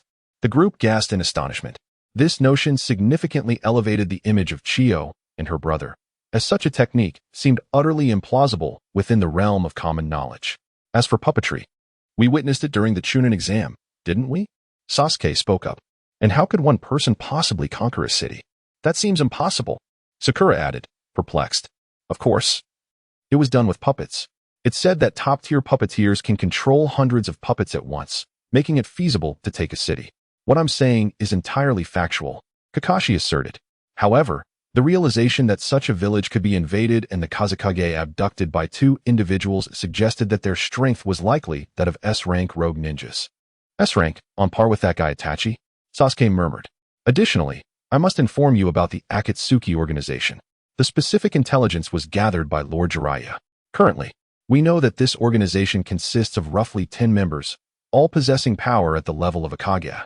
For instance, Itachi is one of their rogue ninjas. And Orochimaru was also once part of this group, Kakashi continued. With so many S-rank rogue ninjas, what could they possibly want with the Kazekage? Neji pondered. If I am not mistaken, it likely pertains to the tailed beasts. The last time Itachi appeared in Konoha, it was also concerning Naruto. In summary, they may be gathering tailed beasts.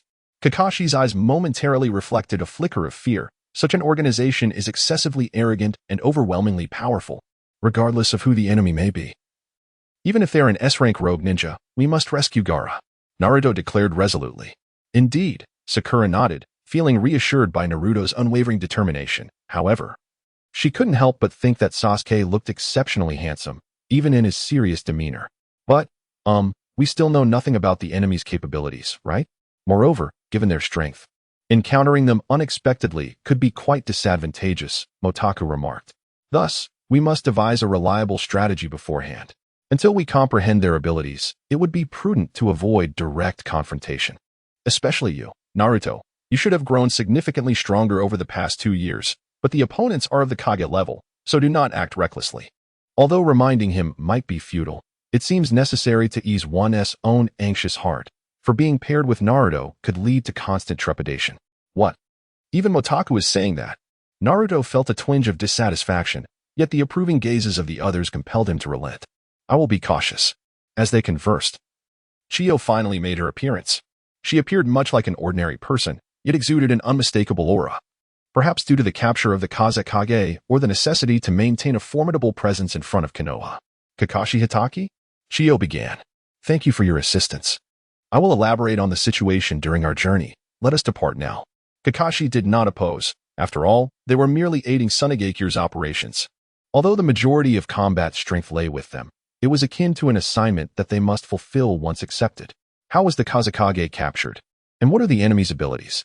Kakashi inquired, recalling Motaku's earlier words, as Deidara and Sasori had not concealed their tracks, thus confirming their pursuit route. Chiyo recounted the events of Gaara's abduction, and Naruto felt a wave of distress wash over him. How could this be? Gaara is so powerful, he is already the Kazekage. How could he be defeated by a mere rogue ninja within the village? The enemy possesses the ability of flight, which complicates matters, Guy interjected. Yes, and only Gaara has such flight capability, right? The enemy's ability is also explosive. It was precisely because he had to protect the village that Gaara's battle with the enemy was compromised, Sakura added. But the intelligence indicates there are 2 adversaries, correct? Was only one involved in the attack? Sasuke questioned. Although it was not Itachi, the other individual could potentially be him, stirring a sense of excitement within Sasuke. I apologize. The intelligence is somewhat limited. However, their objective should be the Shikaku within the Kazekage. Once the Shikaku is extracted, the Kazekage will be in grave danger, Chiyo explained. Her expression grim, as she was troubled by one particular detail. Furthermore, the enemy seemed remarkably well informed about Tsunagakure, having infiltrated unnoticed. Thus, another individual is likely a rogue ninja from the Sand Village. Is it possible that such a traitor exists in the Sand Village? Kakashi pondered. A hint of uncertainty in his demeanor. There should be, if that person is still alive. Chiyo's eyes reflected a profound sorrow. This is a burden I must bear. For there might be only one individual capable of such prowess. My grandson, Sasori. Sasori? A hush fell over the group as Chiyo continued. Indeed, for Sasori, and for many ninjas, fate is sometimes predetermined from the very beginning. Sasori possesses an extraordinary talent that has flourished since he lost his parents. In the face of tragedy, his response has been sorrow, a sentiment that can ignite one's latent potential. His accomplishments are rooted in the betrayal of the parents who should have returned home. The youthful Sasori, marked by both sadness and genius, has matured into a calm and formidable figure, much of his power having been nurtured under my guidance. Chiyo's murky eyes glimmered with an inexplicable intensity. In any case, I implore you all to ensure he is stopped. So, the enemy's abilities include a flying explosive ninja, along with Chiyo's grandson, the puppet master. Kakashi's expression remained as unflappable as ever. As for the puppet master, there are those with Byakugan. Niji remarked. Regarding the flying explosive abilities, I believe we can approach it from the perspective of chakra attributes, Sasuke suggested. Having honed his skills over the past 2 years through relentless training and missions, his progress rivaling that of Naruto. Here, we possess lightning and fire attributes. And I can also deploy techniques of other elements, albeit with limited potency, Kakashi added.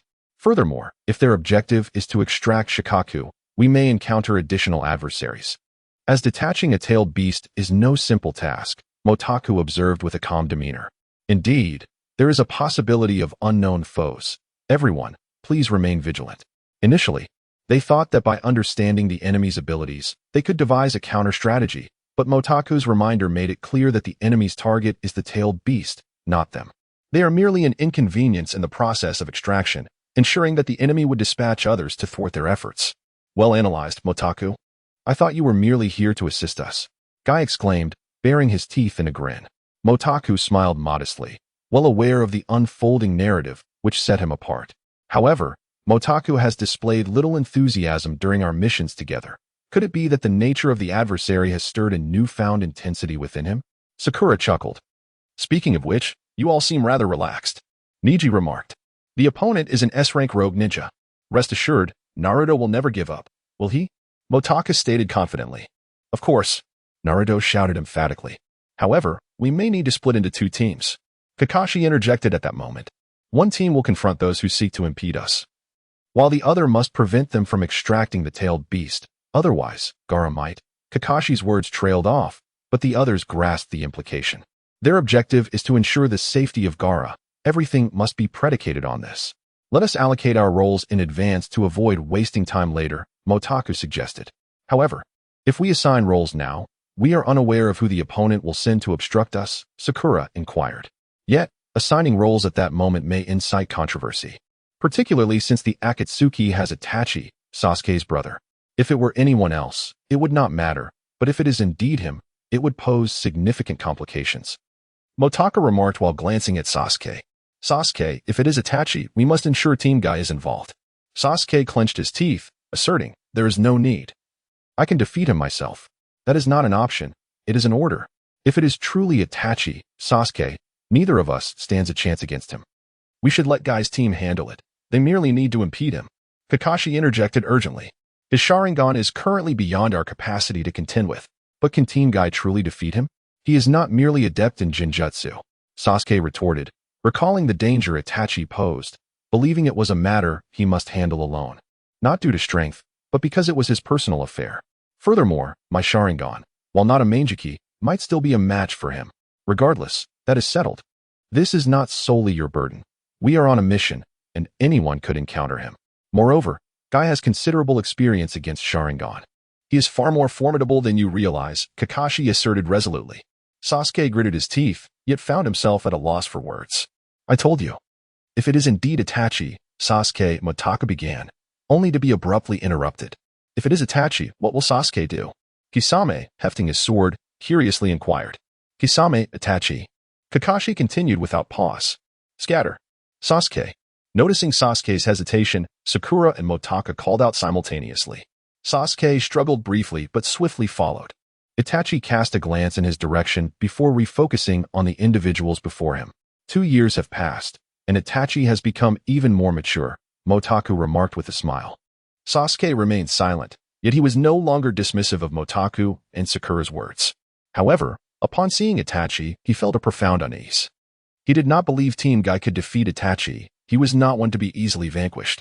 Itachi, huh? Kakashi exhaled in relief, questioning further. Ah, well? Itachi feels exceptionally formidable. He is of the Uchiha clan, blessed with extraordinary talent. Although a rogue ninja, he is undeniably powerful, Motaku stated. Though he hesitated to disclose Itachi's secrets to Sasuke, knowing it would provoke suspicion. In any case, Sasuke, there is no need to rush your quest for vengeance. We will support you, Naruto consoled. I understand. Let us swiftly deal with our adversaries. Sasuke replied, his expression icy. However, the enemy ahead is not easy to confront. Chio remarked. Yet Sasuke remained indifferent, dismissing the threat of the scorpion and the so-called genius puppeteer. In any case, let them perish swiftly. Now, having lost Niji's Byakugan, we lack adequate defenses against the puppeteer's hidden weapons. Everyone, stay alert, Kakashi urged. Soon, they beheld their destination. There it is, Kakashi declared, focusing intently. Be vigilant for any other foes, Motaku advised. Motaku, what is your current level? Kakashi inquired, taking a deep breath, feeling a twinge of anxiety, even before the battle commenced. He had pulled up his forehead protector. Well, I'm not yet at the stage to confront foes alone, and I lack the regenerative abilities akin to Naruto's. In any case, don't expect me to take the lead, Motaku quickly responded. Is that so? Kakashi chuckled softly. I may have placed too much expectation on you. Truth be told, I'm not entirely at ease myself. Wait, that seems to be a sealing technique. Sakura suddenly exclaimed. Damn it, we're too late. The extraction has likely begun. Sasuke gritted his teeth. What should we do? Naruto panicked. Kakashi and the others began to unravel the seal, while Motaku commanded White Spirit to infiltrate the cave. Gaara found himself enveloped by an overwhelming chakra, as Shikaku's power continuously flowed into the demonic statue. The immense chakra surged forth like a tumultuous sea, yet the statue remained unresponsive, save for a single eye that slowly opened. What now? According to the narrative, by the time they break the seal, Gaara will be dead, only to be revived by Granny Chiyo, White Spirit mused, peeking out. He resembled a timid kitten before the entity inside. That entity, is it the Ten Tails? The ghost inquired. It seems their objective is to resurrect the Ten Tails. Wuzong replied calmly. Sometimes, those with similar goals resonate with one another, especially solitary individuals who transcend the ordinary. They can comprehend each other, akin to understanding themselves. Shall we seize the One Tail? The ghost queried. The individuals outside are likely leaf ninjas, are they not? And that Motaku, if we act, he will undoubtedly discern our intentions. He has been monitoring us intermittently for the past 2 years. It seems the leaf has grown wary of him. Nevertheless, we shall one day re-emerge in this world. Wuzong subsequently restored all of the ghost's memories, prompting her to recall her time with Motaku. Yet, just as she had sealed away her former self, the ghost had reverted to her current form. Nonetheless, she harbored an unusual sentiment towards Motaku, perceiving him as a peculiar nuisance she preferred to avoid. Wishing to preserve him as he was, the ghost had awakened numerous times, but this was her first encounter with someone who could see her. And it was with the former version of herself. The present ghost found herself powerless to alter the decisions of that earlier incarnation. So, shall we retreat? The ghost inquired. No, Motaku's soul holds value for us. His spiritual energy appears unique and seems yet to awaken. Perhaps he is akin to you, Wuzong remarked. And then, the ghost turned her gaze toward him. Nothing for now, do not kill him yet. Wait until he awakens, Wuzong said, casting a cold glance at White Spirit. After a moment of silence, the ghost asked, is this the old man's directive? Wuzong paused momentarily, his gaze towards Bai Ling shifting from indifference to a more typical expression. We require the old man's knowledge of this space. He may be of use to us, though we have little choice in the matter. Ghost, you must understand, I too am reluctant to follow the orders of someone I do not trust. Yet who else could assist us? The ghost fell silent once more, then replied, indeed. In that case, let us coexist amicably with the old man. I shall make an effort. Very well. Wuzong glanced at her, only to be abruptly startled by an explosion. Outside, Sakura had smashed through the cave's stones with a single punch, and the interior had grown exceedingly dim. Without hesitation, Naruto charged in, prompting Kakashi and the others to anxiously follow, having lost sight of him. Naruto. Kakashi materialized behind him, finding Naruto standing in a daze. Deidara perched atop Gaara's lifeless body, with Sasori nearby, appearing monstrous. Damn it, why? Naruto's eyes darkened ominously. What do you mean, why? You are a ninja from Konoha, aren't you, kid? Your journey here has been arduous, but you arrived too late. Gaara has already been interred within my perfect art. Deidara extended his hand, a tongue unfurling to consume clay from his ninja tool pouch. Perfect art is meant to be eternal, Sasori rasped, his gaze imbued with an unsettling intensity. No. While I may be unable to defeat you, art is an explosion, a fleeting bloom that dissipates, much like life itself. Is that not worthy of fascination? Deidara contended. A shallow existence is unworthy of the title art. Life is inherently as insignificant as ants, filthy and grotesque. Only an eternal, meticulously crafted existence can be deemed art, Sasori retorted, shaking his head. Hey, what is going on with these two? The ghost could not help but interject, sensing an overzealousness in their demeanor. Ghost? Modi turned. noticing the ghost standing alongside a man, observing from a distance. Sasuke glanced over as well, recognizing the ghost and Wuzong, and inquired, How did they end up here? Are they also after the tailed beasts? Surely not. What would they want with the tailed beasts? Motu whispered. Those who belittle the sanctity of life have no right to discuss art. Naruto glared at Deidara and Sasori. Gaara finally found companionship. Why? You must have encountered the other two to reach this place, yes? Kakashi, the Ninetales, Uchiha Sasuke, and Chiobaba, such an illustrious lineup. Today's slaughter was unsatisfactory. Deidara, let us compare and see which of us possesses true perfect art, Sasori mused darkly. It is rare for Lord Sasori to express such interest. I shall gladly indulge.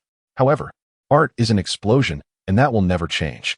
As he spoke, Deidara flung several spider-like creations from his hands, which Mota's Chidori swiftly pierced through in an instant. Damn it, shadow clone technique. Though Naruto's words implied composure, for him, the concept of strategy was virtually non-existent. The battle erupted swiftly, with Naruto pursuing Deidara, while Motaku and Sasuke provided assistance from the sidelines and Kakashi observed discreetly. Scorpion also made his move, but Chio promptly countered with her puppets.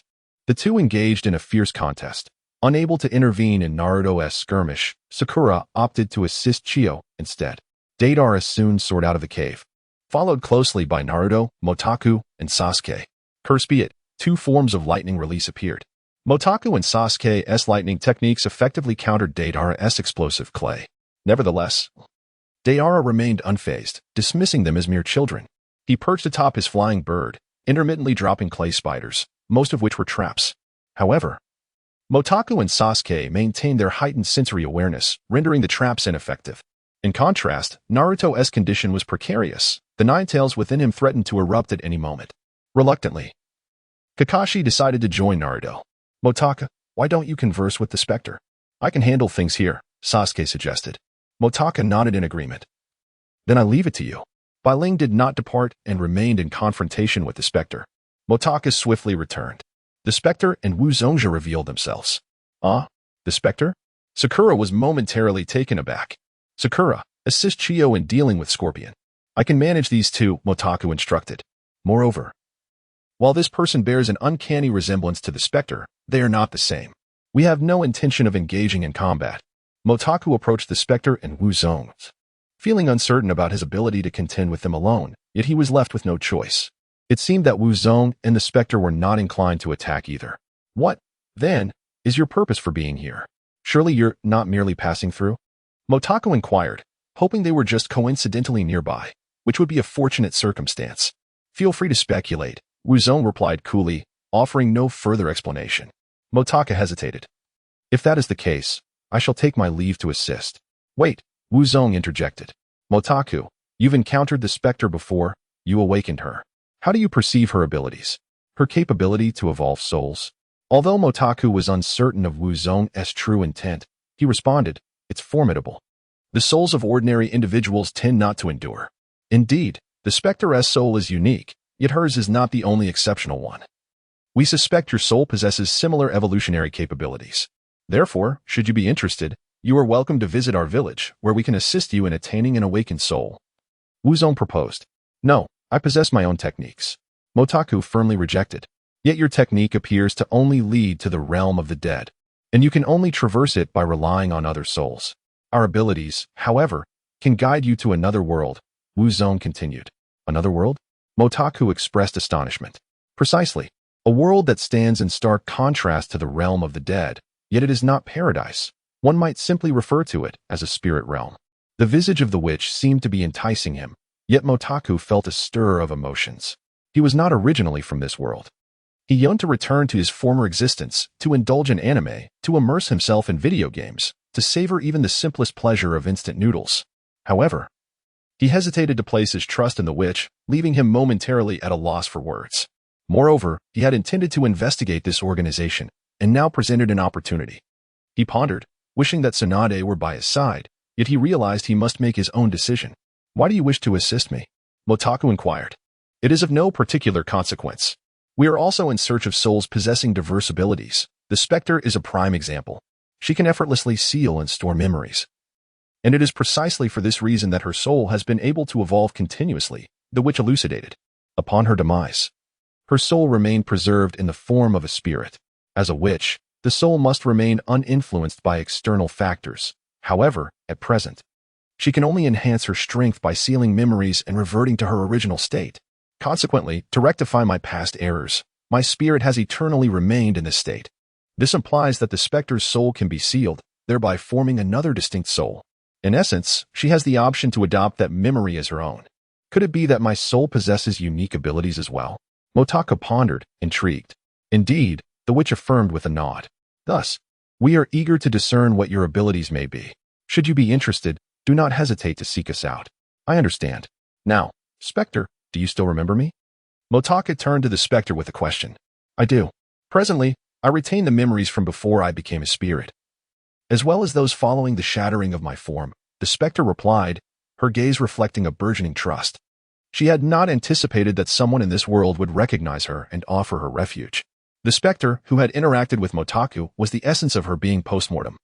Naturally, once that pure spirit entrusted Motaku, she too could feel that sentiment. Very well, do make time to visit me. Since your departure, my mother has been inquiring about you. Motaku chuckled. Ah, is that permissible? I am no longer the same being. The Spectre exclaimed, taken aback. Of course it is. If you wish to come, you are welcome at any time. Motaku nodded affirmatively. Witch? The Spectre glanced at the witch. No need for concern. You are free to roam. The witch replied with a slight nod. To be honest, I felt rather disheartened when I left without a word. The Spectre smiled. Motaku observed her and remarked, Indeed. You have changed. The former you seemed utterly oblivious, lacking any semblance of human character, and you never smiled as you do now. Is that so? The Spectre mused. Yet, there was little I could do at that time. I was simply as I was. Indeed, Motaku said, casting a glance her way before turning away. Chiyo and Sakura were still engaged in their struggle, while Naruto and the others had long since vanished from sight. The sun was swiftly descending, marking the conclusion with the demise of Scorpion and Deidara's severed arm as he fled, while Mota remained inactive, yet Kakashi and the others comprehended the underlying reasons, thus refraining from comments. Nevertheless, Gaara was still lost to death. Under the setting sun, Chiyo employed the technique of resurrection, breathing life back into Gaara. Mota and Sasuke were unable to perceive Gaara's spirit, as it seemingly rejuvenated alongside his body. The shaman and the Spectre had already departed, with Chiyo, in a predictable turn of events, succumbing to the inevitable fate that awaited Gaara. In Konoha, Mota found himself increasingly restless. Did you not say the Spectre would return? Asked Imo Lingyu, her tone tinged with despondency. Well, I'm not sure. I was told it would be today, Mota replied, a hint of frustration in his voice. Could it be that something has delayed her? Ike's interjected. If she doesn't come, then so be it. I'm heading back to my room, Mota declared, his patience waning. Upon returning, he resolved to stealthily investigate. He slipped out through the window, vanishing swiftly beyond the borders of the village. Ike's pushed open the door to find it empty. Turning back to say, she is not here. Imo Lingyu nodded, then let S wait for her return. It's truly disappointing. After all this time, not even a letter. Ike's lips twitched slightly. Indeed. Are you truly going to let it go just like that? The shadow cautioned. Let S wait another day. Perhaps she will arrive tomorrow. Who knows? Besides, I wish to experience this village. Mota mused. They likely require souls with diverse abilities. Even if imprisoned, they won't perish just yet. After spending some time in the world of Hokage, Mota found little had changed, yet he felt emboldened. Upon entering a mountain village, he noticed an unexpected tranquility enveloping the surroundings. The village was impeccably maintained. Though simple, its items were not antiquated, presenting an unfamiliar style to him. It appeared largely deserted, with many houses abandoned. Then, before a diminutive dwelling, he encountered an elderly man in his 70s, leaning on a cane, seemingly lacking in strength, but possessing a commendable demeanor. Ah, you have arrived. The elderly man turned at the sound behind him, a flicker of surprise followed by delight at Motu's presence. He squinted and smiled, displaying no signs of resentment towards the stranger who had intruded upon his village. Indeed, how could one harbor resentment? Mota responded with a slightly awkward smile, exuding a cordiality devoid of malice, akin to two chance encounters with no ties or animosities. Oh, the Spectre's mission was entrusted to the ninja of Konoha by me. After all, I am of advanced age and cannot continuously travel such distances to ascertain any anomalies. The elder stood still, their heights nearly equal, merging seamlessly with the background. reminiscent of an ancient painting where he too became part of the artwork. I see. Then what exactly does this so-called anomaly refer to? Mota's words seemed somewhat peculiar. For although he was aware that the spirit was awakening in that place, he should have considered the anomaly to be the spirit itself. Yet he chose to avoid the spirit. Was the spirit not the anomaly? It appeared not to be the case. The old man chuckled softly, remarking, "The spirit's appearance must have startled you, causing you trouble." "Not at all. You surely have your own reasons," Mota replied. "For instance, on the day you sent someone to retrieve the spirit, it seems you issued other commands as well." The smile on Mota's face gradually faded, leaving no trace of pretense. "After all, a smile is merely a smile, is it not?" I truly apologize. Our village has not seen such occurrences in a long time. And I feared it might bring trouble," the old man said. "Well, let me take you to meet the spirits. She was supposed to roam freely today. But an unexpected incident occurred." "Is she all right?" Moto inquired. "How could anything happen to her? This is her home," the old man replied with a laugh. Indeed. Moti followed the old man through the village streets, where the houses seemed to fade into the encroaching darkness, despite the brightness of the sky. "Are there not many people in the village? It feels rather dim," Moto remarked. "Perhaps it is simply because the sunlight cannot reach here," the old man suggested, glancing upward. "There are hardly any villagers left. The spirit and the witch were among the last to join. All the villagers have perished, and I alone remain. Quite impressive, isn't it?" The casual tone of the old man instilled a sense of unease in Mota, prompting a forced smile as he replied, "That must be quite lonely." Then, "Not at all. At my age, one could depart at any moment, so there is little to fret over. I merely stroll through the village each day, awaiting my end." The old man said, "Is that so? How leisurely indeed. You seem like an elder," Mota observed. "However, the spirits do not appear to be so leisurely. They are still young, full of vigor and strength. Entrusting certain matters to them is indeed reassuring." The old man chuckled. In any other village, Mota might have dismissed this as trivial, but in such a peculiar place, he found himself increasingly valuing the old man. "That is truly commendable," Mota remarked, glancing at the tower ahead and asking, "What is that?" You mean the soul burial temple? It was once magnificent, but now only its foundations remain. However, it houses the most precious relics of this village," the old man replied, looking upwards. The tower sank into darkness, untouched by any breeze, creating an ambience that felt surreal. "Was this not a painting rich with artistic essence?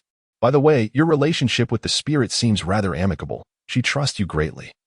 As this is the first time she has encountered an outsider in many years, the old man observed. Mota pondered the spirit of the past. His memories were now hazy. For their time together had been fleeting, yet those serene moments were indelibly etched in his heart. The most tranquil times are often the most unforgettable. The moments spent in cultivation together, and the shock of seeing her for the first time. Perhaps, he mused. Mota shook his head. The specter before him was no longer the entity he once knew. Was it truly impossible? In the dimly lit chamber, the ghost was ensnared within her coffin, the light filtering through the window, illuminating the delicate skin of her neck. Yet, her eyes, shrouded in darkness, shimmered like distant gems. Had the ghost awakened once more? What to do? Should her memories be severed anew? A figure lingered in the shadows and pondered. That seems implausible. She is currently bound by her self-imposed seals, and it appears she cannot forget the imp named Mota. Another voice interjected. Indeed, after all these years, once dead, she has not truly lived again. Ultimately, we were careless, allowing the specter to encounter the outside world in her original state, thus fostering emotions. Yet, what could be done? Life in such an era is more akin to hell than to living. Suddenly, Wu Zong appeared. "Has the ghost yet to speak?" he inquired. "Not yet, my lord," responded one. "Moreover, I believe it is impossible to revert her to her former self, as that was the essence of her being, easily swaying her present thoughts." "Is that so? What course of action can we take?" Wu Zong asked. "We can only compel the ghost to seal her memories or entice that Mota. Only then will she continue to serve our plans," came the reply. I was careless. This is not her fault. Had I known, I should have dispatched someone to monitor that place," Wu Zong remarked. "It is not entirely your fault, my lord. Our manpower is severely limited." Wu Zong cast a glance at the ghost lying there, her ethereal beauty growing more radiant in the shadows. However, he merely looked on with indifference. "Let us not act hastily. I shall visit Mota."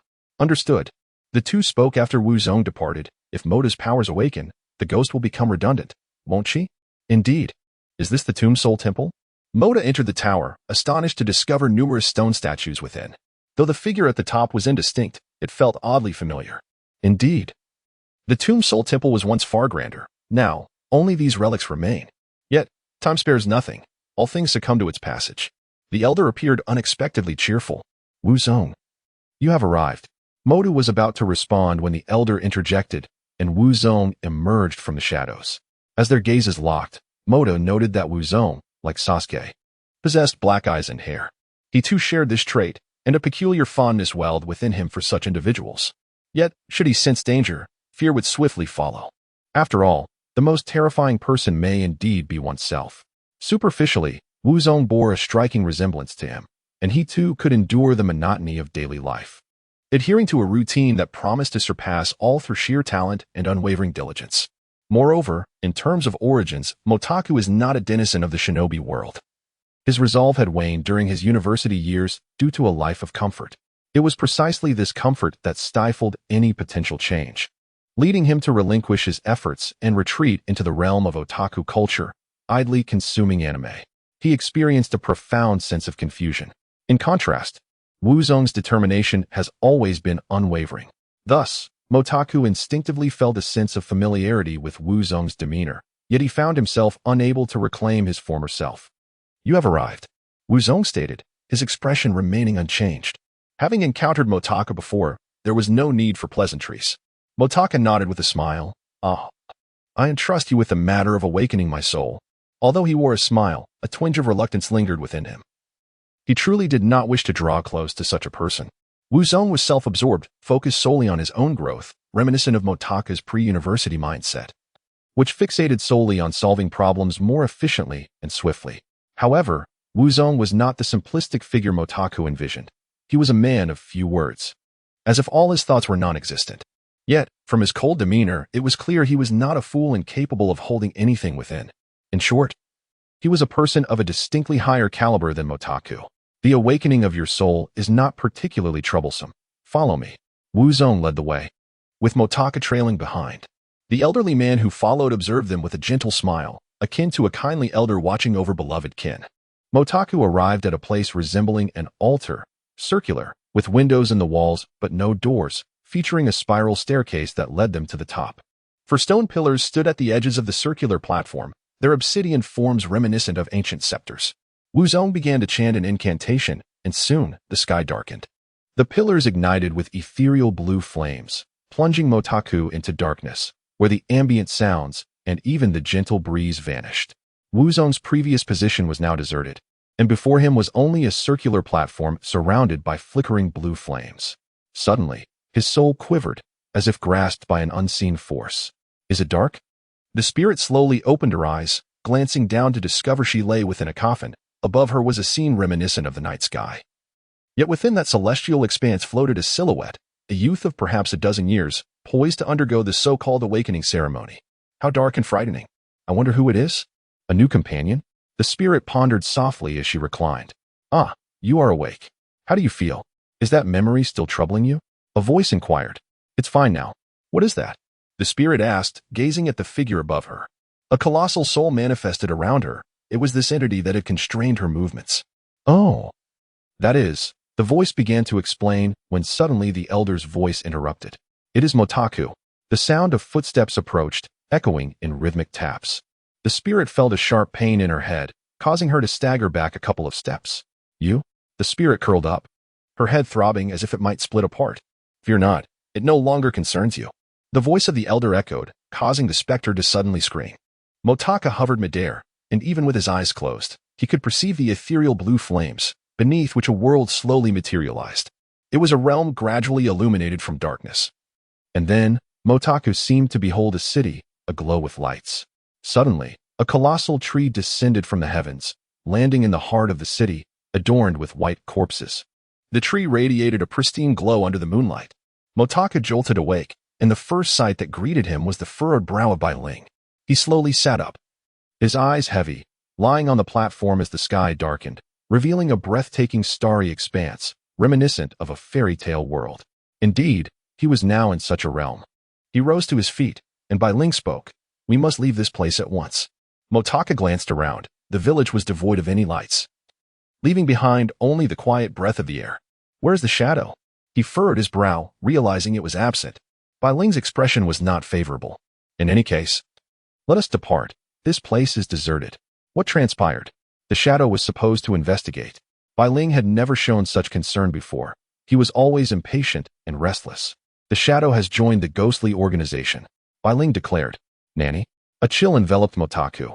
The night began to whisper cautiously, and the distant sound of insects filled the air. Motaku was now at the foot of the mountain, walking towards Konoha. The night path was treacherous, and he stumbled as he walked. There is nothing perplexing about it. The shadow is Motaku, and I am merely the one living in his stead, Motaku asserted. Bai Ling remained silent. After receiving Motaku's memories, he understood Motaku's origins, however. As a fragment of Motaku, he did not regard him as a traveler from another realm. He was, after all, a part of Motaku, just as the shadow was. Each spirit, upon acquiring memories, first transforms into an ethereal form. Thus, both the shadow and Bai Ling had become independent spirits. He must wish to reclaim his identity, desperately so. I cannot revive him, for he possesses but one body, Motaku said with a grim smile. Moreover, my soul is evolving and will not easily dissipate. No, the shadow does not seek to reclaim his body. He simply wishes to live again, Bai Ling interjected. To live again? Motaku murmured. Ah, I understand now. Motaku, are you all right? Suddenly, Naruto leaped swiftly in front of Motaku. What are you doing here? Motaku was taken aback at the sight of Naruto.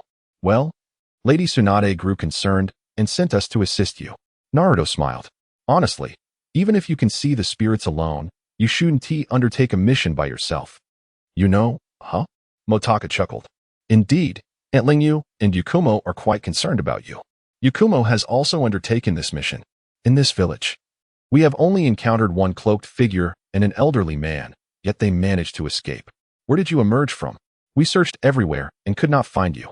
Naruto gazed at him, his eyes reflecting the silhouette of Motaku beneath the starry sky. Ah, I was atop the elevated platform behind that tower. By the way, where's everyone else? Motaku inquired. Atop the platform? Naruto paused, a peculiar expression crossing his face. Ah, that platform, I believe I have been there. But I did not see you. By the way, does this world truly harbor spirits? Haha, of course. This world is remarkably wondrous. Motaku chuckled. Soon after, Motaku encountered Sasuke, Sakura, Yakumo, Kiba, Hinata, and Shino among others. Yakumo cast a glance at Motaku and asked, Where are the phantoms? The village is now devoid of inhabitants. It seems as if it has been passed down from ancient times. The old man, the witch, and the traces of the spirits have left no remnants at all. Not seen, they must have departed with them, Motaku replied. They then proceeded to investigate the village. On that elevated platform, Naruto stood for quite a while before reluctantly descending with a smile. It appeared quite aged, the stones covered in moss. Upon noticing this, Motaku was taken aback, for he distinctly recalled the stones being immaculate. After descending, they entered the tower, where the stone statues seemed to have not been cleaned for ages, a thick layer of dust coating them. The top of the tower appeared somewhat decayed, sunlight streaming in like threads. As they gazed upon these statues, their breaths turned cautious, as if fearful that the mere stirring of air might awaken them. The 9 at the pinnacle are undoubtedly tailed beasts. Thus, it seems their objective also pertains to the tailed beasts. Sakura glanced at Motaku, noting his troubled expression. The departure of the shadows and the vanishing of the spirits left him in a state of confusion. Unbeknownst to him, perhaps since the emergence of the spirits, his journey in the world of Hokage had irrevocably changed. Yet now, he found himself alone. Naruto, Sasuke, and Yukumo, originally characters from the story, had altered due to his presence. What lay ahead remained a mystery to him. Moreover, the impression left by the witch and the old man was far from favorable. Even Uchiha Madara did not instill such trepidation within him. After all, Madara did not wield forbidden techniques, whereas he possessed his own advantages. However, the witch and the elderly man were different. He did not comprehend them, yet they were aware of him, a situation that left him feeling rather insecure. It's all right. Even if their goal is the tailed beasts, as long as I keep a vigilant watch over them, I need not fear their ambush. Although they can manipulate souls, their own strength is not formidable. When the time comes, I shall devise a way to entangle those spirits, enabling you to easily defeat them. Therefore, they should refrain from acting recklessly. Motaku smiled. That is a matter for the future. In any case, this entire affair is exceedingly strange. Sasuke had no intention of letting this matter rest. Motaku once mentioned that he was indeed on that high platform. However, we saw no sign of him upon our arrival. Moreover, this place hardly appeared to have been visited by anyone. Had we not intruded, I doubt this location would have ever been disturbed. Could it be an illusion? Yakumo inquired. Perhaps, for these stone statues are rather suspect. The spirits must possess an extraordinary origin. There may be some earth-shattering purpose concealed within. Yet, this mission is primarily understood by Motaku alone, so should anything arise, do not hesitate to direct us. Sasuke declared solemnly. Ah, indeed. If Motaku requires assistance, we shall certainly lend our aid. Sakura exclaimed, casting a surprised glance at Sasuke. Sasuke, both I and my friends will do our utmost to support you. Huh. We will help too. Naruto hastily chimed in. Well, if needed, I will surely seek you out. Motaku nodded. Yakumo smiled gently, remarking, it is no surprise that we, having grown up together, share such deep bonds. Huh. Naruto's face flushed. Sasuke turned away, feigning ignorance, while Sakura gazed at Sasuke, grinning foolishly. Thus, Motaku's infiltration plan was deemed a failure. The secrecy of this organization must be exceptional. Hence, without infiltrating, it would be challenging to uncover any clues. This was the reason I chose to approach them. But moving forward, I believe mere surveillance will suffice. With the mission concluded, the small mountain village returned to tranquility. However, it seemed as though the surrounding birds had suddenly discovered something, landing in unexpected places as Motaku and the others made their way toward Konoha. This is rather troublesome. Such an elusive organization sends shivers down one's spine. Are we truly at odds with them? Naruto expressed his concern. Is there not a chance for dialogue? The spirits do not appear to be malevolent. Yet, that organization is not solely dictated by the spirits Motaku's side. The shaman sect seems formidable. And that old man resembles a monster, making it impossible to gauge his strength. But why, after such a prolonged period of concealment, have they suddenly begun to act? Sasuke pondered. Who knows? Motaku thought. Is the spirit's emergence truly connected to her? Is her ability truly so simplistic? Simultaneously, Motaku contemplated his own awakened abilities. Feeling no tangible change, yet the shadow had vanished. Could it be that the shadow's powers have awakened? He dared not dwell on this further, nor did he intend to confide in anyone. Following the demise of Scorpion, the next plot point would likely involve meeting the spy, Yakushi Kabuto, who had been present throughout the narrative, correct? Has the time come so swiftly? Unbeknownst to him, over a decade had passed in the world of Naruto. The initial ease of life had transformed since the upheaval brought about by the spirit, drawing him deeply into its complexities. Is this the life he desired? He was uncertain.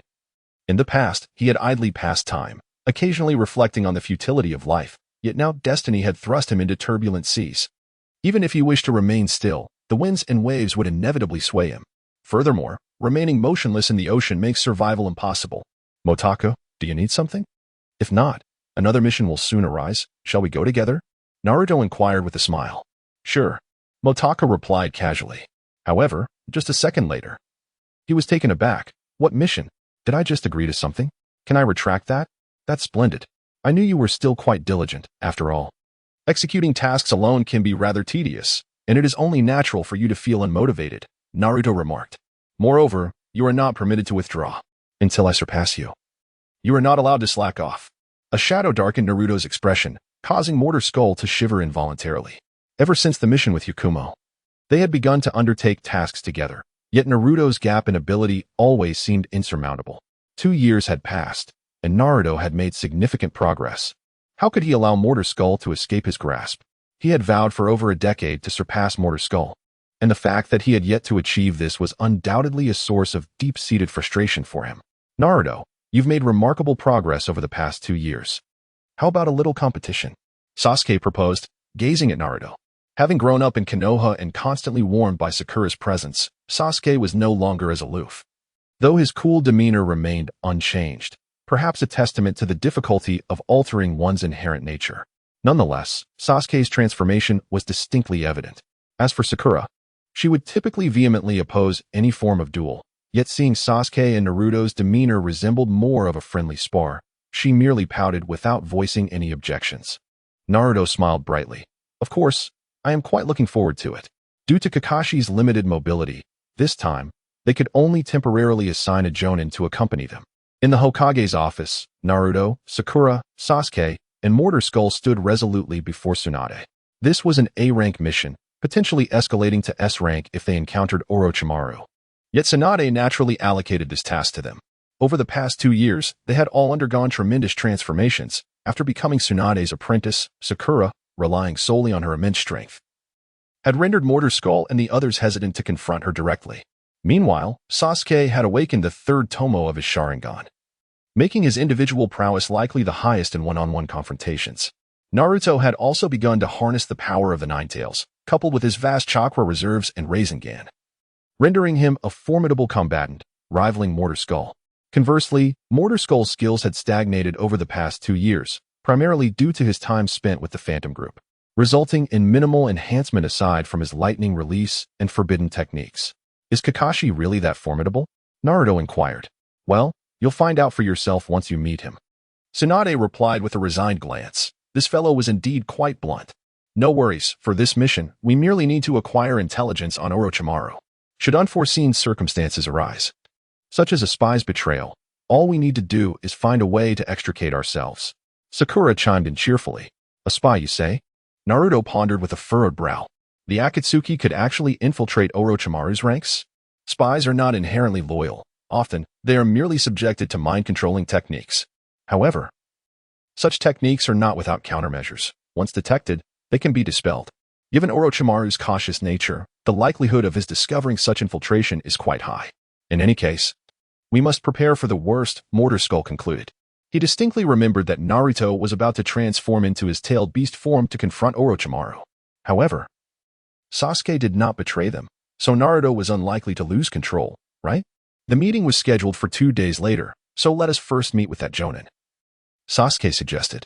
His experience should surpass ours. Are you willing to accept the Jonin as your temporary captain? Tsunade inquired, initially believing that Naruto would vehemently oppose the idea. Kakashi is merely a tool for our strength. He is currently incapacitated, so how can we grow stronger? Therefore, it is of no consequence. Naruto chuckled.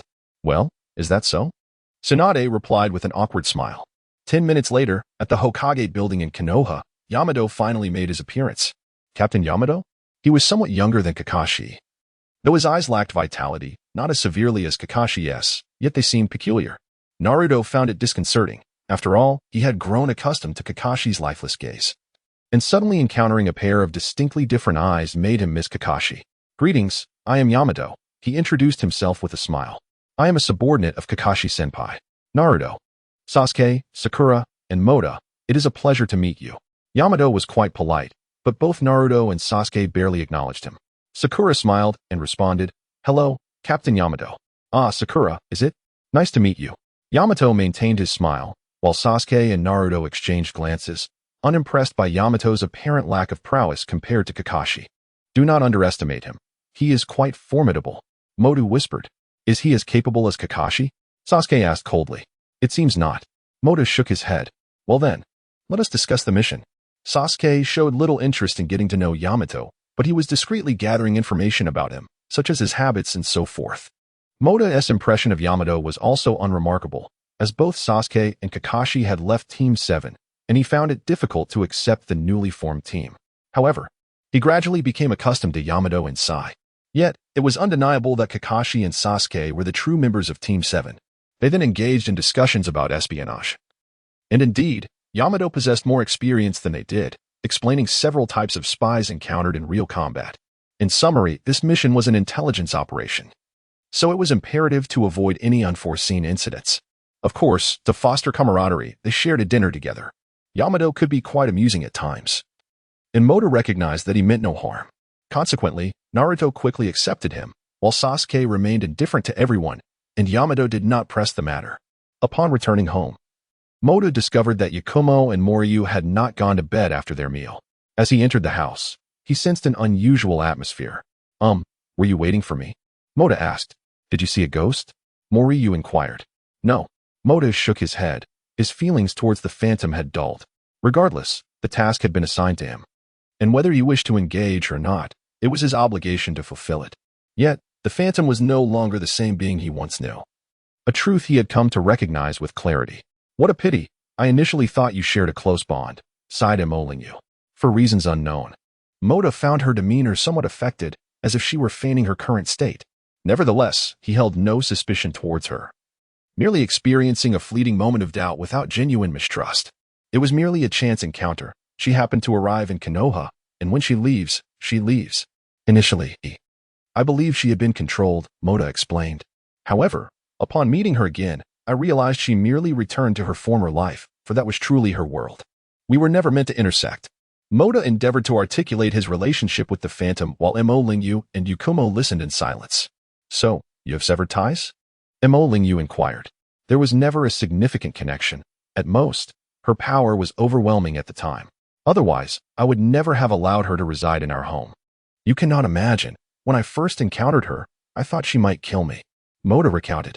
All right, Mo Lingyu nodded. Let's visit the cemetery tomorrow. What day is it today? Mota paused momentarily. Tomorrow is your 16th birthday, have you forgotten? Mo Lingyu chuckled. All right, Mota replied awkwardly, nodding. I'll just take a day off. The mission is the day after. Mo Lingyu agreed. Then you should rest quickly. With so many tasks lately, don't wear yourself out. Mota nodded affirmatively. After returning to his room, Mo Lingyu remarked with a smile, how foolish, Moto. It must sting to have been rejected by the Phantom. Yet you claim there is no relationship. Truly, you've been seeking her for 2 years. Did you think I was unaware? Yukumo chuckled wryly. That seems to be a mission, though. However, she refrained from mentioning it, as the mission was confidential. After all, only Mota could accomplish it. And aside from a select few, the existence of the Phantom organization remained unknown to others. In the blink of an eye, he was 16. I feel old. He is not truly indifferent, but rather somewhat reclusive, a trait I cannot fathom how he acquired. Sigh. Mo Lingyu lamented. Yukumo could only smile in response, as Mo Lingyu likely began contemplating her son's future prospects in life. Truth be told, Mota and the members of Team 7 had matured far too swiftly. The following day, which marked both Mota's birthday and the anniversary of his father's passing, the Mo Lingyu family set out to visit the cemetery. Let us first buy some flowers, Mo Lingyu declared after securing the door and heading towards the florist. Mota and Yukumo trailed behind. And the only thought that occupied Mota's mind regarding the cemetery visit was that today also commemorated the 4th Hokage's death, likely drawing many to pay their respects. The Konoha flower shop seemed to be known solely by the Ino family, yet Mota had never ventured there. After following Mo Lingyu for a short while, he confirmed they had indeed arrived at the Ino family shop. Are you also going to the cemetery?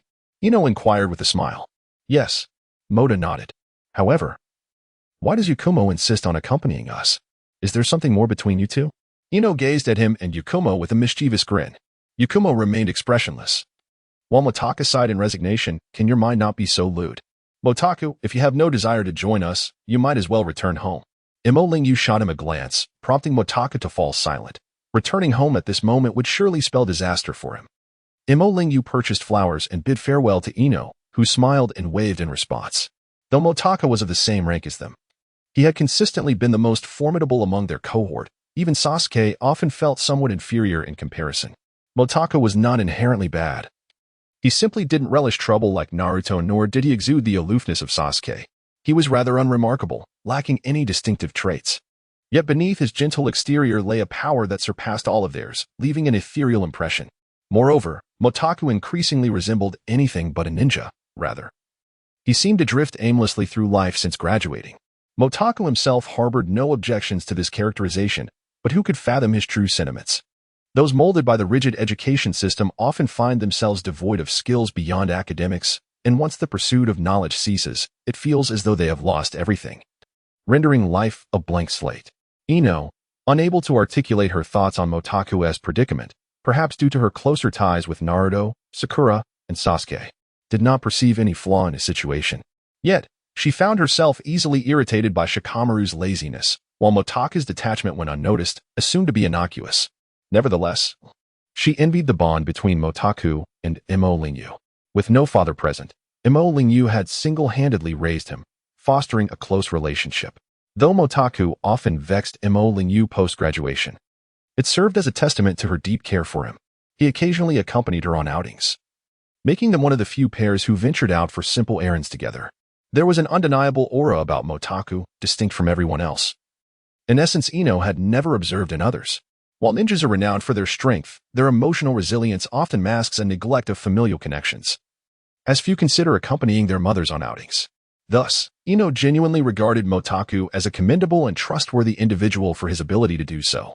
Ino stood at the doorway, watching the silhouettes of Motaku and the others gradually fade into the distance, her wandering thoughts subsiding. Unbeknownst to him, Motaku encountered Naruto and his friends. With his usual navet, Naruto greeted Motaku with a cheerful smile. Motaku, we're heading to Captain Yamado's house. Are you coming along? I mentioned it yesterday. Didn't I? I'm taking the day off. I'll join you for the mission tomorrow. Motaku replied, contemplating that Naruto likely remained oblivious to their true purpose today, unaware of how many would pay homage to the fourth Hokage. After Sasuke and Sakura greeted Morlingyu, Sakura remarked, anyway, for you, tactics are of no consequence. Just do whatever you're told when the time comes, right? Truly, a formidable straggler, having others dictate your tasks. Well, since we are executing this mission together, just inform me once you know. Moritaka smiled. You all are heading to the grave, right?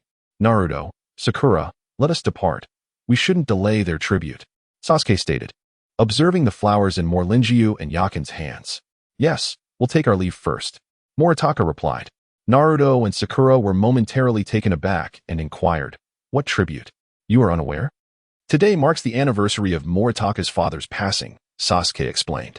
Of course, it is also the day of the fourth Hokage, and coincidentally, the birthdays of both Moritaka and Naruto.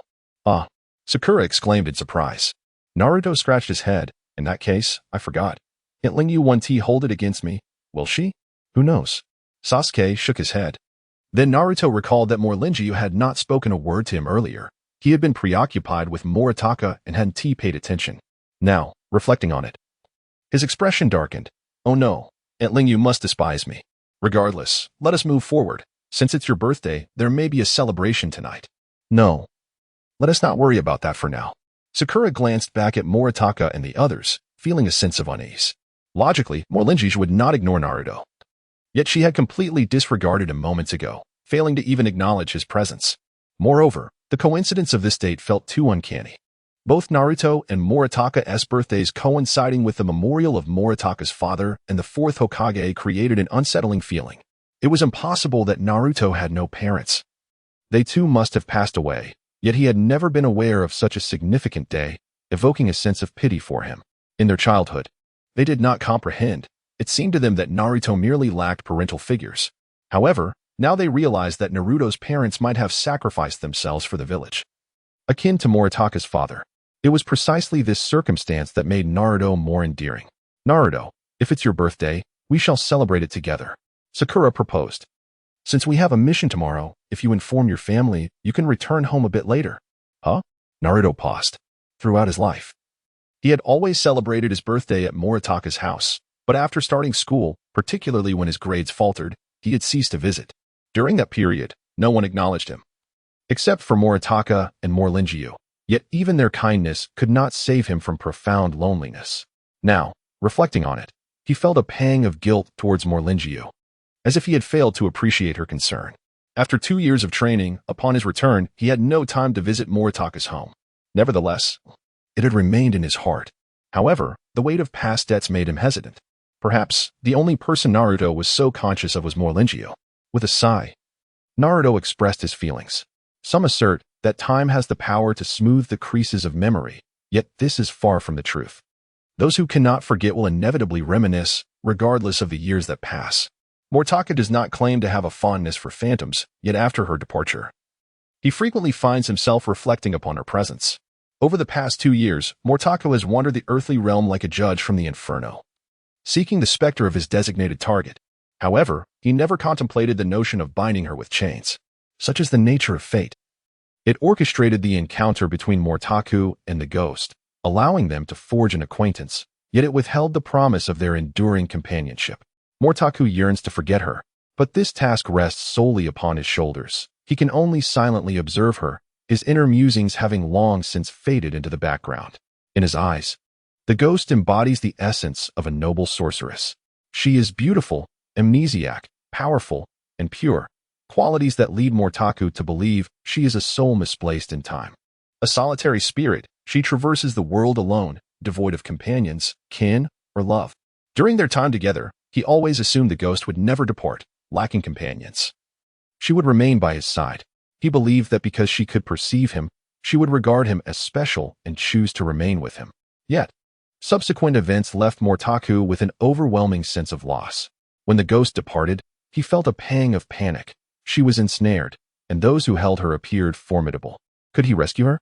Even amidst his trepidation, he clung to the belief that she had merely lost her memory. However, upon witnessing her lead a normal life in a distant town, accompanied by others, a sense of relief washed over him. He thought to himself that it was acceptable for her to forget him, as long as she had found her companions. They were merely transient figures in each other's lives. Despite his conviction, living in the same world beneath the same sky, how could they remain disconnected?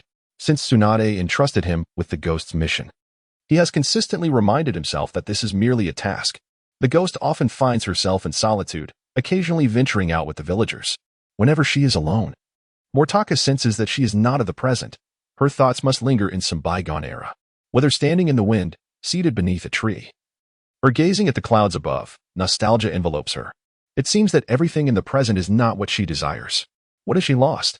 What struggles does she now endure? The lost is often irretrievable.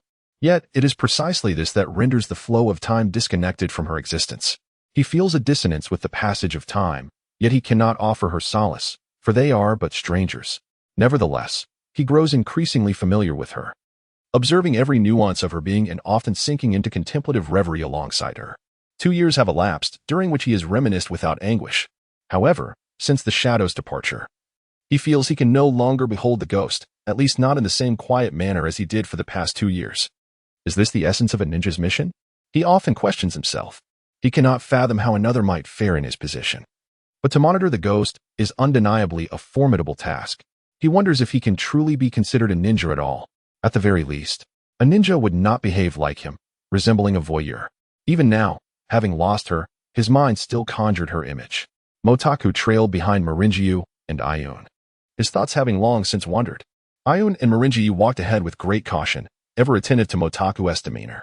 Motaku seldom divulged his innermost feelings, and even Maringiu could not fathom the depths of his thoughts, yet he harbored a peculiar affection for the specter, a sentiment that both Ayun and Maringiu had already sensed. It was not quite love. Rather, it could be described as a shared sorrow. Motaku was not inherently a melancholic individual. Previously, he had merely devoted himself to studies until university, passing time with comics, until he inexplicably found himself transported to another realm. He had never endured emotional turmoil. Yet as time progressed, particularly over the past 2 years, he had grown increasingly solitary and sorrowful. Now, he acutely felt the weight of emotions repressed within his heart. Aside from Maringiu and Ayun, no one else was aware of this turmoil. Although Tsunade had entrusted him with this mission, she remained oblivious to the nuanced connection between Motaku and the specter, and Motaku had never elucidated it, leaving him to silently observe the specter with a complex heart. Naruto, Sasuke, and Sakura perceived Motaku as a peculiar enigma, someone who exerted little effort, yet surpassed them effortlessly. Motaku had never trained in a manner that suggested diligence. He simply adhered to a routine that seemed utterly devoid of strain, yet his strength steadily grew. In contrast, Naruto and Sasuke often trained to the point of exhaustion, their progress evident, yet when compared to Motaku, they still felt a discernible disparity. Were it not for the Sharingan and the Nine Tails, Sasuke and Naruto might have succumbed to frustration. Thus, when Motaku was in the company of Naruto and the others, no one paid heed to the thoughts that occupied his mind. He harbored secrets yet had never shared a word with them. For 2 whole years, despite countless interactions, he behaved as though he had never cherished the specter. Upon their arrival at the cemetery, a chill breeze stirred, bringing Motaku back to reality. The graveyard was populated with many individuals, but they remained inconspicuous. Maringiu did not greet anyone, proceeding directly to Motaku's father's gravestone. The headstone, nestled among many others, was unremarkable, making it difficult for Motaku to envision that his father had once been a ninja praised even by the 3 legendary ninjas. In truth, he was not the son of that man. Maringiu meticulously cleaned the gravestone, her expression grave. Ayun quietly placed flowers at its base. In Maringiu's recollection, Motaku was a remarkably considerate child, displaying maturity from a young age. If one were to draw a comparison, he was the antithesis of Naruto. Though she had never voiced it, Naruto had always been a source of concern, while Motaku had never caused her trouble. His academic performance had never troubled her, and he often accompanied her on outings, embodying a gentle spirit. Yet, he too possessed a childlike side. Occasionally, he would forget to return home, which always left her heartbroken. Nonetheless, the sole reason she had persevered and continued to live was entirely due to Motaku. However, recently, Mo Lingyu has sensed a growing distance from Motaku. Though he does not openly express it, as a mother, she can perceive that he harbors concerns. He is no longer the carefree child he was 2 years ago. In times of suffering, individuals often lament their fate, and Mo Lingyu is no exception. She feels the urge to question why Motaku keeps secrets from her. Yet she must ultimately accept that one day he will leave her embrace. Motaku is preoccupied with thoughts of a ghost. She knows this. Yet the ghost is a girl without a home, and she cannot fathom what it is about her that captivates Motaku. As time passes, Motaku matures.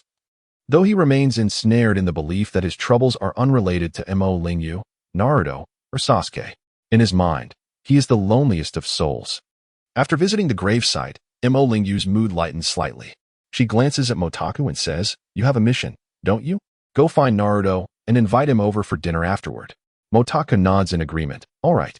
However, he is unaware of where the Yamato household is located, so he decides to search aimlessly. Wandering around areas where the Jonin might reside, he eventually instructs Hakurei to phase through walls to locate them. As expected, Jonin tend to prefer quiet and somewhat secluded places, and he finds his way there without much trouble. Naruto and the others are gathered in the living room, feasting around a table laden with delicacies. Sasuke glances over and remarks, "Motaku is almost here." Naruto and Sakura are unfazed, but Yamato is taken aback, wondering how Sasuke knows this. Sure enough, the doorbell soon rings, and Yamato rises to answer it. Upon seeing Yamato, Motaku bows deeply, acknowledging him as an important character in their story, a familiar face. "Greetings, Captain Yamato. I'm Motaku from Team 7's Auxiliary Division." "Hello." The sudden appearance of such a formal young boy momentarily unsettles Yamato, perhaps due to the influence of Naruto and Sasuke, who tend to be rather unconventional. Motaku smiles as he enters, noticing Naruto and Sasuke enjoying their meal, and exclaims, "You all have already coaxed Captain Yamato into treating you, huh? It seems you are getting along splendidly." Sakura interjects, "Oh, it's just that Captain Yamato happened to treat us. It's not like he will always be footing the bill." Indeed, Captain Yamato's wallet must have its limits. Naruto adds kindly. Yamato feels a bit embarrassed, but manages a somewhat forced smile. "Does Kakashi-sensei often treat you to meals?" "Yes. Kakashi-sensei makes delicious fish. Once he recovers, I will definitely invite Captain Yamato to his home." Motaku replies. "Really? Kakashi-sensei can cook?" Yamato inquires. Kakashi is truly an exceptional man, handsome, powerful, and when he activates his Sharingan, who can rival him? Cooking is a minor skill. Motaku casually remarks. Well, he is currently hospitalized due to overexertion of his Sharingan. Sasuke cannot help but retort. "Well, it is only fitting to exchange a few words upon first meeting Captain Yamato," remarked Motaku. Yamato, however, felt a sudden throb of discomfort. This seemingly straightforward boy might indeed prove to be a source of trouble. "By the way, have you finalized the details of the mission? Come over to my house for dinner tonight." Motaku continued. "Naruto will definitely be returning, right? Shall we accompany him?" Sakura inquired. "But we originally intended to dine with Naruto." Motaku responded. "That should be fine." "All right then, Motaku's house. It seems we have yet to visit." Sakura added. Apart from having been to Sasuke's and Naruto's homes, they had not freely roamed elsewhere. "Not a problem," Sasuke replied coolly, as if grappling with a difficult decision. Yet he ultimately agreed, which eased the situation.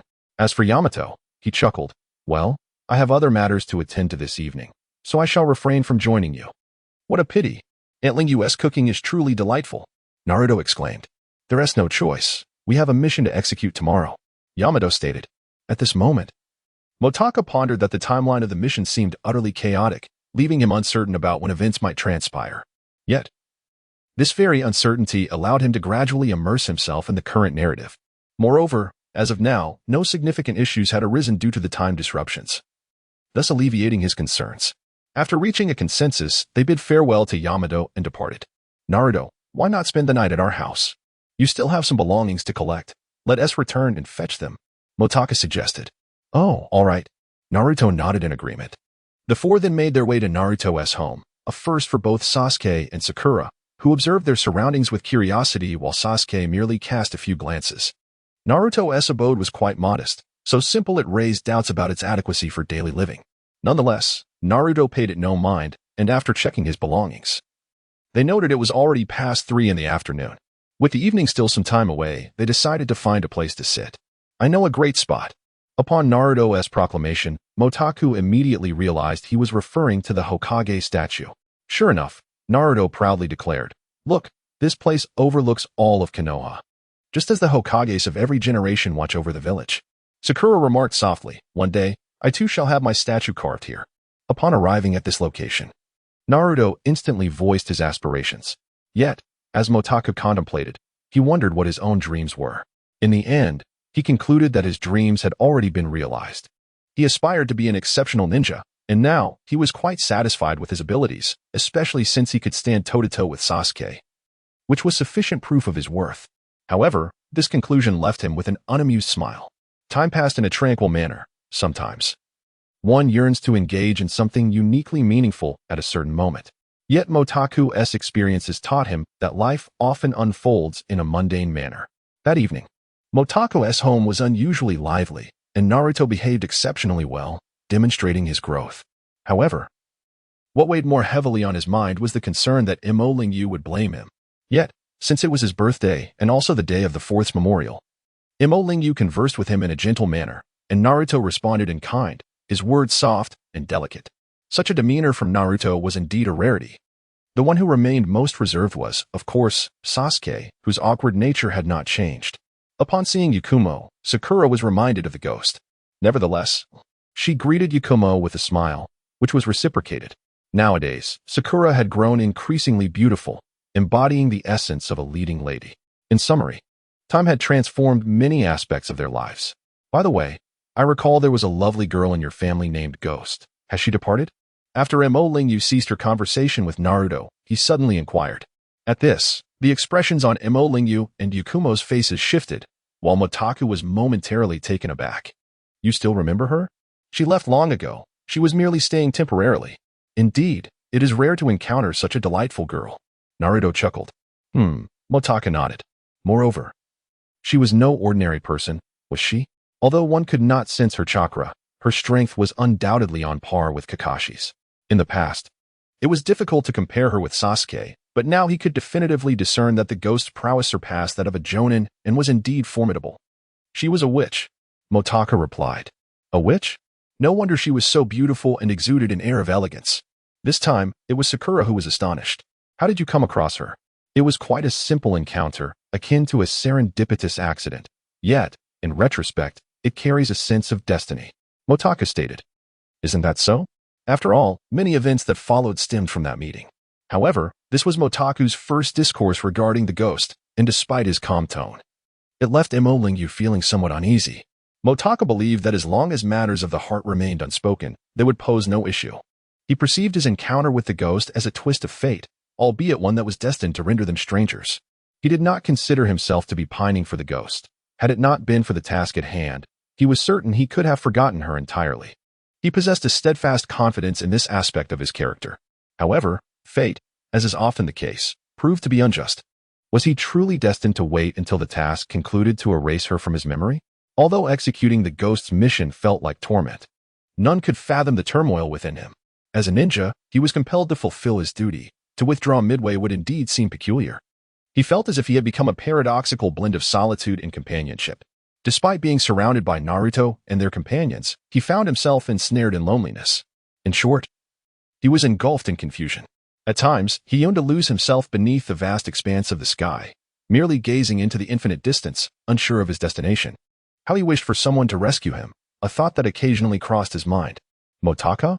He was suddenly roused from his reverie by the concerned voice of Imo Lingyu. He lifted his head, realizing that everyone was gazing at him, and he managed to smile. Well, we have a mission tomorrow, so gathering for a meal now feels somewhat tense. It's just a mission, Naruto reassured him. There were times when I had a mission the next day, yet I stayed up all night beforehand. And look, I completed the mission just fine. Well, Naruto, no wonder you used to be the shortest. It must have been those late nights, Sakura interjected, noticing Imo Lingyu's restrained urge to chastise him. What are you talking about? Back then, the only ones who acknowledged me were Motaku and Aunt Lingyu, and I was always lagging behind. so of course, I'd feel discontent, Naruto retorted. At that time, I aspired to be as strong as Motaku, and in my eagerness to surpass him, I often lost sight of my own frustrations and wanted to seize every moment. I thought that perhaps, in doing so, I could unknowingly surpass him, but it seems that was in vain. Sasuke remarked coldly, his words echoing his own sentiments. Indeed. Yet as long as our strength is formidable enough, no matter the task, if we approach it with sincerity, even in less than ideal conditions, I hope we can prevail. I yearn for such strength, for it would make me feel as if I had grown stronger, Naruto declared, clenching his fists. Regardless, I owe my perseverance to Motaku and Antlingu, he added. Well then, if we have a mission, we should retire early and prepare ourselves. It would be quite disheartening to be defeated by someone weaker due to lack of rest or poor condition, Imolingyu admonished. Honestly, a mission is no trifling matter. It can be perilous. Naruto and Motaku exchanged awkward smiles. Indeed, missions can be a matter of life and death. With that, Naruto stayed at Motaku's house, while Sakura and Sasuke took their leave. The night had grown late, and Sasuke waved his hand dismissively before leaping away. Sakura complained, "Why is Sasuke being so shy?" Soon after, her voice faded, and the lights in the rooms of Imolingyu and Yakin extinguished swiftly. Motaku and Naruto changed into their pajamas and turned off the lights as well. Suddenly, the door swung open, and moonlight poured in, illuminating Naruto's face as he lay on the inner side. Motaku turned to see Naruto's visage amused. Who is this handsome fellow? He wondered what expressions others would have if they saw Naruto in this moment. However, Naruto lay with his eyes closed, soon slipping into a deep slumber. Fell asleep so quickly? Motaku thought Naruto was still awake like him. Subsequently, he found himself awkwardly battling insomnia.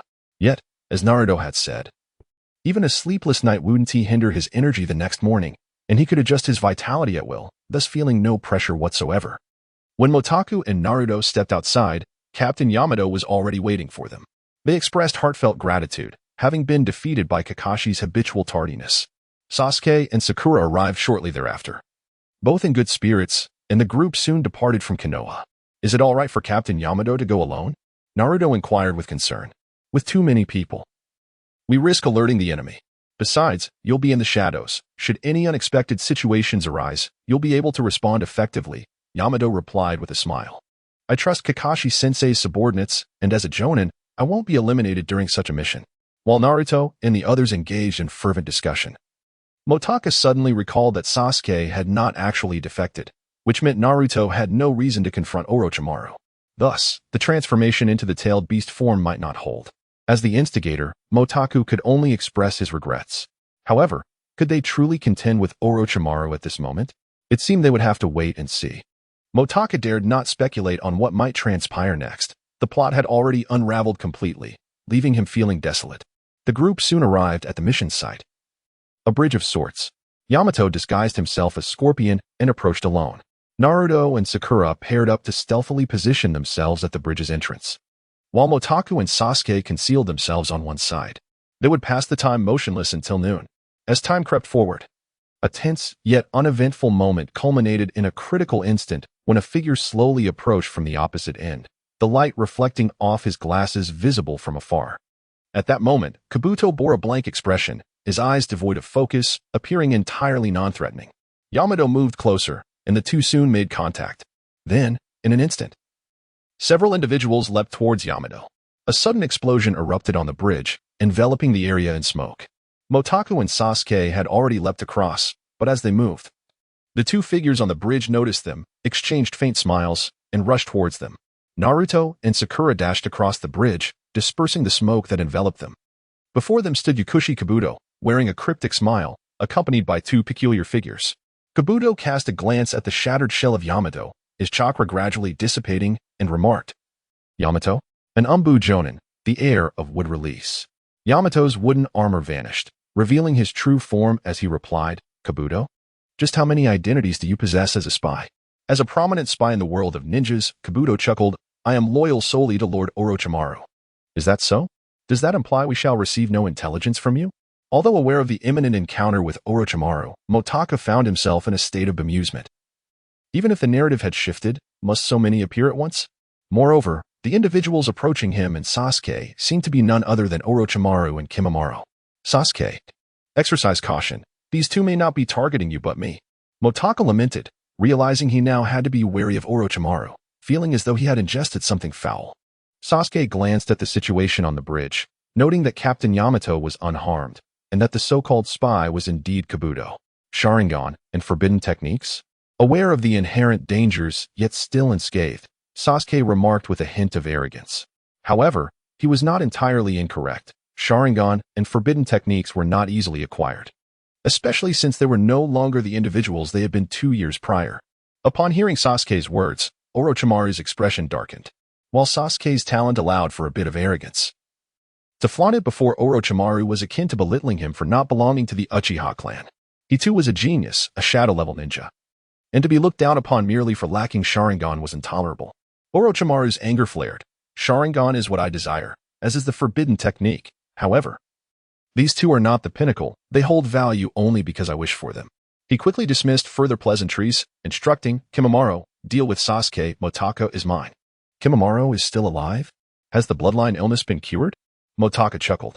Though Orochimaru was indeed a perverse individual, interacting with him was not particularly challenging, provided one could grasp his vulnerabilities. His weaknesses lay within the realms of bloodline limits and scientific inquiry, as well as ninjutsu. Oh. It seems you possess quite a bit of knowledge. That forbidden technique, quite convenient, I presume? A cold glint flashed in Orochimaru's eyes, as he suspected Motaku was acquiring intelligence through forbidden means. You've been deceived, Motaku mused, then declared, indeed, in my eyes, there exists no intelligence unattainable, unless it resides solely within a person's mind. After a moment of self-aggrandizement, Orochimaru's interest in Motaku's forbidden technique intensified. Yet he had already begun to contemplate a remedy for Kimimara's bloodline illness. Do you possess a cure? Orochimaru inquired. To be candid, I have attempted numerous methods over the years, yet none have yielded results. Motaku continued, Kimimara's affliction cannot be fundamentally cured. It can only be temporarily managed with medication and surgery, but any utilization of his bloodline will precipitate a relapse. As he spoke, Kimimaro maintained a stoic expression. Sasuke listened intently, for his Sharingan was also one of the cursed abilities. Orochimaru fell silent. The reason Motaku had spoken so much was merely to buy time, perhaps even to exploit Kimimaro's weakness and deceive him. Yet a man like Orochimaru would rather believe in the possibility than dismiss it outright. Coldly, he demanded, what are your conditions? No. My point is quite clear. Kimimaro is beyond saving. Aren't you proficient in that forbidden reanimation technique, the Impure World Reincarnation? Just revive him. After all, what you truly desire is his ability, isn't it? Motaka chuckled. You dare deceive me? Orochimaru had not expected Motaku to be merely jesting. Where was the dignity of a shinobi? The bearing of a master? The shame? For someone so vulgar, Orochimaru felt nothing but contempt. Engaging with him felt like an insult to himself. I was merely pointing out a feasible path. Motaka fixed his gaze on Orochimaru. Perhaps because Orochimaru had failed to obtain Sasuke, Kimimaro had survived far longer than expected and seemed even stronger now. Motaka couldn't help but suspect that, given time, Orochimaru might actually discover a permanent cure. Though exploiting Kimimaro's condition was morally questionable, the truth remained. With current medical knowledge, his illness was incurable. Moreover, Kimimaro's abilities were formidable. To oppose him would invite unpredictable consequences. But if he were to die, well, that would be unfortunate. After a moment of contemplation, Orochimaru shook his head. Your forbidden techniques manipulate souls. If Kimimaro perishes, you would have the means to control him. Thus, my Impure World Reincarnation would be useless against you. You underestimate yourself too much. How could a mere child like me possibly unravel the techniques of Orochimaru, the legendary Sannin? Motaku's cheeks flushed slightly. He could no longer maintain the charade. Both of you possess remarkable talent. It is truly a shame you cannot serve me, Orochimaru murmured darkly. Indeed, we too lament missing the guidance of the great Orochimaru. So, why not turn yourself in? Spend a decade or so in Konoha's prison, and then you can mentor us. After all, with your immortality technique, what is a mere 10 years? Motaku grinned again. This time, Orochimaru finally lost his composure. While his immortality was real, it required him to change bodies every decade. Imprisoned in Konoha, unable to switch vessels, he would perish all the same.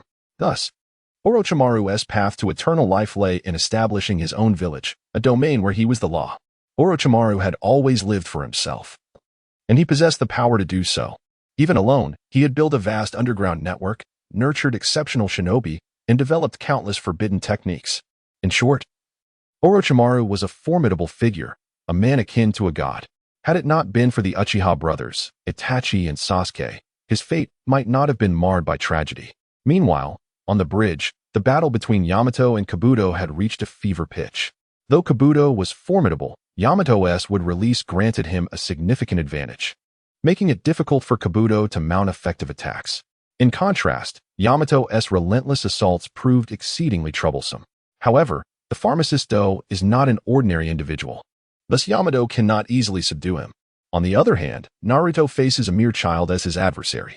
Reluctant to engage in combat, Naruto suffers considerable setbacks and now finds himself in a dire struggle. Naruto? Sakura expresses her concern as he is once again knocked to the ground. I am fine. Damn it, Naruto replies, forcing himself to rise, his eyes filled with defiance. His stamina is rapidly depleting, preventing him from performing at his usual capacity. The enemy's troublesome fire techniques leave him with no option but to rely on his wits. With this thought, Naruto finally adopts a serious demeanor. You little brat. I am about to retaliate. Sakura's opponent is an expert in taijutsu, reminiscent of the rough-browed duo, causing her to lose focus during the battle. However, this individual's fighting style resembles Sanda, lacking a specific taijutsu. After a prolonged engagement, Sakura remains oblivious to her opponent's techniques. She must exercise utmost caution. As the current circumstances are not in their favor, Yamato is unable to overpower his opponent, and Naruto is at a disadvantage. Although Moda and Sasuke have yet to intervene, Orochimaru has already instilled fear in Sakura, and the individual accompanying Orochimaru appears formidable as well. Moda, leave Orochimaru to me. You handle that bloodline limit with your strength. You can easily hold him off, right? Sasuke declares. What? You wish to face Orochimaru alone? Moda exclaims in astonishment. Orochimaru's assignments have always been deliberate, Sasuke. Are you truly confident in your audacity? Nevertheless, as soon as Sasuke finishes speaking, his eyes gleam with determination as he charges forward. While Moda sighs and positions himself before Kimimaro, two lightning swords simultaneously illuminate the battlefield as Sasuke, like a bolt from the blue, surges toward Orochimaru. While the lightning in Moda's hands resembles a glowing baton, you seem uninterested in formidable opponents, Kimimaro remarks, creating distance after being blocked by Moda. Ah, is that so? It doesn't really matter to me. Besides, you should be easier to handle than Orochimaru, allowing me to take it a bit easier. Kimimaro surprisingly engages him in conversation, leaving Moda somewhat taken aback. Orochimaru-sama has stated that your abilities are a miracle of this world. He is eager to acquire that technique. Therefore, let us extend a modicum of courtesy to you. This is the first time Orochimaru-sama has issued such an order in years, Kimimaro states, as his bones begin to creak ominously. Is that so? Then it truly is a challenge for you, Moda replies, glancing toward Sasuke. Having mastered forbidden techniques, Sasuke possesses a stronger command of lightning release than Moda. However, Sasuke's chakra leans towards ferocious offense, whereas Moda's is more tempered and defensive. After all, his combat talent is not exceptional, limiting him to counterattacks. With the enhancement of forbidden techniques, Sasuke can now exhibit the strength of a Jonin, though it remains uncertain how long he can endure. Moreover, equipped with the Sharingan and forbidden techniques, he will not easily succumb to Orochimaru. Yet their battle is intensely fierce, and it is believed that it will not be long before a victor emerges. Once Sasuke unleashed his lightning release, the battleground swiftly transitioned to the forest at the bridgehead, where trees were decimated in swathes. Moda, concerned for Sasuke, felt compelled to keep his focus on the impact of the battle on that side, even as the confrontation with Kimimaro necessitated a retreat to a more distant location. Kimimaro, undeterred by the chaos, activated his chakra to transform his bones into sharp and formidable weapons. Moda, lacking in physical prowess, relied on his sensory abilities and the first gate of the 8 gates to evade attacks. However, Kimimaro's bone projectiles emerged without warning, making it impossible for Modu to predict their trajectory through sensory means, leaving him vulnerable to their strikes. Moda's own offensive strategy was rooted in lightning techniques, and while he could no longer rely solely on physical combat, his mastery of lightning release had significantly advanced over the past 2 years. Though he had yet to grasp the nature transformation, he sensed he was nearing that threshold. Lightning release, lightning strike. Moda and Sasuke uttered the name of the technique almost in unison. From the distant treetops, hundreds of lightning bolts rained down with a thunderous roar, while Mota's side witnessed dozens of strikes directly enveloping Kimimaro. The latter could only defend himself with his bones. When several bolts struck him, they detonated violently above his head.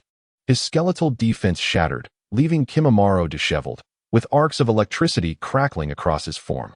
With just a single blow, he sustained considerable injury. The technique, Lightning Strike, was developed during Mota's past gaming experiences, boasting immense power and range. Given its electrical nature, any opponent caught in its fury faced severe injury or even death. This made it one of Mota's most effective skills. Conversely, Orochimaru fared far better than Kimimaro, successfully repelling Sasuke's lightning with his earth release. Nevertheless, he regarded Sasuke's strength with caution, aware that underestimating him could lead to dire consequences. Indeed, he surpasses that individual by a considerable margin. Sasuke mused, observing Mota's battlefield dominance following the lightning strike, where Kimimaro had lost his former momentum. Rest assured, Kimimaro will not slay Mota. However, you, on the other hand, may not be so fortunate. I doubt you can draw upon my power any longer. Thus, perhaps it would be wise to eliminate you.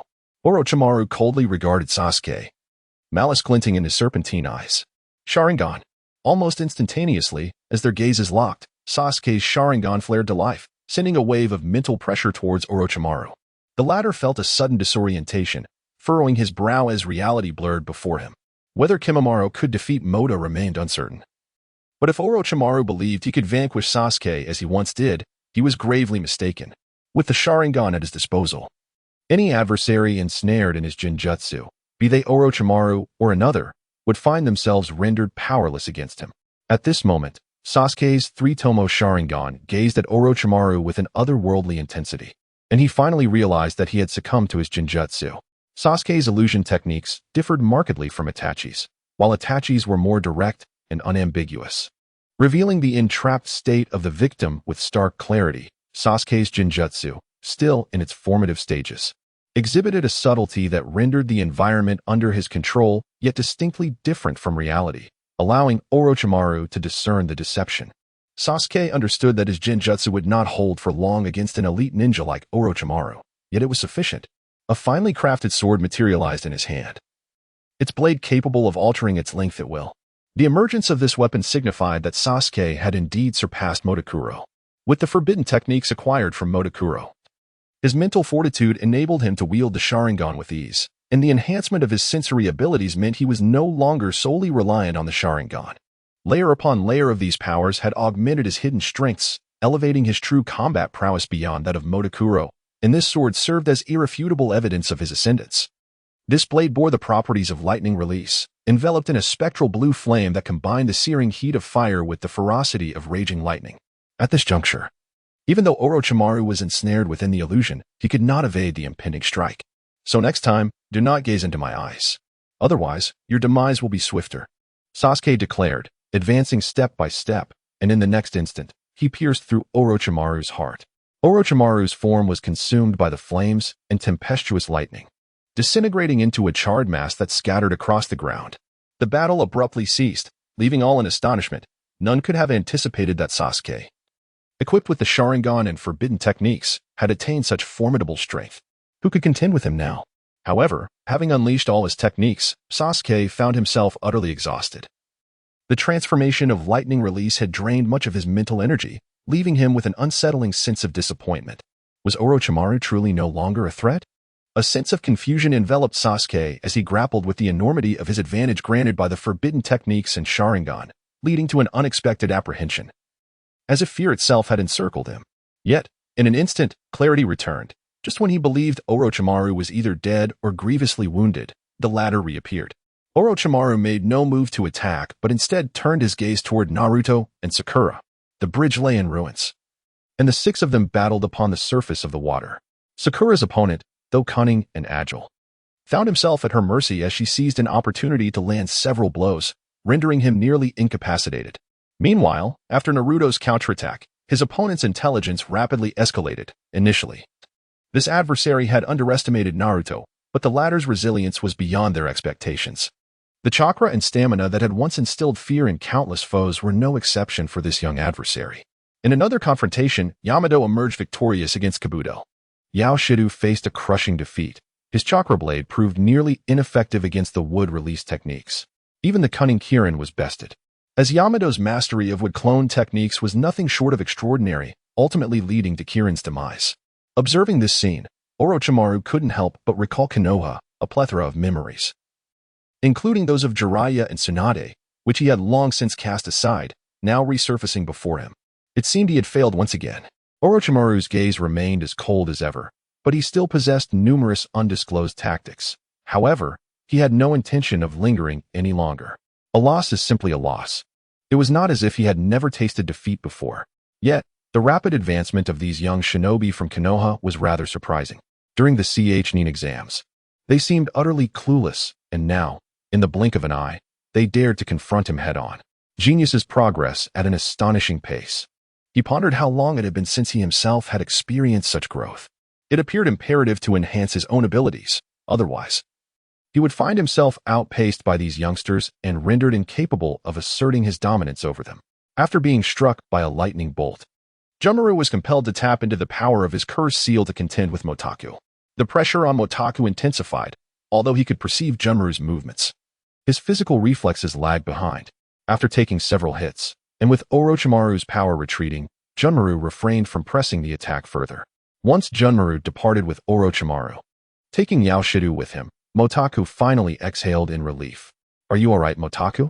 Upon vanquishing his opponent, Naruto rushed towards Motaku, while Sasuke emerged from the devastated forest. Sasuke had surprisingly gained the upper hand against Orochimaru, leaving Naruto bewildered by such progress. Sasuke's expression was far from pleasant, though he typically maintained an air of coldness. There was something terrifying about his demeanor now, as if he had transcended a certain threshold. Motaku, however, recognized that Sasuke's vengeful spirit had likely ignited anew. Having defeated Orochimaru, Sasuke probably felt an urgent need to confront Itachi. Naruto, oblivious to the underlying reasons, suspected that Sasuke must have employed some other means to augment his strength. "Sasuke, you're quite impressive, but Orochimaru must not have unleashed his full power, right? After all, even if Naruto transformed into his tailed beast form, he might not be able to defeat him," Motaku remarked. Motaku's words finally sparked realization in both Sasuke and Naruto. Sasuke nodded. "I've exhausted all my techniques." Yet he appears merely fatigued. Fatigued? Motaku clicked his tongue, speculating that Orochimaru had likely suffered little in terms of loss. Why had he come here? Was it merely to engage in a skirmish, leaving behind two half-dead subordinates? Motaku cast a glance at Yamato, who had ensnared the young boy and the taijutsu expert with wood release, stroking his chin thoughtfully. "What of our mission?" Naruto inquired, harboring suspicions about Sasuke, astonished by his newfound prowess. It seemed that Orochimaru had indeed shown restraint. "Failure is inevitable. Our objective was to gather intelligence. Yet we have gleaned nothing and have encountered Orochimaru. Returning to the village will undoubtedly bring a wave of troubles," Motaku concluded. Motaku had already anticipated the scene that awaited upon their return. After all, with Orochimaru's reappearance, the village would undoubtedly take notice. Sakura was tending to Yamato's injuries. Although they had triumphed over Kabuto, Yamato had suffered a severed tendon in one of his hands. The group was preparing to return to the village once Captain Yamato had recovered. However, Motaku suddenly froze, his gaze drawn to a figure that had appeared unexpectedly. At the moment Orochimaru was vanquished, Sasuke truly believed he was capable of confronting shadow-level ninjas, yet it was Motaku's reminder that brought him back to his senses. He was still too young, merely 15 or 16 years of age. How could he possibly defeat a shadow? He was uncertain whether Motaku acted intentionally. But throughout the years, Motaku had silently remained by his side, ever since he had used forbidden techniques to prevent Sasuke's defection. Motaku seemed to possess an uncanny ability to discern his thoughts. In his school days, Sasuke had been oblivious to this, but as their relationship deepened, or rather as they spent more time together, it felt as though Motaku understood him completely. He had developed a habitual inclination to pay attention to Motaku, unknowingly. The way he perceived Motaku bore a resemblance to Itachi, yet was distinctly different. Itachi had always been elusive, while Sasuke's admiration for him was pure, rooted in respect and reverence. In contrast, Motaku offered genuine companionship and tangible assistance. This, he realized, epitomized friendship. Sasuke understood that it was only friends who would lend him such support. Naruto and Sakura were his comrades, capable of weathering storms together, while Motaku comprehended him, providing guidance along his path. Truth be told, Sasuke felt he had been rather fortunate in recent years. Thus, when Motaku turned his gaze forward, his expression prompted Sasuke's immediate reaction to activate his spiritual eye. Almost simultaneously, they both beheld a shadow. The shadow bore an uncanny resemblance to Motaku, causing Sasuke to momentarily mistake it for Motaku's spiritual avatar. He marveled internally at the level Motaku's forbidden techniques had reached, feeling a surge of happiness for him. Yet, inexplicably, the instant their gazes met the shadows, Sasuke sensed something amiss. The shadow's eyes conveyed a semblance of guilt, yet lacked remorse. As if it had come to offer an apology, but more so, it appeared to be on the verge of announcing something significant. Indeed, upon seeing the shadow, Motaku hastily declared, "Wait for me." He dashed away from Naruto, prompting Sasuke to instinctively follow. "Naruto, you and Sakura find a place to rest. We shall catch up with you shortly." "What is the matter?" Captain Yamato inquired, somewhat bewildered. There is nothing ahead. Naruto and Sakura exchanged glances, feeling somewhat uneasy, as only they were privy to Motaku's mission. Yamato understood too, acknowledging that he was merely temporarily filling in for Kakashi. With a smile, he remarked, "We can't linger here for long. Orochimaru has just departed, and the commotion may attract others. Let us find a place to take cover." Naruto and Sakura nodded, however. They exchanged glances, pondering why Sasuke would pursue Motaku, their hearts brimming with curiosity and excitement. They were utterly unaware that, in truth, Motaku and Sasuke had cultivated a remarkably close relationship behind the scenes. After all, Sasuke had always maintained a cold demeanor, and Motaku was not one to proactively forge friendships with others. The connections Motaku had with other groups were minimal. Without Shikamaru, Hinata, and Lee, there would be no further interactions. Moreover, if Sasuke had indeed mastered Motaku's forbidden techniques, his prowess must surpass their wildest imaginations. Given Sasuke's nature, one would assume that an increase in strength would bring him great joy. Sakura believed that if Sasuke were happy, it would bring her peace of mind. Meanwhile, Naruto felt a twinge of frustration. Despite having the best relationship with Motaku, why was it that Sasuke could learn his forbidden techniques, while he could not? No. He resolved to ensure that Motaku imparted those techniques to him as well. As for Sasuke's pursuit, Motaku felt a sense of resignation. The truth would inevitably come to light. The shadow was merely a clone of mine, yet its consciousness, having undergone the rigors of forbidden technique training, had evolved into an independent entity. Moreover, this clone possessed special abilities akin to a ghost, and it seemed to have aligned itself with a ghostly organization, Motaku revealed. Sasuke, somewhat perplexed, pondered and asked, "Does the ghost organization possess a deeper understanding of the abilities of the spirits than you do, or do they possess other forbidden techniques?" Motaku shook his head. "I understand your concern, but the shadow's involvement with that organization likely pertains to its desire to supplant me. However, do not harm him. You will not harm me. Retreat." Yamato instructed, casting a glance towards Motaku and Sasuke. Naruto turned back, observing Motaku and Sasuke behind the cracked craters formed by the lightning strikes. He could neither hear their voices nor discern their expressions, feeling as though an insurmountable distance divided them, akin to a veil that concealed their smiles. The shadow, clad in a black robe reminiscent of the cult, bore golden vine-like patterns embroidered upon it. Though the shadow and Motaku appeared strikingly similar, its features were more refined, as if Motaku had undergone an enhancement. However, its gaze was somber and devoid of expression, hinting at a myriad of hidden sorrows. "I wish to be revived," the shadow proclaimed, lifting its head. "I long to return to her side, just like you. Hence I require their power. They can resurrect you? In truth, all you need to do is reveal your form, is it not?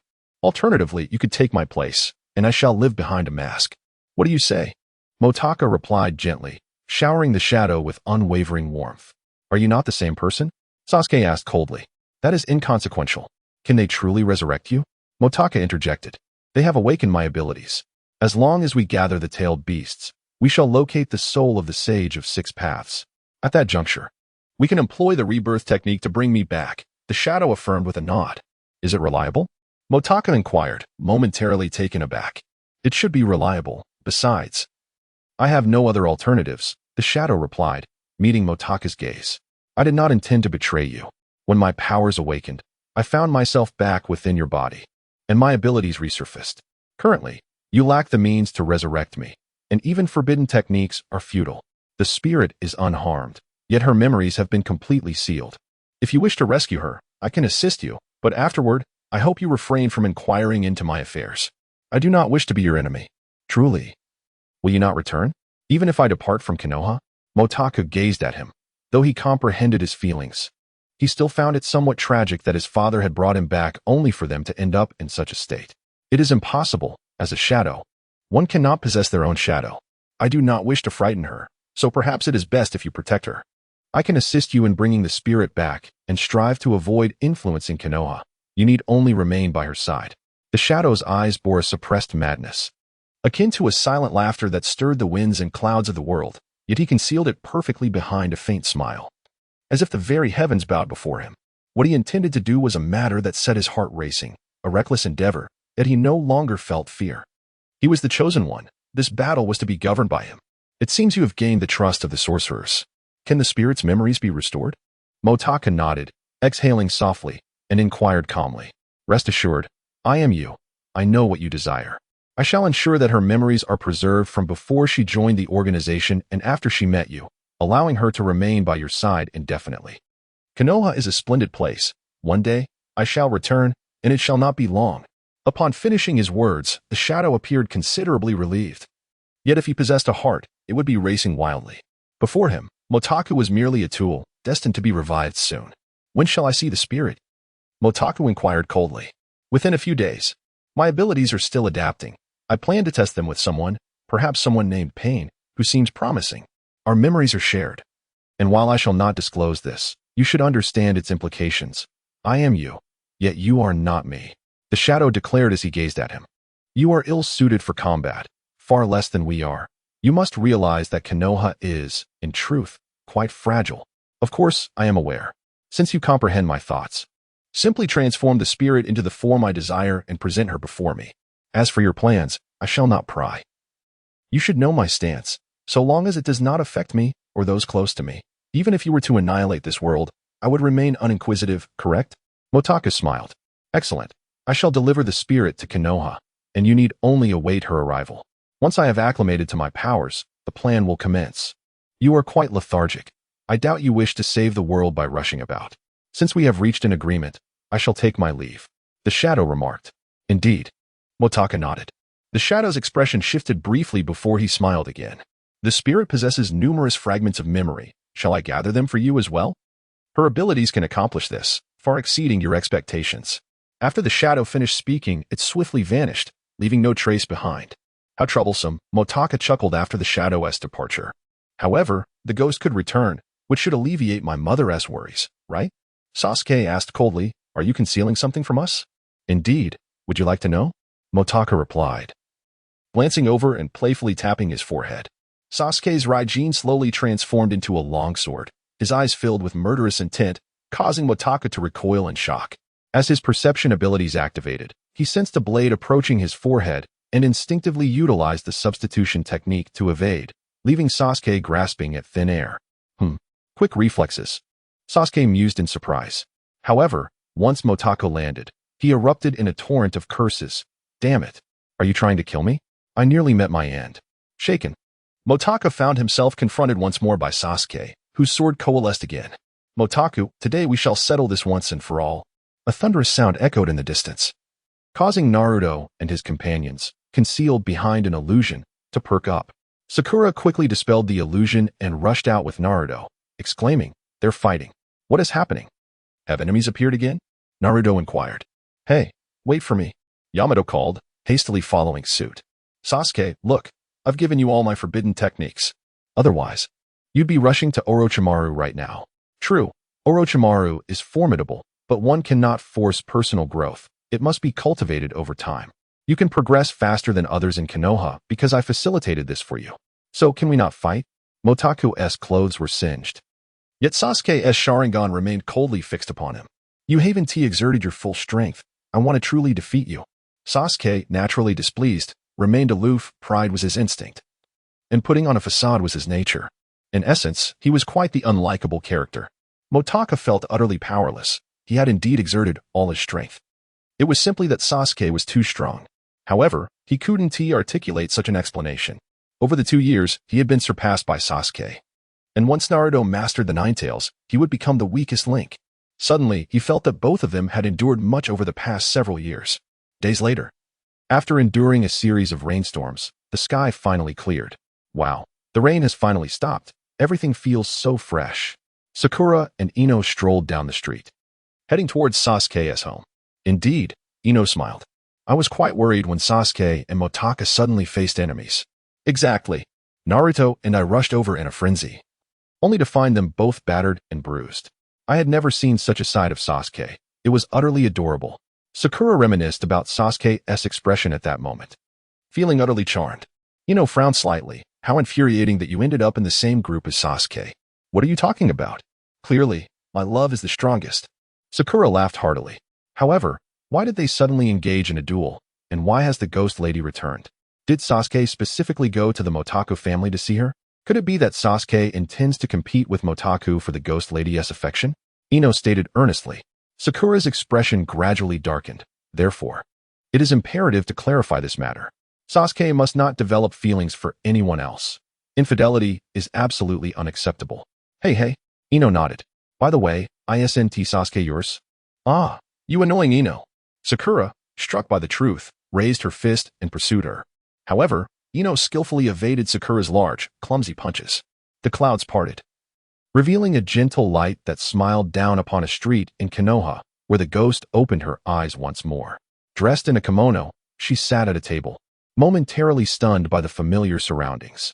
Motaku sighed as he emerged from the room, gazing at the ghost, momentarily at a loss for words. The ghost looked up at him, finding it somewhat strange. However, she realized she could no longer remain here. To her surprise, her time spent here had only been a fleeting month or two. Though reluctant, she smiled and said, well, I might have to leave again. Huh? Why did I say again? Yes, I have told you this before. The ghost paused, sensing something amiss. Motaku raised his head and looked at her. He recalled the first time she had said such words, and he had considered urging her to stay. Yet, the ghost had said something hurtful that had angered him, the specifics of which he had since forgotten. However, in this moment, gazing at her, he could truly comprehend the bittersweet feeling of loss and reunion. He walked over and gently embraced her, disregarding her attempts to break free, whispering softly, You're still like this, not wanting to burden me? Huh. The ghost stiffened, her face flushing deeply. Although this was indeed true, was it not all happening too swiftly? Do not leave me again. I do not wish to merely observe you from afar. I have already encountered you. The ghost felt confused. Had she not already resolved to depart? Yet, could she truly stay here? Nevertheless, the ghost hesitated to leave, but soon she sensed something was off. Motaku's reaction was peculiar, making her feel somewhat uneasy. You enjoy tea leaves, right? I searched for a long time to find this, though it isn't particularly fresh. The brewed flavor is not unpleasant. However, there aren't many seeds, so it may become troublesome if you decide to plant them. Motaku suddenly produced a large quantity, reminiscent of items the ghost had frequently seen before her passing, some of which she had almost forgotten. Despite being alert to Motaku's transformation, the ghost found herself unknowingly losing the distinction between reality and illusion, sensing that everything before her felt unreal. Are you truly Motaku? The ghost asked, momentarily taken aback. No. That's not right. I remember you being much shorter than you are now. Am I losing my memory again? Suddenly on guard, the ghost inquired, What has happened? Did I not already leave? What about Wuzong? Have you seen him? Where is the shadow? Bring him out. I demand answers. At long last, the specter broke free from the realm of illusion, sending the objects on the table crashing to the floor with a resounding thud, startling the two into an immediate silence. Are you all right? Mo Lingyu stepped forward, glancing at the scattered items before casting a look at Motaku, as if to say, You brought this back. You deal with it. Motaku nodded in acknowledgement, and after another fleeting glance at the specter, Mo Lingyu turned to leave. The specter finally regained composure. With Motaku in good health, it suggested that perhaps no dreadful event had transpired after all. She realized she had been overly anxious. Crouching down, she reached for the fallen items and murmured an apology. It's nothing, Motaku replied, quickly bending down to assist. In a dramatic turn of events, they both retrieved the last piece simultaneously. With swift reflexes, Motaku seized it first and stood up, proclaiming, The shadow will not return. He has taken your place. So there is no need for you to go back. You already know? The specter inquired softly. Motaku set the items down and helped her to her feet. I've learned quite a bit, but it was my decision for the shadow to replace you. To put it simply, he chose to join your organization of his own volition, seeking resurrection. That's true, the specter pondered, trying to articulate her thoughts. It was when I was about to leave that I suddenly remembered my ties to that organization, right? I've also come to understand your abilities. You can erase unpleasant memories at will. A commendable skill, yet it will no longer be necessary, Motaku remarked. The specter's shoulders gradually relaxed as she looked at him and asked, "Could you hold me?" Motaku gently embraced her. The specter lowered her head and whispered, "That memory is terrifying. It must be erased, for it should never be recalled. During my absence, did I commit any egregious acts?" Motaku recalled her violent actions upon her departure and the memories she wished to forget, feeling a heaviness within. Nevertheless, he shook his head. "No, your abilities have rendered you ineffective to them, which is why their plans have yet to formally commence. These past 2 years, you have merely been wandering aimlessly." As he spoke, Motaku recounted the events of the last 2 years, detailing his clandestine investigations into the Spectre-S village and his journey to find her. In the end, he simply gazed at her, as all his doubts and speculations seemed to vanish, leaving only the act of sharing his thoughts with her. "I can understand loneliness. Truly, despite my youth, I have felt its weight since my arrival in this world. Yet, encountering you has been a profound blessing." The spectre, though still somewhat bewildered, chose to trust him for the moment, having long suspected that Motaku harbored secrets. Now, she could continue her pursuit of those secrets. Meanwhile, at the Uchiha residence, Sasuke found himself entangled with Sakura and Ino. Sasuke, they exclaimed, "you must be wishing for death." After nearly a whole morning of discourse with Motaku, the spectre finally grasped the overall situation. More than 2 years have elapsed, during which the Phantom Organization has been diligently gathering intelligence. However, they find themselves somewhat unaccustomed to the changes in Motaku. It feels as though, after such a long absence, they are unsure of how to confront him. "So, am I still residing here?" the Phantom inquired. "What's the matter? Wasn't it you who insisted on living in our home?" Motaku responded. "Initially, I only knew you. Where else would I have stayed? Now that I am becoming more acquainted with Konoha, shouldn't I seek a place of my own?" The Phantom replied. "But why didn't you mention this earlier?" Motaku countered. "The time was too brief. Given a longer duration, I would certainly wish to find my own residence. I have no desire to overstay my welcome." The Phantom explained. "But are you certain about managing alone?" Motaku asked. "My memories are fragmented. Being alone is indeed disconcerting. You're overthinking it. At first, I couldn't remember anything, but now I am quite lucid and will not be as helpless as before," the Phantom asserted, raising a fist. "Oh, really?" Motaku replied with an awkward chuckle. "Indeed," the Phantom declared, dashing out of the house. Just as Motaku was about to follow, Lingyu cleared her throat and descended the stairs. "You'd better come clean. Who exactly is the Phantom? Didn't you hear? She hails from a hidden village. And Lady Tsunade instructed me to investigate that village, which is how I came to learn about her. Now, she has left that village and is staying in Konoha." Motaku explained. "What kind of place is that? Is it some sort of illicit organization? Why would Lady Tsunade send you to investigate?" Lingyu pressed. "Isn't it because Lady Tsunade is also unaware of the village's true nature that she tasked me with this investigation? The forbidden techniques left by my father bear a striking resemblance to those utilized by that village, which is why this assignment was entrusted to me. I have matters to attend to, so I must take my leave," Motaku said hurriedly as he exited the house. Lingyu shook her head. "This is not a mission. Why are you still following her?" Motaku was determined to find the Phantom.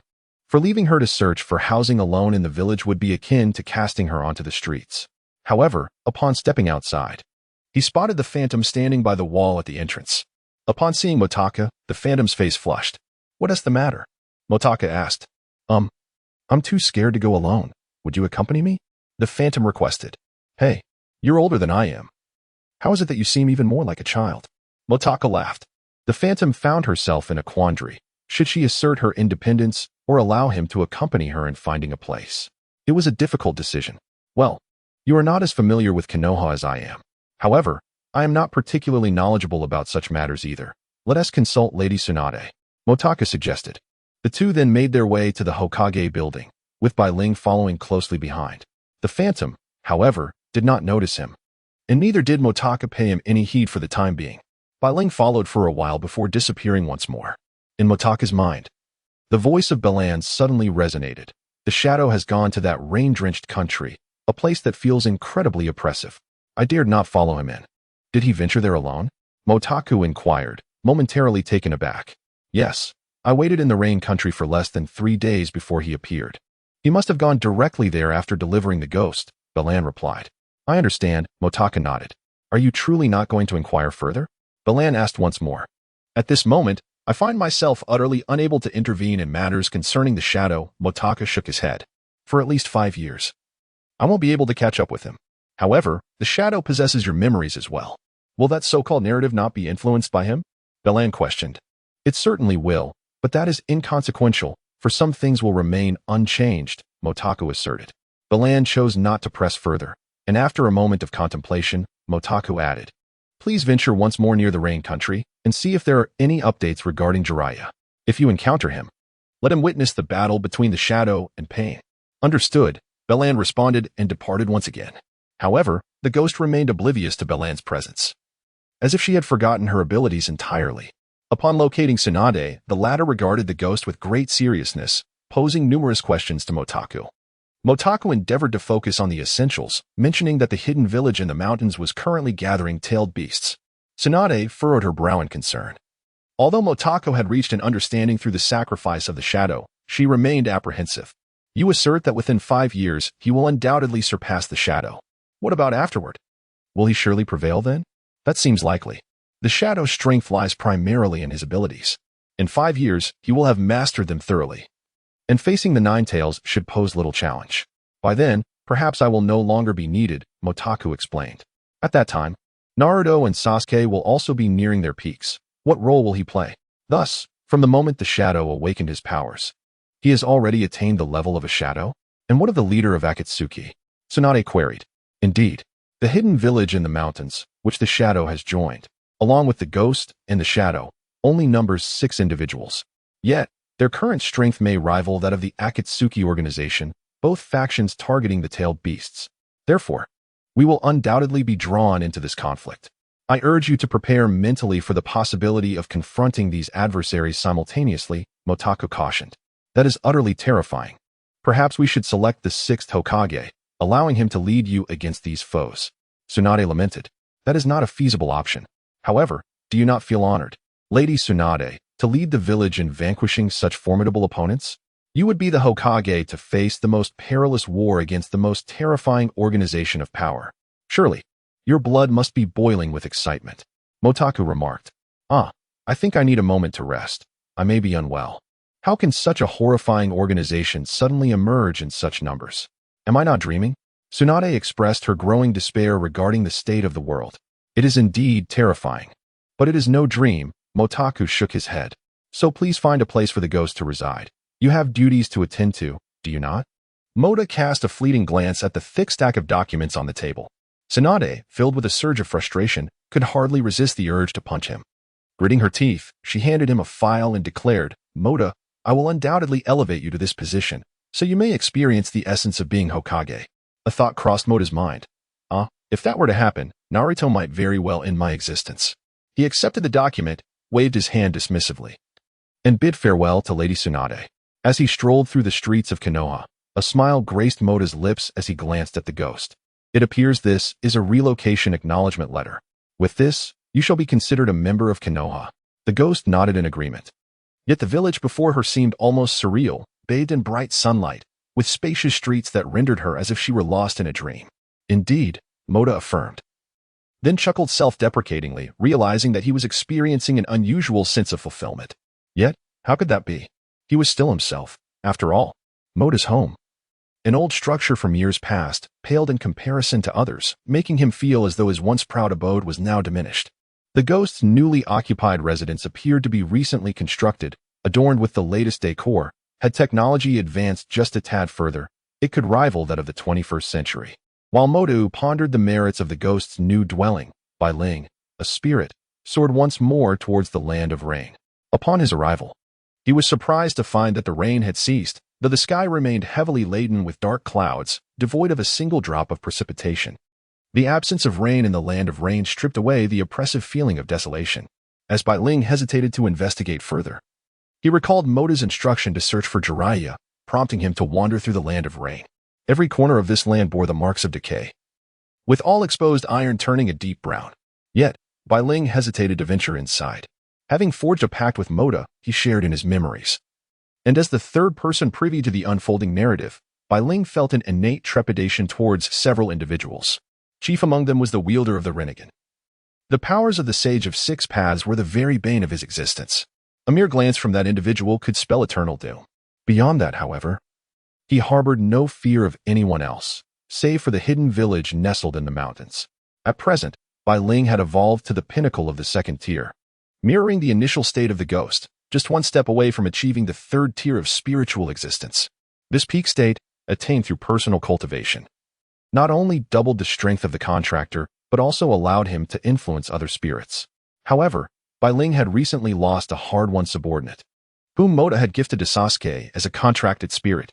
Consequently, Bai Ling found himself compelled to handle matters personally, reminiscing about the fleeting thrill of leadership. Yet, since then, he had encountered no other spirits, leaving a lingering sense of yearning in his heart. At that moment, as Bai Ling suddenly turned to a particular area within the land of rain, he came to an abrupt halt. His eyes filled with a mix of greed and apprehension as he gazed ahead. In a certain location within the land of rain, there lay a large pit, spanning several meters in diameter, filled with numerous corpses adorned with a peculiar black metal. However, what truly captivated Bai Ling was not these remains, but rather the specters that floated within the pit. If his conjecture was accurate, these were likely the souls extracted and trapped by the human path among the six paths of pain. It appeared that creating a clone wielding the Rinnegan was not a simple endeavor. These must be the failed attempts. Bai Ling hesitated momentarily. Though fortune favors the bold, who could predict whether the human path would periodically inspect his domain? Perhaps these were merely someone's collection. Yet, upon further reflection, he realized he might be overthinking it. Aside from the Deva path, the other six paths were typically ensconced within coffins, implying that these souls were neglected. Summoning his courage, Bai Ling extended his sensory abilities to his safe range and cautiously floated closer. The specters instinctively recoiled at his arrival. However, Bai Ling was not one to allow their escape. At that moment, he resembled the judge of the underworld, elevated above these lost souls. With a mere invocation of his soul manipulation technique, these spirits were bound to his will. Yet, he pondered whether capturing too many souls would draw undue attention, particularly from the inhabitants of the Hidden Rain village or any lurking shadows. Nonetheless, his desire for these specters was insatiable. Gritting his teeth, he began to exert his control over the undead. The number of souls exceeded 30, and once he seized control of one, it was as though he became addicted, rapidly mastering more and more. As his dominion over the souls expanded, his own ethereal form seemed to undergo a transformation, yet at that moment, he was merely reveling in the thrill of his newfound power. Upon successfully commanding all the souls, Bai Ling halted, brimming with exhilaration. He cast aside the obligations laid out by Motaku and set forth towards Konoha, consciously avoiding the land of rain. Once beyond its borders, he hastened towards his destination, the spirits trailing behind him. An onlooker might mistake him for a puppet master. Bai Ling finally grasped the essence of what he termed the second evolution, from mere specters to the ultimate form of a death deity. It was akin to ascending ranks in the inferno. The higher the position, the greater the command over souls. He recalled a prior encounter with a spirit, from which he unexpectedly acquired an additional 30 subordinates, leading him to ponder whether he was on the brink of becoming overly ambitious. As he passed through the land of rain, he caught a distant glimpse of something shimmering, yet he dared not approach, refraining from even glimpsing a figure. He traversed the region without encountering Jiraiya and returned to report to Motaku, confident that everything was in order. Thus, Bai Ling departed with the souls cleansed by the human path, while Jiraiya remained, begrudgingly hidden within the mouth of a frog, pondering whether to linger or hasten his departure. The confrontation between these two individuals was such that, unless he activated the Sage mode, there was no way he could intervene. Furthermore, the shadow was merely a figure cloaked in black, with nothing else discernible. The situation was exceedingly bizarre, leading him to even suspect that Mortaka's father had never truly perished. Yet, the abilities of pain, along with that countenance, remained the reasons he could not extricate himself from this predicament. The shadow refrained from exposing Pain's secrets. He was merely testing his own abilities and had no intention of engaging Pain in a solitary duel. However, after a prolonged skirmish with the Deva path, he sensed that his full potential had yet to be realized. The Deva Path's powers were limited to attraction and repulsion, while his physical attacks were formidable. They could not adequately assess his true capabilities. After all, his abilities were neither ninjutsu nor taijutsu, but leaned more towards genjutsu and sage techniques. You have been the aggressor throughout. Most of the destruction around us has been wrought by your own hand. Surely your organization has others? Why not send someone else to face me? Your gravitation and repulsion are ineffective against me, the shadow spoke. Nagato had never encountered such an entity, merely a spirit, yet it seemed capable of influencing the physical realm. Perhaps this spirit had chosen the wrong adversary. Human path, Nagato exclaimed forcefully. The human path, concealed within its coffin, leaped forth with haste towards the battlefield. Upon witnessing this, the shadow felt a twinge of trepidation. For the human path was indeed the nemesis of spirits like theirs. Upon White Spirit's return, the specter trailing behind startled Motaku, and it appeared that White Spirit had undergone another evolution. Black markings now adorned White Spirit's form, indicating some distress. Motaku quickly inquired, "What troubles you?" "It seems I am bound by forbidden techniques." White Spirit struggled to articulate before abruptly merging into Motaku's being. Motaku was momentarily taken aback, swiftly succumbing to introspection. Before him manifested a dark sigil, and it appeared as though White Spirit were being branded. Motaku watched helplessly as the process unfolded. This is the first step towards evolving into a death god. Motaku intoned gravely. What shall we do now? Did not the specter warn that evolving into a death god could result in being slain by the true death god? White Spirit was increasingly agitated, yet the branding deepened, soon becoming one with him. In a state of near exhaustion, White Spirit expressed, "As long as I avoid evolving to the 4th level, I should be fine." Motaku attempted to provide solace, though he too was uncertain whether a true death god would indeed eliminate the spirits entering the realm of the deceased. However, they chose to trust the specter, believing it possessed greater knowledge. The truth would only be revealed upon their entrance into the death god realm. "All right then, but I feel significantly stronger," White Spirit remarked, clearly sensing the presence of the sigil. The mark was malleable, akin to a unique supplementary buff, though the exact nature of its enhancement remained unclear to White Spirit at that moment. "You are my contracted spirit. I can perceive that your essence is intact," Motaku declared. "Indeed, it feels quite unfamiliar. Could this power possibly be that of the Grim Reaper?" Bailing remarked. "First, comprehend the nature of these seals, and then take a moment to rest," Motaku instructed, as he transitioned from the spiritual realm back to reality. Although the forbidden technique was said to have 4 tiers, only upon reaching the 4th tier could one wield the abilities of the Grim Reaper. However, there was no record regarding this particular seal. As for the Land of Rain, Motaku held little hope of Jiraiya witnessing it, yet he consoled himself with the thought of future encounters with Jiraiya, where he could devise another plan. Just as Motaku and the Phantom intended to return home, Naruto and Sasuke approached in search of Motaku. "Motaku," Naruto said, his expression somewhat grim. The more he contemplated Motaku's decision to entrust the forbidden technique to Sasuke, the more he felt disregarded. "What troubles you?" Motaku and the Phantom halted upon seeing them. To Motaku, these two were indeed saviors. While it might seem premature to seek their support, he held their matters in high regard. "Why did you give the forbidden technique to Sasuke?" Naruto inquired. Motaku observed Naruto's demeanor and reluctantly nodded as he clarified. At that moment, Orochimaru lured Sasuke with power. "I could not stand idly by. The only way to save him was to provide him with greater strength, hence my decision to bestow the forbidden technique upon him." Sasuke, upon hearing this, was not taken aback. Reflecting on it, he understood that this meant he bore no obligation to Motaku in return. It simply indicated that Motaku feared opposition from him. Had he not defected, Motaku would have avoided considerable trouble, rendering it a gain for Motaku after all. Had he trained under Orochimaru, he might have become exceedingly powerful by now. "Sasuke, if you wish to grow stronger, why not simply train diligently? Are you afraid that I might surpass you through my own efforts?" Naruto jested. "Fool." As if Sasuke would ever admit that, came the retort. "Very well. If you desire to learn, I can grant you the forbidden technique," Motaku stated, unconcerned with the competitiveness surrounding the forbidden techniques, as they were allies. "I wish to learn as well." The Phantom interjected suddenly.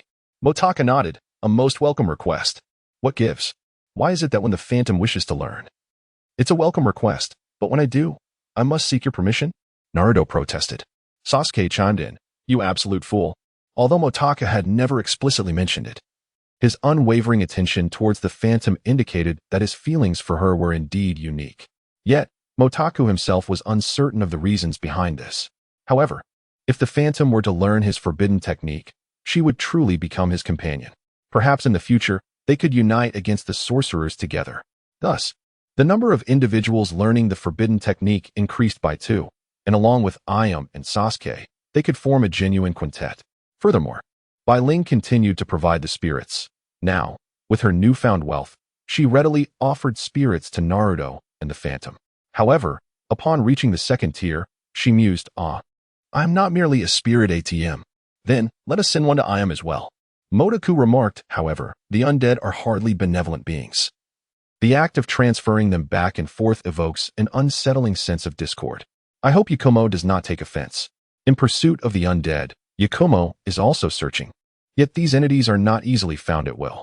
First and foremost, shadows are true souls that have been deceased since their inception, while white spirits are those who live for others during their lifetimes. Upon their demise, they too perish. As for the undead currently obtained, they are merely souls purified by the realm of the living. Otherwise, the Witch Clan would not be incessantly seeking to control soul beasts.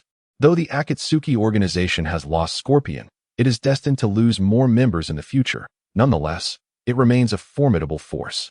Once the shadow integrates into the hidden mountain village, that organization will undoubtedly grow stronger, rendering the 5 great nations even more perilous. Who would have imagined that the illustrious 5 great ninja villages would falter against a mere handful of individuals? Yet, that is the stark reality. And Motaku finds himself powerless to change it, despite having made an agreement with the shadows to refrain from meddling in their affairs. This matter will inevitably confront Naruto in due time, leading to a fierce battle. Thus, preparations must commence in advance. Motaku teeters between concern and indifference. He feels reassured by Naruto and Sasuke's capabilities, yet is apprehensive due to the sudden emergence of the spiritual organization. Should the shadows acquire the 9-tailed beasts, or even the essence of the 10 tails, this world could face imminent obliteration. The Akatsuki's vision is one devoid of war, yet failure may escalate into a global conflict. While the shadows may harbor little interest in warfare, their ulterior motives will surely compel their involvement. Motaku can only hope for mutual destruction, allowing him to reap the benefits from the chaos. However, thoughts of Orochimaru arise, reminding him of the necessity to enhance his own strength. After his battle with Kimimaro, his physical prowess has become insufficient, akin to Haiden, who, despite his immortality, fell to Shikamaru due to inadequate combat skills. His lightning release and sensory abilities are commendable. Yet his physical techniques must also be improved. It seems he must consult Jiraiya to learn sage arts. Sage arts are among Motaku's most fervent aspirations. Mastering them would be a remarkable achievement. The youth clad in black, occasionally revealing a visage strikingly similar to Motaku's own, evokes a sense of familiarity in Jiraiya, particularly with Nagato's eyes. Could it be that pain is merely a reincarnated entity? No, the Rinnegan is unique in its own right. Jiraiya gazes upon such eyes with genuine reverence. What of Nagato? Did that pair of eyes incite mutual destruction, or has it already transpired? Thoughts ripple to the surface, flowing endlessly like the gentle waves, as Jiraiya finds himself adrift in contemplation. Suddenly, a summoning frog leaps aside, plunging into the nearby sewer, swiftly submerging itself in the water. The frog navigates through the sewer for approximately 20 minutes before emerging beneath a manhole cover at the edge of the Land of Rain. With a resounding thud, the summoning technique is dispelled. Jiraiya glances back at Nagato's Rinnegan and peculiar demeanor, pondering the enigmatic events that have unfolded. Has the dream of Nagato already been shattered? Has the child of destiny succumbed to such betrayal? After employing the body flicker technique to depart, Jiraiya wandered aimlessly, lost in thought. For a ninja of his caliber, remaining undetected by ordinary people was a simple feat. Lord Jiraiya, has he truly forsaken his research? Surely, the sun must have risen in the west. Still lost in reverie, Jiraiya suddenly heard a familiar voice. He lifted his gaze, and, indeed, beheld Motaku and the Phantom. It had been quite some time since he last encountered Motaku. Compared to the individual from earlier, the only discernible difference lay in their hairstyles. You resemble that spirit, identical in every aspect. Aren't you going to provide an explanation? Jiraiya felt a twinge of exhaustion. The 3 disciples with whom he once shared a master-student bond had transformed beyond recognition. It was as if someone had violently torn apart the sentiments he harbored within. It is my fault. My clone, for certain reasons, has now joined that spirit's organization. It seems you have already met him, Motaku remarked. Let us converse as we walk. Jiraiya nodded. You have been investigating that organization, correct? Any findings? To be honest, the results are rather apparent. Motaka chuckled, glancing at the Phantom. Jiraiya smiled knowingly as Motaku continued. Currently, the Phantom's memories within that organization are completely sealed, and he has gained Tsunade's endorsement. He is now a member of Konoha. As for that organization, it likely shares the same objective as the one you are investigating, the pursuit of tailed beasts. Was the earlier incident also related to the struggle for tailed beasts? Jiraiya inquired. The Shadow has only recently joined, so they have yet to take significant action. But it is only a matter of time before they become embroiled in the tailed beast conflict. The Akatsuki's activities have been increasingly frequent, and if their plans continue unabated, the entire ninja world will inevitably be thrust into a fourth great ninja war, Motaku explained, confident that Jiraiya and Tsunade would have already contemplated these matters. Jiraiya nodded. What brings you to me? Hihi, would you care for a drink? Motaku inquired with a grin. Very well, tempted by the allure of fine wine. Jiraiya followed Motaku without hesitation. Motaku then drew upon his savings, locating an extravagant hotel where he treated Jiraiya to a lavish feast. Once sated, Motaku finally broached the subject at hand. Although Lady Tsunade has entrusted the entire mission to me, my solitary strength is insufficient to accomplish it. Thus, I wish to implore you, Lord Jiraiya, to teach me some formidable techniques. What is your current level? Have you attained the rank of Jonin? Jiraiya queried. Close.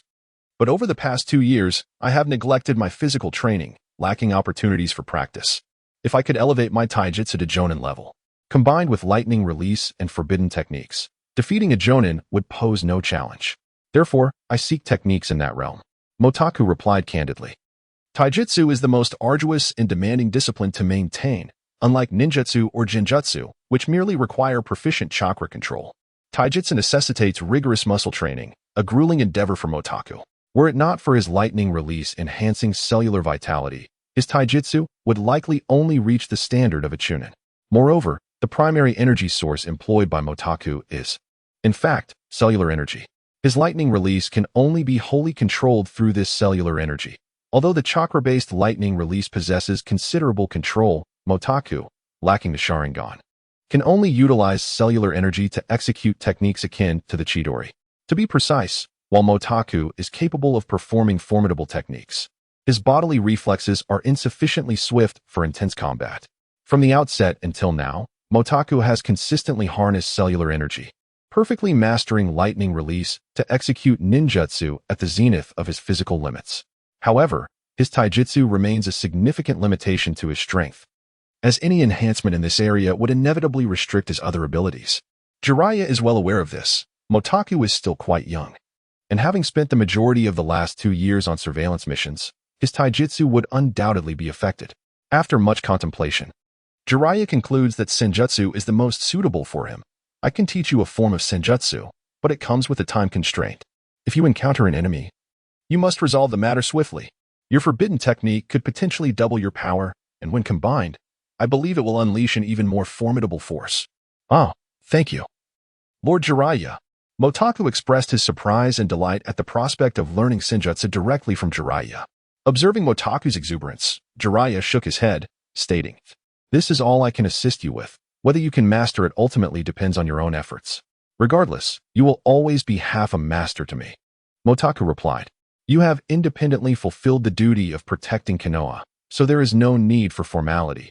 This is what you rightfully deserve, Jiraiya insisted, resolutely refusing to acknowledge Motaku as his disciple, having grown wary of taking on students. So, shall we return to Konoha or remain outside? Motaku inquired once more. Let us return to Konoha, Jiraiya decided, feeling a sense of nostalgia for Naruto, who might be the last of his remaining pupils. Motaku nodded, eager to accompany Jiraiya wherever he went. The prospect of learning senjutsu thrilled him, even after traversing into the world of Naruto. He had believed that such mastery was far beyond his reach, yet now he felt utterly fulfilled. Upon their return to Konoha, Motaku inexplicably vanished, while Jiraiya resumed training Naruto. Sasuke, acutely aware of the advancements made by both individuals, undertook numerous missions alone, with the power of his lightning release transformation and the might of the Sharingan. He quickly ascended to the rank of Jonin, beginning to make a name for himself within the shinobi world. At this juncture, Sasuke was no longer solely renowned for his Sharingan. He had garnered recognition through his own strength and the successful completion of missions. Time continued to tick by, urging their growth. Lightning Flame Fire Release, Lightning Fire Rebirth. Sasuke executed another mission, adeptly employing his lightning transformation into the Lightning Flame Fire Release ninjutsu. Although he had recently been promoted to Jonin, his prowess already placed him among the elite of that rank. Naturally, he still lacked the experience of some seasoned Jonin, but Sasuke was known for his meticulousness and analytical prowess, making solo missions far more manageable, as he often asserted. Free from the hindrance of others, Sasuke has increasingly grown accustomed to executing missions alone, with less collaboration alongside Naruto and the others. His strength has been fully unleashed. And now, his name has appeared on several blacklists, marked as dangerous. However, after becoming accustomed to solitary missions, the sudden need to cooperate with another person feels quite awkward. Is this the transformation of lightning release? Sakura crouched down to examine the fallen body, which was nearly carbonized. Even Tsunade would be unable to revive it. Indeed, the violent transformation of lightning release manifests in a flame-like form that appears gentle but possesses power several times greater than ordinary lightning release. Yet, Sasuke noticed a bluish hue on his arm, indicating overuse, as his veins seemed to be congested. Sakura, feeling distressed upon seeing this, quickly employed her medical ninjutsu to heal him, inquiring, "Will there be any aftereffects? Shouldn't we visit the hospital?" "No worries, I'll be fine after some rest," Sasuke replied coldly, glancing at Sakura as she tended to him. "That's not acceptable. There's a significant risk of your veins rupturing. You wouldn't want your arm to be rendered useless, would you?" Sakura insisted. "It's not that serious, is it?" Sasuke initially sought to refute her, but the discomfort in his arm made him apprehensive at the thought of it becoming useless. Noticing his expression, Sakura recognized his underlying fear and said, "All right, just listen to me this once. Let's head back." Seizing the opportunity, Sakura grasped Sasuke's hand to lead him back, but he forcefully pulled his hand away, stating, "I can walk by myself."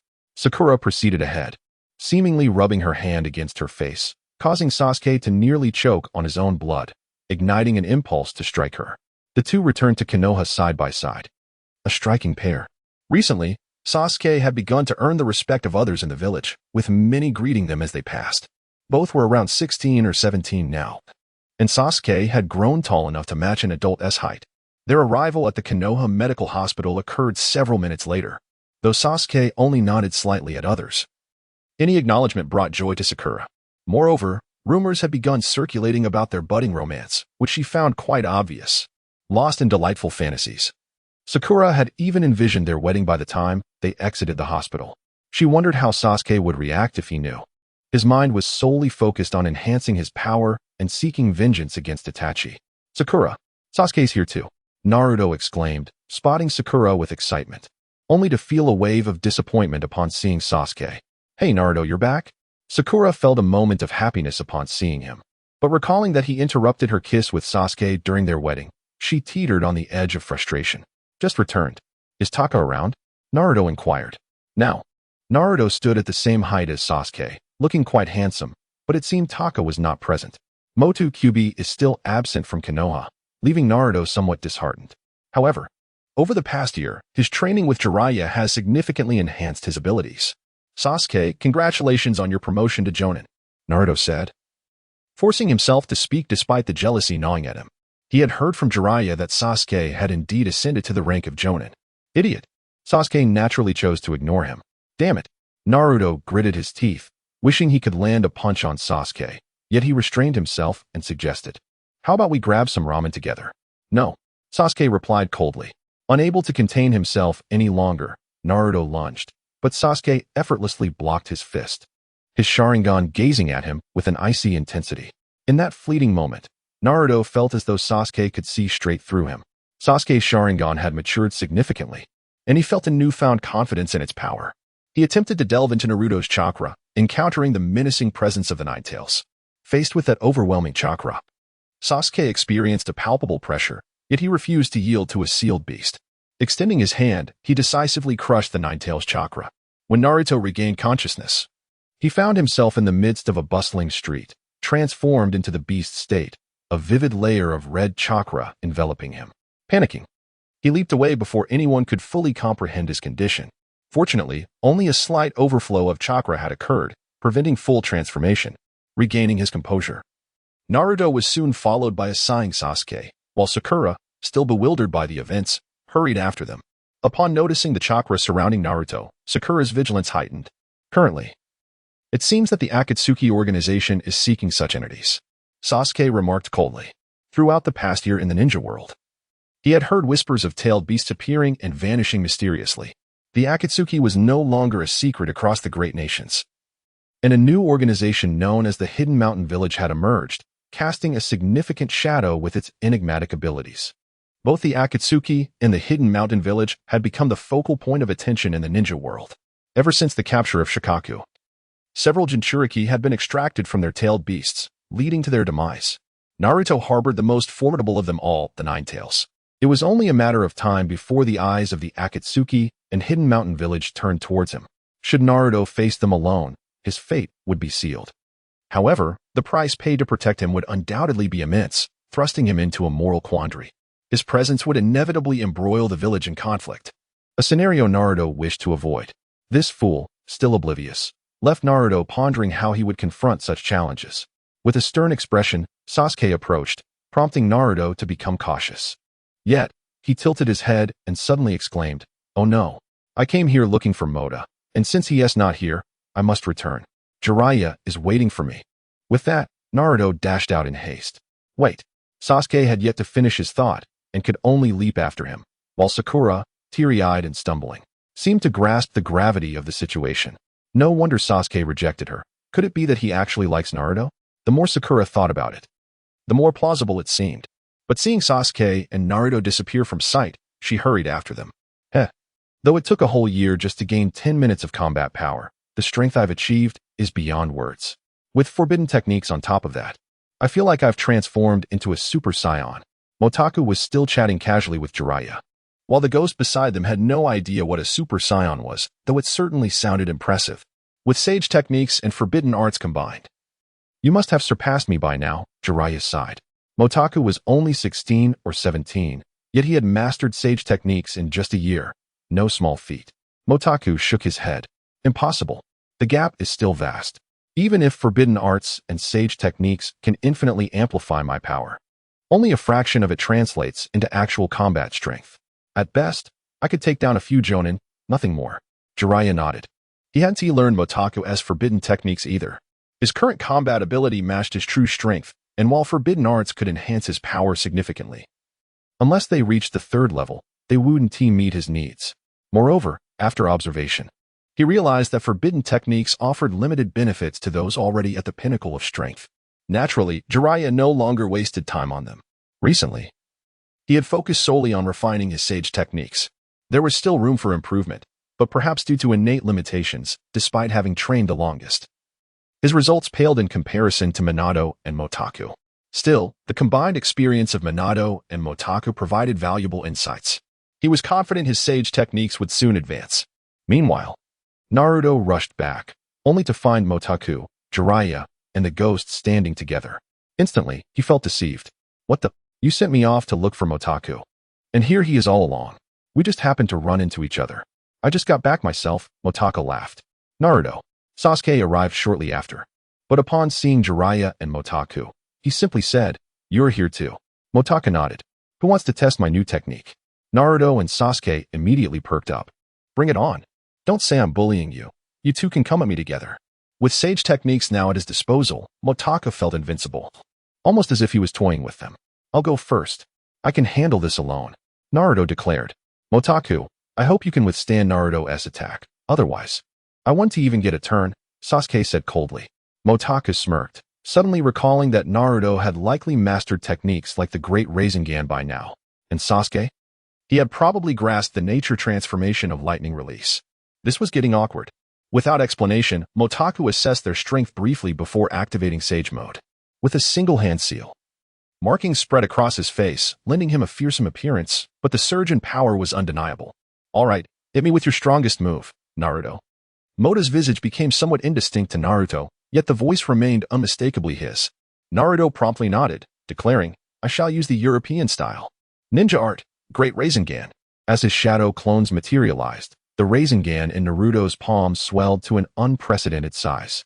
With the great Rasengan held aloft, he charged forward, while Motu conjured a colossal sphere of lightning, the two techniques appearing identical, yet imparting upon Naruto a sensation akin to striking steel. That lightning sphere seemed utterly indomitable. Naruto halted, gazing upward. Mota's lightning sphere remained intact, leaving Naruto momentarily dumbfounded. He had only just developed this technique, yet he had swiftly succumbed to Mota. "Tch, you fool." Sasuke's eyes transformed into a vivid crimson. Lightning fire ninjutsu, rebirth of the Thunder Phoenix. A bolt of lightning descended from the heavens, crashing to the ground before morphing into flames resembling a phoenix, erupting from below. Moto evaded the lightning, but could not escape the reborn phoenix, leaping into the air to defend with the lightning sphere. The two forces clashed, and cracks began to appear in Mota's lightning sphere, reminiscent of decaying metal, gradually disintegrating. Was this yet another transformation? Mota observed Sasuke, acknowledging that although Sage Chakra was formidable, Sasuke's mastery of lightning techniques had grown so potent that it countered his sage arts. Incredible. Naruto gazed in awe, realizing that Sasuke had unknowingly ascended to such heights. Such remarkable transformation, Jiraiya remarked, recognizing that Sasuke had indeed reached the level of igniting flames, a testament to the recently renowned genius Jonin. However, Sasuke merely cast a glance at Mota and refrained from further assault. His most powerful technique, the lightning fire ninjutsu, had proven too much for Mota to withstand, yet it did not guarantee his victory. Moreover, Mota's effortless demeanor suggested that the technique altering his appearance was likely more complex than it appeared. Is the transformation truly that formidable? Naruto inquired. You have witnessed it. Sasuke's lightning technique has likely reached its zenith, Mota affirmed. Due to the compounding of forbidden techniques, Sasuke's prowess had been escalating rapidly. His control over lightning, inspired by Mota, had intensified, culminating in an even greater transformation. I too wish to learn about transformation. Now that Naruto recognized the advantages of such mastery, he felt compelled to pursue it. Well, I have matters to attend to, so I shall entrust you to Kakashi for guidance, Jiraiya announced. He had recently uncovered substantial intelligence regarding the Akatsuki stronghold. Although he only possessed a rough location, he felt compelled to delve deeper into Yahiko's secrets in the Rinnegan. Kakashi happened to be in the village, and after Naruto's request, he reluctantly agreed to mentor him. Upon his return, Naruto immediately resumed his training, while Moto, Sasuke, Sakura, and the ghost leisurely strolled through the streets. I have recently acquired a wealth of information about the Akatsuki, Sasuke began. Oh? Moto responded curiously. For the past year, I have been executing missions alone. And now half of the Jinchuriki have been captured by the Akatsuki. The intelligence Sasuke acquired was common knowledge, something that even Motaku, despite his absence from the ninja world, was well aware of. There is no need for concern. Naruto, though occasionally surprising, can indeed astonish us at times, Motaku remarked. The hidden leaf may find itself embroiled in complications. Sasuke harbored a desire for vengeance against Itachi. Yet he was apprehensive about Naruto potentially falling victim to an unexpected attack due to Itachi's absence from the village. All we can do is resist with all our might, Motaku mused, contemplating the obviousness of the situation. However, Sasuke, unaware of the unfolding narrative, could only nod in agreement. Meanwhile, Naruto embarked on a new training regimen alongside Kakashi and Captain Yamato. At this juncture, Asuma had already lost his second match of the day, and the third had only just commenced. Asuma was the sole instructor among the various teams who had perished. He was also the son of the third Hokage, one of the 12 guardians of the Fire Temple, and deeply in love with Kurenai, being one of Shikamaru's most revered mentors. Discussing Asuma necessitates an understanding of Haiden from the Akatsuki organization. Haiden proclaimed himself a disciple of the Lord of Evil, fervently devoted to his cult, possessing an immortality that was both bizarre and terrifying. His physical prowess was merely at the J-Nin level, yet his abilities were exceedingly peculiar. Anyone whose blood he acquired was as good as doomed. His techniques were horrifying, seemingly capable of declaring someone's death sentence through their very blood, leaving the victim utterly powerless to resist, awaiting their inevitable demise. Although Haiden could restore his severed body through suturing, there were instances when he found himself immobilized, requiring assistance from others. This could be regarded as his Achilles heel. Haiden and Kakuzu formed a duo of secret techniques, and engaging them was akin to courting death. Even slightly stronger ninjas would be caught off guard by their capabilities, making it exceedingly difficult to overpower them. As Naruto pursued mastery of elemental transformations, Motako contemplated the forthcoming events. The narrative served as the foundational trajectory of this world, an unyielding law governed by a force that resists alteration.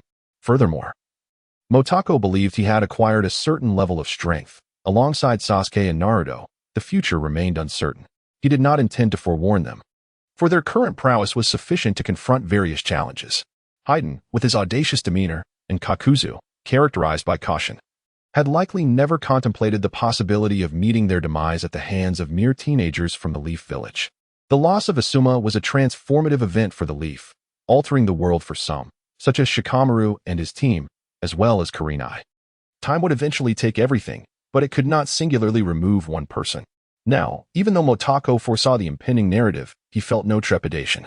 He had grown stronger and could now stand as a guardian of the Leaf. Mo enjoyed observing the fluctuations in Motako's expressions. Although Motako seemed to harbor an unspeakable secret, his eyes occasionally reflected deep contemplation, while at other times exuding a sense of ease that influenced Mo's emotions.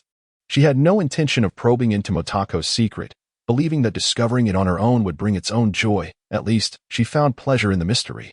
At this moment, a subtle confidence and strength emanated from Motaku's eyes, causing Mabe to feel an unexpected ease in her breathing and an involuntary flutter in her heart. Though in truth, she possessed no heartbeat. During this time, the Phantom had acclimated to Konoha, reducing her reliance on Motaku. Clad in a kimono, she was often enveloped by the tranquility of Konoha, creating an illusion that she was ensconced in a dream, though she had long since departed from life. The serenity of this world allowed her to venture out alone nearly every evening. Although Motaku was not physically present in Konoha, it felt as if he were perpetually by her side, safeguarding this place. This thought made the Phantom reluctant to leave. "All right, Sasuke, your arm has just healed.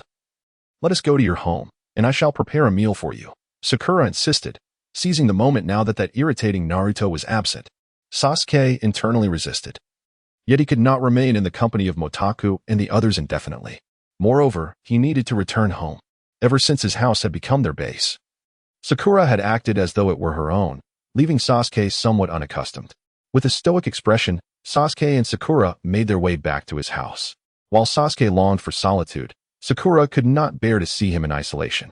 Thus, despite her good intentions, he felt as though he were enduring a considerable torment.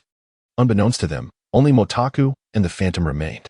Over the past year, Motaku had learned much about sage arts. "Are you still comfortable in Konoha?" Motaku inquired. The Phantom shook her head.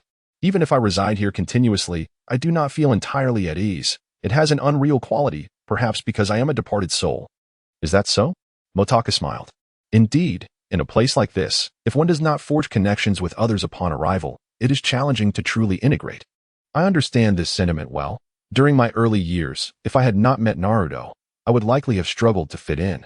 However, Motaku's smile struck the Phantom as somewhat indifferent, leaving her feeling unjustly wronged yet unable to articulate her sentiments. She merely remarked, "Nonetheless, this place is quite pleasant. Staying here indefinitely would be wonderful. Perhaps one day, I will adapt." Motaku felt a pang of disappointment at the Phantom's sudden fortitude. Initially, he too had grappled with profound despair, and if the Phantom experienced similar sorrow, yet did not seek solace in Naruto as he did, regarding him as his most trusted companion, it would surely sadden him. He fell silent, while the Phantom turned her face away, her brow slightly furrowed. Were she capable of tears, Motaku might think she had suddenly become fragile and wept. Though somewhat embarrassed, he ventured, "Well, I am here with you now, and I shall be in the future as well. Do you think this will help you adapt?" Upon uttering these words, Motaku felt as if his heartbeat and breath had ceased.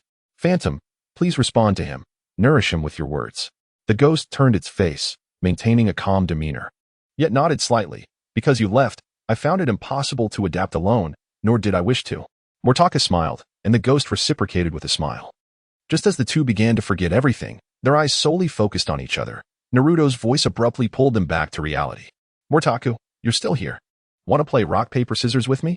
Naruto, in fact, was a shadow clone, who rushed over with a grin. "You're a shadow clone, aren't you?" Motaku inquired.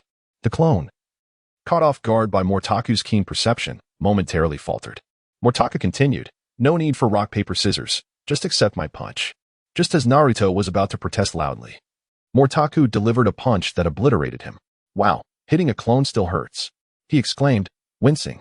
The sensation of pain instantly transmitted through the group of Naruto clones, who all crouched down, clutching their noses. Damn it, Motaku. The pain dissipated quickly, and Naruto stood up, realizing that he was unaware the clone's experiences would transfer to his original self. Motaku is such an idiot. Naruto thought he had been exposed by Motaku, who deliberately struck him. In a way, he wasn't entirely wrong. Meanwhile, Asuma, having concluded his guidance with Naruto, did not continue playing shogi with Shikamaru. As for his whereabouts, well, he was at Ino's flower shop. Among the male teachers, he was the only one enjoying a fulfilling life, which perhaps explained why the author decided to eliminate him. Serves him right. Attention, former Team 10. Tsunade stated gravely in the Hokage office. This mission involves a notorious quartet wreaking havoc along the borders of the Land of Fire. They appear to be called Wind Fury, Wind Door, Wind Flame, and Wind He. Among them is a rather androgynous individual whose gender remains uncertain. But there is a female who must be mentioned, one of the four, infamous for her heinous act of stealing Naruto's first kiss. Though Naruto was somewhat unpopular in the village, outside of it, he was immensely adored. His charming side often caught the attention of princesses and the like, and he had a knack for stirring emotions, his words sometimes feeling like an enchantment. He exemplified the type who could flirt without commitment. While his darker tendencies were excessive, it was still a fact. However, one could not deny that Naruto's consistently positive demeanor was indeed captivating. Thus, the narrative revolves around a boy named Kong. Yet Naruto too finds himself kissed. What? My training has only just begun, Naruto lamented. You used to complain about not receiving missions, now that you have one. You're still complaining, Motaku retorted. Oh, but this situation is different. Naruto scratched his head in confusion. By the way, Motaku, even if it's a clone, don't hit me so easily. The experiences of shadow clones will transfer to the original. I know that. Motaku nodded. Then why did you hit me? Naruto asked, angered. Well, it's just a clone, Motaku replied innocently. But a clone is still me, Naruto protested. Is that so? Motaku nodded.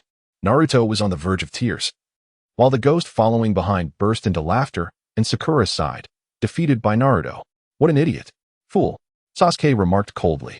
Suddenly, a shadow emerged, exclaiming, Fool. Sasuke, you brought Zhueling along. Sakura exclaimed, reaching out as if to touch, only to have Zhueling deftly evade her. Do not approach me. Nor shall you come near Lord Sasuke. Huh? Could you repeat that? Sakura glared at it. Naruto summoned his own tail spirit, but unfortunately, it was quite shy and retreated immediately. Sakura burst into laughter. Haha, even shyer than Hinata. How will the tail spirit ever fight? Naruto, feeling helpless, wondered why chaos always ensued when it came to him. Is the spirit given to me inherently flawed? Even the tail spirit dares not appear. He forced the tail spirit out once more, and it merely clung to him from behind. Bai Ling also appeared, casting a glance at the timid tail spirit and the petite Zhueling, declaring with disdain, they are merely low-level spirits. If they had 30 or so subordinates, perhaps they could grow to my level, but spirits are not easily found. All right, you are the strongest, we get it. Sakura's disdain for Bai Ling grew. Her arrogance and narcissism were truly unbecoming of a master. Then, she heard Zhueling's voice. Lord Sasuke, hug me. Sakura struggled to turn around. Huh? Sasuke's face flushed. He had no resistance to the adorable Zhueling. Although the spirit inherited the caster's memories, its consciousness did not necessarily mirror that of its original master. Perhaps only Yagami's spirit was relatively normal? Humph. Who's discussing me? Yagami's spirit boldly sat at the edge of Yagami's bed, calling out, Yagami, have you not finished bathing?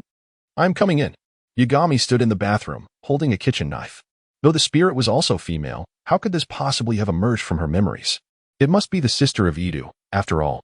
Perhaps it was better to eliminate her. Regarding the boy Kong, despite having a similar experience to Naruto, the two possessed stark differences. Initially, Naruto was weak, longing for recognition and yearning to prove himself against the disdain of others and the bullying from other children. He was an observant individual, having witnessed many enviable moments, knowing full well that he could never possess them. Thus, he did not rebel in anger, even when battered. He merely stood up again, striving to draw others' attention. On the other hand, Kong was strong in his own right. The strength Naruto acquired through opportunity and effort was something Kong possessed naturally. He was a person who neither sought recognition from others nor granted unless they acknowledged him first. He had no desire for the approval of those who did not recognize him, which meant his efforts were likely far less than Naruto's. Upon arriving in Konoha, Kong received a modicum of acknowledgement, Yet Konoha did not wholly accept him, plunging him once again into confusion. In summary, the disparity between Kong and Naruto was exceedingly evident. However, this does not imply that Kei is inferior to Naruto. The fact that he has not devolved into the cold and ruthless monster that Gaara once was is already commendable. He is, indeed, a peculiar being. And if blame must be assigned, it should be directed towards fate, if such a concept truly exists. The anguish of being unrecognized and regarded as a monster is profound. Kei can equally choose to disregard those who cast him disdainful glances. Naruto's presence must have provided Kei with a fleeting sense of liberation. Yet the shackles that bind him remain unchanged. This is the source of his suffering, akin to that of Naruto, even when granted acknowledgement from others. It merely alleviates their internal torment temporarily. At present, Naruto may remain unaware of the immense peril he will soon bring upon the village, and that some may sacrifice themselves to protect him. It is uncertain how he will cope with that sorrow when the time arrives. Motaku's thoughts, unbeknownst to him, mirrored Sasuke's as he too contemplated impending events. The realization that they cannot replace Naruto made them acutely empathetic to his plight as they observed his oblivious demeanor. Over the past year, Sasuke believed he had made considerable progress, yet after spending less than 2 days with Naruto and the others, he felt as though he had regressed. Alas, he is now a ninja marked with danger, and mingling with Naruto might diminish his stature. Sasuke remained silent, while Sakura, perched on his back, let him carry her. Sakura, a charming girl of 7 or 8 years, was someone Sasuke would take along when alone or on missions. However, her affectionate demeanor seemed to push Sakura to the brink of rage. Even as Sasuke walked ahead, he could sense a fierce glare directed at him from behind. He dared not turn around, opting instead to feign nonchalance. "Little one, would you let your sister carry you? Sasuke has been carrying you for too long," Sakura implored, her voice trembling with restraint. "But Sasuke has always carried me," Sakura protested, perplexed. "What?" Sakura, infuriated on Sasuke's behalf, yanked Sakura from his back. "She is but a child." "What audacity!" Sasuke exclaimed upon witnessing Sakura's contorted face. Sakura, unwilling to be easily appeased, watched as Sakura struggled in pain, muttering, "You are indeed jealous of me. And I will have Sasuke disregard you henceforth. Ah, you dare?" Sakura tightened her grip, prompting Sakura to near tears. Yamato, being hard to manage, walked behind Sasuke, who was now a Jonin, sharing the same rank, and thus chose to remain inconspicuous. "All right, let us put the spirit away. We are approaching the border." Motaku glanced at the white spirit, who was being carried by the 4 great spirits, radiating an air of authority. Yet, once returned to the contractor's body, would it not merely descend into silence once more? At this moment, was Kaku still engaged in her bounty task?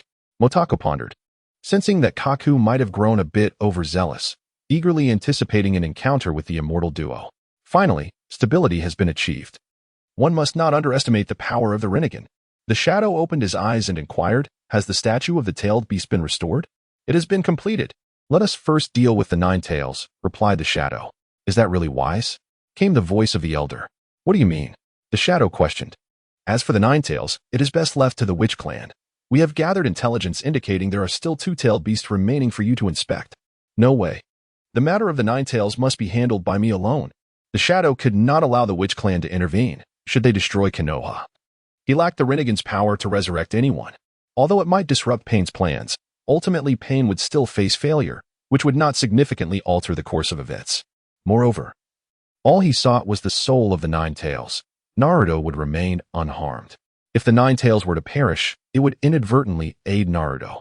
The elder fell silent, and the shadow was resolute, leading to an uncomfortable quietude between them. "Let him go. I will take care of those 2-tailed beasts." The witch clan suddenly interjected. "Then it is settled." The elder appeared somewhat vexed, yet the shadow paid him no mind and departed the base alone. How could Motaku possess 2 souls? The witch clan suddenly posed. One should be a spirit. Such occurrences have only transpired once before. He likely harbors no ulterior motives. The elder sighed. The witch clan fell into silence, ultimately vanishing as well. After leaving Motaku, the shadow finally felt a long-awaited sense of freedom. He had yearned for this liberation, hoping that the one accompanying Imolingu would be him, for he knew the entire truth, yet felt powerless. Resurrection remained his final glimmer of hope. Motaku was not originally from this world, and he could not genuinely care for Imolingu, often provoking her ire and occasionally neglecting her. Since the shadow could no longer tolerate Motaku's replacement in interacting with Imolingu, he recognized that he could not allow Motaku to take his place. His father sought to resurrect him, and thus he must strive earnestly. In his previous battle against the human path, the shadow had engaged in a fierce duel with the 6 paths of pain, resulting in mutual devastation. His mastery of abilities was still developing. Aside from the human path's constraints on him, the other paths posed little challenge. Telekinesis was his most fundamental skill. Yet he could also sense the natural energy within the air and manipulate it with his telekinesis, which he considered his most elementary capability. Meanwhile, Motaku and his companions soon encountered FRY. After being trapped beneath the terrain, Motaku grew somewhat bored, as this technique no longer held any efficacy against them. Once his sensing ability was activated, he could perceive the landscape, traps, and even the caster. However, since they were separated, each had to contend with their own immediate challenges. Motaku found the current terrain and techniques intriguing. Such grand ninjutsu could only be conceived by that androgynous individual. Upon sensing Naruto, Motaku made his way toward him. Should he encounter that deranged woman again, Motaku would undoubtedly come to Naruto's aid. After all, Naruto was a married man, and for Hinata's sake, Motaku could not allow that woman to act with impunity. Moreover, the technique of siphoning others' chakra is exceedingly perverse. One cannot help but ponder how many individuals that woman has been intimate with. The thought that Naruto could be sullied by such a person fills Motaku's mind with indignation, compelling him to take action. Faced with a bifurcation, Naruto contemplated seriously before arbitrarily choosing one path. Just after taking a couple of steps, the ground unexpectedly caved in. Naruto swiftly retreated, muttering to himself, "So this must be the correct path." The trap beneath him suddenly vanished, and as he approached the intersection, a massive stone, resembling a meteor hammer, came rolling towards him. "Ah!" Naruto exclaimed, hastily retreating. Lightning style. The sound of thunder erupted as Motaku appeared before Naruto. "Motaku, save me!" Naruto shouted. "Understood," Motaku thought, finally catching up, as he unleashed a bolt of lightning that struck the stone. Once the stone was shattered, Motaku halted. Both he and Naruto sensed a presence ahead, yet that figure retreated. "Humph," Motaku mused, appreciating the figure's prudence. "Naruto, let us make our exit." "All right." Naruto nodded. They ascended swiftly, and when obstructed by rocks, Motaku cleared the way with his lightning. Upon reaching higher ground, they discovered Sasuke had already arrived, while Sakura was likely still below. "Who are they? They do not appear to be mere grave robbers," Sasuke remarked coldly upon seeing Naruto and Motaku. "Shall we capture one and interrogate them?" Motaku suggested with a grin. "A splendid idea," Sasuke replied, casting a cold glance around before leaping in a chosen direction. Naruto and Motaku followed suit, intending to seize one of the figures.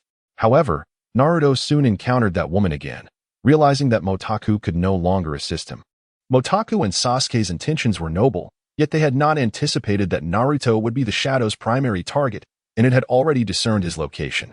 As expected, Naruto struggled to cope. Although he employed shadow clones to toy with his adversary, the opponent became infuriated, wielding 4 elemental types of chakra that caught Naruto off guard.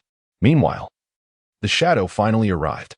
With a roar, the shadow invaded Naruto's mental realm, causing his eyes to blaze with a fiery crimson, yet he found himself rendered immobile. Wind was baffled by Naruto's fragility and, seizing the moment when no one was around, began to kiss him without restraint. Naruto, ensnared in his mental world, could not resist. "Motaku? Or is it the shadow?" Naruto froze upon seeing the shadow. This was no ordinary foe. He had no choice but to take the matter seriously. "Naruto," the shadow spoke, "I do not wish to harm you. Hand over the Nine Tails. Surely, you do not want it to remain within you indefinitely? Rest assured, I shall only extract its soul." As the shadow spoke, the Nine Tails continued to howl in protest. After a moment of hesitation, Naruto shook his head. "But that would mean my demise, wouldn't it?" "I assure you it will not," the shadow replied. "Moreover, you will no longer be troubled by the Nine Tails in the future." "What do you say? Although you bear an uncanny resemblance to Motaku, you are merely a mere doppelganger, are you not? I wonder if your experiences will resonate with him. Regardless, I cannot acquiesce, even if what you say is true. Even if I am destined to be tormented by the Nine Tails in the future, I shall not endorse your words. You are a traitor to Taku, and to trust you is to betray Taku once more. Is that not so? Indeed, you are no ordinary fool." The shadow spoke earnestly, acknowledging that Naruto's verbal prowess was quite formidable, even capable of sowing seeds of doubt. Yet, he would never inflict harm upon him, for now. It would be best for him to rest well. After the shadow concluded, he intended to take action. Hey, shadow, I did not expect our meeting to come so swiftly. Mota grabbed the shadow directly, and in an instant, Naruto and the shadow returned to the realm of reality. Fenghe was fervently kissing Naruto, and Mota lightly tapped her, saying, Hey, am I interrupting? Fenghe looked up and smiled. What is the nature of your chakra? Upon awakening, Naruto discovered that his chakra was nearly depleted, rendering him momentarily immobile on the ground. Thunder, Mota declared. Oh. Mota's audacious demeanor elicited a cold smile from Fenghe. With Naruto stripped of his combat ability, Fenghe regarded Mota with indifference in their one-on-one encounter, yet Mota's exuberance intrigued her. Would you like to taste it? Mota extended a hand, unleashing a violent thunderclap, causing a mound of earth to suddenly materialize before Fenghe. Fenghu and Fengyan, forgive me if the names are incorrect, stumbled in from a distance, with Sasuke pursuing them. Crackling with electricity. Retreat. As a wall appeared before Fenghe, she sensed trouble.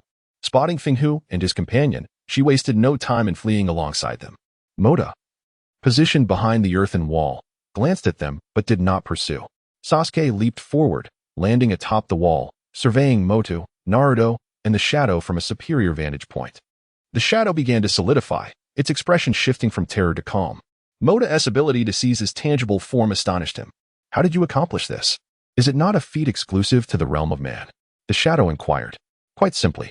At that moment, Balan appeared, a black and white mark materializing on his face. Anyone who has forged a contract with Mota bears this mark. If I am not mistaken, it is the handiwork of the architect behind all this, Mota's father. The shadow paused, struggling to comprehend. Are you suggesting that his father employed forbidden techniques to impose this mark upon us? Indeed, you must bear one as well. Albeit not as pronounced as mine, Balan replied. As he began to wield the second tier of forbidden techniques to control more spirits, his power intensified, enabling him to contend with Mota. However, upon the emergence of this mark, he sensed something amiss. After conducting experiments, he confirmed it was a secret art designed to restrain spirits, likely derived from the powers of the Grim Reaper. Initially, Balan believed this mark would enhance his strength, as he felt a formidable aura emanating from it. Yet, after its manifestation, Mota's attacks became increasingly effective against him. Even without transforming into a spirit, Motu could still reach him, and once touched, Balan found himself incapable of wielding his power, utterly trapped. The earlier shadow must have felt the terror of being confined, stripped of all means of resistance. However, after listening to Balan, the shadow swiftly regained its composure. Is that so? If that is the case, Mota, come and attack me if you dare. The shadow regarded him with indifference, and Mota's previously relaxed expression shifted. He then reached out, seizing the shadow firmly. The shadow is also a soul, utterly weightless, and Motaku effortlessly lifted it with ease, as if toying with air, swaying it at will. The shadow was nearly distorted by Motaku's shaking, and in a sudden burst of playfulness, he tugged and pulled at it. Who knew souls were like this? Why can I touch it? Motaku wondered aloud, perplexed that he could grasp the tangible essence of a soul rather than an illusory apparition. I suppose that person must have bestowed upon you some of the Shinigami's abilities from the very beginning. However, the shadow quickly reverted to its original form. My soul is not something even the Shinigami can casually judge, because the power I awakened is the art of the immortal soul. The art of the immortal soul? Motaku glanced at the shadow still clutched in his hand, skepticism lacing his voice. Similar to the Six Paths Sage's spirit. We actually have two objectives. One is to locate the Six Paths Sage's soul, and the other is to gather the tailed beasts. Only when both conditions are met can the gateway to another world be opened. The Six Paths soul can be manifested through the tailed beasts. Ghosts are merely vessels for the Six Paths soul. Her soul is unique. Changing her memories is akin to replacing her entirely. But now, she is no longer needed. For my soul is identical to the Six Paths. Motaku understood, but Sasuke coldly interjected, the Six Paths? You mean the Sage of the Six Paths? You've heard of him, haven't you? The progenitor of all shinobi? The shadow cast a glance at Sasuke. Motaku asked, so, you're saying you can evolve into a sage? Not me. Ghost. The Wuzong, any of them could. If they evolve to the end, they too will become like me. But they must journey to another world to attain the immortal soul. The shadow explained, the only thing I lack is the reincarnation technique. Though my soul mirrors the Six Paths sages, I cannot wield it as he did. So even if I bear the Shinigami's mark, you cannot harm me. The only one in this world capable of injuring me is the human path. Yet even he has proven flawed. Then, the shadow inquired, Aren't you going to release me? If I were to strike, given your physical constitution, you wouldn't withstand a single blow. Motaka hesitated before finally letting go. Sasuke wasn't entirely clear on the situation, but it seemed neither he nor Motaka could handle the shadow alone. Can you promise not to harm Naruto? Motaka pressed. The shadow nodded. Of course. In truth, you have no other choice. I merely wish to prevent others from harming Konoha. Once I take the Nine Tails, the village will lose a formidable guardian. But it will also cease to be a target. As the shadow spoke, 3 concentric circles, resembling the size of the Rinnegan, appeared on its forehead. Motakus simply observed. The more he learned about the shadow and the Wuzong, the more questions arose. Fortunately, they existed in entirely separate worlds. Once the Nine Tails vanished, their paths would never cross again. As for whether the shadow could ultimately be resurrected, that remained to be seen. Motaka was indifferent. His mission was merely to replace it and accompany Melingio. Once the task was complete, he would regain his freedom. He was lost in thought as the shadow began to extract the Nine Tails from Naruto's body. Sasuke's Sharingan remained activated. Revealing the shadow employing a technique he could not comprehend, Naruto's appearance gradually transformed, the stubble on his face fading away. Once the transformation was complete, the characteristics of the Nine Tails had entirely vanished from Naruto. In the shadow's hand, a miniature version of the Nine Tails and a fiery red chakra sphere appeared. This is the chakra of the Nine Tails, which I continue to seal within Naruto, the shadow declared, sending the sphere into Naruto's body. At the moment the sphere penetrated, Naruto's entire being was momentarily illuminated. After the event concluded, the shadow spoke. Although the chakra remains, it is no longer the Nine Tails chakra. It will gradually merge with Naruto's own. I have stated before, we are not enemies. I merely pursue the life I desire. One day, I shall return. The shadow cast a glance at Motaka before vanishing. Both Motaku and Sasuke fell into silence, with Naruto lying unconscious on the ground. Sasuke might have sensed some clues, but he was unaware that Uchiha Obito still lived, nor could he fathom that the impending war was not merely an assault by a sinister organization on the ninja world, but rather the machination of a singular individual. Naruto seemed to have fallen into a deep slumber, while Motaku and Sasuke remained quietly by his side. Upon their arrival at the surface, Sakura and Yamato immediately inquired, "What has happened to Naruto?" "It's nothing.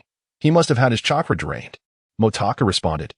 Sakura checked Naruto for injuries, finding none, and noticed his breathing was steady, allowing her to breathe a sigh of relief. How could Naruto sleep at a time like this? However, observing Naruto's sleeping visage, she softly mused, "Is this really Naruto?" After Wind Fury and the others retreated, Sakura and Yamato, concerned for the safety of the empty space, decided to return to Konoha with it. Motaka had no objections, carrying Naruto as he followed behind the group. Sasuke lingered nearby, grappling with the weight of the situation. The Nine Tails, which had caused Naruto such anguish, was the same that the fourth Hokage had sealed at the cost of his own life. Yet it had been effortlessly dispensed of by the shadow. Which one was the true Nine Tails? He had only witnessed the Nine Tails within Naruto once and had to endure immense pressure. The shadow's power surpassed all he had ever known. Just how formidable was that shadow? Finally, Sasuke could not contain his curiosity any longer and inquired, "Perhaps it is just slightly stronger than Orochimaru and Jiraiya?" "They should be on a similar level," Motaka casually remarked. The shadow had only recently acquired such strength. A ninja of Jiraiya and Orochimaru's caliber would still have a fighting chance against him. Sasuke fell silent, and Motaku continued. He merely utilized a special ability to eliminate the Nine Tails. In a real battle, the Nine Tails is not so easily vanquished. "What do you mean, the Nine Tails? Isn't Naruto perfectly fine?" Sakura interjected, having overheard their conversation. "Well," Motaka scratched his head, "it appears my clone performed remarkably well. The Nine Tails seems to have been defeated." "Nanny." Daiha was utterly astonished, momentarily lost in bewilderment, before he collided headlong into a tree, leaving one side of his face significantly swollen. However, after inspecting Naruto's seal, Daiha dared to believe the Nine Tails was indeed absent. What could possibly be the explanation for this? Was Naruto's transformation a consequence of the Nine Tails' disappearance? Sakura glanced at the now handsome Naruto, her brow furrowed in confusion. Indeed, the Nine Tails was gone, and Naruto seemed unharmed. Yet it remained uncertain how the village would react to this revelation, and what their future circumstances might hold, as Motaku expressed his concerns. Although Naruto had garnered the approval of most, he had yet to ascend to the status of Konoha's savior. From the outset, the Nine Tails had been viewed by certain individuals as a potential weapon for war, and its inexplicable vanishing might lead to accountability being sought. You claim it was your shadow clone? Sakura's thoughts were now a tangled mess. What exactly was Motaku's shadow clone, and why did it desire the Nine Tails? How had it managed to extricate the Nine Tails from Naruto's being, and why was Naruto seemingly unscathed? Motaku recognized that explaining this matter was bound to be intricate. Yet upon returning to the village, they would likely encounter a highly tense atmosphere, where they might be subjected to scrutiny. He felt compelled to clarify the situation to avoid misunderstandings that could lead to unwarranted blame. After an extensive explanation, Sakura and Daiha began to grasp the gravity of the situation, though numerous questions remained in their minds. However, they understood that seeking answers immediately would be futile. They needed to navigate the present predicament first. The fourth Hokage would never have anticipated that the sealing of the tailed beasts could be unraveled. The seal on the tailed beast was unlike any ordinary seal. It facilitated a gradual and harmonious integration between the Jinchuriki and the tailed beast over time. To a considerable extent, the Jinchuriki became one with the tailed beast. Their chakra could be shared, ultimately resulting in a unified existence. Such a seal required the tailed beast's willingness to collaborate fully with the Jinchuriki in order to lift its constraints. Once sealed, a tailed beast faced two potential fates, either breaking free from the seal to gain its liberty or forging a pact with the Jinchuriki, willingly becoming their strength. Thus, had the fourth still been alive, he would surely have felt a sense of humiliation. With his passing, however, this development merely represented an evolution in the shinobi world. Just as Naruto had innovated the Rasengan, others too might uncover new techniques. Awakening in a dream, Naruto found himself face to face with a man possessing golden hair. Who had just slapped him? How infuriating it was to dream of a figure as striking as Sasuke, Naruto thought, longing to awaken. Yet the fourth's appearance necessitated the completion of his final words. After much anticipation, it was a moment of excitement for the fourth to finally see his son. Naruto. I had presumed our meeting would be far in the future. It seems the shinobi world has undergone significant changes. Wait, the figure in my dream knows my name? Naruto exclaimed, nearly jolted awake. Is this not a dream? The fourth chuckled at Naruto's reaction. Naruto, you are quite lively. Truly a testament to your character. Not a dream? Then where am I now? Could this be paradise? Has that shadow deceived me? How foolish of me to fall for such a trick. I aspire to be the Hokage. Yet I find myself at the mercy of the separation arts of Taku. Naruto was momentarily incredulous. Haha, you are not dead. You did not deceive you. He employed sage techniques, directly manipulating the world's rules to dissolve the seal and, with a unique ability, separated the soul and chakra of the Nine Tails. The fourth Hokage remarked, finding Naruto's reaction endearingly cute. I don't understand, Naruto exclaimed. Well, as long as I'm not dead, that's a relief. You scared me. He quickly dismissed his earlier fears and asked, you're not a spirit trapped here, are you? Although I have learned a bit of Taku's forbidden jutsu, I am not quite adept at employing them. Currently, Naruto was only aware of how to double his strength and summon tailed beasts, with little else in his repertoire. Do you not recognize me? The fourth Hokage smiled. Naruto scrutinized him closely, finding the face increasingly familiar, yet he could not recall where he had seen it before. As the Hokage, I should be easily recognizable, right? The fourth added with another smile. Naruto nearly fainted from excitement. You are the fourth Hokage. Yes, Naruto, my son. The fourth believed that Naruto would warmly acknowledge him as his father. Yet Naruto found this Hokage's behavior rather unsettling. Calling someone else his son right off the bat seemed rather inappropriate, even for a Hokage. Wait, Naruto interjected urgently. Fine. I acknowledge you as the fourth Hokage, but I will not recognize you as my father. Although I have never met him, Aunt Rinne has spoken highly of him, declaring him to be an exceptional ninja. I will not permit you to tarnish his honor. The fourth was momentarily taken aback. But all right. Just tell me what you need to say. Since you are the fourth Hokage, Naruto began, contemplating how to address this revered hero of the village. Yet, he could not allow such disrespect toward his father. Gritting his teeth, he resolved, I will overlook your impudence for now, but if there is nothing else, I must return quickly. The fourth Hokage found himself momentarily disoriented. If Naruto were unaware of his identity, how had he survived? Yet, the Naruto before him had grown into a healthy, vibrant young man. Could this truly be his son? Or was it merely the village's machination? The fourth had awakened too briefly from his slumber, but judging by Naruto's tone, he seemed genuinely oblivious. I am sorry. The fourth recalled the moment he sealed the Nine Tails. Knowing that as Naruto grew, he would inevitably face myriad fears due to the beast residing within him. Yet, He believed that as his son and the hero who would save the village, Naruto would possess the strength to endure and ultimately become the village's true champion. In truth, however, Naruto remained completely unaware of this legacy. He may have feared or struggled under the weight of cruel realities, but he had not inherited his father's example nor the will to safeguard the village. Instead, Naruto had simply lived a mundane existence, bearing all the fears and pains alone. While as a father, the fourth had failed to be his shield. I apologize. Perhaps I have mistaken you for someone else. The fourth hesitated, unable to admit his true identity as Naruto's father. As Naruto observed the anguish etched on his face, his gaze remained fixed upon him, and he chuckled lightly, "Ha ha. I was merely jesting.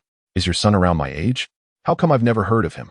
At this juncture, Naruto was struck by a sudden realization, pondering inwardly. Could the fourth son have perished? He reflected on the fourth plight, lamenting that he had lost both his life and his son. Despite the loss of his father, the child had managed to thrive. If you do not mind, you may regard me as your son. However, I am merely a straggler. If your son were still alive, he would surely be a prodigy, Naruto mused, falling into silence.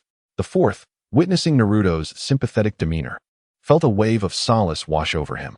He had survived through his own strength and was in good health. He should indeed feel proud. How could I take offense? Naruto, you are my son in spirit, the fourth declared. Though a mere fabrication, Naruto's heart was stirred deeply, and in that fleeting moment, he thought, if only this were true. He even envisioned inviting the fourth to his home for a shared dinner, vividly imagining the warm glow of the evening light. Yet, reality remained unyielding. Thank you, father. The fourth nodded. I apologize for causing you such distress. Now, let us discuss serious matters, specifically the events following the disappearance of the Ninetales.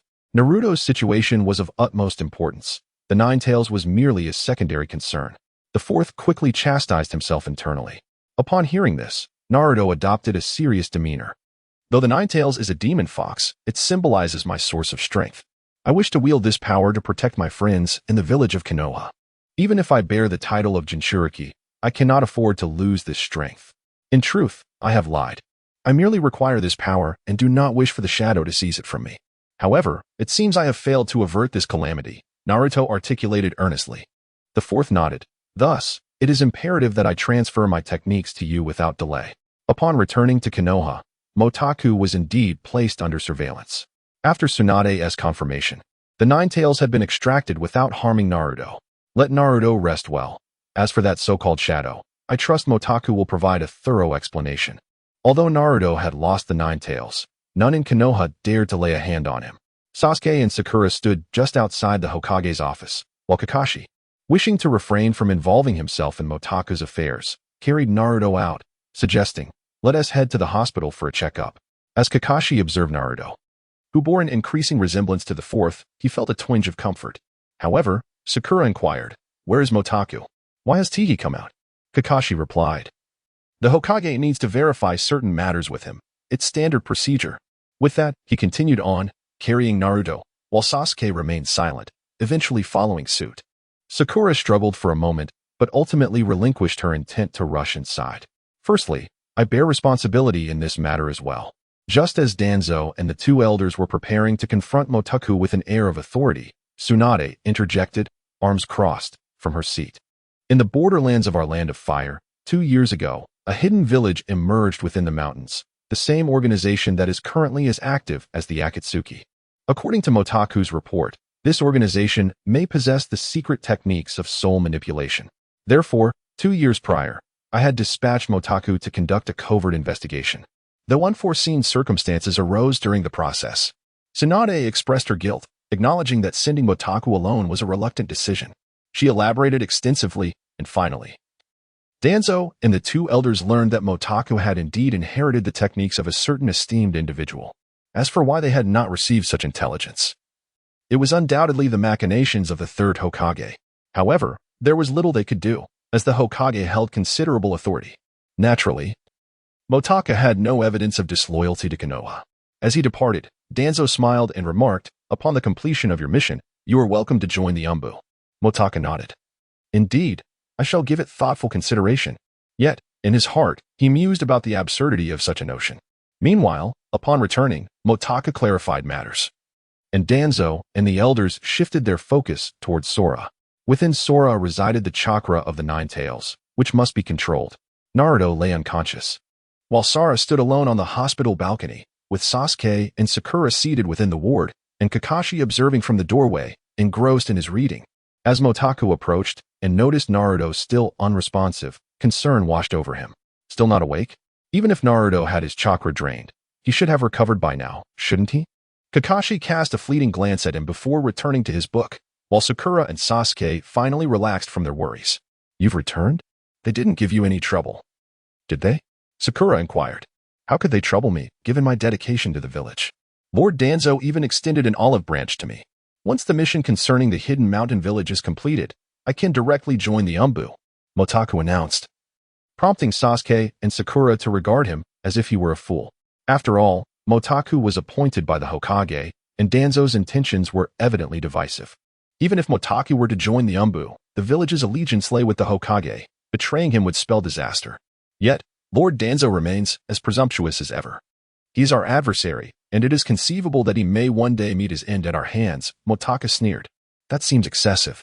While Danzo may not align with the Hokage, he still acts in the village's interest, Kakashi replied without turning around. I believe Motaku is not one to make such statements lightly. I suspect he is concealing something from us, he added. Suddenly, a ghostly figure floated in through the window. By this point, everyone was aware of her identity and felt no fear, especially since each of them had formed a similar contract partnership, feeling a sense of familiarity instead. What is going on? Sakura and Sasuke turned their attention to Motaku.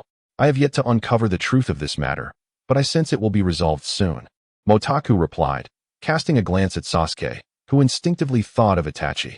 Unable to contain himself, he inquired, could it be related to Itachi? Upon uttering those words, Kakashi nearly dropped his book, and Sakura was taken aback.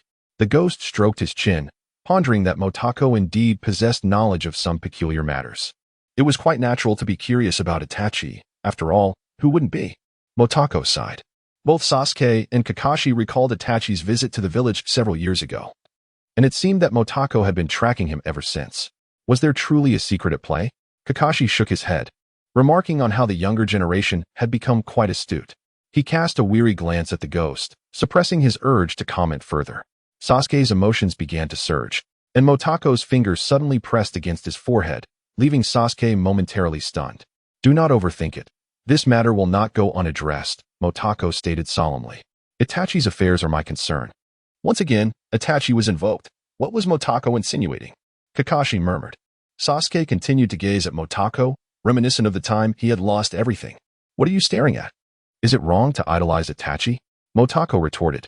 His stance towards Itachi seemed perpetually ambiguous, and the title Itachi the God was not new to him. Yet, why did Motaku feel such admiration for Itachi? The two were fundamentally different beings. That scoundrel Itachi was ultimately a traitor, a demon, and his adversary. Meanwhile, Motaku had always accompanied him, residing in Konoha. How could he simply idolize Itachi? Why Itachi of all people? There were many formidable figures in Konoha. Hiruzen, Kakashi, Jiraiya. Surely he could idolize someone else. Sasuke's heavy heart felt increasingly disordered by Motaku's presence. Motaku understood that it was unreasonable to expect Sasuke to accept the truth immediately. In fact, he could have remained silent, as Itachi desired, constantly provoking Sasuke to evolve his Sharingan more swiftly. However, Motaku found himself unable to do so. Should Sakura also learn the truth, he would never want Sasuke to bear such a burden. It was indeed remarkable that Sasuke had not collapsed upon realizing that his beloved brother had ultimately taken his life. But how could Sasuke continue to exist in this world? What did it matter if he grew stronger? His heart would remain adrift, forever unsettled. Sakura wished for Sasuke to have a refuge, and for her sake, Motaku resolved to intervene. Yet, the task was fraught with challenges, as it involved numerous complexities and escalated stakes. The Akatsuki organization, as well as the upper echelons of Konoha, Danzo, Uchiha Madara, any one of these individuals was beyond Motaku's capacity to contend with, and he would also need to establish communication with Itachi. Itachi was not entirely mistaken.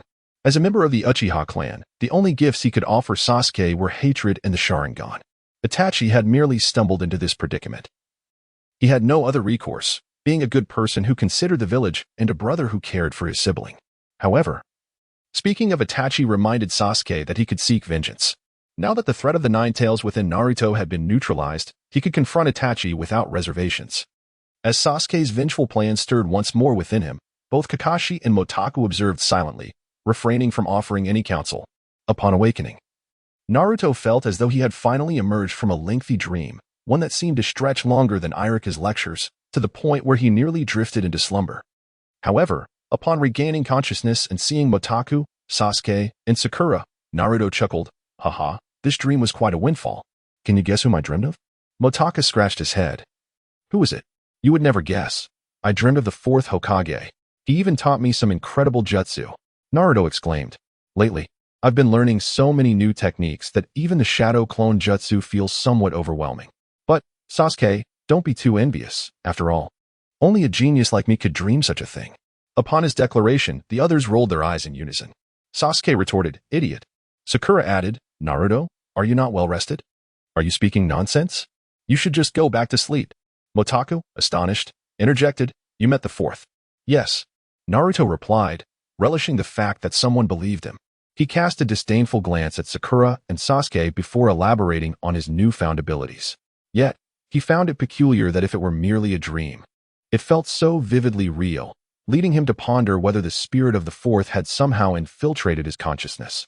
Motaku, brimming with excitement, inquired, "What jutsu did he teach you?" "The Flying Thunder God technique," Naruto proclaimed, his heart racing at the very mention of it. "It is the most formidable and complex technique I have ever encountered. I struggled for half a day to grasp its essence." "Wait, you have already mastered it?" Both Motaku and Kakashi gasped, their jaws nearly dropping in disbelief. "Not entirely. Mastering the technique is incredibly challenging. I exerted a tremendous amount of effort just to comprehend it," Naruto clarified. "Clearly, you have learned it," Motaku marveled. "The Flying Thunder God technique is a legendary skill in the world of Hokage." He nearly bowed in reverence to Naruto. Pleading, "Teach me." Naruto chuckled. "Well, let's wait until I've completely mastered it before I share it with you. I haven't even learned the nature transformation yet." He laughed inwardly, contemplating the idea of teaching Motaku. He still had much to learn himself.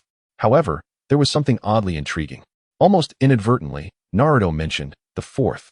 "It seems he has a son who mistook me for him." Sasuke and Sakura struggled to keep pace with the conversation, finding it bewildering that while Naruto spoke nonsense, both Motaku and Kakashi displayed such astonishment and disbelief. Yet, upon hearing the last statement, Motaku regarded Naruto with a serious expression and said, "Naruto, the fourth Hokage is, in fact, your father. Is that so? I thought he bore a resemblance." "Haha, it turns out my father is the fourth Hokage." Naruto scratched his head, laughing. Sakura gasped. "What?" Sasuke exclaimed. "The fourth?" Kakashi's eyes glistened with emotion. Motaku continued. "Do you remember?" Naruto interrupted. "It's all right. I understand now. Many memories bear his shadows, and only now can I feel how he has quietly watched over me all along." Mota nodded, acknowledging, "As long as you understand. My mother and I did not intend to conceal anything from you." "Thank you." From that moment on, Naruto would no longer yearn for the affection of Imolingu. Nonetheless, they remained the closest of kin. The ghost remarked, "Mota seems to be quite knowledgeable." After Naruto's discharge from the hospital, Mota remained vigilant against the impending assault from Fengnu. Yet for reasons unknown, Fengnu did not make an appearance. Although the atmosphere in the village stirred various opinions, it seemed that tranquility prevailed for the time being. "What is the matter?" Sasuke inquired. "Nothing much. By the way, did you engage with those individuals?" Mota asked. "It went well," Sasuke replied. Mota thought to himself that with sensory abilities, the Sharingan, and lightning release, Sasuke truly had no apparent weaknesses. It appeared that the deadly quartet led by Fengnu would not be making an appearance for now, which alleviated Mota's concerns considerably.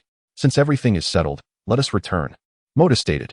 Although at times he questioned whether Imolingu was indeed his mother, he felt a pang of guilt for not being able to accompany her properly following her birthday due to sudden missions. "I shall continue my training," Naruto declared. Mota nodded. "Then I shall take my leave." Mota and the ghost departed, while Naruto gazed at their retreating figures, feeling a twinge of envy. Indeed, even though he had met the fourth Hokage, it failed to quench his thirst for connection. However, once Kakashi appeared, Naruto quickly regained his composure. After all, had not the fourth Hokage always been watching over him? Sasuke returned home alone. Although Sakura contemplated following him, Sasuke's demeanor seemed particularly resolute this time, preventing her from voicing her thoughts. Yet, concern gnawed at her, Sasuke's strength was growing exponentially, and he would inevitably confront Itachi, wouldn't he? Could Sasuke truly defeat his brother? Furthermore, Mota's attitude towards Itachi led Sakura to question whether Itachi was indeed a villain. While it seemed improbable, Mota was not one to jest about such matters. If Sasuke were to kill his brother, could he truly find peace in his conscience? After all, Itachi was his brother. Wasn't he? Though their bond was somewhat faint in memory, Sasuke and Itachi had once shared a close relationship, just as Sasuke began to exhibit traces of gentleness. Could he be on the verge of reverting to indifference once more? Sakura discerned Sasuke's emotional complexity, despite his seemingly aloof exterior. It was often a mere facade of shyness. For this reason, to her, Sasuke was not only handsome but occasionally endearing. However, when matters regarding the Uchiha clan and vengeance arose, Sasuke could become truly formidable. Sakura felt a deep sorrow. Was this the trial of their love? Indeed. Love often accompanies suffering. What was she to do? Sasuke would undoubtedly reject any interference in his quest for revenge, and his formidable strength left her feeling as if he was slipping away from her reach. Sasuke was undeniably extraordinary, yet it was also a source of frustration. He only needed to be charming and adorable. Clearly, a visit to Motu was in order. He surely possessed further insights and shared a more amicable rapport with Sasuke. Sakura clenched her fist. This was the moment that would test her love, and she must muster her strength. Meanwhile, Motaku had just returned home, and Morlingiu was somewhat surprised. Why are you back so early today? I finished my task and thought you might be bored alone, so I came back, Motaku replied. Well, I used to have Yakumo with me, and now that the ghost no longer resides here, I find it quite unsettling, Morlingiu complained. The ghost felt awkward, as it was she who had suggested living independently. Noticing Morlingiu's apparent irritation, she quickly exclaimed, from now on, I will visit often. Morlingiu pouted, all right then. Since you're back early today, what do you want to eat? I'll go buy groceries. How about we go together? After all, I'm quite skilled at shopping. Motaku thought to himself, hoping that would suffice. Morlingiu glanced at him and nodded. Okay. The three of them set out, although it was still just before noon. The time spent on the streets was unpredictable. Who knew if it would be crowded or if they would find many things to buy, which might lead to regret later. Thus, their casual outing morphed into a group of 4. Sakura exclaimed, why has it turned into this? I came to ask about Sasuke. Well, you do have a request of me, don't you? Motaku chuckled. Haha, are you challenging me to a duel? Sakura tightened her fist. Of course not, Motaku smiled. But there is no time to discuss it now. Morlingiu interjected, forget it. As long as the ghost accompanies me, you can go about your business. Long live mutual understanding. Motaku quickly slipped away. In any case, let us head to Sasuke's house. You came to find me because you're too afraid to go alone, right? He said. Now just with Sakura. You truly understand me, Motaku? Although I had planned to return home right after asking you, it doesn't matter. Let us hurry, Sakura replied. Indeed. Motaku nodded. Although Sakura presented herself as somewhat eccentric and aggressive, relentlessly pursuing Sasuke, she had her admirable qualities, particularly her perseverance. Yea, upon hearing they were going to Sasuke's home, Sakura was instantly thrilled. Despite Motaku believing he was quick enough, he still couldn't keep pace with her. Arriving at Sasuke's doorstep, Sakura pushed the door only to find it locked. She knocked and called out, Sasuke, are you home? He must be alone at home, as usual. Motaku quipped. Sasuke? Sakura ignored Motaku's banter, but Sasuke did not respond. What is going on? Motaku felt a sudden jolt of concern. Surely, Sasuke couldn't be absent? He hurriedly approached and kicked the door open, just as he heard Sasuke's voice from behind. What are you two doing? Both Sakura and Motaku, who had been anxious, froze in place. Sakura felt a twinge of guilt, relieved that she hadn't broken down the door with her fist. What a close call. Motaku glanced at Sasuke, who was holding a shopping bag, and asked, did you go out to buy something? Sasuke cast a glance at the two of them and inquired. What else could it be? If I were to return a bit later, would you have dismantled my home? Sasuke, you must believe us. This is all a misunderstanding. Motaku hurriedly responded. Indeed, and it would have been better if you had invited me to join you while shopping. Sakura blushed as she spoke. Sasuke found himself too fatigued to be angry and simply walked inside, while the door, awkwardly positioned, was promptly lifted by Motaku and returned to its original place. Why must I have such teammates? Sasuke pondered. Yet, since he was already there, he graciously allowed them to enter. Reluctant to shoo them away for the sake of his pride, they placed items in the refrigerator and each took a drink. Sasuke sipped his beverage. feeling an urge to lash out but suppressing it. Why had he grown accustomed to such situations? Everything seemed tragically absurd. Sakura was concerned about Itachi. So she came to ask me. I had no choice but to bring her along and share all that I knew with you, Motaku explained. At last, Sasuke adopted a serious demeanor. Sakura, clutching her drink can, giggled foolishly, wondering if it might be a collectible. Perhaps it was exaggerated. But she opened it and took a sip. Regarding Itachi, I harbor no animosity towards him. I declare this beforehand, Motaku asserted, prompting Sakura to finally adopt a serious expression as well. Sasuke nodded. If Motaku held deep animosity towards Itachi, then his information would lack value. Itachi was merely 6 or 7 when he defected, right? Motaku continued. Again, the subject of Itachi? Sasuke furrowed his brow but nodded. So what? Are you suggesting that it was all merely a figment of my imagination? Motaku quickly shook his head. No, that was undoubtedly reality. It was Itachi's most artistic moment. What exactly do you wish to convey? Sasuke inquired. Even if I choose to accept your admiration for Itachi, I find it difficult to reconcile, let alone accept your assertion that he is not a murderer. Motaku nodded. I understand. Witnessing such events firsthand makes any explanation seem superfluous. Itachi indeed bears the heaviest of sins. He killed his parents and clan, betrayed Konoha, and joined the Akatsuki. All of this is utterly unacceptable. However, despite it all, Itachi remains Itachi, ha ha ha. Motaku suddenly burst into laughter, causing Sasuke and Sakura to cover their faces in embarrassment. Thankfully, it was just the 3 of them. Otherwise, it would have been utterly mortifying. Yet, could it be true that this fellow genuinely admired Itachi?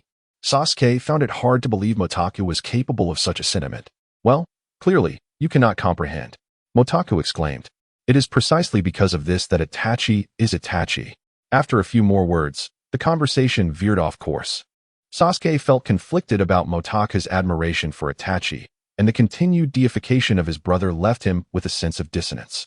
As if they were speaking of entirely different individuals. The Itachi that Motaku spoke of was, in truth, not the brother Sasuke knew. Motaku was aware that continuing in this manner was detrimental. Taking a few deep breaths, he spoke. Very well. It is inevitable that discussing Itachi will evoke strong emotions. And indeed, this matter is difficult to believe. However, when the truth of this situation is eventually revealed, you will understand why I refer to Itachi as a deity. Motaku finally adopted a serious demeanor. In truth, Itachi's betrayal of Konoha was merely a twist of fate. The context of Konoha and the Uchiha clan at that time is readily available to us now. Sasuke has never sought to uncover this. He must believe that the fault lies solely with Itachi. Yet, the reality is far more complex. Itachi was a prodigy, chosen by fate to bring an end to the Uchiha clan. Regrettably, he was unable to fulfill this destiny, as he could not bring himself to kill Sasuke. Surely, Sasuke must wonder why, when everyone else perished, he alone remained. Sasuke scoffed. On this point, I suspect you lack an understanding of the Uchiha clan and the Sharingan. Oh, indeed, Motaku replied. Itachi spared you to attain the eternal Mangeki Sharingan, did he not? He cast a glance at Sasuke. No sooner had he spoken than Sasuke's Sharingan manifested before them. Do not be agitated, Motaku cautioned. The truth is the truth. If you were to investigate, you would comprehend. Utilize the Sasuke spirit to delve into Itachi's past, not merely his current whereabouts, but every step he took, every expression he wore, every action he performed. All of this is documented within this world. Concerning Sasuke's quest for vengeance, there exists a subtle flaw, his fixation on confronting Itachi. Or perhaps, it is that Itachi's death caught him entirely off guard. A slight inquiry would have revealed hints in the fraught relationship between Konoha and the Uchiha clan at that time. Yet, Sasuke wished for Itachi's demise, rendering the event abrupt and leaving him unprepared to reflect upon the bloody reality he faced. It was as though fate mocked Sasuke. Itachi died, sacrificing himself for the village and for his brother, without regret. And Sasuke? He attained the formidable power of the Mangeki Sharingan. Yet he sits upon a throne as a fool, alone, guarding the legacy bestowed upon him by his brother. Under Itachi's protection, Sasuke ultimately survived. However, his spirit became grotesquely distorted within this predicament. To ensure Sasuke's survival, Itachi had no choice but to burden him with all that had transpired. Ideally, Sasuke would never have defected, nor joined the Akatsuki, but instead come to know the truth.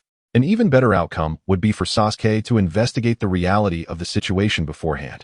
Even if his intention were not to vindicate Itachi but to substantiate his alleged crimes, he should have sought clarity. In summary, please ascertain the entirety of Itachi's narrative before passing judgment on his actions. He is far from the figure the world perceives him to be. Motaku passionately commenced his speech, while Sasuke and Sakura exchanged bemused glances, watching him. This fellow had promised to elucidate Itachi's story. Yet all he did was prompt Sasuke to investigate, becoming increasingly ensnared in his own world. Moreover, Sasuke's resolve has never wavered. The notion of Itachi as a criminal is deeply ingrained in his heart. Since the beginning of his existence, Sasuke's foremost desire has been to sever Itachi's head from his shoulders. Observing Sasuke's unwavering stance, Motaku nearly fell to his knees, pleading for an investigation. It would not require much effort. A mere outing by Zueling would unveil the truth. Unable to tolerate Motaku's current state, Sasuke reluctantly dispatched Zueling. The intelligence and documentation in Konoha were meticulously concealed, yet Zueling, driven by her determination to fulfill Sasuke's directive, effortlessly navigated through the labyrinth of information. Zueling conducted her examination with utmost diligence, perusing nearly all relevant information pertaining to the Uchiha clan. However, in the final record regarding the clan's demise, she found merely a page and a half, predominantly filled with eulogies and denunciations of Itachi. The revelation was a bitter pill to swallow. Motaku was taken aback by Konoha's audacity to manipulate the facts so brazenly. At this juncture, it seemed that only a handful of individuals, including the roots of the Umbu, Danzo, and 2 elders, were privy to the truth. Motaku felt that no amount of explanation would sway Sasuke or Sakura. He was rendered powerless to articulate his thoughts. To be candid, had Motaku not consistently exhibited rational behavior, Sasuke might have suspected him of being brainwashed by Itachi. Yet, how could he accept such a notion? It appeared utterly implausible. Sasuke wished to spare Motaku from disappointment, yet he could not condone the admiration for Itachi. Thus, Motaku's stance was inherently flawed. The situation seemed utterly devoid of hope, and Sakura, anxious, could only pray for Sasuke's safe return. However, what if Sasuke were to fail? A sharp pang of pain struck her heart at the thought. Once the matter concluded, Motaku took a considerable time to regain his composure. He had been so engrossed in Itachi's narrative that it had ensnared him, affecting his very emotions. What was to be done now? If he attempted to clarify matters, it was likely that Sasuke would dismiss him, perceiving his words as fabrications intended to absolve Itachi of guilt. If even he, the sole possessor of the truth, was met with skepticism, who then could thwart Sasuke's quest for vengeance? Even if Motaku were to prevent Sasuke's retribution, Itachi was afflicted with illness. With a sigh, Motaku lamented that he was not a denizen of this realm. Otherwise, he would be unwittingly embroiled in every event, ensnared in a web of inexplicable circumstances. Yet, perhaps it was better this way. He could leisurely engage in tasks, remaining unperturbed by significant troubles, a stark contrast to the fates of Sasuke and Naruto. Nevertheless, Motaku's perspective remained excessively bleak. Circumstances were not as hopeless as he perceived. Although the truth was known to but a few, many had indeed witnessed the events of that time. After returning, Sakura began to inquire far and wide. The public sentiment towards Sasuke had somewhat improved, with many assuming he was poised for vengeance and expressing their support. Those queried responded with remarkable enthusiasm, and from their accounts, Sakura gleaned that the Uchiha clan's situation had been perilous, teetering on the brink of disaster. Thus, did Sasuke's brother act preemptively in relation to the Uchiha clan's plight? How might one uncover the evidence? Sakura found the investigation to be exceedingly challenging. As she wandered through Konoha, lost in thought, a phrase uttered by Motaku suddenly resurfaced in her mind. Everything about Itachi, his smiles, his gestures, his footsteps, has been recorded. But where, she pondered, does this lead? What could this phrase possibly signify? Sakura sensed a glimmer of progress brought about by these words, yet the truth still eluded her. She traversed the path once walked by Itachi, diligently searching for his lingering presence. Within the village, an imperceptible current seemed to swirl around, veiled from the naked eye. Each detail of this village appeared steeped in a rich tapestry of history and stories. Sakura's focus shifted from Itachi to the observation of her surroundings. She felt as though she were ascending, her body light as a feather, gradually gaining a vantage point over the village. This experience left her questioning the nature of the prankster behind it all, yet she could discern no one who might be toying with her. However, she could not proceed further, for the path had ceased to exist. To continue would surely lead to peril. Meanwhile, Sasuke once again found himself in the forbidden grounds of the Uchiha clan. In his heart, he felt no outright aversion to this place, but instinctively recognized that every forbidden site harbored conspiracies. Only those steeped in treachery would require such sanctuaries. Thus, he felt a similar repulsion towards his own clan's hidden domain. As he revisited these grounds and re-examined the Uchiha lineage, a revelation struck him. The Uchiha were not as he had envisioned. They were equally rife with faults. And within the very marrow of each Uchiha dwelled the notion that their clan was entwined with curses and darkness, seemingly beyond the realm of normalcy. The Uchiha he now recalled appeared transformed into demonic figures with crimson eyes. A chill of dread coursed through him at this fleeting thought. How could this be? The Uchiha were still supposed to be as he had always perceived them. Yet when he thought of Itachi, he felt as if he had been struck a mortal blow. His prior beliefs crumbled under the weight of reality. The Uchiha were far more complex than the common perception suggested. He had slain his own parents and kin. Was it possible that the Uchiha concealed a darker essence within? Might he, too, become like them?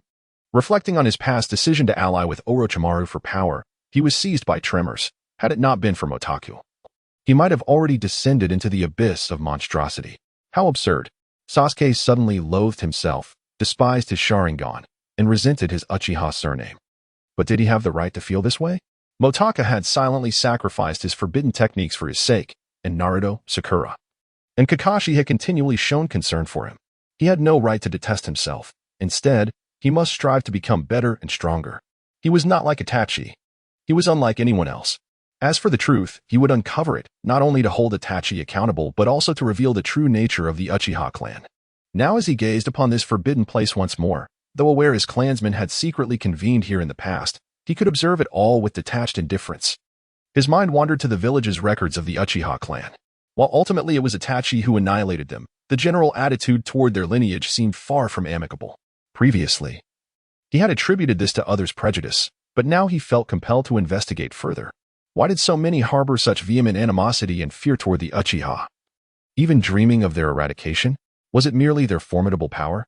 Yet why then had he, against all odds, gradually assimilated into this very village? When other villages labeled him a threat, he felt not resentment but pride, his first thoughts instinctively turning to his home. He realized he was nearing the truth Motaku had alluded to, a truth he could no longer refute, for Motaku had never been mistaken. This was precisely why Motaku's uncharacteristic actions had unsettled him so deeply. Beneath that facade of simple admiration for Itachi, Motaku must have concealed unspoken truths. Had he witnessed something firsthand, observed the Uchiha massacre through shadow techniques, or stumbled upon inconceivable revelations that altered his perception of Itachi? As Sasuke finally edged closer to enlightenment, Naruto's training too began yielding unprecedented progress.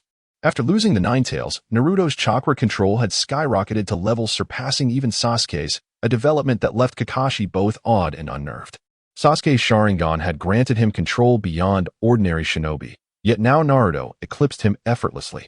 Stripped of the Nine Tails, the boy had metamorphosed into a prodigy. With vast chakra reserves, pinpoint precision, and his expanding jutsu repertoire, Kakashi truly felt the weight of the new generation overtaking the old.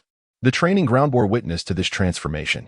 Once lush with verdant trees, the area now resembled a wasteland, scoured by relentless winds. The earth lay pulverized.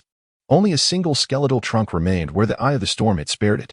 Though Naruto's new technique neared completion, one final hurdle remained. The Raisin Shuriken. Formed with Shadow Clone's aid, still scattered upon stabilization, yet its unleashed power was staggering, a testament to why only Naruto could master it. Frustration gnawed at Naruto. Until this technique was perfected, he couldn't advance further. The agony of having multiple techniques just beyond reach was unbearable. Motaku. The rasping voice startled Motaku where he lounged in the branches. Naruto nearby remained oblivious to the newcomer. Orochimaru. Motaku's body tensed at the skeletal figure before him, a wraith draped in sagging, pallid skin, his body ravaged by the toll of impending reincarnation. Perched on the tree, Orochimaru observed Naruto with something akin to approval. Before transmigration, the physical vessel deteriorates rapidly, he murmured. To think that the once innocent boy with the nine tails has grown to such an extent. Motaku felt an overwhelming sense of vigilance, despite Orochimaru's subsequent redemption. He found it impossible to maintain a tranquil mind. You have heard of the two organizations that have recently emerged, have you not? What are your thoughts? Orochimaru inquired with a smile. What do you wish to ask? Motaku glanced at him and replied. Orochimaru had long been devoted to the pursuit of new techniques and immortality. His own cells possessed astonishing regenerative capabilities. However, this came at a cost. Every decade, he was required to exchange his physical form. Initially, he had intended to claim Sasuke's body, but Sasuke ultimately rejected him, leaving Orochimaru in a state of uncertainty. Finding a suitable host was trivial for him. Yet he understood that once he adopted a new body, he would be bound to it for the next 10 years. Sasuke was now a Jonin, and in less than a decade, it was clear to Orochimaru that Sasuke would surpass him. He had completely abandoned hope of seizing Sasuke, and with that, his quest for vengeance against Itachi was equally dashed. The obsession that had consumed him for years had crumbled in an instant. And even he could not feign indifference to such a monumental loss. Unwilling to accept this? Motakus shook his head. The current Sasuke is not someone you can easily contend with. Why must you covet the power of the Uchiha clan? You have already achieved immortality. What could possibly be more formidable than that? Orochimaru was taken aback by Motaku's unexpected attempt at consolation. A bitter amusement washing over him. I am indeed a person of considerable wrongdoing. What have I not done? How many failures have I endured? Yet, you speak the truth, my life still stretches ahead. So what brings you to seek me out? Motaku found himself at a loss with this peculiar individual. Here is the intelligence I have gathered on the hidden mountain village. Please take a look. Orochimaru unrolled a scroll, and Motaku felt a chill run down his spine, pondering the potential consequences of choking on it. However, upon receiving the scroll, Motaku's attention was immediately captivated by its contents. The hidden mountain village, also known as the Temple of Souls, was established 7 centuries ago and has long been referred to as the graveyard of the departed. This temple has a peculiar custom. Any soul that piques their interest results in the creation of a statue, leading to the soul's deprivation. Thus, these statues serve as tombstones for the departed. The Temple of Souls has only been active in the world on a few occasions, remaining largely silent during other times, leading many to believe that its inhabitants had lost their interest in the spirits. 7 centuries ago, someone suddenly inherited the technique of soul mastery and subsequently founded the Temple of Souls. This individual was ambitious and formidable, managing to conquer vast territories in less than 5 years, thus declaring himself king. The nation of spirits, which once existed, was established by this person. This nation later appeared in numerous significant events, but was ultimately vanquished by several other powerful organizations. In the past, this continent was home to many capable families. Although some have since become extinct, during that era, the Temple of Souls paid a price for its singularity. The Temple of Soul Burial. Believing itself to be the sovereign of the world due to its ability to control the souls of others, harbors the unsettling notion that every individual, upon death, may become a mere puppet under its dominion. Although the people of the world have yet to perish, the knowledge that their souls are already targeted by others induces a profound discomfort. This sentiment is a primary catalyst for the temple's eventual downfall. However, the Temple of Soul Burial did not vanish entirely. It is now inherited by an individual named Xingwu. Xingwu? How old is he now? Motaku inquired. Nearly 80. Orochimaru responded. Indeed, it is he. But why has he not entrusted the temple to his successors? Motaku continued to question. Because of Wu Zong. Wu Zong is, in fact, a descendant of an ancient race. Although his bloodline has significantly diluted, he exhibits signs of ancestral return. This too is a family of soul manipulators. After Xingwu encountered him, he ceased to display his abilities, Orochimaru explained. How do you know all this? Motaku asked just as Orochimaru began to speak. My acquaintance with Xingwu stems from past collaborations. He held a prestigious position in the temples of the Land of Fire and frequently visited Konoha to convey tasks, which were merely regarded as diplomatic measures by Konoha. While some tasks were performed routinely, none garnered genuine attention. Are you suggesting that the tasks were not singular? Motaku pressed on.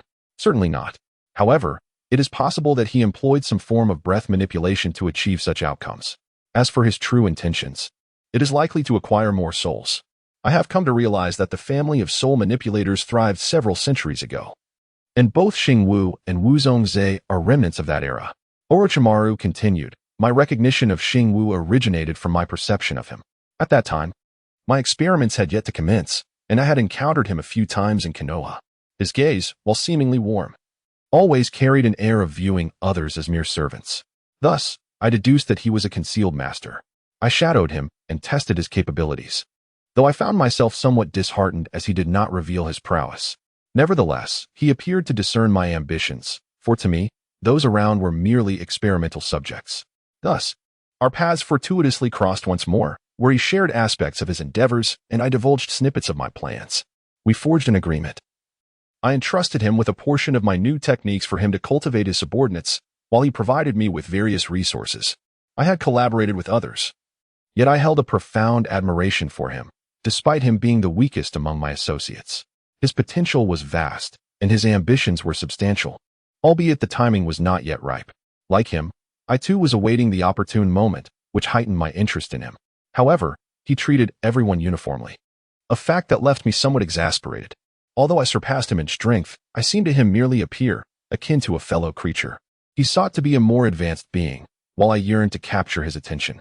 Such dynamics persisted until I beheld Wu Zong's capabilities, after which the circumstances began to shift gradually.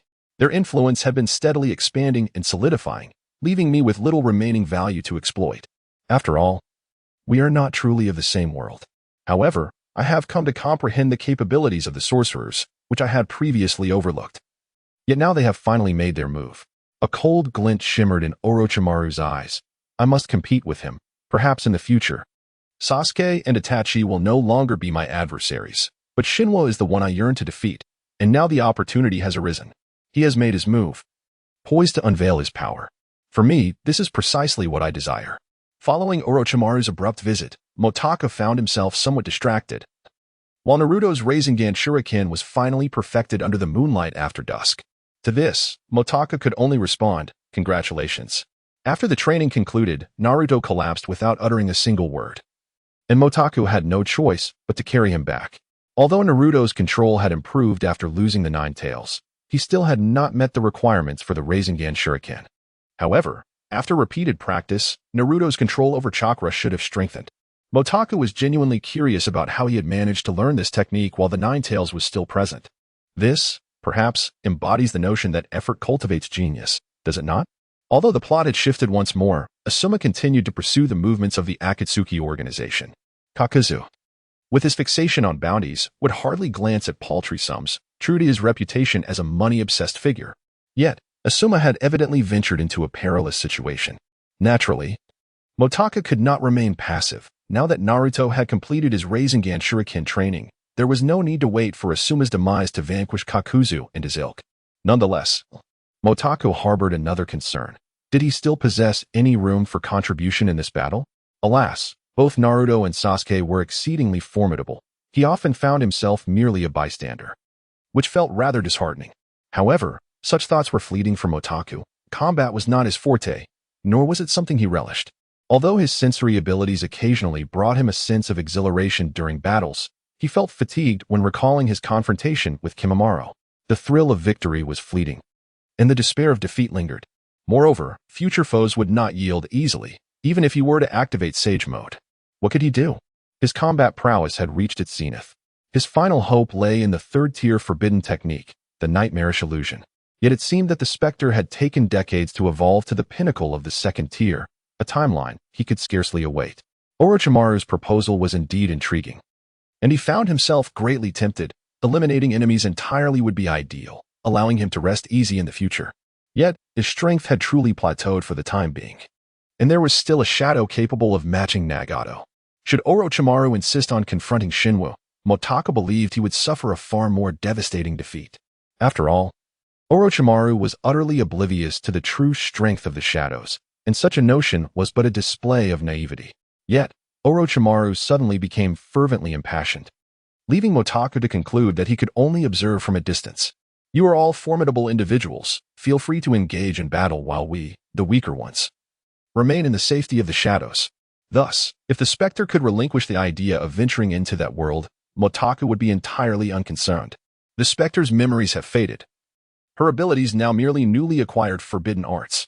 Yet, Motaku, having glimpsed the Spectre's memories, understands their profound significance. Perhaps one day, she will reclaim her memories. But Motaku hopes that by then, she will not still be left with unfulfilled dreams, forever lingering in regret. At times, humanity embodies duality. One side selfishly desires to keep someone eternally close, while the other yearns to prevent that person's aspirations from becoming a source of regret. Motaku is destined to fulfill the Spectre's wishes. After all, having traversed into this realm, He refuses to believe he will perish here. Perhaps one day, his soul will once again escape, granting him the choice of a world to inhabit. He might opt for his original world or the specters. Yet he must not be confined to this place, this body. The shadow seeks to return to this form, while Motaku begins to contemplate how to escape it. Thus, sometimes, the destinations our souls aspire to are the true places one ought to be, regardless of how one's physical form may change. Motaku is uncertain if, upon returning, he will continue to watch anime, perhaps Naruto, wondering if years have passed in that world, and whether he has already been cremated and buried. In that realm, Motaku met his demise at the hands of the Grim Reaper, killed by the father of this body. Yet, here he is, having become this individual. What choice does he have? So many have enjoyed Naruto, yet the Grim Reaper chose to confront him. When Motaku arrived in this world, he harbored no grand aspirations. He merely wished to be an ordinary person, accompanying Emolingyu. However, this ordinary life inevitably required him to be a ninja. With such formidable ninjutsu, how could one choose ignorance? By chance, he crossed paths with Naruto in their youth and forged a friendship. Their respective families, the legendary Sannin and the fourth Hokage, were also acquaintances. Due to his mental acuity, he became a prodigy akin to Sasuke. Everything appeared normal, yet his notion of an ordinary life drifted further from his grasp. Constantly surrounded by protagonists, basking in their glory, one might absurdly believe they could defeat a master like the Shadow. The Shadow, having just acquired power, could match Nagato. What would happen when its abilities matured, reaching the level of the Sage of Six Paths? Motaku felt despair, yet in truth, he was not despondent. For this was the Spectre's dream as well as his own, a goal he must achieve. He also felt a lack of motivation. Why must he strive as fervently as Naruto and Sasuke? He only desired a handful of abilities: wall running, walking on water, climbing trees, and even sage techniques. Mastering these would suffice. What meaning lay in endless conflict and killing? Yet, a lack of motivation does not preclude effort. At the very least, when the third Hokage neared death, Motaku had exerted himself, and when Sasuke defected, he had also tried. Now, in pursuit of his and the Spectre's dreams, how could he refrain from striving? Motaku mused that perhaps this is the essence of life's meaning. Throughout his existence, spanning over 30 years, including his previous life, he had never regarded a single pursuit as the essence of his being. However, upon encountering Orochimaru, an inexplicable longing arose within him. The ambitions of Xing will undoubtedly obstruct the Wu sect and the Phantom from smoothly opening the gateway to that world. Even if they succeed, it may not be for their benefit. Moreover, the organization is led by 3 leaders whose intentions are far from unified, while Xing Wu's true desires remain somewhat unclear. The Wu sect and the Phantom are intent on accessing the alternate dimension, and the Shadow seeks resurrection. They are all tirelessly pursuing their lifelong aspirations, leaving no room for doubt regarding their strength and determination. However, with 3 distinct objectives at play, it is evident that the seemingly less formidable Xing Wu poses a greater threat. Currently, the Wu sect and the Shadow are engrossed in their individual pursuits. Their vigilance against Xing Wu notably lacks. Amidst their ambitions, it is unlikely they consider that the elderly figure among them, who appears merely knowledgeable, harbors similar fervor for his own goals, albeit concealed. Motaku feels a profound unease. This situation is undeniably troublesome. Naruto, Sasuke, Yagumo, the Phantom, and himself, are they truly destined to tread this path? Soon after, Naruto, who had just regained consciousness, joined Motaku, Sasuke, and Sakura to assist Asuma, still acclimating to his body. Naruto relied solely on his senses to observe his surroundings, appearing somewhat disoriented, akin to a departed spirit gazing upon the world anew. Unencumbered by habitual perceptions, he merely beheld the world, the shapes, colors, trees, stones, people, and so forth. Viewed from this perspective, the world appears quite pleasant. However, more often than not, the world appears far from serene to Naruto. It is shrouded in gloom, with the murky air causing him discomfort. Thus, the world is largely composed of humanity, while the essence of the original world is frequently overlooked. Even in this moment, Naruto has momentarily forgotten everything. His weary mind has ceased to ponder, leading him to realize that the world is not a place of torment, but rather a tranquil sanctuary. After the 9 Tails departed, Naruto had scarcely adapted before immersing himself in training. Thus, when he suddenly gained clarity, the world before him seemed entirely transformed from what it once was. A jolt of awareness surged through him, as if he had re-entered the realm of the living. Is Naruto all right? Honestly, if you hadn't come, no one would have said anything. Sakura expressed her concern. Well, how should I put it? Naruto hesitated for a moment. Am I still not fully awake? I think I just had a dream. But now that I'm awake, I feel completely restored. That's good, Motaku replied. The adversary we face this time is a member of the Akatsuki organization, and the mission's rank is classified as S level. Alright, the Akatsuki may be formidable, but we have grown stronger. I actually find such opponents rather appealing, Naruto stated confidently. If I encounter someone from the Akatsuki, can I challenge him to a duel? Sasuke chimed in, eager to test his prowess against Itachi. Motaku thought to himself, this guy is still fixated on the idea of dueling with Itachi. He promptly reminded them that while the rank of Shadow signifies a level of power, not all ninjas of the same rank can be compared in such a manner. Though Motaku did not explicitly state it, both Sasuke and Sakura understood his meaning. Sasuke paused momentarily, as he was accustomed to viewing Itachi as an adversary, which made it difficult for him to prioritize seeking revenge over uncovering the truth. However, he resolutely declared, let it be decided. Despite the fact that Motaku's forbidden techniques greatly aided his growth and strength, he acknowledged that there are many individuals in this world who surpass them. Without striving to understand those powers, one could never hope to attain them. May I timidly inquire, do you and Naruto believe that one must become the strongest? Motaku felt a mixture of appreciation and reluctant agreement towards Sasuke's explanation. He was pleased to see that although Sasuke had always regarded revenge as his foremost principle, he had already developed his own ambitions, namely, to engage in combat with those who were stronger. Ultimately, the mere interest in such pursuits sufficed. The concept of being the strongest was, of course, a compelling notion. There is no strongest, Sasuke shook his head. There is only stronger. Naruto nodded in agreement. Well, it seems they truly are the best of friends, sharing an unspoken understanding. However, observing Sasuke and Naruto in their current state, Motaku felt a twinge of nostalgia. He had once been someone to be admired, and now these two had begun to inspire admiration in him. Motaku would never dare to engage in a confrontation with a shadow-level ninja lightly, though he might possess the capability to fight. The psychological pressure of such an endeavor was considerable. After all, they were shadow-level ninjas capable of prolonged combat or instant annihilation. Should he lose, it could be the end of him. Thus, it was far preferable to team up with Naruto and Sasuke. He would hardly need to intervene, ensuring his safety was guaranteed. In Konoha, Mo Lingyu felt a wave of anxiety upon hearing that Motaku and the others were going to confront the Akatsuki. Kakashi, is it all right for you not to join them? She inquired. Well, with Motaku present, those two can unleash their full potential, so it should be fine. Kakashi replied with a grin. I'm worried about Motaku. Is he really that formidable? They are still just children. Mo Lingyu thought to herself, questioning how a grown man could feel so at ease. Haven't they already reached adulthood? Kakashi mused, recalling that they had only recently celebrated their birthdays. He gazed at the Hokage statue and remarked, among those three, one will surely become Hokage in the future. Sasuke, of course, did not possess such qualifications, but he had been subtly transformed by Motaku and his companions. As for Naruto, although he had always declared his ambition to become Hokage, his understanding of what it truly meant to be a ninja was bolstered by Motaku's support. In fact, Motaku's potential was arguably greater than either of theirs. Then, with his eyes narrowed in a smile, Kakashi remarked, if only that fellow had the aptitude to be a ninja. Mo Lingyu, feeling exasperated, turned on her heel and muttered, our Motaku became a chunin at 11. How can you say he isn't suited to be a ninja? What kind of teacher are you?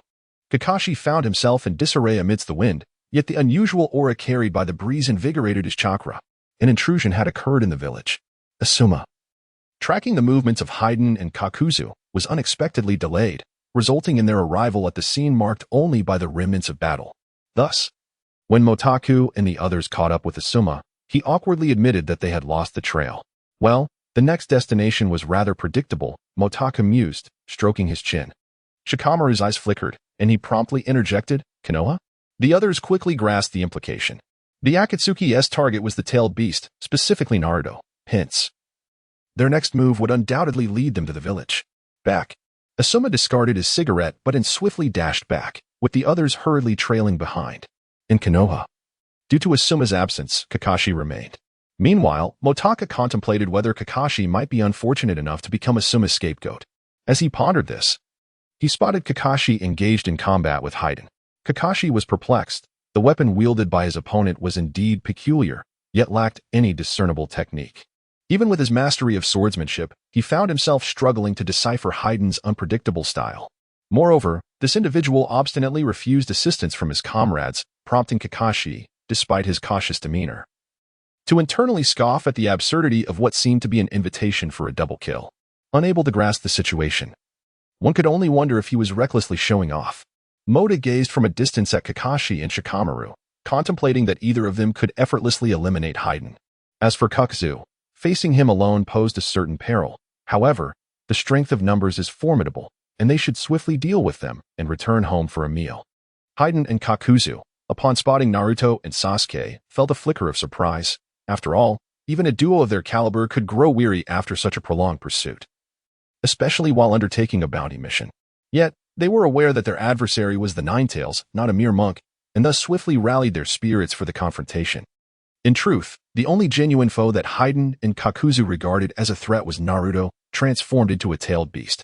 The rest, in their eyes, were merely sources of amusement. Sasuke, upon observing the dark attire adorned with fiery patterns, activated his Sharingan. Marking the first instance, he opened his eyes in anticipation of battle after acquiring his sensing abilities. This act served as a clear indication to Haiden and Kakuzu of his interest in engaging them. Haiden and Kakuzu, however, preferred to disregard Sasuke for two reasons. Firstly, the Sharingan posed considerable complications, and secondly, Sasuke's eyes were intended for Itachi, making it unwise to provoke such significant matters. Should they mishandle this, it would undoubtedly lead to dire consequences.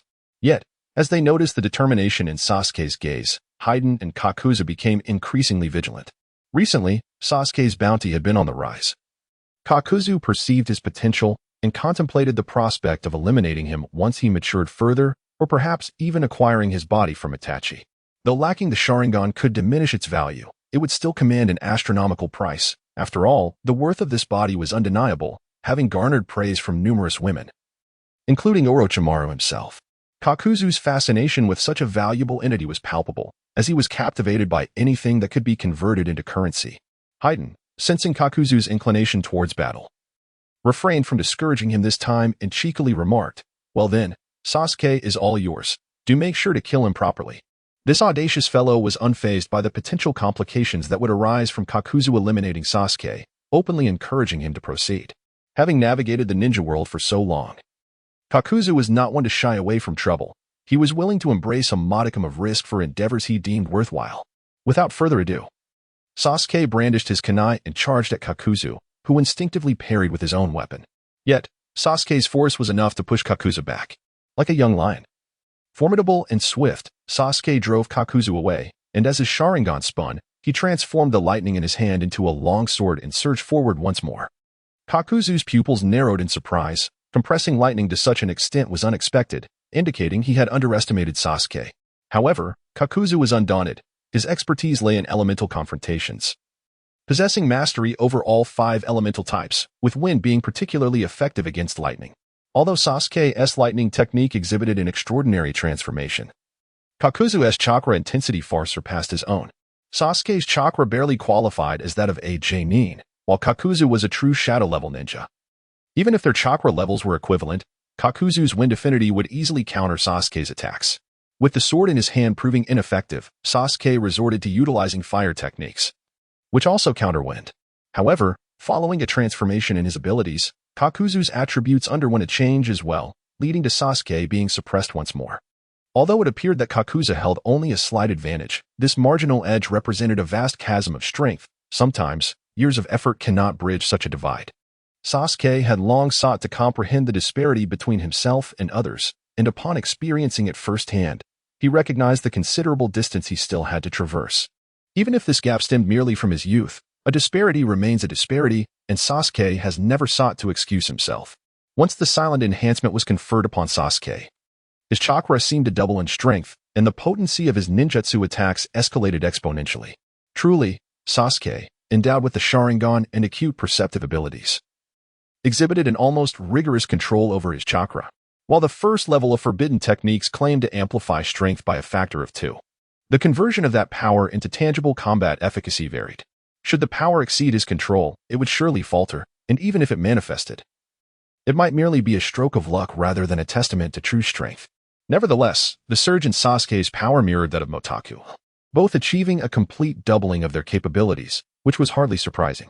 As the confrontation between Sasuke and Kakuzu unfolded, Hayden cast a glance toward Naruto, relishing the prospect of claiming this prey for himself. The excitement in Hayden's gaze mirrored that of FGA, whom Naruto had encountered not long ago, sending a chill down his spine and igniting a sense of wariness.